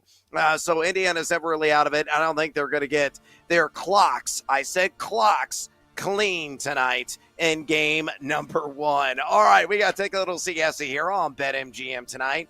When we come back, we're going to step to the plate and take some hacks in another edition of Better Up. Yeah, no late night baseball, but we have some series bets and some other futures that we're going to dive in on. So stick around, fools. We got a lot more to come. This is BetMGM tonight on the BetMGM Network. Don't go anywhere. You're listening to BetMGM tonight on the BetMGM Network.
It's time to place your bets. This is BetMGM Tonight on the BetMGM Network. 1-2 again. Fastball hit high and deep right center. And off the wall, and the Blue Jays win it. Alejandro Kirk has done it again. Oh, Alejandro Kirk, a big game today, to say the least, in all Canada, as the Blue Jays are getting it done. And a perfect segue for us is we're going to talk a little Major League Baseball in another edition of Better Up. We're going to be breaking down some of the series that are about to get underway ahead of the weekend action. You can bet on those right now at BetMGM or any other futures that may have grabbed our attention. We have no late night baseball tonight. Unfortunately, Crew to Cash did not cash in last night, but remember earlier this week we hit a parlay at nearly 3-1, so we're still up units so far on the week. Right now, game one of the NBA Finals, 8 and change remaining in the first quarter. PJ really sweating this thing out. He's got the race to 10. I love how much of a degenerate you are betting a race to 10 game one of the NBA Finals. OKC up 7-3 right now on the Spurs. Under looking pretty good. Let me go ahead and pull up right now the live line to give me an idea of where things are at. I believe live total closed at 230.5. It's down to 223.5. Right now, OKC on the live line laying 11.5. If you believe Indiana's going to come back and win. PJ, what was the number that you grabbed the money line at on Indiana to take this game? Plus 375. So I got that. I think closed plus 400. So, yeah, we're rooting for that home. Sweating out this first 10, Brad. First to 10. Indiana's getting stops. I mean, OKC's missing some shots. They just forced a turnover. But, I mean, this Oklahoma City defense is just, it's as advertised. It's really strong. But Siakam with the field goal, Brad, 7-5. Let's chip away, huh? We're getting closer. Yeah, you're getting closer. It is plus 380 right now for Indiana live money line. So a little bit of increased value there. Line still sitting at 11.5. The total has moved slightly up to 226.5, but down 4 as it closed. Remember, closed at 230.5. PJ again sweating out this race to 10. I'm watching it real time right now. SGA with the ball. SGA pulls it from 3. Oh, bottoms. That's a dagger. Oklahoma City scored the first 10. They did. Sorry, PJ. They did. Sorry, Oh. PJ. You went with the value. You went with the smart play. Right. There was no And then- value there on the race with OKC. You know what the worst part is, too, is Indiana just got to 10 themselves. If SGA didn't hit that 3, it's all tied up at 10. I mean, that was it, Brad. That was it. 10-7. We were so close. Almost had it. But it's all right. Pacers are battling back. It's good for the money line. They're settling in. Offense is starting to find their groove. So let's hope the Spurs are on their way. Big Pacers rooting section, Brad, here in the D.C. studio tonight with our guy Ward Daddy over there. Yeah, and I am there in spirit right now. In body, I'm in Champaign, Illinois, but I am pulling for Indiana as well. That might be the first time recorded in history I'm actually pulling from a team from Indiana, being a diehard University of Illinois fan. Anyway, we'll keep you up to date on everything game one of the NBA Finals. Friendly reminder, if you want to talk some live action NBA Finals game number 1, you want to talk the Stanley Cup playoffs, you want to talk the NFL futures market, college football futures, maybe MLB, and the betting market there, or some fantasy football. Of course you do. Easy way to contact PG and I. Just pick up the phone and dial us fools at 833-732-3875. 833-732-3875. You can also hit us up on the X or the Twitter at BetMGM Tonight, where we have our pole dancing poll question of the day. And it's asking you this: fantasy football, folks, what Buffalo Bill would you target most at his current overall average draft position? Your options are Josh Allen at pick number 24 flat, James Cook at number 40.51 overall, Khalil Shakir at pick number 112.01 overall, or Keon Coleman at pick number 148.44 overall. Nearly 200 votes cast. Make your voice be heard. Exercise your democratic right. Keep firing off your votes and give us your 2 cents. We're going to read your comments a little bit later on the show. So keep bringing the noise on X at BetMGM Tonight, on X at BetMGM tonight. We're going to talk some baseball right now in another edition of Better Up. Let's cash in on the diamond. Ryan Horvath and Brad Evans are swinging for profits. It's Better Up on BetMGM tonight. Yes. PJ and I are going to be looking ahead at the futures market, and some of them get cash in the near term by the end of the weekend. I got nothing but series props, and I'm curious to see what PJ's got. I think he's got a few of those as well. He's even looking at some college baseball World Series action, which is outstanding. So PJ, he is always our leadoff man. He's like the Juan Pierre of this show. That's a throwback, and that was a guy that was a fine source for you fantasy baseball fans and stolen bases when he was with the Florida Marlins. Of course, now they're the Miami Marlins back in the day. So PJ is going to step to the dish. He's going to take his hacks, hopefully going to make some contact, get on base, and hopefully steal a couple of those bags and score us some cash and maybe a run as well. So he'll be up first, going to give you his initial batter up, and then give you the reasons behind it. Then when he is done, he's going to drop a little baseball phrase. That'll be the cue for Kenny to hit the sounder of whatever he wants to listen to, maybe a famous call, maybe a movie reference. That'll be my cue to take it from there and do the same dang thing. We're going to squeeze in as many of these baseball plays as we possibly can in this segment. So step to the plate, my man PJ. What is your first Better Up?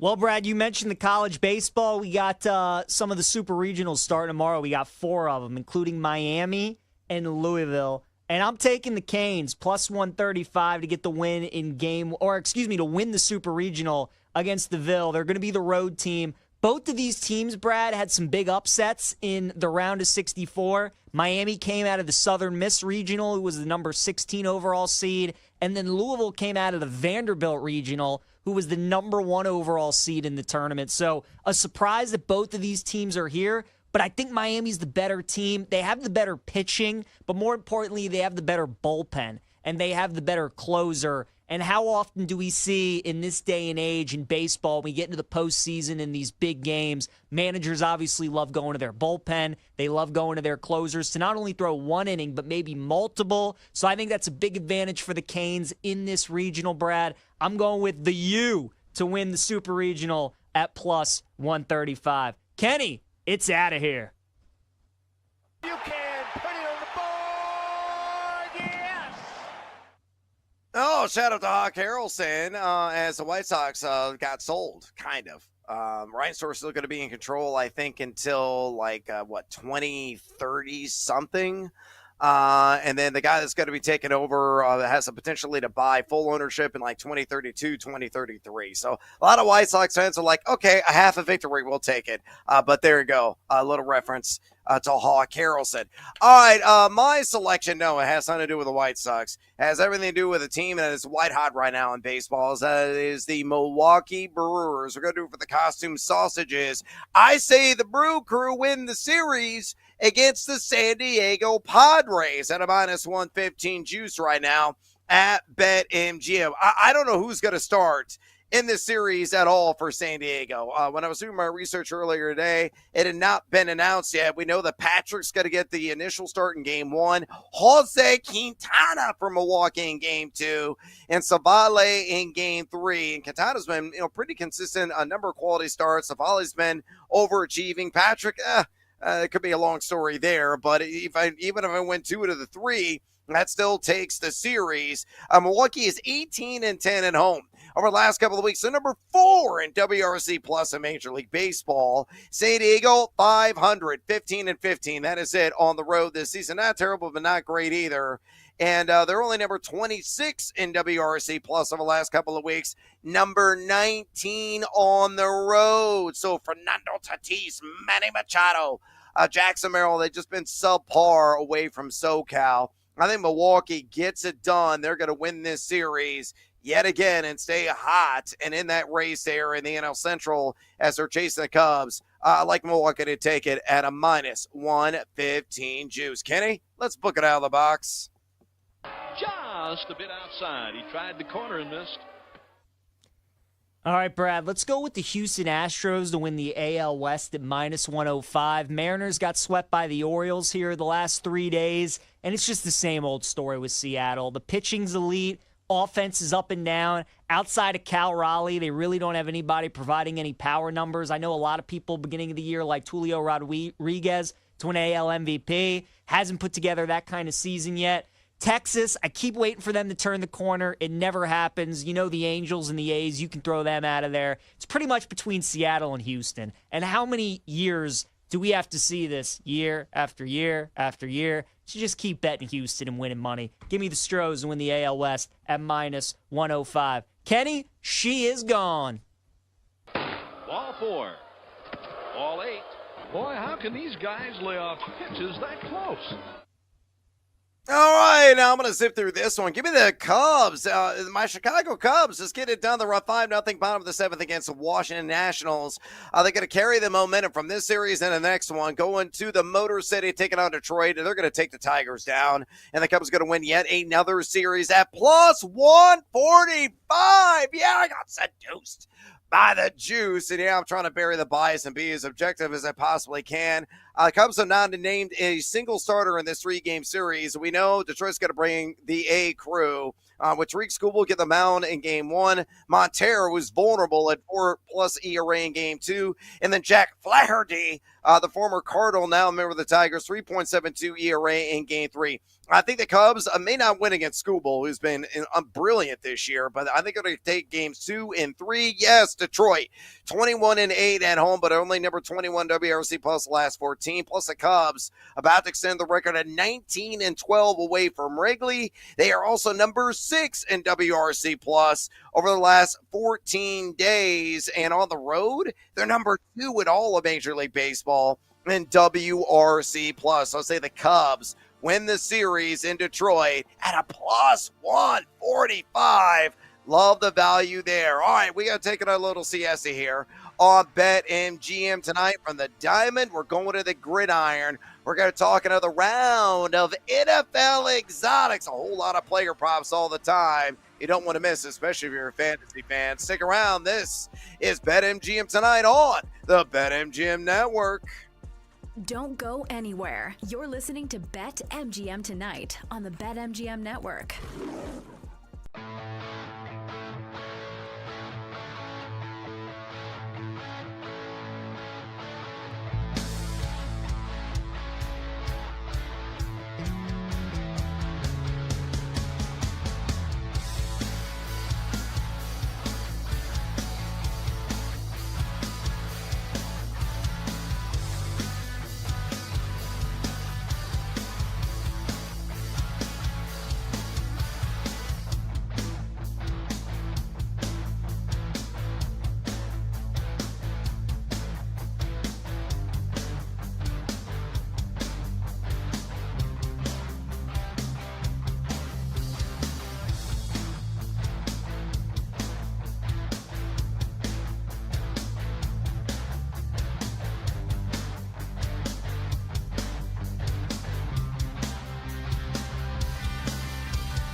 Bet and sweat with the pros. Welcome to BetMGM Tonight on the BetMGM Network.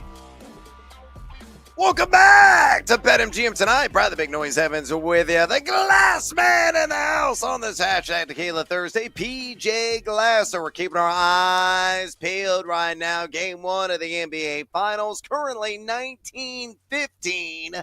Oklahoma City up just over 2 minutes ago there in the first quarter. PJ, I think, was spot on. Now the Pacers are actually shooting the ball better from a percentage standpoint than OKC at 42.9%, though they are trailing now by 5. OKC only hitting 36.4%. PJ, what was your number on the first quarter total? 56.5, sir. So yeah, we're at 35. Should have bet some alt unders, Brad. Those weren't available, but I wish I could in my head. That would have been nice. So game is going as we thought it would, right? Game 1 of the finals, a lot of inexperience out on the floor. Unbelievable defensive team in OKC that is playing as advertised right now on that side. And it's a low-scoring game, so that's looking good. First half under that you had so far looking solid. The BetMGM special with just one of the teams not to score 50 looking solid. Just need the Pacers to keep hanging around here in the first half. Yeah, the overall game total keeps cascading. We're getting close at 230.5. We've shaved 12 points off of that. It's at 218.5. Oklahoma City up right now 23-15. OKC laying at 12.5 on the live line, minus 110 if you want to tail that. Minus 120 plus 1.5 on the Sirs. Again, I have Indiana on the full game spread as well at plus 9.5. If you still believe, and maybe PJ still believes, because again, he is the crazy man that took Indiana on the money line. I loved it. At north of 3-1 odds. It's now greater than 4-1 odds at plus 420 at BetMGM. Just over a minute to go. Again, 23-15 OKC over the Indiana Pacers. We'll keep you up to date as the action unfolds. Friendly reminder, if you want to talk NBA Finals game number 1 with us, if you want to talk the Stanley Cup Finals as well in the NHL, if you want to talk action on the diamond, if you're looking ahead at the futures market of college football or the NFL or some fantasy football, we're all about all the gaming all the time here on BetMGM Tonight. Simple way to contact PJ and I. All you got to do is pick up the phone and dial us fools at 833-732-3875. 833-732-3875. You can also hit us up on the X or the Twitter at BetMGM Tonight, where we have our pole dancing poll question of the day.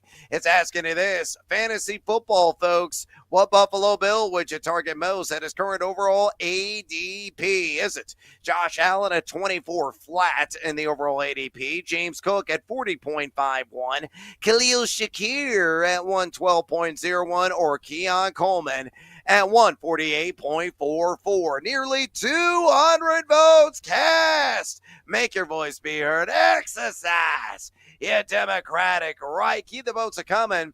And drop in your comments. Bring the noise on X at BetMGM Tonight. On X at BetMGM Tonight. With that out of the way, we're going to get after on some NFL exotics. Here's how this works. Of course, got to ping pong back and forth. So I love how I like organizing these segments. PJ is going to take the kickoff. He is our supreme return man. He's going to catch the pill and hopefully run up the sideline for 6 and get that early score. He's going to give you our very first NFL exotic in the player props market. He'll give you the pick, give you the details, give you the juice behind it.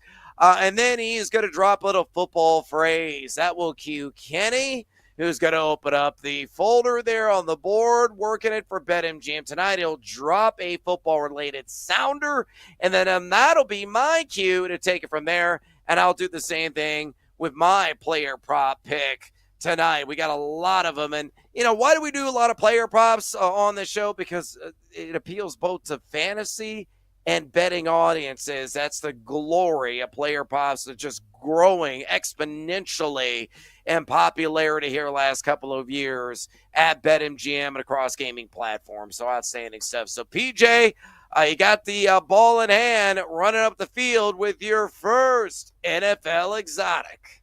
I'm going with Jared Goff, Brad, under 28.5 passing touchdowns this season for the Detroit Lions, right? Goff obviously has had a really good career in Detroit, but 3 reasons why I love the under 28.5 passing touchdowns for Goff for the upcoming season. First one's obvious, right? No more Ben Johnson. I mean, that's been his guy as his OC there with Detroit. We saw Jared Goff when he entered the league with Jeff Fisher. He looked awful. Then he gets Sean McVay, resurrects his career, goes to Detroit, gets Ben Johnson, keeps him moving with all those weapons. No more Ben Johnson. Second reason is a new development that we had a couple days ago. Doesn't have his center anymore in Frank Ragnow, which is a huge deal, Brad. Ragnow is one of the best centers in football. Obviously, Goff is not a mobile guy, and we know any kind of pocket passer, the thing that disrupts them the most is pressure up the middle. And now that the Lions don't have their all-pro center anymore, it's going to be a big deal for Jared Goff. So no Ben Johnson, no more Frank Ragnow, and also the schedule. We all talked last year what a favorable schedule that was for Detroit. In fact, they only had to play 3 games outdoors last season. They have to play 6 games outdoors this year. So when they play outdoors, they're certainly going to lean on Gibbs and Montgomery and that running game because we know Goff tends to struggle, especially when it's cold outside. All these things, Brad, point to me going under 28.5 passing touchdowns for Jared Goff for the upcoming season. Kenny, he's going deep. We're going to get up, and on the way up, we're going to bite a kneecap off. That's it. That's a good sounder drop right there. We're going to get up. We're going to bite a kneecap off and scene. Thank you very much there, Dan Campbell. All right, I'm going to go with a McConkey Donkey, Lamb McConkey of the LA Chargers. Outstanding rookie campaign last year, and I think he's going to build on that. Give me the over on 1,500 receiving yards at a -110 juice. Is he going to regress? No, I don't think he's going to regress. Yeah, it's a conservative offense, but he's still got Justin Herbert, who was a pretty accurate quarterback, seasoned quarterback, very talented and lively arm quarterback, and McConkey just gets separation. You look at Mike Clay of ESPN's got it projected for 124 targets, 84 catches, 1,033. Not convincing over, according to Clay, and 6 touchdowns, wide receiver 16 there in fantasy football. Last year, McConkey, 82 catches, 1,149 yards, and 7 scores. I think he's going to be closer to 1,100, quite frankly. So this number, I think, is about 100 yards too light. He averaged 7 targets per game last season. Sure, he was only number 66 in average depth of target, but that's not the name of his game. He was number 17 in total yak, number 7 in yards per route run, and number two in route win percentage. I'm telling you, this guy has mad separation skills. So that's why I'm going to throw a little saddle on the McConkey Donkey. Hee-haw! I love him quite a bit on the over 1,500 receiving yards at a -110 juice. Hey, Kenny. Hot, hike! You play to win the game. Hello? You play to win the game. All right, Brad, next one up, we're going with Dak Prescott over 23.5 passing touchdowns for the upcoming season. The last 3 years that Dak has played 3 full seasons, the last 3 times he's played full seasons in the NFL, 30, 37, 36 passing touchdowns for Dak Prescott. Now, obviously, that's baked into the number this year. The fact is at 23.5. He's coming off the injury. Can he stay healthy?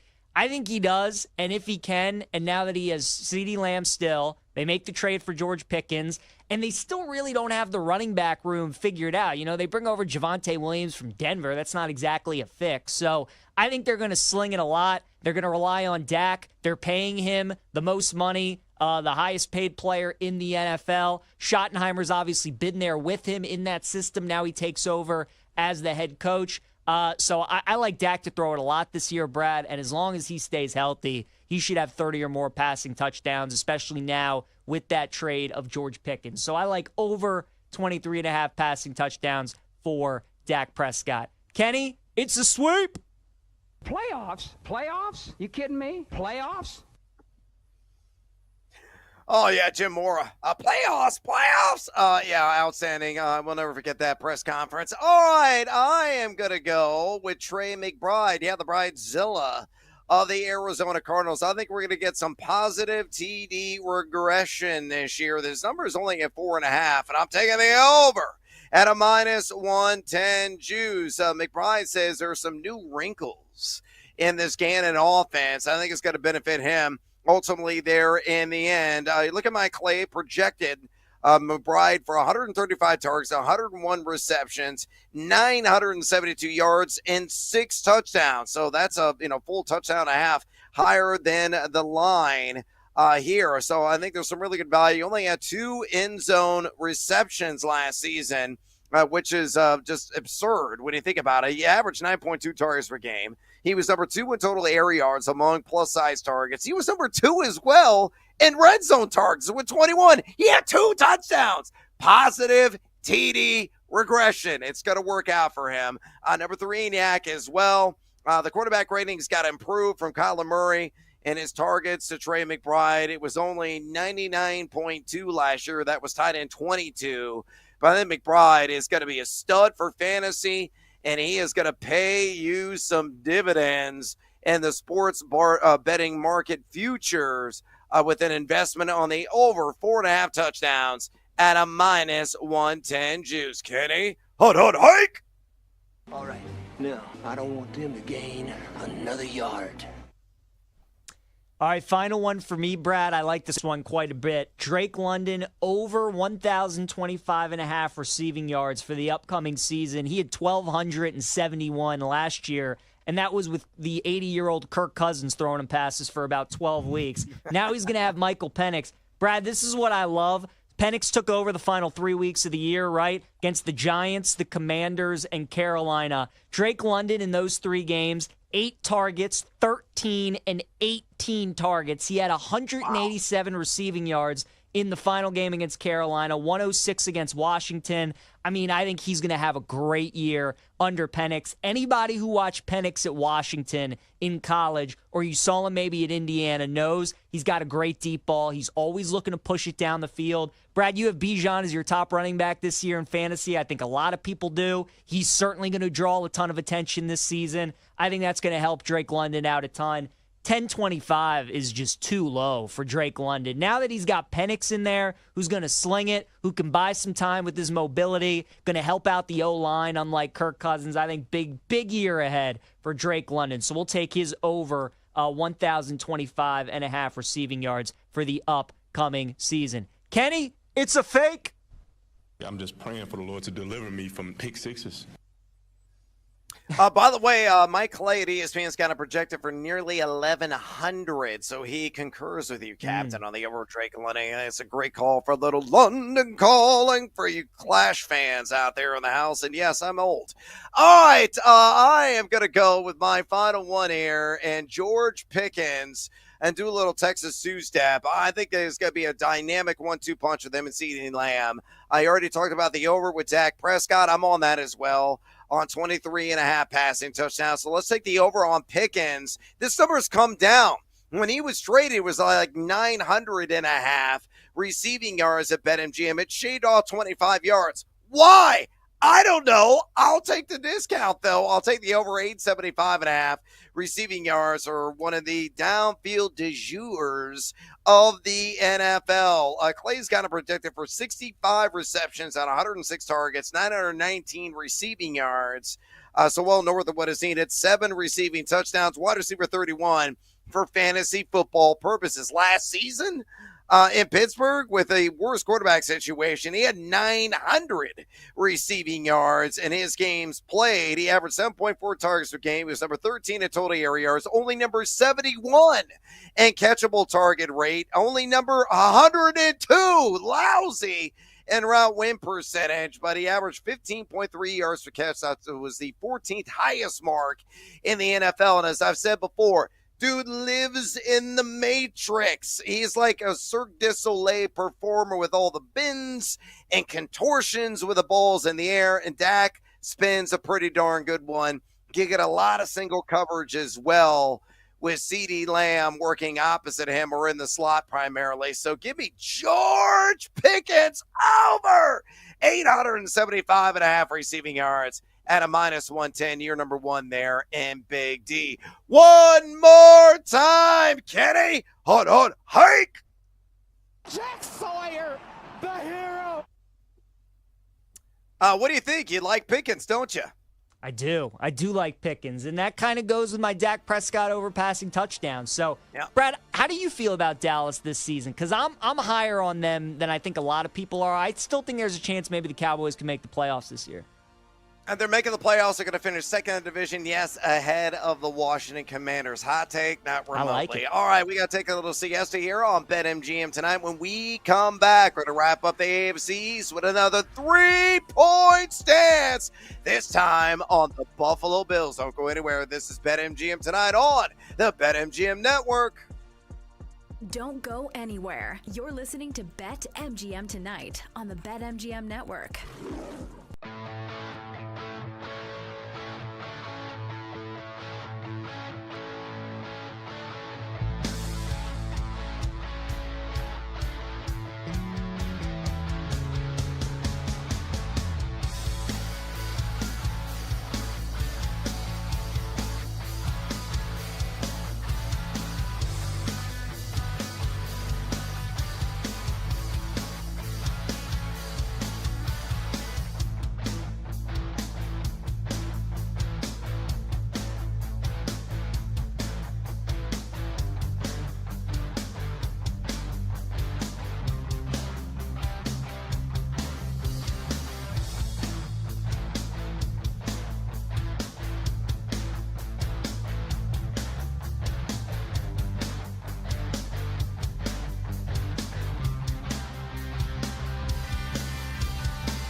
It's time to place your bets. This is BetMGM Tonight on the BetMGM Network.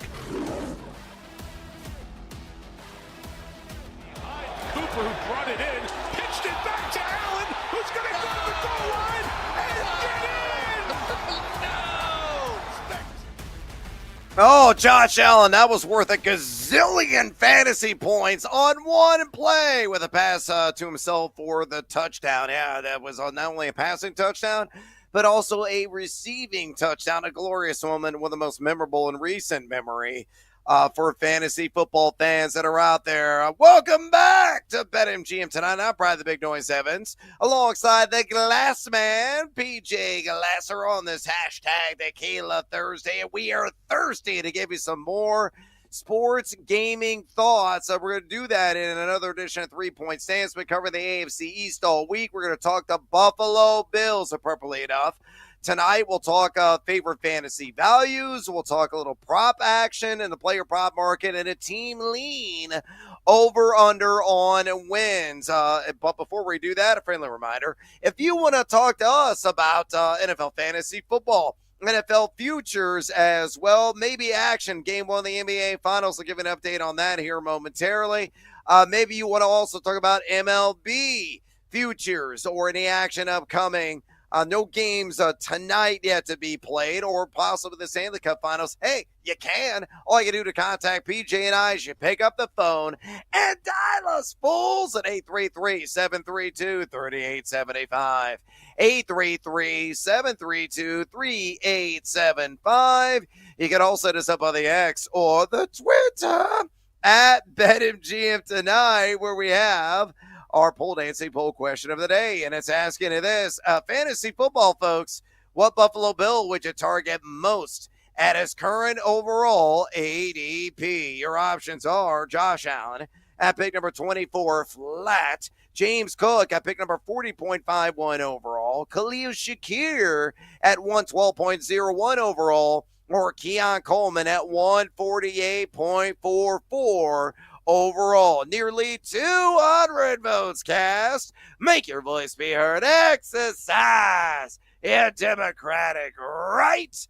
Keep the votes coming and drop in your comments. We're going to read those in the very next segment right here on BetMGM Tonight. And again, bring the noise on X at BetMGM Tonight. Again, on X at BetMGM Tonight. Quickly update game one of the NBA Finals. 7:50 to go in the first half.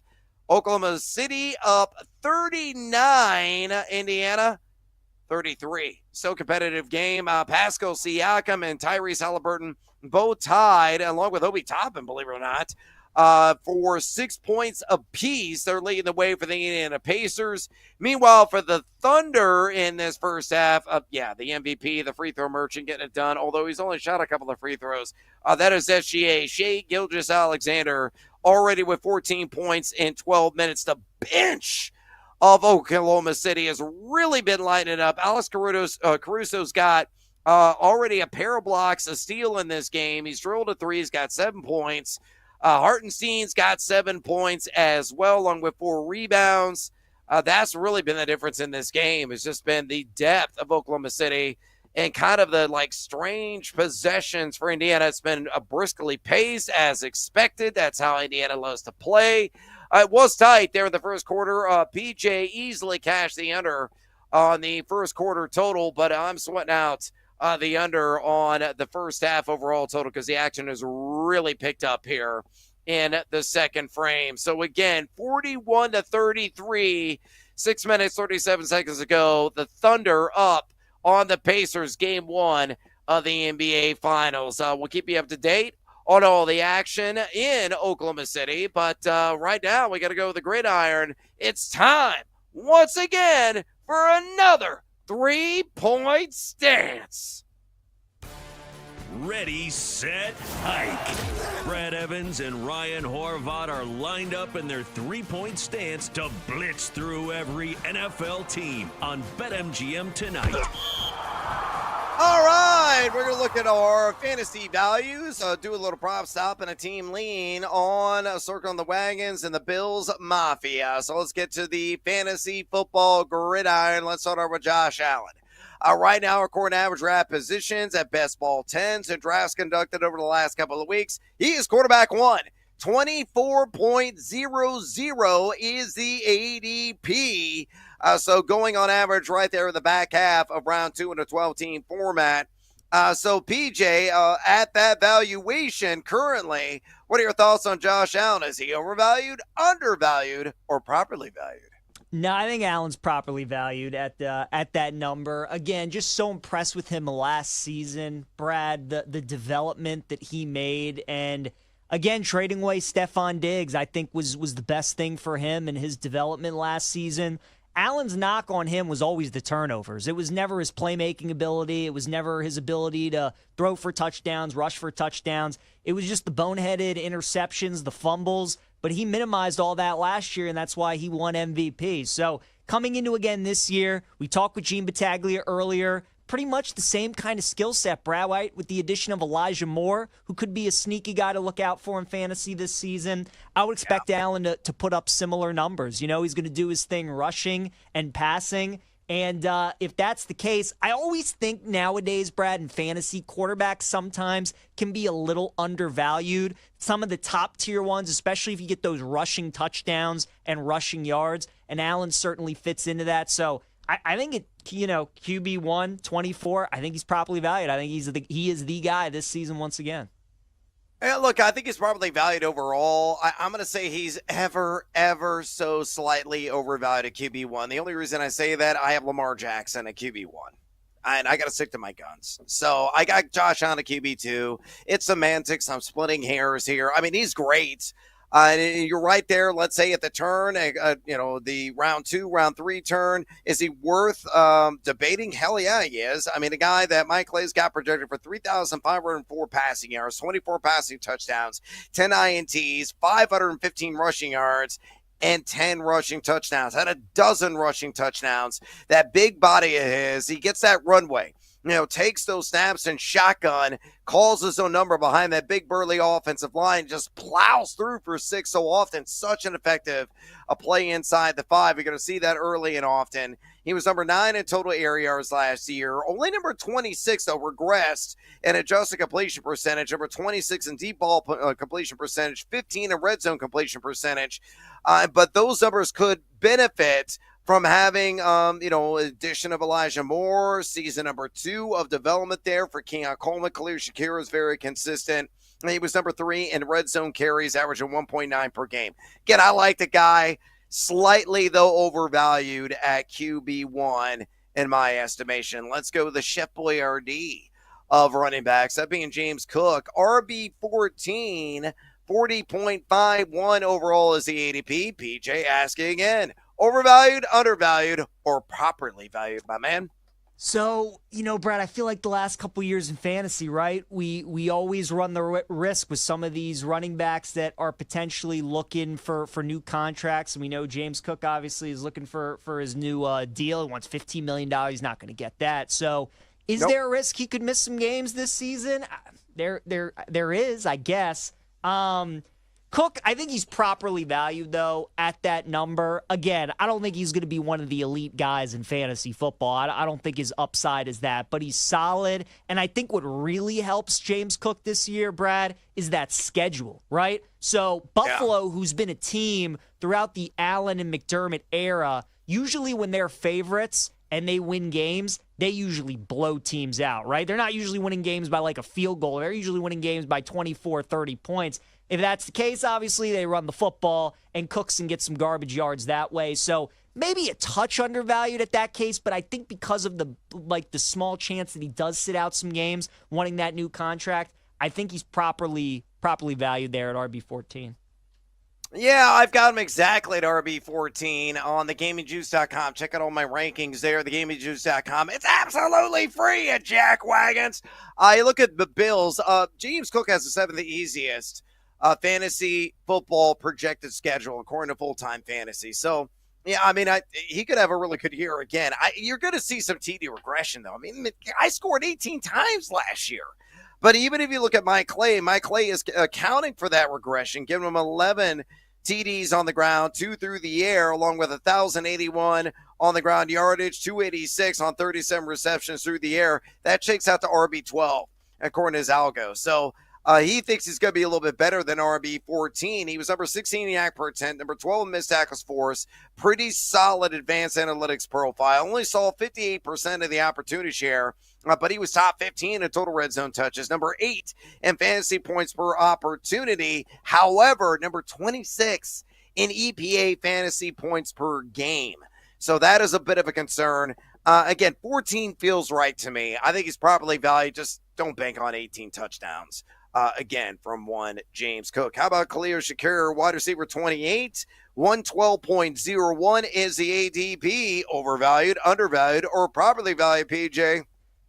I think he's undervalued, Brad. I really do. Now, again, with being a receiver on the Buffalo Bills and not being like Stephon Diggs, the way that they spread it around, he's not going to give you those crazy 12 reception, 150, 60-yard games, 3 touchdowns, all that. But he's just steady. And I think, Brad, a lot of times with some of these receivers, so many of them are boom and bust, where one week guy might get you 5 points, another week he might get you 25. Feels like Shakir is just steady Eddie. You know, he's consistent, and I love that in my receivers, especially if you're drafting him in like the wide receiver 28, 30 type range. I think he's properly valued. I think, you know, he's not going to be certainly the upside of some of the top guys in the league, but because he's Allen's number one guy, he's trusted on third down, he's good in the red zone, kind of plays that Cole Beasley role type for the Bills when he was there. I like Shakir, wide receiver 28. I think he is properly valued, Brad.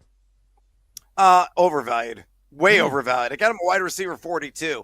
And you already brought it up. You gave me supportive reasoning in your positive argument. Spreading the ball around. And a guy just doesn't score a whole lot because he didn't get a ton of red zone work overall. I mean, look at Khalil Shakir, what he's projected according to Mike Clay at ESPN. 102 targets, 76 receptions, 854 yards, 4 touchdowns, wide receiver 39. Again, I got him at 42, 6.7 targets per game, healthy. Only number 85 in total air yards last year. Only number 44 in total red zone targets, though he was number 2 in YAC. Number 7 in separation. He's a good receiver. Number 10 in route win percentage. He gets breathing room. He gets space. He doesn't score often, and that really boosts the bottom line in fantasy. So I think Shakir is overvalued. Dalton Kincaid, tight end 14, 158.31 is the ADP on him. Is he overvalued, undervalued, or properly valued?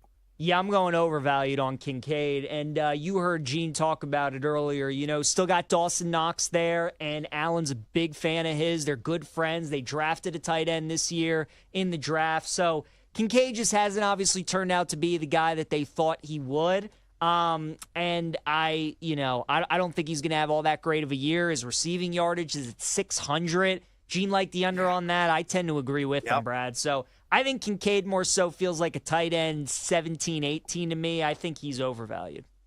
Way overvalued. I got him at tight end 21. I mean, Dawson Knox is still there. He's going to be stealing away some of those red zone looks, and they love running the ball inside the red zone again with James Cook and Josh Allen. And this is absurdly overpriced. He was only number 16 in total red zone targets last year. Maybe we're going to see some positivity to the overall stat line, but the 2 touchdowns, it might be replicated again. I will pass. All right, let's move on. Let's do a little prop stop. Josh Allen, 500.5 rush yards at BetMGM, -110 on the over, -110 on the under. What say you, PJ? I'm going to go under on this because anybody who watches the Bills know that when it comes to the regular season, much like when the Ravens do this with Lamar Jackson, they pick and choose their spots in games where they really want to run Josh. Bills don't have many big games this year. They play the Ravens, they play the Chiefs, they play the Eagles. That's really kind of it. They're going to be massive favorites in a lot of these games. They really don't need Josh to run. They're going to save him as much as they can for the postseason. Because of that, Brad, I'm going to go under the 500.5. I'm going to go barely over. Really good line set, though, on Josh Allen. Quickly, PJ. James Cook, 9.5 rushing touchdowns, -110 either way. Well, you mentioned, I mean, he had the 18 last year. He's not going to get that again, but I think he does get double digits, so I'll go over on Cook. I will also go over. There's going to be TD regression, but it's probably going to be like 11 or 12 on the ground in the end. Keon Coleman, I made up this number myself. No line out there. 799.5 receiving yards over under. We'll go under. I do expect him to be better. I don't think he's going to be that much better, though, Brad. I'll go under 799. I think he's going to be the breakout sensation of this wide receiver core. Give me the over. I think he's going to be around 825 in the end. All right, finally, a team lean over under 11.5 wins for the Bills. Minus 150 in the over, plus 125 in the under. What say you? Over for the Bills, Brad. They're going to be the number 1 seed in the AFC. I think they're going to go 14-3 this season.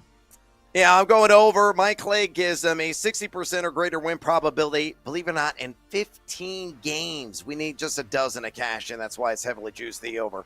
All right, we got to take a little siesta here on BetMGM tonight. When we come back, we'll give you an update, Game 1 of the NBA Finals, and more. Stick around. This is BetMGM tonight on the BetMGM Network. Don't go anywhere. You're listening to BetMGM tonight on the BetMGM Network.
It's time to place your bets. This is BetMGM Tonight on the BetMGM Network. Welcome back to BetMGM Tonight. Brother Big Noise Evans with you. PJ Glasser, the Glass Man, in the house on this Tequila Thursday. And we are at the intermission. It is halftime, game 1 of the NBA Finals. Pacers still within sniffing distance. They are down, though, a dozen right now. 57-45. Right now, the live line at BetMGM OKC laying 13.5, though at a heavier juice at a minus 125. Indiana at a minus 105 at the plus 13.5. The over-under now at 219.5. Remember, it closed at 230.5. And if you think the Pacers are going to come back, they're 9-1. I think that's worth a little sprinkle. Now, according to Nick Costos, I have to retire sprinkle. He says it's overused. I like using it, PJ. And in this instance, I'm going to do exactly that.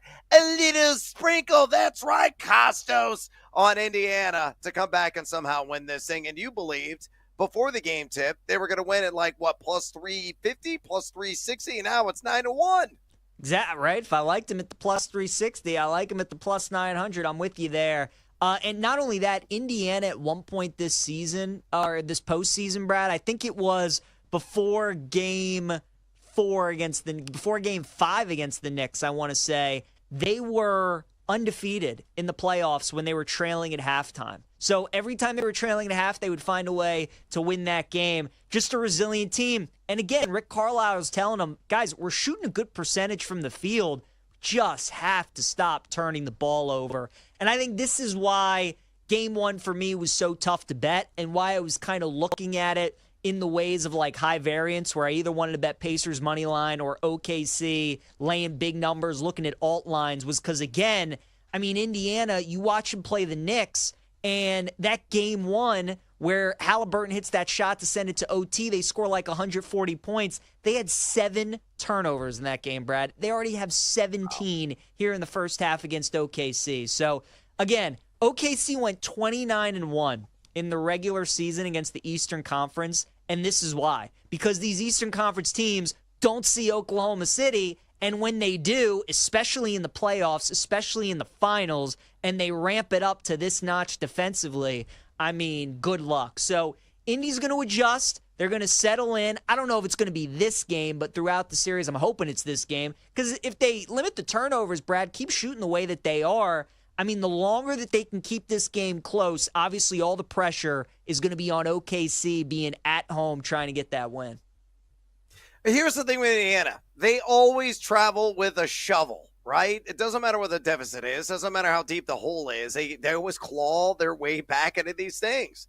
So, again, the 9.5 is what I had it at them, the plus 9.5, where the line closed at a minus 110 juice, and I would still play it. I love it even more on the live line at 13.5, obviously.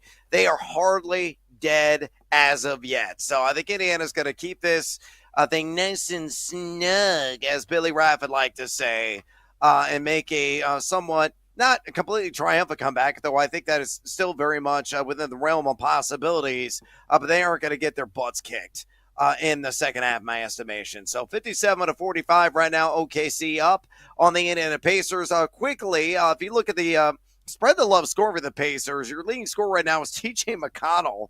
Coming off the bench, 11 minutes played, 9 points in that first half, has 2 assists and a rebound. Siakam up next with 8, and Halliburton with 6. Obi Toppin also with 6. Halliburton with 7 rebounds in that first half to go along with 3 assists. Meanwhile, look at the Thunder, SGA playing like an MVP. 19 minutes played, 19 points scored, also with 4 points and a dime. Lou Dort with 9. Remember, I talked about him yesterday with 10 or more points at a minus 110 juice. Only needs one more tick in the box to cash me in there. Jalen Williams with 7, and the bench has been strong for the Thunder in this game. Alex Caruso has been money in the bank. 7 points already in this game. 2 rebounds and assists. 3 steals and 2 blocks. We know that he is a weapon as a defender, but showing it offensively tonight as well. Hartenstein with 7 points and 4 boards. Again, 57-45, Oklahoma City up on the Indiana Pacers at halftime. OKC laying 13.5 currently on the live line with that total. Once again, sitting at 219.5. And guess what? It got 50 cents more value, PJ. Indiana up to plus 950 right now, the live money line. By the way, if you want to talk NBA Game 1 action with us, or maybe the rest of the series, you want to talk the Stanley Cup Finals, you want to talk MLB betting, NBA, or not NBA, NFL futures, NFL fantasy football, college football futures, you absolutely can. Pick up the phone and dial us, fools, at 833-732-3875. 833-732-3875. You can also hit us up on the X or the Twitter at BetMGM tonight, where we have our pole dancing poll question of the day. And it was, let me shut this down, asking you this. Fantasy football, folks, what Buffalo Bill would you target most at the current overall ADP? Your options are Josh Allen at 24 flat, James Cook at 40.51, Khalil Shakir at 112.01, or Keon Coleman at 148.44. PJ, we had officially 195 votes cast. Who led the way? You know, this is a tight one. I think it was Keon Coleman. It's going to be my guess. That would have been my pick because he's a better value overall at 148.44. But no, dead last at 19%, believe it or not. Number one, James Cook, which I'm kind of shocked by. Pick number 40.51 overall at 29.7%. Josh Allen, the silver medalist, pick number 24 overall at 27.7%. And the bronze medalist, Khalil Shakir, at 112.01, 23.6%. We got some comments. Let me read these to you real quick. Joshua Cho said, I want value, and more value. And James Cook looks like that right now. Interesting. Richie Rich says, my order, Keon at the price is basically free upside. Totally agree. Josh is a stud like usual. Rack up points. Shakir is a good pick if you already have risks / upside and just want the safe PPR floor. Cook saw less touches in 24 than 23, which was interesting. Now that could have TD regression. Totally agree. Nice viewpoints there, Richie. And Chef Dave Mustard says Elijah Moore, book it. Hey, Elijah Moore was not one of the choices there, but you're getting him for nothing. Like, he's somebody you're drafting 11th hour of fantasy football exercises right now, and I think he's worth the bench stash to see if it does come together. He has shown flashes in previous stops in his NFL career, and maybe the change of scenery and being attached to a supreme quarterback in Josh Allen will unlock his full potential. We appreciate everybody that contributed to the poll, and along with your comments, we're going to have another one. I'll be back on the show on Monday. Next week, I got to figure out what division we're going to cover. We did both the AFC South, the NFC South. We cover the East. You know what? I think we got to go north. We're going to go to the NFC North and maybe even start with my bear down Chicago Bears. The NFC North will be the division that we cover, and I'm writing that down so I don't forget it next week. All right, let's get after with our cards this evening. My picks have sucked. That's your advance warning. Hopefully you faded me. You made a lot of money. How about you, PJ? You cashing in? Well, I went 2-1 on the card. OKC, Indiana, first quarter under 56.5. Guardians at plus money, plus 120, under 2.5 team total. Max Fried was terrific tonight. Pacers raced to 10. We were oh so close at plus 135, but that was our only loser on the card.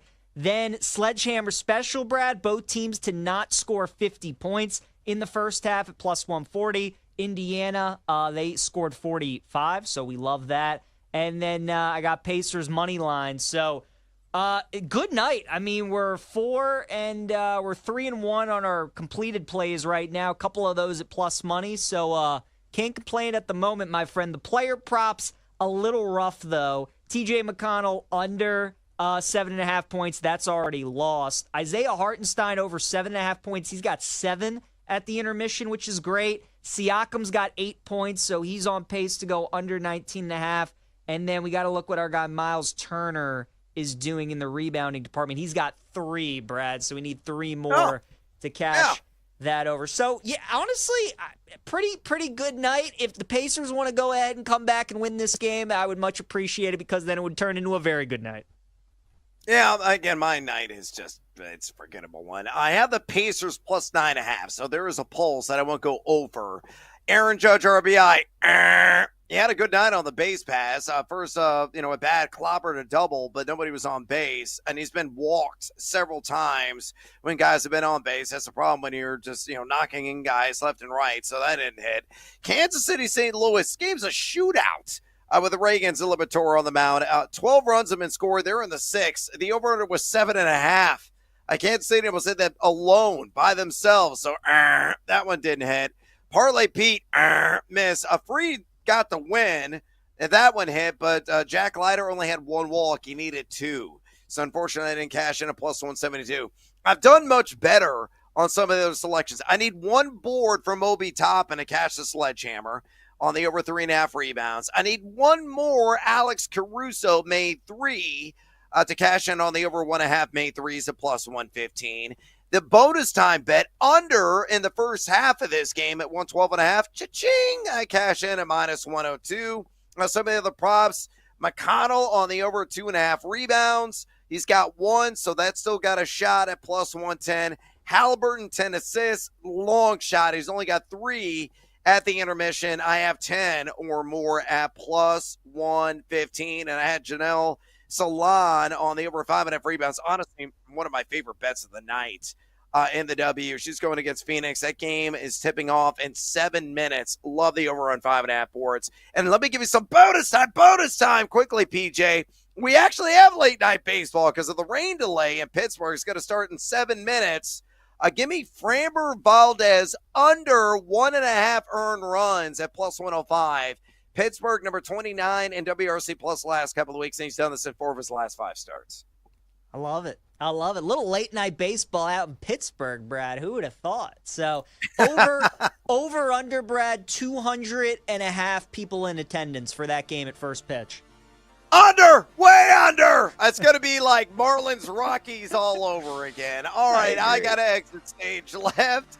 Glasser is sticking around for a bonus hour here on BetMGM tonight, so don't you go anywhere until Monday for me. Adios, amigos! Come on, Framber Valdez, late night at Pittsburgh, yeah! Don't go anywhere. You're listening to BetMGM tonight on the BetMGM Network.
with the pros. Welcome to BetMGM Tonight on the BetMGM Network. BetMGM Tonight After Dark. PJ Glasser here with you, filling in for Ryan Horvat. Game 1 of the NBA Finals between Indiana and OKC tonight. And we got the Thunder up 13 right now, 9.5 minutes to go in the third quarter, 61-48. OKC currently on the live line, a 13.5-point favorite. The total is 215.5. Also got the Women's College World Series going on as well in Oklahoma City. So, look, I mean, all the world of sports right now is on OKC there. You got Texas and Texas Tech, game 2 of a best of 3. Texas won last night, so Texas Tech has to win tonight to send it to a game 3. If the Longhorns win, then they win their first Women's College World Series title. That is a scoreless game in the bottom of the 5th.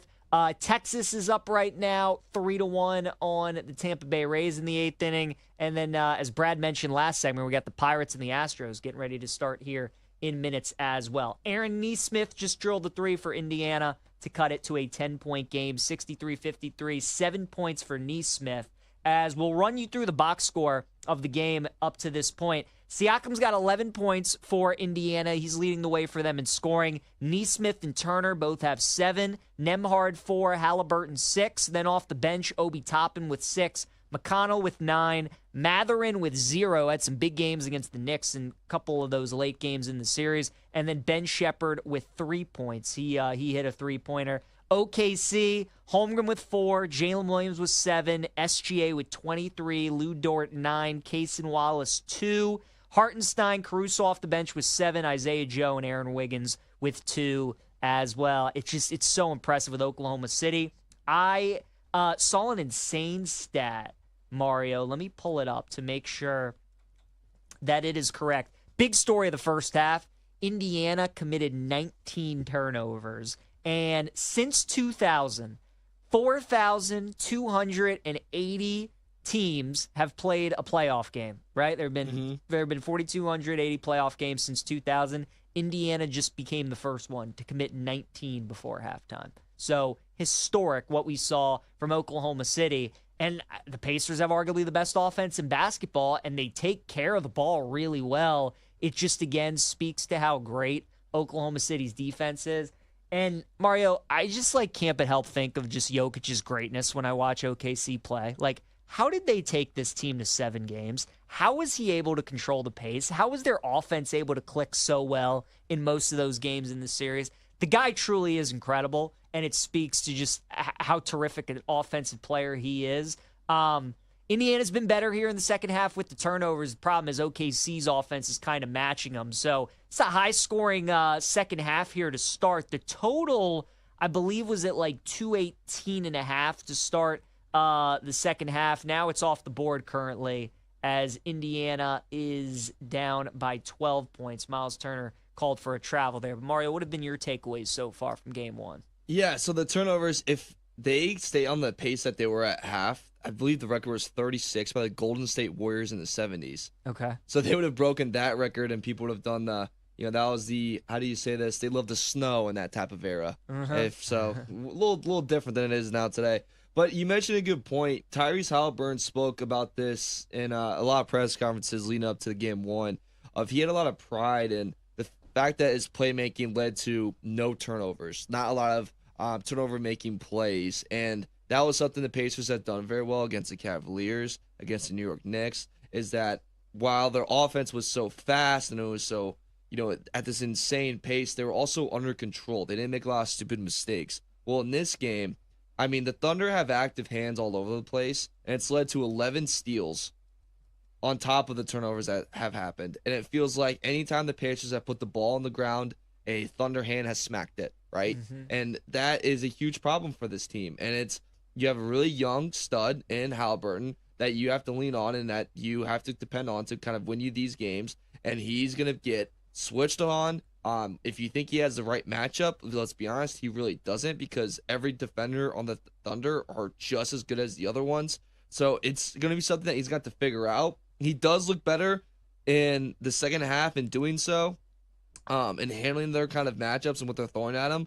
But it's going to be something all series, Peach, that he's going to have to deal with. And I truly do think that it's going to be in 5 games. It's going to be a shorter series. And it's going to be kind of like a learning experience for Tyrese Halliburton. You saw LeBron had this facing the Spurs early on in his career. Kobe had this. Jordan had this with the Pistons.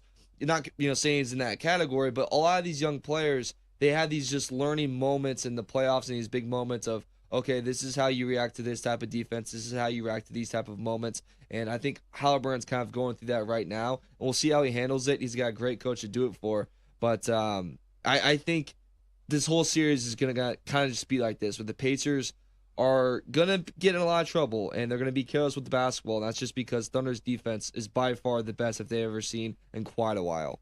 I mean, this Thunder defense is just relentless. And again, I mean, everybody's turning the ball over for Indiana. They have 4 players on their team that have more than 3 turnovers. Toppin, Halliburton, Turner, and Nesmith, all with at least 3 turnovers tonight. And again, I mean, if you're Indiana, like, you're shooting a decent percentage, 41% from the field, 41% from downtown. OKC's only 38% from the field, 36% from 3-point range, but it's the turnovers right now that are the story of the game. So if this tends to kind of be the factor, OKC, let's say, finishes with like 26, 27 turnovers, they lose by about 12 points, that's going to be the big thing coming into game 2. OKC is going to be about a 9.5-point favorite again, and the question is, will Indiana make adjustments? Because Indiana can't slow down, right? No, I mean, their pace is what's gotten them to this point, and it's what's getting them good looks. It's what, I mean, when they're not turning it over, they're knocking down their shots for the most part. So again, it's an adjustment, and it's what makes like March Madness and college basketball so great, right? It's amazing. You get one shot. Yeah. So if it's a game like this where you're going up against Houston, right? How many teams do we see play Houston in the tournament? Defense is nasty as like OKC. You're not used to it. You go home. The luxury that Indiana has is, all right, it's one game, they're at home. Let's just get game 2. Let's get a split. So obviously a lot of time still left in this one. We got 7 minutes to play in the third quarter. But yeah, 22. I think what's also concerning, Mario, not only is 22 turnovers for Indiana, only 4 for OKC, right? Exactly. So it's not only Indiana's turning it over, they're not forcing turnovers either. OKC's winning that battle right now. I'd also say the Thunder aren't playing like their most amazing offensive basketball game ever, too. Like this whole playoff series, the most fascinating thing about the Thunder is they haven't played their best game yet. They really haven't. Like, their offense hasn't been spectacular. If you looked at their 3-point shooting compared to all the other teams in the playoffs, they're towards the bottom. Mm-hmm. Like, they're not shooting the ball very well, but yet they have these big leads of 13 points right now over the Indiana Pacers. They dominated the Timberwolves. They took the Nuggets out in 7. Like, it's crazy what they're doing, and that's the scary part about Oklahoma City is what happens when they do figure it out offensively. What happens when J-Dubs and SGA are clicking at an unreal level right now at a certain moment in this game. It's going to be tough for them, and we'll see what happens. I think this whole thing is just going to be a Pacers. Okay, we've been to the finals. We've experienced it now. And Lou Dort, holy hell, maybe he's MVP because he's just dominating. He had 4 steals at half, and I think that's his 4th 3 he's made. That guy's a freaking problem. Indiana's they're scoring. I mean, they're having success here in the third quarter, and they're trying to chip away. But every time they do, OKC is knocking down a big shot, and they just can't get it to within like 6 or 7 points. And not at all. That's what makes OKC good. But Indiana's offense is starting to figure it out. I think they realize, against the Knicks, they could play with it a little bit one-on-one. You can dribble around. You can't do that against OKC. You got to make quick decisions. If you drive to the basket, you have to do it with the purpose, looking to either score or pass out. You can't play with it. That's really what's getting Indiana into trouble is when they're playing with it. But when they're making, when they're decisive and they're making good decisions, their offense is fine. But yeah, Lou Dort's hitting some big shots right now. So, I mean, if OKC starts knocking down their threes, you can't beat them. They're just too tough. There's something that Pacers did earlier on in the game that I was like, all right, maybe there's some success here where Siakam started off, I believe it was, J-Dubs it was SGA. Mm-hmm. No, I'm sorry, it was Dort. Dort starts out on him, and he has a little bit of height matchup, but like Dort's strength, that's very tough, and it didn't work out for him. But he got on Carson Wallace and was able to expose him a good amount. And for a second, I was like, okay, if you can find that just weak matchup and a very strong defensive team, get Siakam going, you're going to be okay. But then, as soon as they thought they kind of had it, Wallace comes out, Caruso comes in, Caruso's on Siakam, and next thing you know, it's locked down again. And it's just like those moments of, God, these guys are so deep. And every time you think you got them a little bit, you don't have them at all. Halliburton with a missed 3 there, could have cut it to 8. Instead, SGA goes the other way, but called for an offensive foul. 4:20 to go in the third quarter. OKC 75, Indiana 64. Right now on the live line, Thunder a 12.5-point favorite, and the total in the game is 219.5. That was a mean block by Benedict Mathurin. That was a really Holy good block, hell. yeah. He's a young cat. 5 threes for Lou Dort tonight. He's 5 for 7 from downtown. Still no score in the Women's College World Series. No score in Pirates and Astros there in the top of the first either. But yeah, if Indiana can just get this to the fourth quarter, Mario, if they can just make it like a 6 point game with like 5 minutes to go, that's what they want, man. Just put some pressure on OKC to close out a game. Because, again, all the pressure's on them. And these teams don't have finals experience. You got Caruso on the Thunder, and you have Siakam on the Pacers, really the only guys who have experienced it. But all these other guys are getting their first taste. So at OKC, who's the big favorite, who's at home, if you get them in that situation where they're only up 5 or 6 with 5 minutes to go, that's where Indiana wants to be. And we've seen them close out so many games that are tightly contested. So it'll be interesting to see. And like you mentioned, they don't panic in these situations. Like they're perfectly fine heading into a fourth quarter, down 8, down 10. Like that's not an issue for the Indiana Pacers. And Rick Carlisle too. The thing I love about Rick is he's not afraid to take a chance with any of his lineups. And in game 1s, Mark did this. I believe it was the Nuggets series where you could tell his lineups are like, oh, you're just like fishing. You're just throwing guys out there and see what's gonna fit. Thomas Bryant's getting some minutes. You saw Obi Toppin get an early clock in the first quarter and quickly realize that, holy hell, he's not ready to be in the ball game yet. They take him out right away. Miles Turner goes back in. I'm interested to see what lineups Rick kind of just tosses out there in the fourth quarter going, let's see if this works. Let's see how the Thunder match up with this. Let's see, what we do or what the Thunder are going to do if we go with this matchup, if we go small, if we go big, if we want to go play a little faster, if TJ gets a little bit more tick. Well, I'm interested to see what kind of happens there. And also, side piece, Benedict Mathurin has to be more of an offensive force and also has to be a little bit smarter with the basketball. Those moments when he's big off the bench for the Pacers, very, very, very huge. He wasn't a part of the playoff run last year, and I always thought that if they had him, I'm not saying they'd beat Boston, but it would have been a little bit closer of a series. Right. He's got to be smarter. And Obi Toppin, holy hell, have some freaking self-awareness.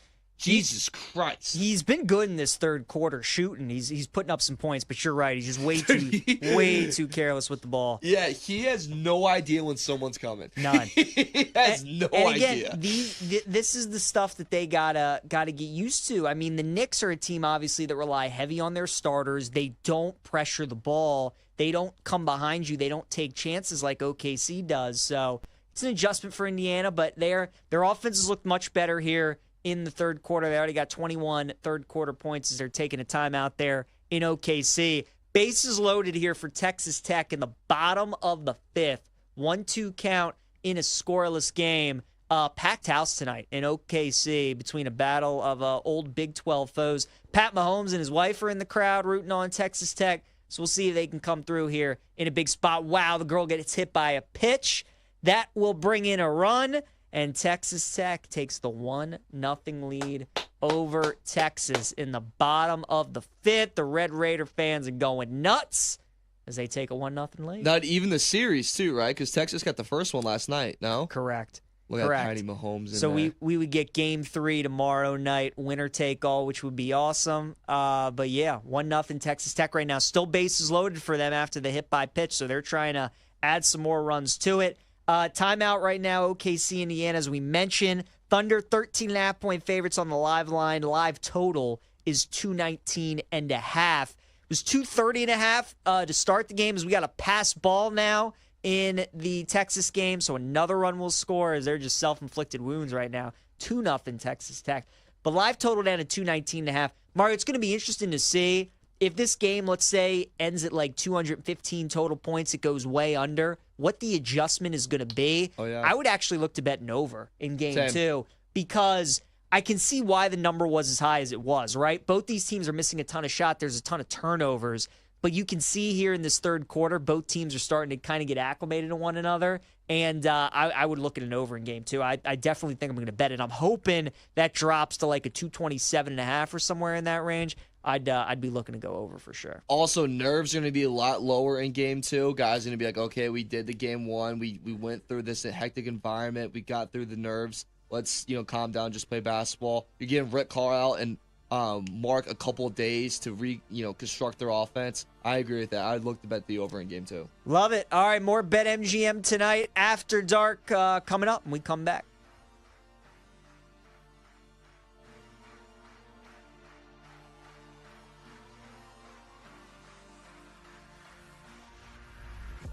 Don't go anywhere. You're listening to BetMGM tonight on the BetMGM Network.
It's time to place your bets. This is BetMGM Tonight on the BetMGM Network. Welcome back to BetMGM Tonight. Brother Big Noise Evans with you. The Glass Man, PJ Glasser, in the house on this hashtag Tequila Thursday. We're going to be sharing a shot with Gene Battaglia here in a minute.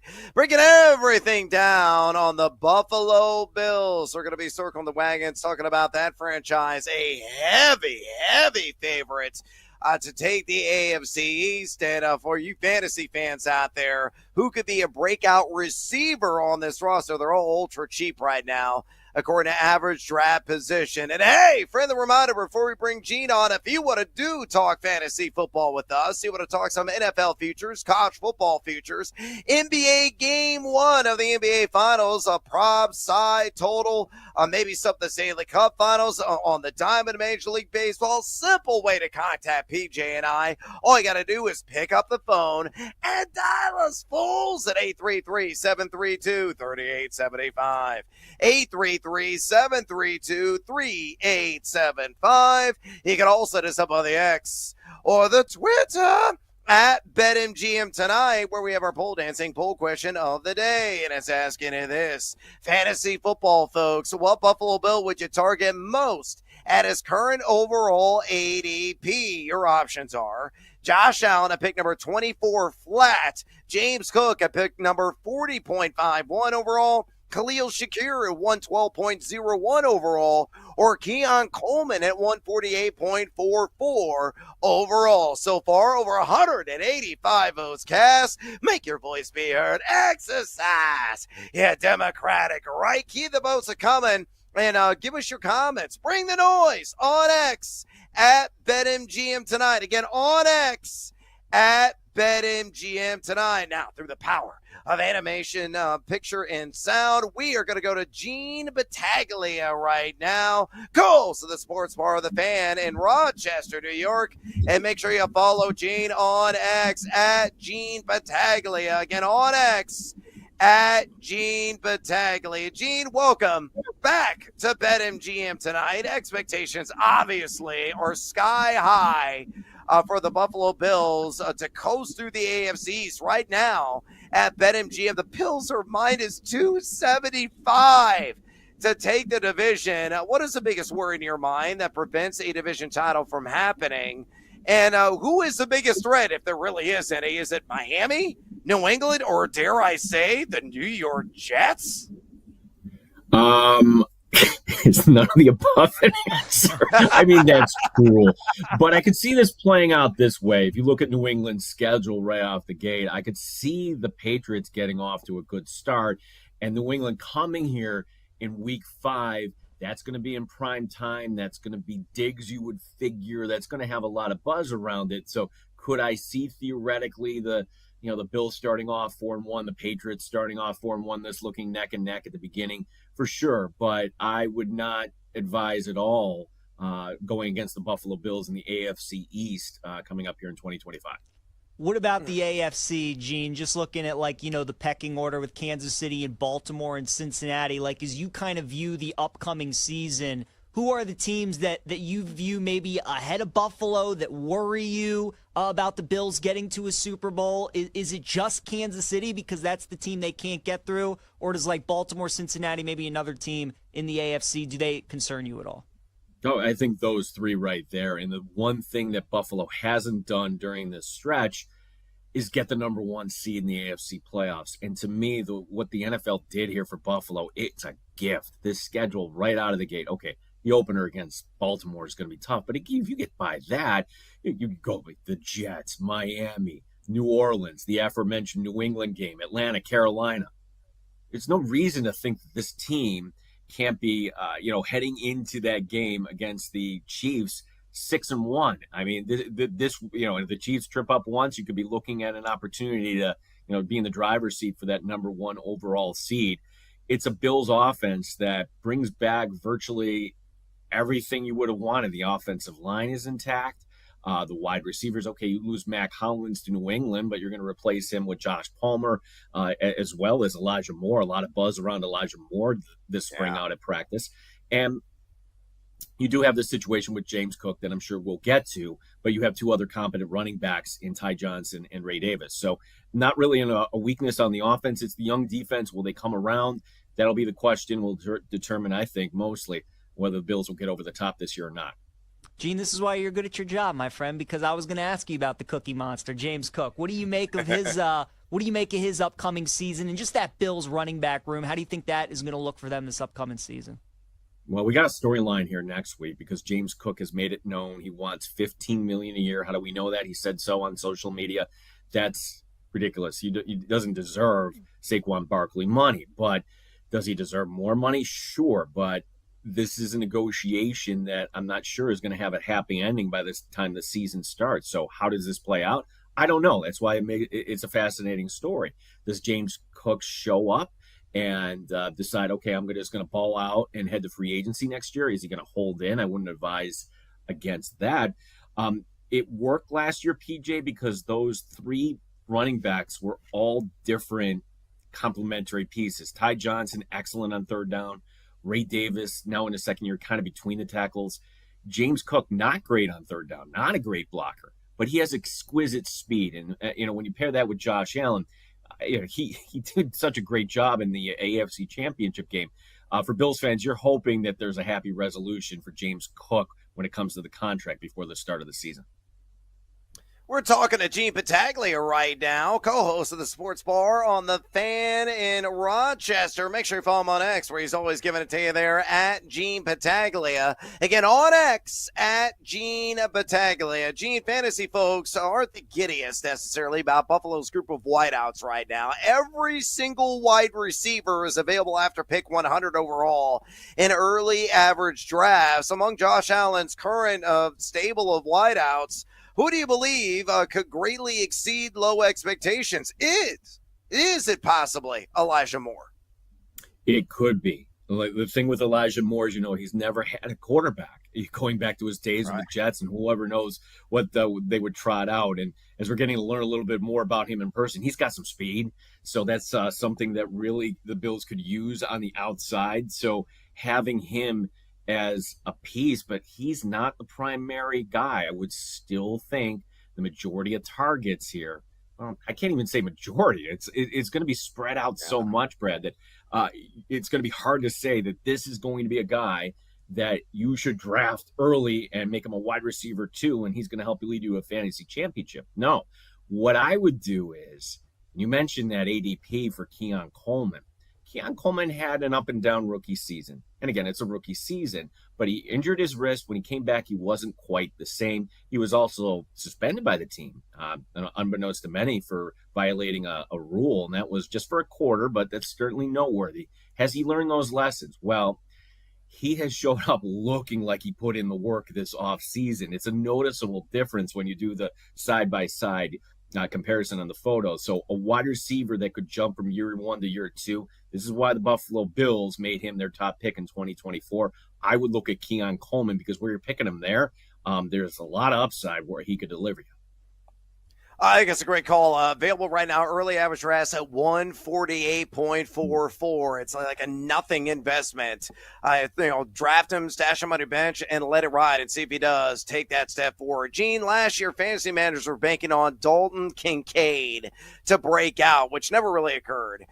He only scored a couple of touchdowns. In year 3, do you expect a significant step forward for the Utah product? Right now, his yardage prop at BetMGM is 600.5. So let me ask you, over or under on that 600.5, and how many TDs do you believe he's going to score this year? Oh, that is a great question. And I know people in Western New York might disagree with me. I'd actually go under on that. And here's why. There's just too many mouths to feed. And for Dalton Kincaid, he's had opportunities over the last 2 years. I don't know actually if it's going to happen. A really likable guy, but he just doesn't have the frame. He's putting in a lot of work. I'll give him that this offseason.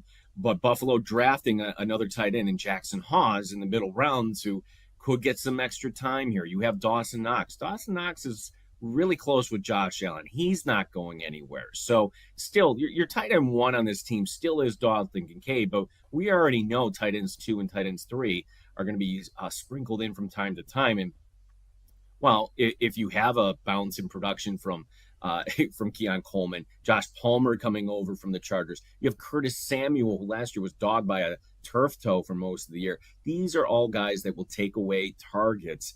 And to me, I can't come on here and say, yeah, this is going to be the breakout season for Dalton Cade. Would love to see it, but I can't guarantee it. All right, we'll get you out of here on this. Let's put your money where your mouth is. Over or under 11.5 team wins for Buffalo this year. Do they go over that number? And I'll tack on one other question. What is the ultimate fate for this team? Do they finally get over the hump and, I don't know, oust Kansas City and make it to the Super Bowl? What are your thoughts there? Oh, yeah, it's like when the Red Sox finally got past the Yankees. It was only fitting that they had to do it in that fashion. If the Red Sox beat the Mariners or something else, yes, that wouldn't have felt right. Yeah, everybody here wants Kansas City. So bring Kansas City here. And at the risk of sounding like Mr. Homer here, just look at the schedule. And if this team is healthy, they should hit the over on that. The division isn't anything this year. It'll be good at some point. And the way the schedule is, it's really not all that tough. And you do get Philadelphia, but Philadelphia comes in week 17. So what's that Eagle team going to look like at that point? Are they going to have everything locked up and not need to play anybody? So what is it going to take for the Buffalo Bills to get over the hump? I think it's just as simple as getting the home field, and Kansas City is one here, mind you, but making sure that, okay, you get 2 games at home if you do host the AFC Championship game. Fantastic stuff from Gene Pataglia, co-host of the Sports Bar on the Fan in Rochester. Give him a follow on X. Do it now at Gene Pataglia. Again, on X at Gene Pataglia. Gene, we appreciate the info. We appreciate the opinions. We appreciate the camaraderie, my man. Enjoy your summer. We can't look forward enough to talking to you next time close to the season. And go Bills. Brad, we love having you and Ryan on our station every night. You are nighttime companions here in Rochester, and PJ's not too bad either, bud. Thanks, love you too, pal. The glass man is the man. He's the man. Gene, we appreciate the time, man. We'll catch up soon. All right, there he goes. Gene Pataglia. Awesome stuff. And buttering you and I up as a bonus. Like I didn't expect that. That was fantastic. Gene's the man. It's Bills Mafia, Brad. I mean, they're just nice people, right? You want to see good things happen. As a Ravens fan, I don't unless they play my team. But if they don't, right? Like if they play Kansas City, you gotta root for the Bills in those kind of games. But Gene's the man. They love their Bills, and he brought up a lot of great points. They're going to be such a fascinating team, especially with this Josh Allen transformation, Brad. Him winning MVP last year. I think them finally moving on from Diggs was the best thing that ever happened for Allen because he finally had Diggs out of his ear trying to force feed him the ball every single play, and he just let Allen play point guard. And, that's why you saw so many guys step up, have great years. He limited the turnovers, and he was awesome. And he's probably going to have similar success. Gene laid out how easy the schedule is. So, yeah, man, it just feels like Buffalo is kind of this year's Detroit Lions, where we all knew the Lions were going to be awesome last year. We knew they would win like 14, 15 games, and that's what they did. Kind of feels like the Bills are going to be that version of Detroit this year, where we just kind of know that they're going to win 14, maybe 15 games. They're probably going to end up being the 1 seed in the AFC. Yeah, they should be. Let me ask you this question. So what do you think is going to be the pecking order behind Buffalo? Again, they're minus 275 at BetMGM to take this division. I think that's a foregone conclusion. And you could bet on the exact order right now of that division's finish at BetMGM. So who do you think is going to be 2, 3, and 4? I'm assuming the Jets going to be dead last. It's going to come down to the 2 and 3 between Miami and New England. Actually, Brad, I think the Jets are going to be second in that division. I think the East might get nuts. I'll go Bills, Jets, Patriots, Dolphins. I think the Dolphins this year are worth a bet to have the number 1 overall pick in the NFL draft for next year. I think there's big-time blow-up potential for the Dolphins. I think they could absolutely stink. I can absolutely see Mike McDaniel being the first coach fired. It just makes sense their season could unravel quickly. And we always have a surprise team in the NFL every year. I just think Aaron Glenn just might be that guy, man. Have that team believing. We know their defense has a chance to be good. Obviously, it'll come down to Fields and the offense making plays, but they have Breece Hall. They have Garrett Wilson. I think they could surprise people. Now, I don't think they're going to win the division. I think the Bills are going to run away with it. But I really do think, Brad, I think the Jets have a chance to finish second. So I'll go Bills, Jets, Patriots, Dolphins. All right, you're more optimistic, far more optimistic than I am. I think the Jets are going to be basement dwellers, but they'll show some improvement. I think the Dolphins will be next to last, and I agree. New England, I think, is going to be right there. Nip it at the heels, but from a decent distance of the Buffalo Bills, who should be able to coast to a division title. All right, we got to take a little siesta here on BetMGM tonight. When we come back, we're going to kiss it off the glass with another edition of Hoops Scoops. Game 1 of the NBA Finals about to tip off. We need to lock in some more bets. Stick around. This is BetMGM tonight on the BetMGM Network. Don't go anywhere. You're listening to BetMGM tonight on the BetMGM Network.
It's time to place your bets. This is BetMGM Tonight on the BetMGM Network.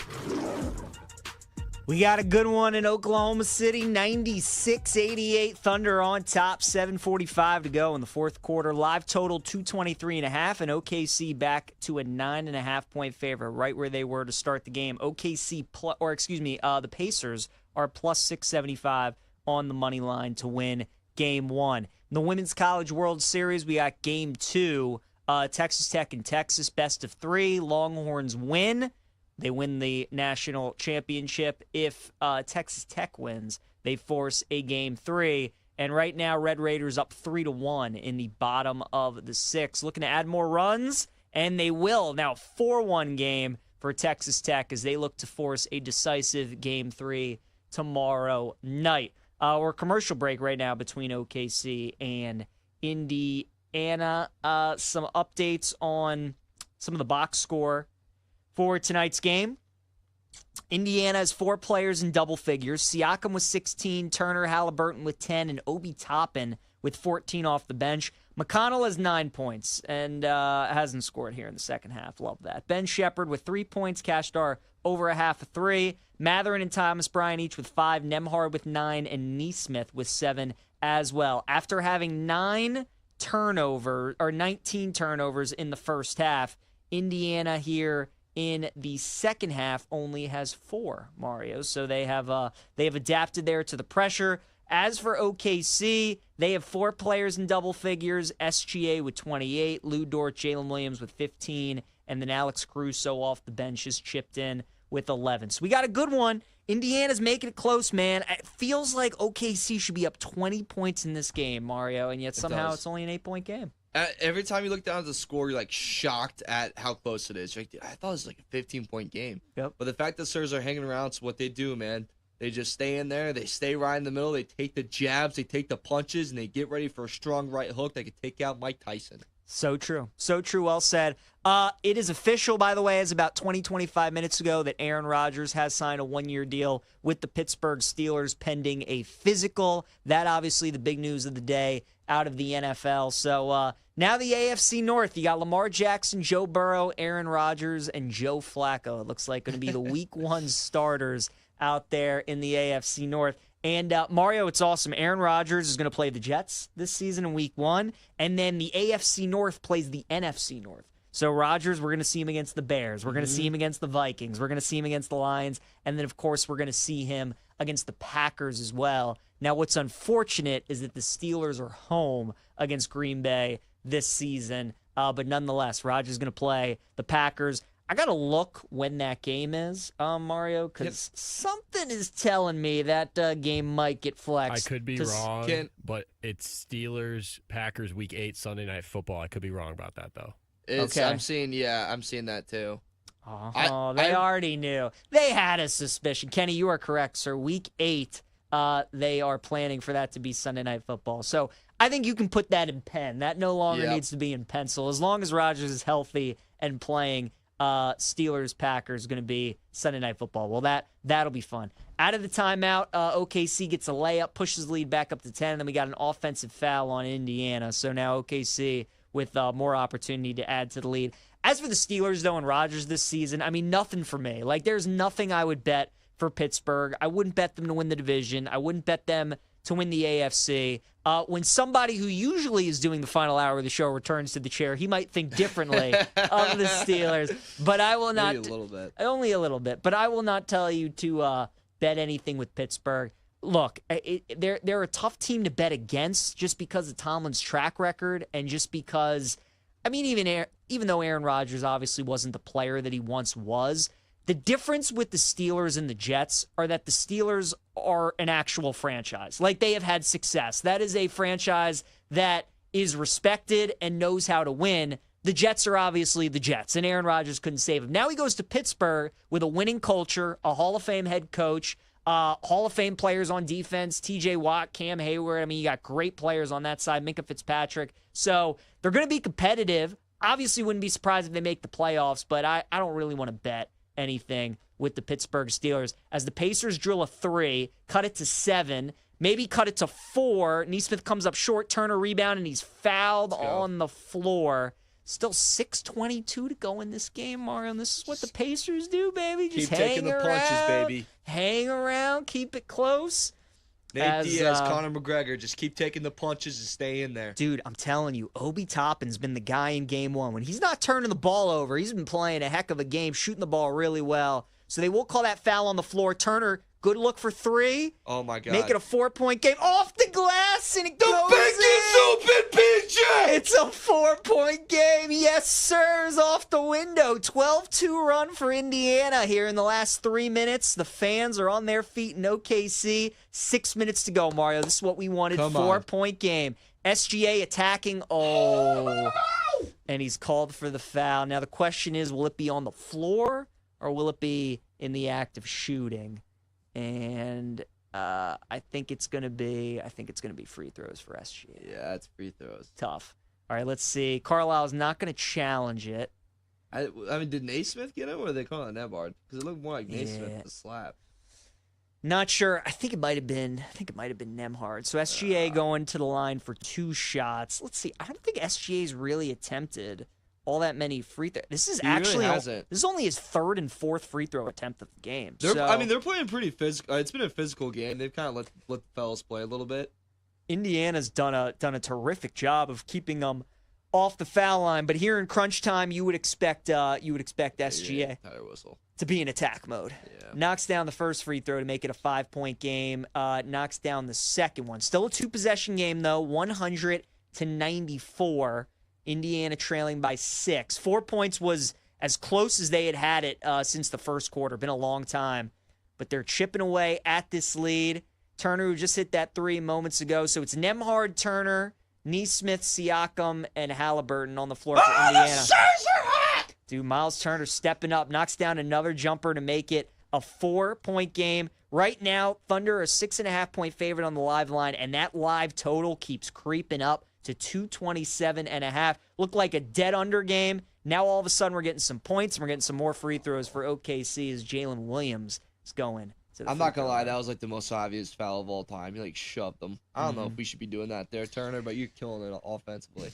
Man, Indiana is stepping up. They're making it interesting. Beautiful little pick and roll basketball. Turner is stepping up in this game. Let's see if Miles Turner has us 6 rebounds in this game. Oh, he's got 9 rebounds. Oh, boy, let's go. Line was 5.5. Let's go. Siakam still has not scored in this 4th quarter. So under 19.5, he's got 16. Still got a chance to cash. No, that's a sweat. That one as well. Yeah, that is a sweat. Hartenstein's got 9 points over 7.5. Mario, we're having a heck of a. What's Hartenstein's rebounds at? Hartenstein's rebounds is at 7. Is at 9. Yes, that's what we have on the betting card. Let's go. There it is. All right, both free throws good for Jalen Williams. He's got 17, back to a 6-point game. Nemhard attacking. Oh, doesn't get it to fall, just rimmed out. That hurts. And a rebound to Chet Holmgren and OKC with 5 minutes to play as they lead by 6 points here in game 1. Indiana, again, they really shouldn't be in this game. They've just found a way to keep it close. But, Mario, they've limited the turnovers in the second half, right? And that's been the difference. That's allowed them to keep it flowing. And now Halliburton attacks. Layup is good. And it's back to a 4-point game with 5 minutes to play. Come on. I mean, Tyrese Halliburton on a fast break, when he gets downhill, it's very tough to stop him. Very tough. Okay, Chet is blows the layup. Dude, Miles Turner's rim protection right now is making me cry tears of joy. Miles Turner got blown by, but that closing speed blocks it. Now Lou Dort and Nemhard doing too much. Way too much. Let's kick it out. There we go. You cannot body Lou Dort. Doing way too much. Ooh, Halliburton's got a lane. Miles Turner for 3. Down for 3. Oh, too strong. Could have cut it to a 1-point game. 4:13 and ticking here in the 4th quarter. Indiana had a great chance to cut it to a 1-point game, but it remains a 4-point game. SGA has it attacking. Holy hell, that's the MVP. Gosh darn it. Tough bucket. Nutcracker. Tough bucket.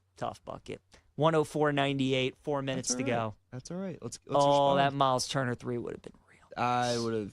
Oh. Halliburton thought about it. Nemhard in the corner. Swing it. Oh, I want the door as well. Halliburton's got Chet on him. You know he wants to take that 3. There's Come the on, 3. come on. No, good for Halliburton. I'm gonna be honest with you, Peach. I don't know if I like these threes. So let's we had Turner was a great look. Turner was a great look. But Halliburton there. Yeah, it felt like a settle. You could see it coming. You could see it coming. You know he wanted that 3. Now it's SGA's turn. Gets around Halliburton, draws the foul. That's okay. Halliburton, you were kind of all over him, Bubba. It's gonna be free throws. 3:24 to go. See, that's good though. He looks tired. I mean, he's not gonna be that tired, but he looks a little winded there. That's nice. So 104-98. Live line right now, OKC 8.5-point favorites, and the total is 224.5. Looks like I was going to be wrong about this game. I said either bet OKC alt lines or Indiana outright. Maybe Indiana still has a chance to win outright, but it's looking like the Pacers might cover this game 1 and OKC win. Let's hope, though. That Peach, we're going to go back. We're going to find the tape. And we're going to cut it up. And we're going to delete it. That never happened. Oh, I know. Some jabroni on TikTok and Instagram will let me have it. Looking forward to that. Looking forward to that. Some Italian in the Bronx. Yeah, looking forward to that. It's gonna be real fun. I think we got a challenge though here from Rick Carlisle and the Pacers. Maybe looking for an offensive foul. Yeah, Halliburton was complaining that. They called it tech. They called it tech? Or did they know they didn't call it tech? There's people it was just a camera angle. Okay. No tech. Just 2 normal free throws for SGA. Drills the first one. Back to a 7-point game. This would be a tough beat for people that have Indiana plus 9.5. They don't cover this game. Very, very tough. That's you call your mom, you just tell her that you love her. That's what you do after one of those bad beats. Tough beat.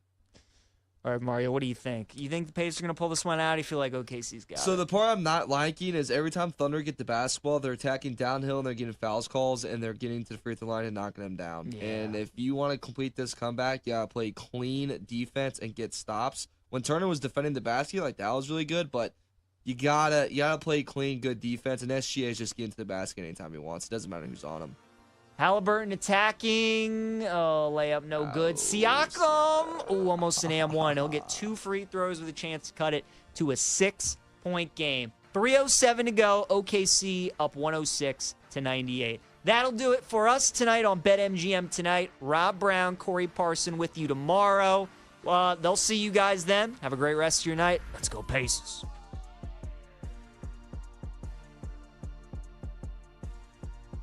That's a wrap. Come back for more Wagertainment on BetMGM Tonight, Monday to Friday, 7 to 11 p.m. Eastern on the BetMGM Network.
Get ready to experience the ultimate fusion of wagering and entertainment. This is the BetMGM Network. Kicking off your morning with the Daily Tip with Michael Jenkins and Chelsea Messenger. Over. It's a very simple way to look at it. It's the best way to look at it. Followed by the newly branded Bet Sweats with Joe O and Sammy P. When I stop talking, that's when you jump in usually. He said, ring that bell! He said, ring that bell! Then it's You Better You Bet, hosted by Nick Costos and Femi Abebefe. Great teams and great players get a whistle. It's happened forever. It will continue to happen. Capped off every night with the electric Brad Evans and Ryan Horvat on BetMGM Tonight. Oh, that's a sexy phrase. Quote Dr. Dre, creep with me and walk with me on this one. Welcome to a new era of Wagertainment. This is the BetMGM Network. Please gamble responsibly.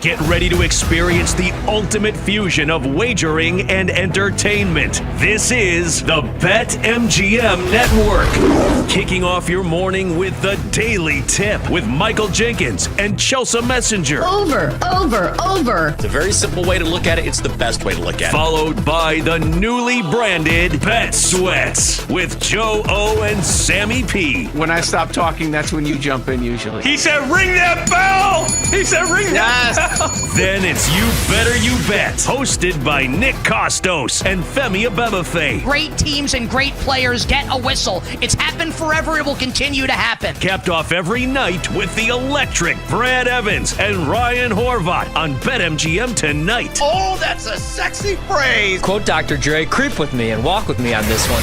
Welcome to a new era of Wagertainment. This is the BetMGM Network. Please gamble responsibly.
And now it's time for Back to the Futures on the BetMGM Network with Brandon Sprague and Will Ortner.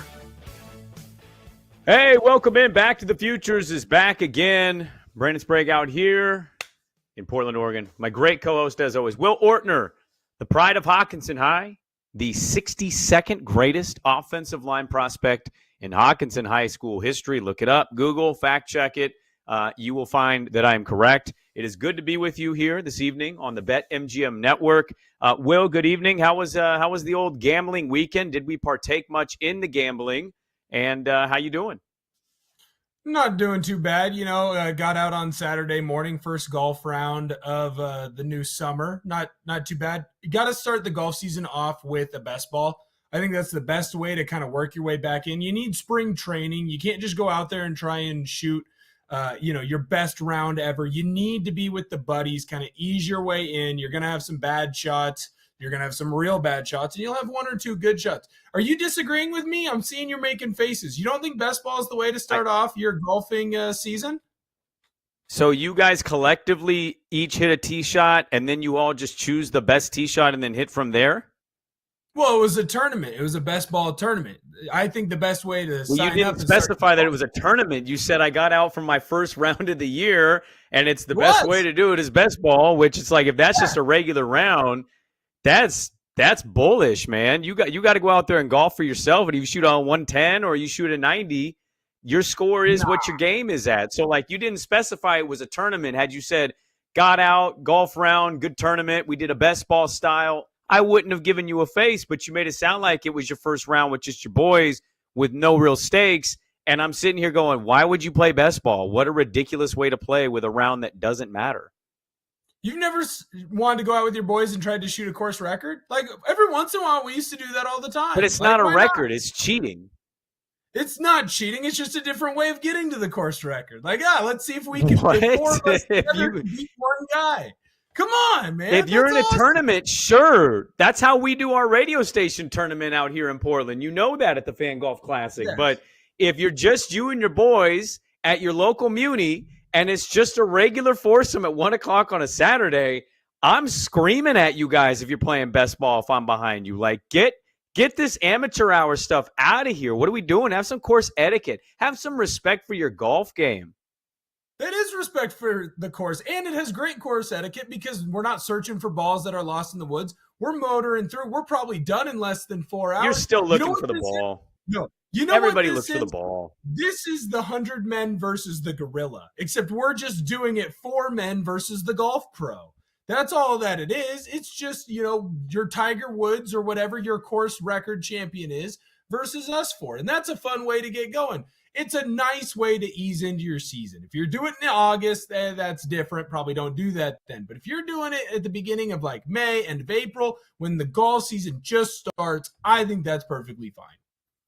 Okay, but the problem is you said it was a tournament, but you didn't start it as a tournament. Then it's a tournament, and now you're arguing as if it wasn't a tournament because you know how ridiculous it is if it's not a tournament. So were you in an actual tournament, or are you just saying you played around with your boys and played best ball? Which is it? I was in an actual tournament raising money for my alma mater, the Hawkinson Hawks. Go Hawks. Okay. Then I'll tell you, as a bad golfer who loves to golf, yeah, play best ball. But if it's just you at Tri Mountain on a Saturday at noon and you play best ball, shame. Absolute Game of Thrones, shame on you. Be better than that. I think we're just going to have to agree to disagree. I think sometimes it's okay to go and do a little bit of spring training. Sometimes you need to go to the par 3 course and get warmed up for the year. Kenny asking the important questions. You were 71st last week. How did he move up? Unfortunately, 9 kids died since this last show. So he went up to 62nd because 9 of them perished. So there you go. Sorry, Kenny. That's what happened. We don't have to name names. Let's not talk about this publicly anymore, Will. We don't want to make people feel bad, okay? It's Mother's Day, for God's sakes. We have a lot to get to on the program tonight. Let's start the NBA playoffs as we await the start of Game 4 between Cleveland and Indiana. Indiana stealing 2 on the road. Cleveland coming back with another great Donovan Mitchell Game 3 performance. Legendary, some say, in Cleveland. Tyrese Halliburton was having a good run, and then he went out there and had maybe the worst game of his entire career in Game 3, and the Pacers really just stunk it up. So we'll wait, and we'll keep you updated as Game 4 is just minutes away from tipping off. Let's start with the other game that happened today. Let's start with the big one. At least we thought it was a big one. Maybe it was a big one. It sure didn't feel like it when we watched it. 2 teams shooting 24% from 3. We had the lowest scoring first quarter in NBA playoff history. The Nuggets had an 8. Yes, you heard that correctly. They had 8 total points after the first quarter, and somehow these teams got to the back end of the 90s and the front end of the or back into the 80s, front end of the 90s. 92-87 was the final somehow after like a 16-8 first quarter, 17-8, whatever it was. Just atrocious basketball. But it ended up being a close game and coming down to the wire. And the Thunder, even up the series, they are tied 2-2 as they go back to Denver. Takeaways. Let's start. What were your takeaways from that pivotal Game 4? I was impressed that the Thunder kind of learned from some of the mistakes that they've made in the fourth quarter. It felt like that they didn't, come together and feel the pressure. It didn't feel like they tightened up in this one, right? It was a back and forth affair at different points early on in the fourth quarter. Even the Thunder had the lead. I mean, when Russell Westbrook is hitting 3-pointers on you, that's got to make you not feel awesome if you're the Thunder. And going into the playoffs, what did we talk about with this Thunder team? If they don't win it, it's going to be because they are inexperienced, and it feels like they've gone through some of those punches. Nikola Jokic is the best player in the world right now for a reason, and he's come out in this series and absolutely put on a clinic. Whenever they needed, the Nuggets need him to score, he's scoring. When they need him to get rebounds, he's getting rebounds. No one's better at finding open teammates than Jokic, right? So it felt like the Thunder kind of looked at, hey, we lost game 1, we lost game 3. Why? Late fourth quarter collapses. How do we find a way to make those adjustments and win this ball game? I felt like Caruso's defense was otherworldly. He was all over Murray. He was all over Braun whenever he got it on the top of the three-point lines trying to start the offense. It felt like, the Nuggets weren't able, if it didn't get to Jokic, they weren't able to get a clean look. So I was just very impressed on the changes that the Thunder made to make sure that they got out of Denver tied up with this series. Yeah, what's interesting is like SGA was seen smiling at the end of game 3. He played just an awful game. I know it's SGA. I know he's going to be the MVP. I really wish Jalen Williams would have got the look at the end of the ball game. SGA just didn't have it going at all. They go to overtime. They lose. Aaron Gordon was amazing in that game. He kind of vowed that he was never going to be that bad. I actually didn't think he was much better, except when it mattered, and that was the fourth quarter. OKC outscored Denver 29-18 in the fourth quarter. He talked in the postgame like, what was the difference? It was their defense. Their defense came out today. Now, look, I say this understanding how ridiculous the box score looks versus what reality is. Jokic has had a struggle here now for 3 games. Now, he still finishes with 27-13, which is like, we all grew up seeing centers get that stat line and be like, oh, what a monster. And it's a good stat line. But he's not shooting very efficiently. His percentages are dipped. He's 5 points per game less in his last 3. And I don't know whether this is a combination of OKC throwing 2 to 3 at him every other and getting him to throw out. It's interesting. I was talking to a friend of mine, and we both love basketball. And, I grew up with Shaq and Duncan and Dream and, all these bigs, back to the basket, traditional bigs. They get that ball on the low block, and sometimes they initially throw 2, and they'll throw it back out. And then sometimes they get that second defender off. They'll throw it right back in, and then the big will operate. Denver's not doing that. I find that very interesting. Jokic should be getting more looks, better looks. He outweighs Chet Holmgren by 380 pounds probably. When he gets rid of it the first time, Denver doesn't go back to him. And I find that odd because, that seems like a recipe that should work. And they went away, and you know what? He was awful. They were collectively awful. It was finally the bad Russell Westbrook game. Christian Brown wasn't really efficient for them. Watson couldn't do much of anything. Porter had a big game 3, couldn't do much in game 4.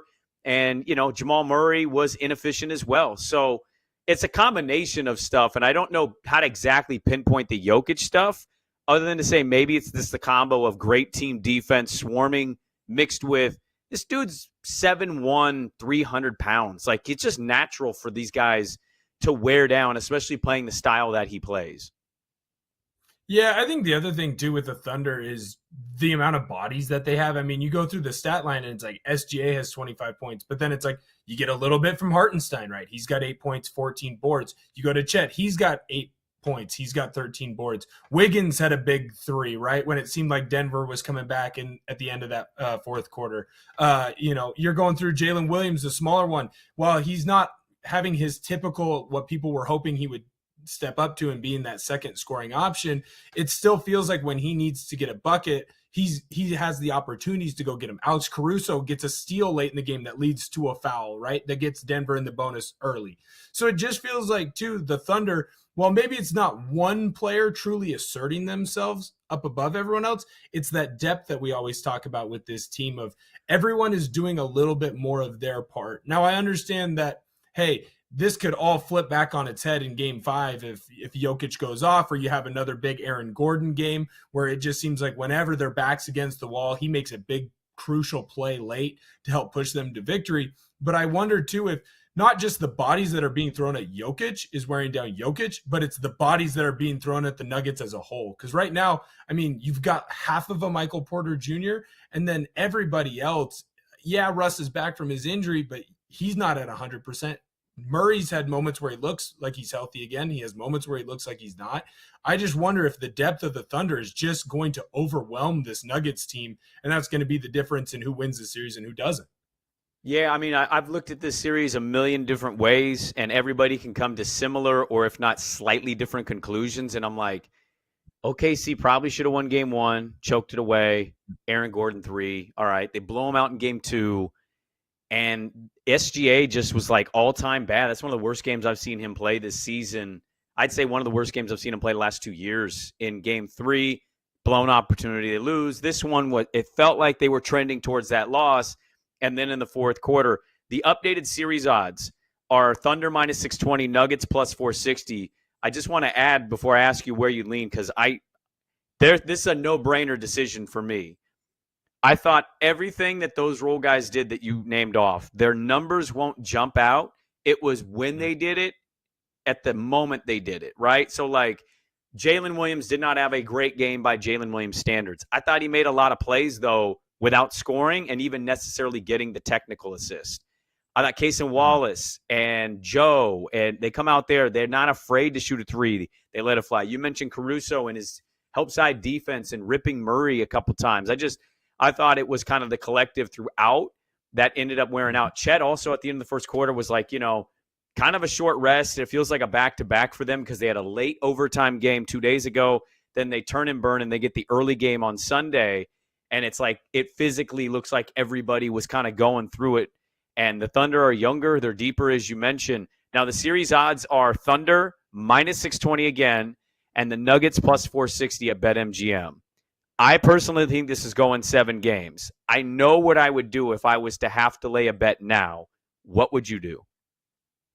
I bet the Thunder before the playoffs started to win the whole thing. I put money on the Thunder to beat Memphis, and I put money on the Thunder in a couple different parlays to beat the Nuggets, and that's where I'm going to stick with my money. I understand why the Nuggets could force this to game 7. You have the best player in the world right now on one side, and it feels like whenever there's a close game, Aaron Gordon seems to take a big step up. This is the one game in the playoffs this entire season where he hasn't taken that gigantic step up. And as far as Russell Westbrook goes, look, this is probably his first bad Russell Westbrook game in a crucial game in this playoffs. It felt like in that first series against the Clippers, like when they needed a big play, he found a way to make it. In this game, he didn't. I'm not saying that good Russ is going to come to stay and we should bet on Russell Westbrook being good. The only worse bet than that is James Harden in an elimination game being good. But I do feel like the Thunder are going to be able to get it done simply because of that depth. And yes, they are younger, so they haven't gone through some of the hardships, but they also don't have the scars. They don't have the wear and tear. They don't have those injuries that are lingering, right? They haven't been beaten up. So I think that the Thunder are going to be able to use their youth to get steals, to make big plays, to make hustle plays. And then I think with their depth, they are going to be able to overwhelm this Denver team. OKC in 7, according to BetMGM and our super producer, Zach. OKC in 7 is plus 175. I have the Thunder in this series. I took them before it started. I have the Thunder getting to the Western Conference Finals. I think they're going to take on the Timberwolves, which we'll get to because, unfortunately there's an injury in that series that's kind of changed the landscape of it. I still think Thunder can get to the finals. Now, that being said, this is a show where we talk about futures. And if you want to talk about futures and you want to talk about value, I don't know how you don't toy with Nuggets plus 460 to win the series. I just don't. I feel like those numbers are a bit high both ways. Like OKC in 7 or even in 6, maybe it happens. They're so playoff and championship tested. And I think OKC in a lot of moments in this series are still looking like that young team that are figuring this out. And so if the other team has the best player in the world and then other veterans that know how to get it done, I think plus 460 is insane value. We got a lot to get to here, Will. Give you an update on this Indiana-Cleveland game as it's already had a timeout for one team. And we'll get some NFL stuff today and some of the other playoff conversations to be had. It is a loaded show. Back to the Future's back with more on the BetMGM Network.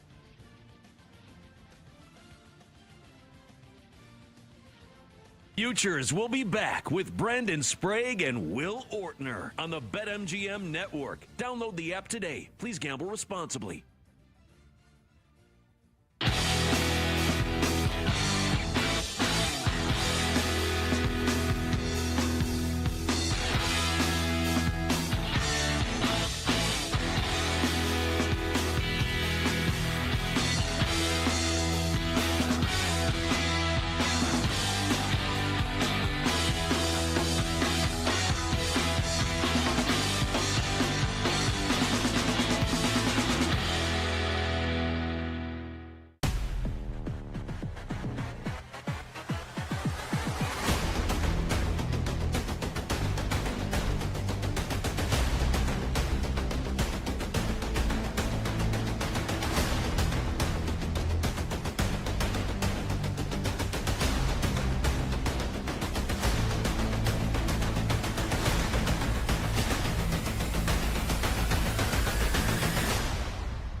Get ready to experience the ultimate fusion of wagering and entertainment. This is the BetMGM Network. Kicking off your morning with the Daily Tip with Michael Jenkins and Chelsea Messenger. Over. It's a very simple way to look at it. It's the best way to look at it. Followed by the newly branded Bet Sweats with Joe O and Sammy P. When I stop talking, that's when you jump in usually. He said, ring that bell! He said, ring that bell! Then it's You Better You Bet, hosted by Nick Costos and Femi Abebefe. Great teams and great players get a whistle. It's happened forever. It will continue to happen. Capped off every night with the electric Brad Evans and Ryan Horvat on BetMGM tonight. Oh, that's a sexy phrase. Quote Dr. Dre, creep with me and walk with me on this one. Welcome to a new era of Wagertainment. This is the BetMGM Network. Please gamble responsibly.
Get ready to experience the ultimate fusion of wagering and entertainment. This is the BetMGM Network. Kicking off your morning with the Daily Tip with Michael Jenkins and Chelsea Messenger. Over. It's a very simple way to look at it. It's the best way to look at it. Followed by the newly branded Bet Sweats with Joe O and Sammy P. When I stop talking, that's when you jump in usually. He said, ring that bell! He said, ring that bell! Then it's You Better You Bet, hosted by Nick Costos and Femi Abebefe. Great teams and great players get a whistle. It's happened forever. It will continue to happen. Capped off every night with the electric Brad Evans and Ryan Horvat on BetMGM tonight. Oh, that's a sexy phrase. Quote Dr. Dre, creep with me and walk with me on this one. Welcome to a new era of Wagertainment. This is the BetMGM Network. Please gamble responsibly.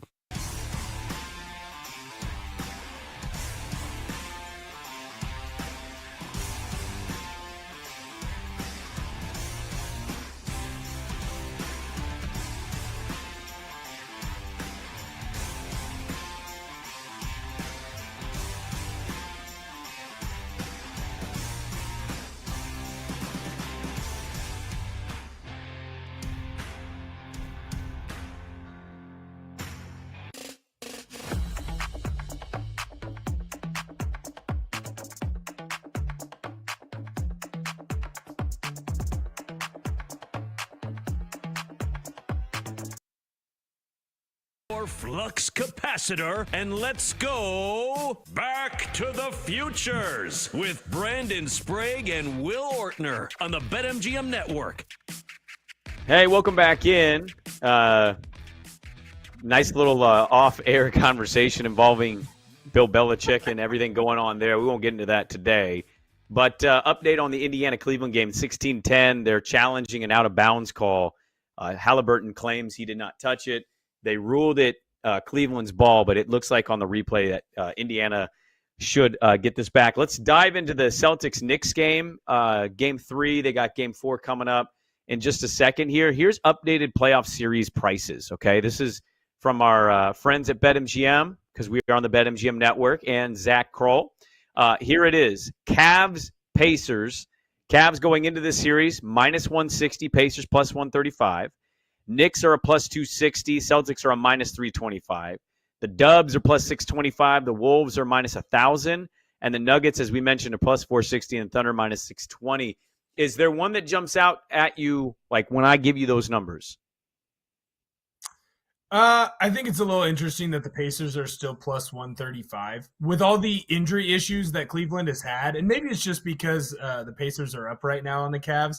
But it feels like to me, this Pacers team just has a bunch of different people that they can throw at the Cavs. And when you're missing Garland, Mobley's been banged up. I believe the other injury was to Allen, if I'm not mistaken, right?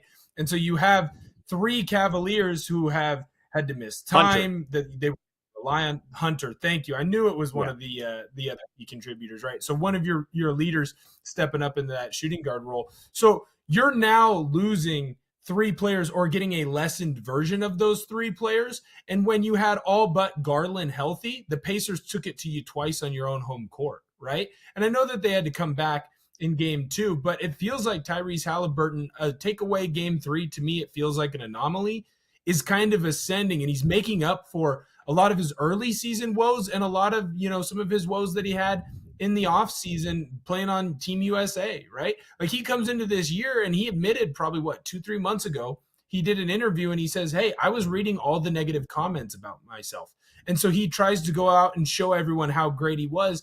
And it really detracted from his game. He got into a funk. He was in a bad mental headspace. And he finally just stopped reading all the press clippings. He stopped going through Twitter like Kevin Durant and trying to see who loves him and who hates him. And he just started playing basketball again. And you can tell that he has a lot of joy. He finds it fun. I wish the Cavs were 100% healthy. It doesn't sound like Garland's going to come back in any capacity anytime soon. When you have that type of toe injury, it sounds stupid, but it really does affect you and your game and how you move. It's constantly in pain. And if he does come back, you're going to get a lessened version. I just think the Pacers, they're ascending at the right time. And unfortunately for Cleveland, you have that injury luck that just didn't go your way. And I thought I was smart. I went in and I bet money on the Cavs after they lost game 1. I was like, I'm going to buy the dip. And instead, I'm the dip because I bought the wrong team. I think I'd put money on the Pacers. Well, yeah, no, I mean, look, Garland was not very good in game 3. He was out there, but he wasn't really effective. You could tell he bothered him. Mobley's out there. They're playing tonight, but they're only down 6 as we start early. The funny thing about the dip is it didn't dip. They lost game 1 and they were still favorites. It didn't change all that much. And now it's just changing. I'll just say this before we get to Knicks, Celtics. It's pretty disrespectful, I think, to have the Warriors at plus 625. Now, should the Wolves win that series? Yeah, I won't argue that. I picked them to win the series in 5. But the Curry injury and seeing what they did yesterday and seeing what they did in game 1, despite losing Curry after just 13 minutes, if anything, the Curry injury is telling me if they had Curry, they probably win this series. I don't think Minnesota's been overly impressive. And Edwards had a great second half yesterday. Will he do it again? I don't know. So I think Timberwolves win it. But if you're going to go for value, the Warriors are really disrespected at plus 625. I also think the Nuggets are too. I have the Thunder and the Wolves, and I'm telling you as a better of both those teams, that is value worth jumping at, worth putting a unit on. If I was to actually lay a bet, because I don't want to fade myself yet, the Pacers, I'm with you at plus 135. I go there.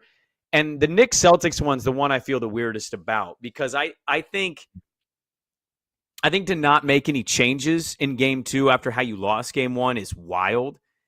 I also understand the thinking of Mazzulla and the Celtics of no, we've been one of the best teams in the league playing this way. We're not going to overreact. And they didn't, and they lost game 2. But then those threes went down in game 3, and that energy could not be matched by New York. Peyton Pritchard was awesome off the bench, 6th man of the year. And the Celtics hitting 50% of their threes or whatever the final percentages were, being that good from 3 is going to win you every game. The Knicks don't have the depth, I think, to compete with Boston. Now, if they're bouncing back, they win game 3 in blowout fashion, which was such a bummer to my Saturday. I was so excited to watch this game, and it just never felt like the Knicks were going to seriously come back. Boston was, 50% from 3. They were 20 of 40, so that finally switched sides. And I just ask, have the Celtics regained control for you? And where are you at as a series better as the Knicks are plus 260 and Boston right now is a minus 325? What were your takeaways from game 3 and how you feel about the series going forward? My takeaway is that Boston fans are insane because after game 2, you would have thought that the world was falling and crumbling. You would have thought they had already gotten swept the way that some of the big Boston proponents were kind of reacting to it. And I just felt like you've seen how this team has shot from the 3-point line the entire year. And what Coach Maz is doing is he's going by the law of big numbers. Hey, we have this amount of 3-point shooters and they shoot at this percentage. You're going to have games where you dip below that percentage. And I understand that it's a 7-game series. And so you might not have the biggest sample size to work from like you would an entire season from 82 games. But it just felt like you're in both of those games. You barely lose both of those because of historic comebacks by the Knicks and Jalen Brunson just being, a top 5 player in the world right now. And you shot less than 20% from 3 combined. You had 100 3-point shots in 2 games, and you made somewhere between 20 and 30. Like it just felt like this is one of those where the numbers are going to go back to their average, right? So eventually the Celtics are going to shoot what they shoot from 3, and they're going to get back into this series. I don't know that I like the Celtics at minus 325, but I still think that they should be favored, right? They have more depth. I know that there's some more guys who are banged up. Porzingis is dealing with his illness than the Knicks. But right now, the Knicks really have 6.5, 7 guys that they're going to throw at you. And they've played a lot this year because that's what Tibbs does. I just feel like eventually, as long as the Celtics can get back to more of what their average is from 3, and I trust that they will do that, especially since they are a former, NBA champion. They're the defending NBA champions. I think I'm still going to side with the Celtics. You just went through 2 games where you shot well below your mean. Sometimes that happens. If you have 2 games where you shoot well above your mean, guess what? You're right back to where your averages are. And this series is 2-2 going into game 5 where you're back at home in Boston. I don't think I can. Yeah, no, is it not weird though? Like I don't disagree with you. What's more likely, I guess, is there's a little brouhaha going between Indiana and Cleveland. Sorry for looking away from the camera for a second. I just wanted to see what was happening between Hunter and Mathurin. But what's odd is like I have a lot of Knicks friends in my life somehow, way out here in Portland, Oregon, but I got them. And I always usually give them crap, but like I'm rooting for them more than I am Boston in this series just because I'd rather see Brunson versus like having everybody shove Tatum down my throat as if he's the real face of the league, which is ridiculous. But like what's more likely? Boston losing 20-point leads the rest of the way, or Boston winning by 10 or more because their threes actually go in? And like as much as I enjoyed those first 2 games, I think I agree with you that Boston should be the favorite. Now, I don't know what that number should be, but it's 325 because it's like the math won't math. They're going to lose 4 games after blowing. They're going to blow 4 20-point leads. I don't know if I mathematically am in on that. So, like, it was fun. Brunson and Bridges, who was over in the first half of game 2, just absolutely ignited that flame in game 2 in the second half and got it going. And then Brunson got it going late. And, like, that was fun.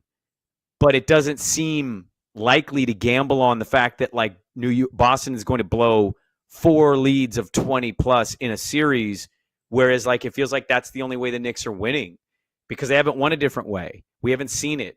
If it gets in the final 5 minutes and it's within 5 and it's clutch time, you're going to like having Jalen Brunson for sure, but the depth of Boston and just what surrounds the Brown and Tatum combo is just like, it's hard to get by that. So to your point, they should be favored.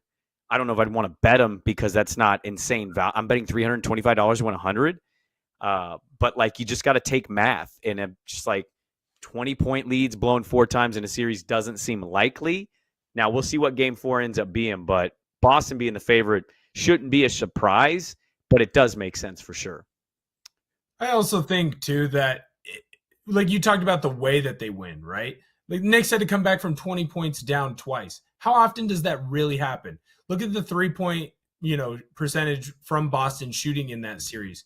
They shot 2 of their worst statistical games from 3 all year. Are you banking that they do it 2 more times in this 7-game series? Are you really banking on them doing that? Are you banking on the Knicks saying, we're going to come back in the 4th quarter where we're down by 20 and just go off. It's clear that the Knicks have some clear matchups that they're exploiting right now. OG Anunoby is doing fantastic work on the defensive end against Tatum. For whatever reason, Tatum really seems to struggle against OG.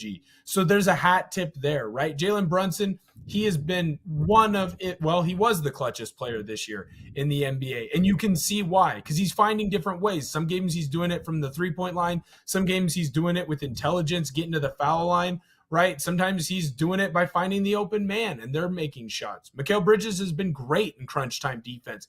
That steal that he had to end game 2 on Tatum, I don't know many players that can make that play, and he put himself in the right position there. But to continue to bank on the Knicks finding a way, thinking that the Knicks have found the secret recipe, the winning formula to beat this Boston team again and again and again, I just don't think that I've found it. Like right now, your recipe is what? We're just going to bank in the second half that they don't make any three-pointers, and then in the fourth quarter they get tight, and Tatum and Brown take ill-advised shots the entire time? I just don't see that being a winning formula for the rest of this series. It doesn't make sense in my head. Maybe it happens. It just doesn't make sense in my head. So I'm a little confused. So Zach's going to have to help me out here. DeAndre Hunter and Ben Mathurin got into a little bit of something. Mathurin doesn't like punch him, but he bumps into Hunter. Hunter walks up to him, just two-hand chest pushes him to the ground. Mathurin sells it a little bit. They then have to come together and separate. The ref reviews something, and all I have seen is that Mathurin got ejected. Now, look, I'm not a fan of these players getting ejected, especially for that. Mm-hmm. But I'm confused why Mathurin's ejected and Hunter didn't get any. Hunter just shot free throws. I'm very confused what the official call here was, because you can say that Mathurin's in the wrong, but the Hunter straight up went up to him and just shoved him to the ground. I'm just very confused by what the official call was here. So Zach's going to look it up as we do a little play-by-play. Let's talk about the other game. Golden State, Minnesota. Now, I had Minnesota in this series. I had Minnesota in 5. That could still technically happen, but I don't know how likely it is because Golden State had opportunities in game 3. Ant Edwards was awesome. He went absolutely insane in the second half, and his 30-plus burger carries the T-Wolves to a series lead. Now, there's still no Steph Curry. I don't think we're going to see Steph. I think if we do, I'm not convinced he's going to be Steph. So, if anything, he's a distraction that Minnesota will quickly figure out is a distraction. But where are you at on Minnesota? They're a minus 1,000 to win this series now, and Golden State's a plus 625. What did you think of game 3? And are you expecting Minnesota to win this in 5? What do you expect for game 4? Monetarily, I'd like this game to get to game 6 just because I have this series going over 5.5. But I also bet that before Steph Curry got hurt. And not to be, the fat, out-of-shape sportscaster who's going to tell you how long an injury is going to make an elite athlete sit out of a series, it's going to be a lot longer than we think. And even if he does come back, like I had a grade 1 strain of my hamstring, right? It bothers me to this day, and I did it when I was 20 years old. And I understand that, I'm not Steph Curry, and Steph Curry isn't me. What's Steph Curry known glad you best understand for? that. Right. Well, I'm a little bit taller, so you know what I figured out? I'm not Steph Curry. Yeah, and a shocking development. Guess what? We're a little different.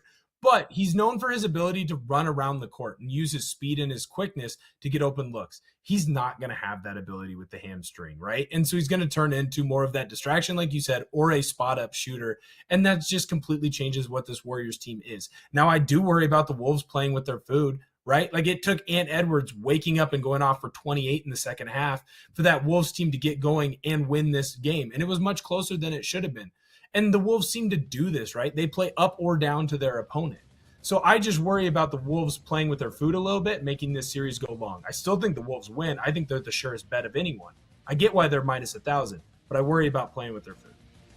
I want to carry something over on that series, and then we got some NFL to talk about, give you a score update as well. Our last segment of the show, Back to the Futures, Will Orton and Brandon Sprague. We're back with more on the BetMGM Network.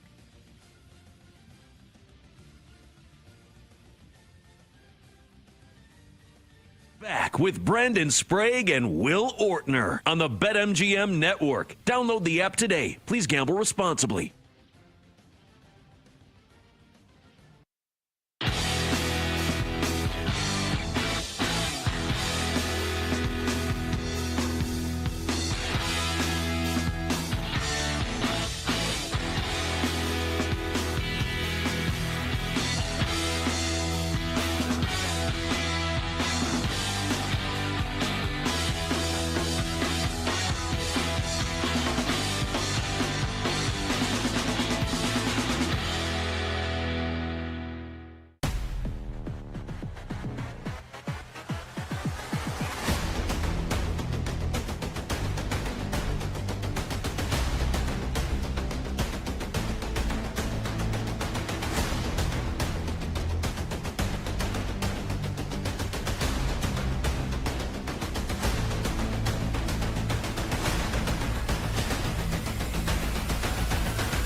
Get ready to experience the ultimate fusion of wagering and entertainment. This is the BetMGM Network. Kicking off your morning with the Daily Tip with Michael Jenkins and Chelsea Messenger. Over. It's a very simple way to look at it. It's the best way to look at it. Followed by the newly branded Bet Sweats with Joe O and Sammy P. When I stop talking, that's when you jump in usually. He said, ring that bell! He said, ring that bell! Then it's You Better You Bet, hosted by Nick Costos and Femi Abebefe. Great teams and great players get a whistle. It's happened forever. It will continue to happen. Capped off every night with the electric Brad Evans and Ryan Horvat on BetMGM tonight. Oh, that's a sexy phrase. Quote Dr. Dre, creep with me and walk with me on this one. Welcome to a new era of Wagertainment. This is the BetMGM Network. Please gamble responsibly.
Get ready to experience the ultimate fusion of wagering and entertainment. This is the BetMGM Network. Kicking off your morning with the Daily Tip with Michael Jenkins and Chelsea Messenger. Over. It's a very simple way to look at it. It's the best way to look at it. Followed by the newly branded Bet Sweats with Joe O and Sammy P. When I stop talking, that's when you jump in usually. He said, ring that bell! He said, ring that bell! Then it's You Better You Bet, hosted by Nick Costos and Femi Abebefe. Great teams and great players get a whistle. It's happened forever. It will continue to happen. Capped off every night with the electric Brad Evans and Ryan Horvat on BetMGM tonight. Oh, that's a sexy phrase. Quote Dr. Dre, creep with me and walk with me on this one. Welcome to a new era of Wagertainment. This is the BetMGM Network. Please gamble responsibly.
Grab your flux capacitor and let's go back to the futures with Brandon Sprague and Will Ortner on the BetMGM Network. Welcome back in. Step into your batter's box with BetMGM. Snag the odds boost token and don't miss your chance at a bigger payout on your MLB bet this season. We'll get to some football stuff here. The NBA Draft Lottery is tomorrow. Will Ortner, the 74th best player from the offensive line out of Hockinson High School. My number. It's a big day for us tomorrow here locally. The Trailblazers did not tank properly in the Cooper Flagg draft. They valued Alex Sarr more than they valued Cooper Flagg. It's one of the most mind-numbingly stupid things I think I've seen in a long time. Will the basketball gods shine upon thee, or will they stay right at 10 or fall to 11? So it's a big day. So we'll talk about that a little bit here. Just to follow up on the Timberwolves, I don't have a lot on it, but I agree with almost everything you said. I think what I did this playoffs, because I've been wrong a lot, is I didn't give enough teams or stars enough credit on championship moxie.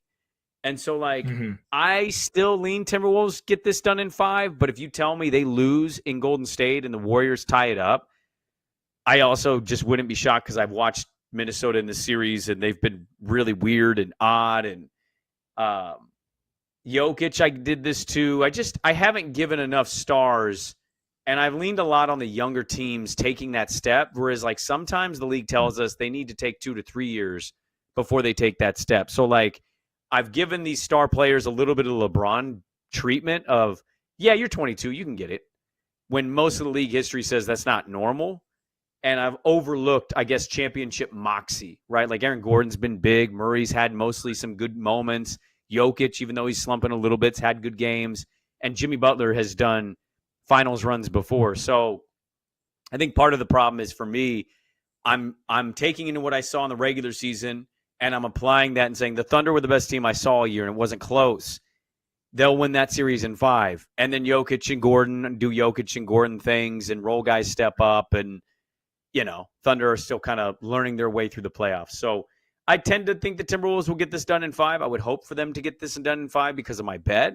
But I'm not going to overlook Golden State and the idea that they could tie the series, send it back to Minnesota, and maybe your bet cashes, or maybe Steph Curry miraculously comes back with that hamstring. So, that's just kind of my only follow-up I have on Minnesota is maybe they're, to your point, playing with the food a little bit, but also to credit to Golden State, their culture, Steve Kerr, they've been here a million times, so they're not rattled by this moment.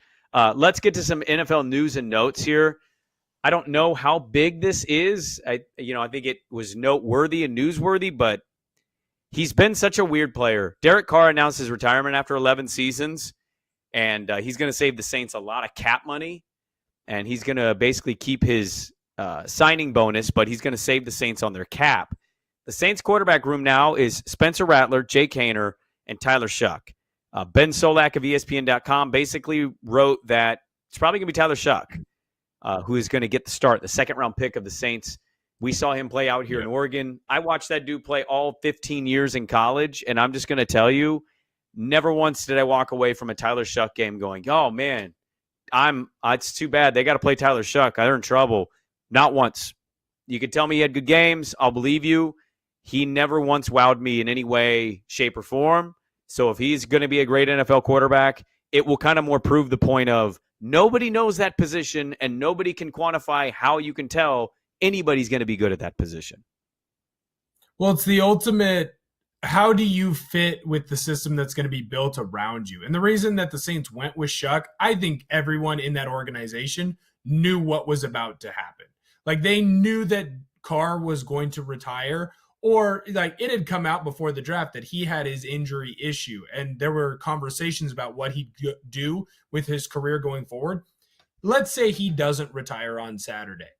He wasn't going to be in the league next year because he wasn't going to play this year because he wasn't going to pass his physical. His shoulder, from everything that I've read about it, is just completely gone to garbage. It's trash. It's shredded meat. It's string cheese in there. And look, sometimes when you have those types of issues with your shoulder, torn labrums, AC joint tears, AC joint sprains, it just goes to garbage. When it's on your throwing shoulder too, he was going to be done and he was out of the league. So they were already looking for their next QB. After watching last year, Spencer Rattler, he's not that guy. Hopefully, he ends up having a backup career where he's hanging around like Chase Daniels. But he's not a starter. I don't know that Tyler Shuck is a starter.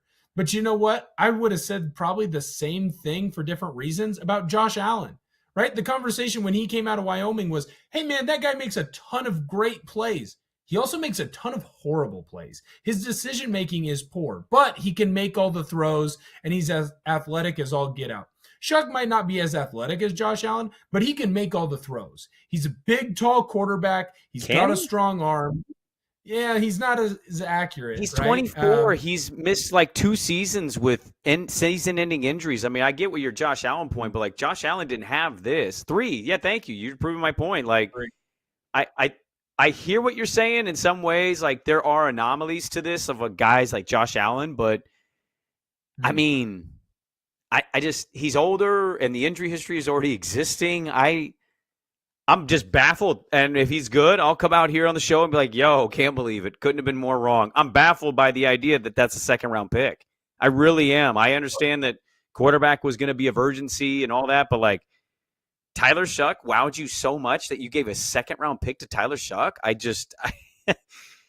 can't believe it. I'm still shocked by it. And also in the same vein, I don't know if I could have cared less about a quarterback retiring or announcing retirement than Derek Carr, who I don't think has been good for 4 years. I mean, I've watched him play, and nothing about it's been impressive. And middle-of-the-road Derek Carr, who had a nice, lengthy career, made a lot of money for him and his family, but never once you were like, oh, man, Carr could win the Super Bowl.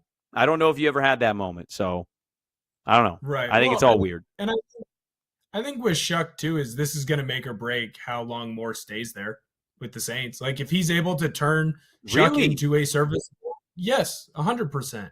Because you're going to give him sucks next year. Let's run through this real quick. If Shuck sucks next year, which I would argue he did in college, and they are in prime position for 1 or 2 pick because they're not good. They don't have a quarterback. Rattler, I don't know about Rattler, and I sure as hell don't know about Haener. Okay?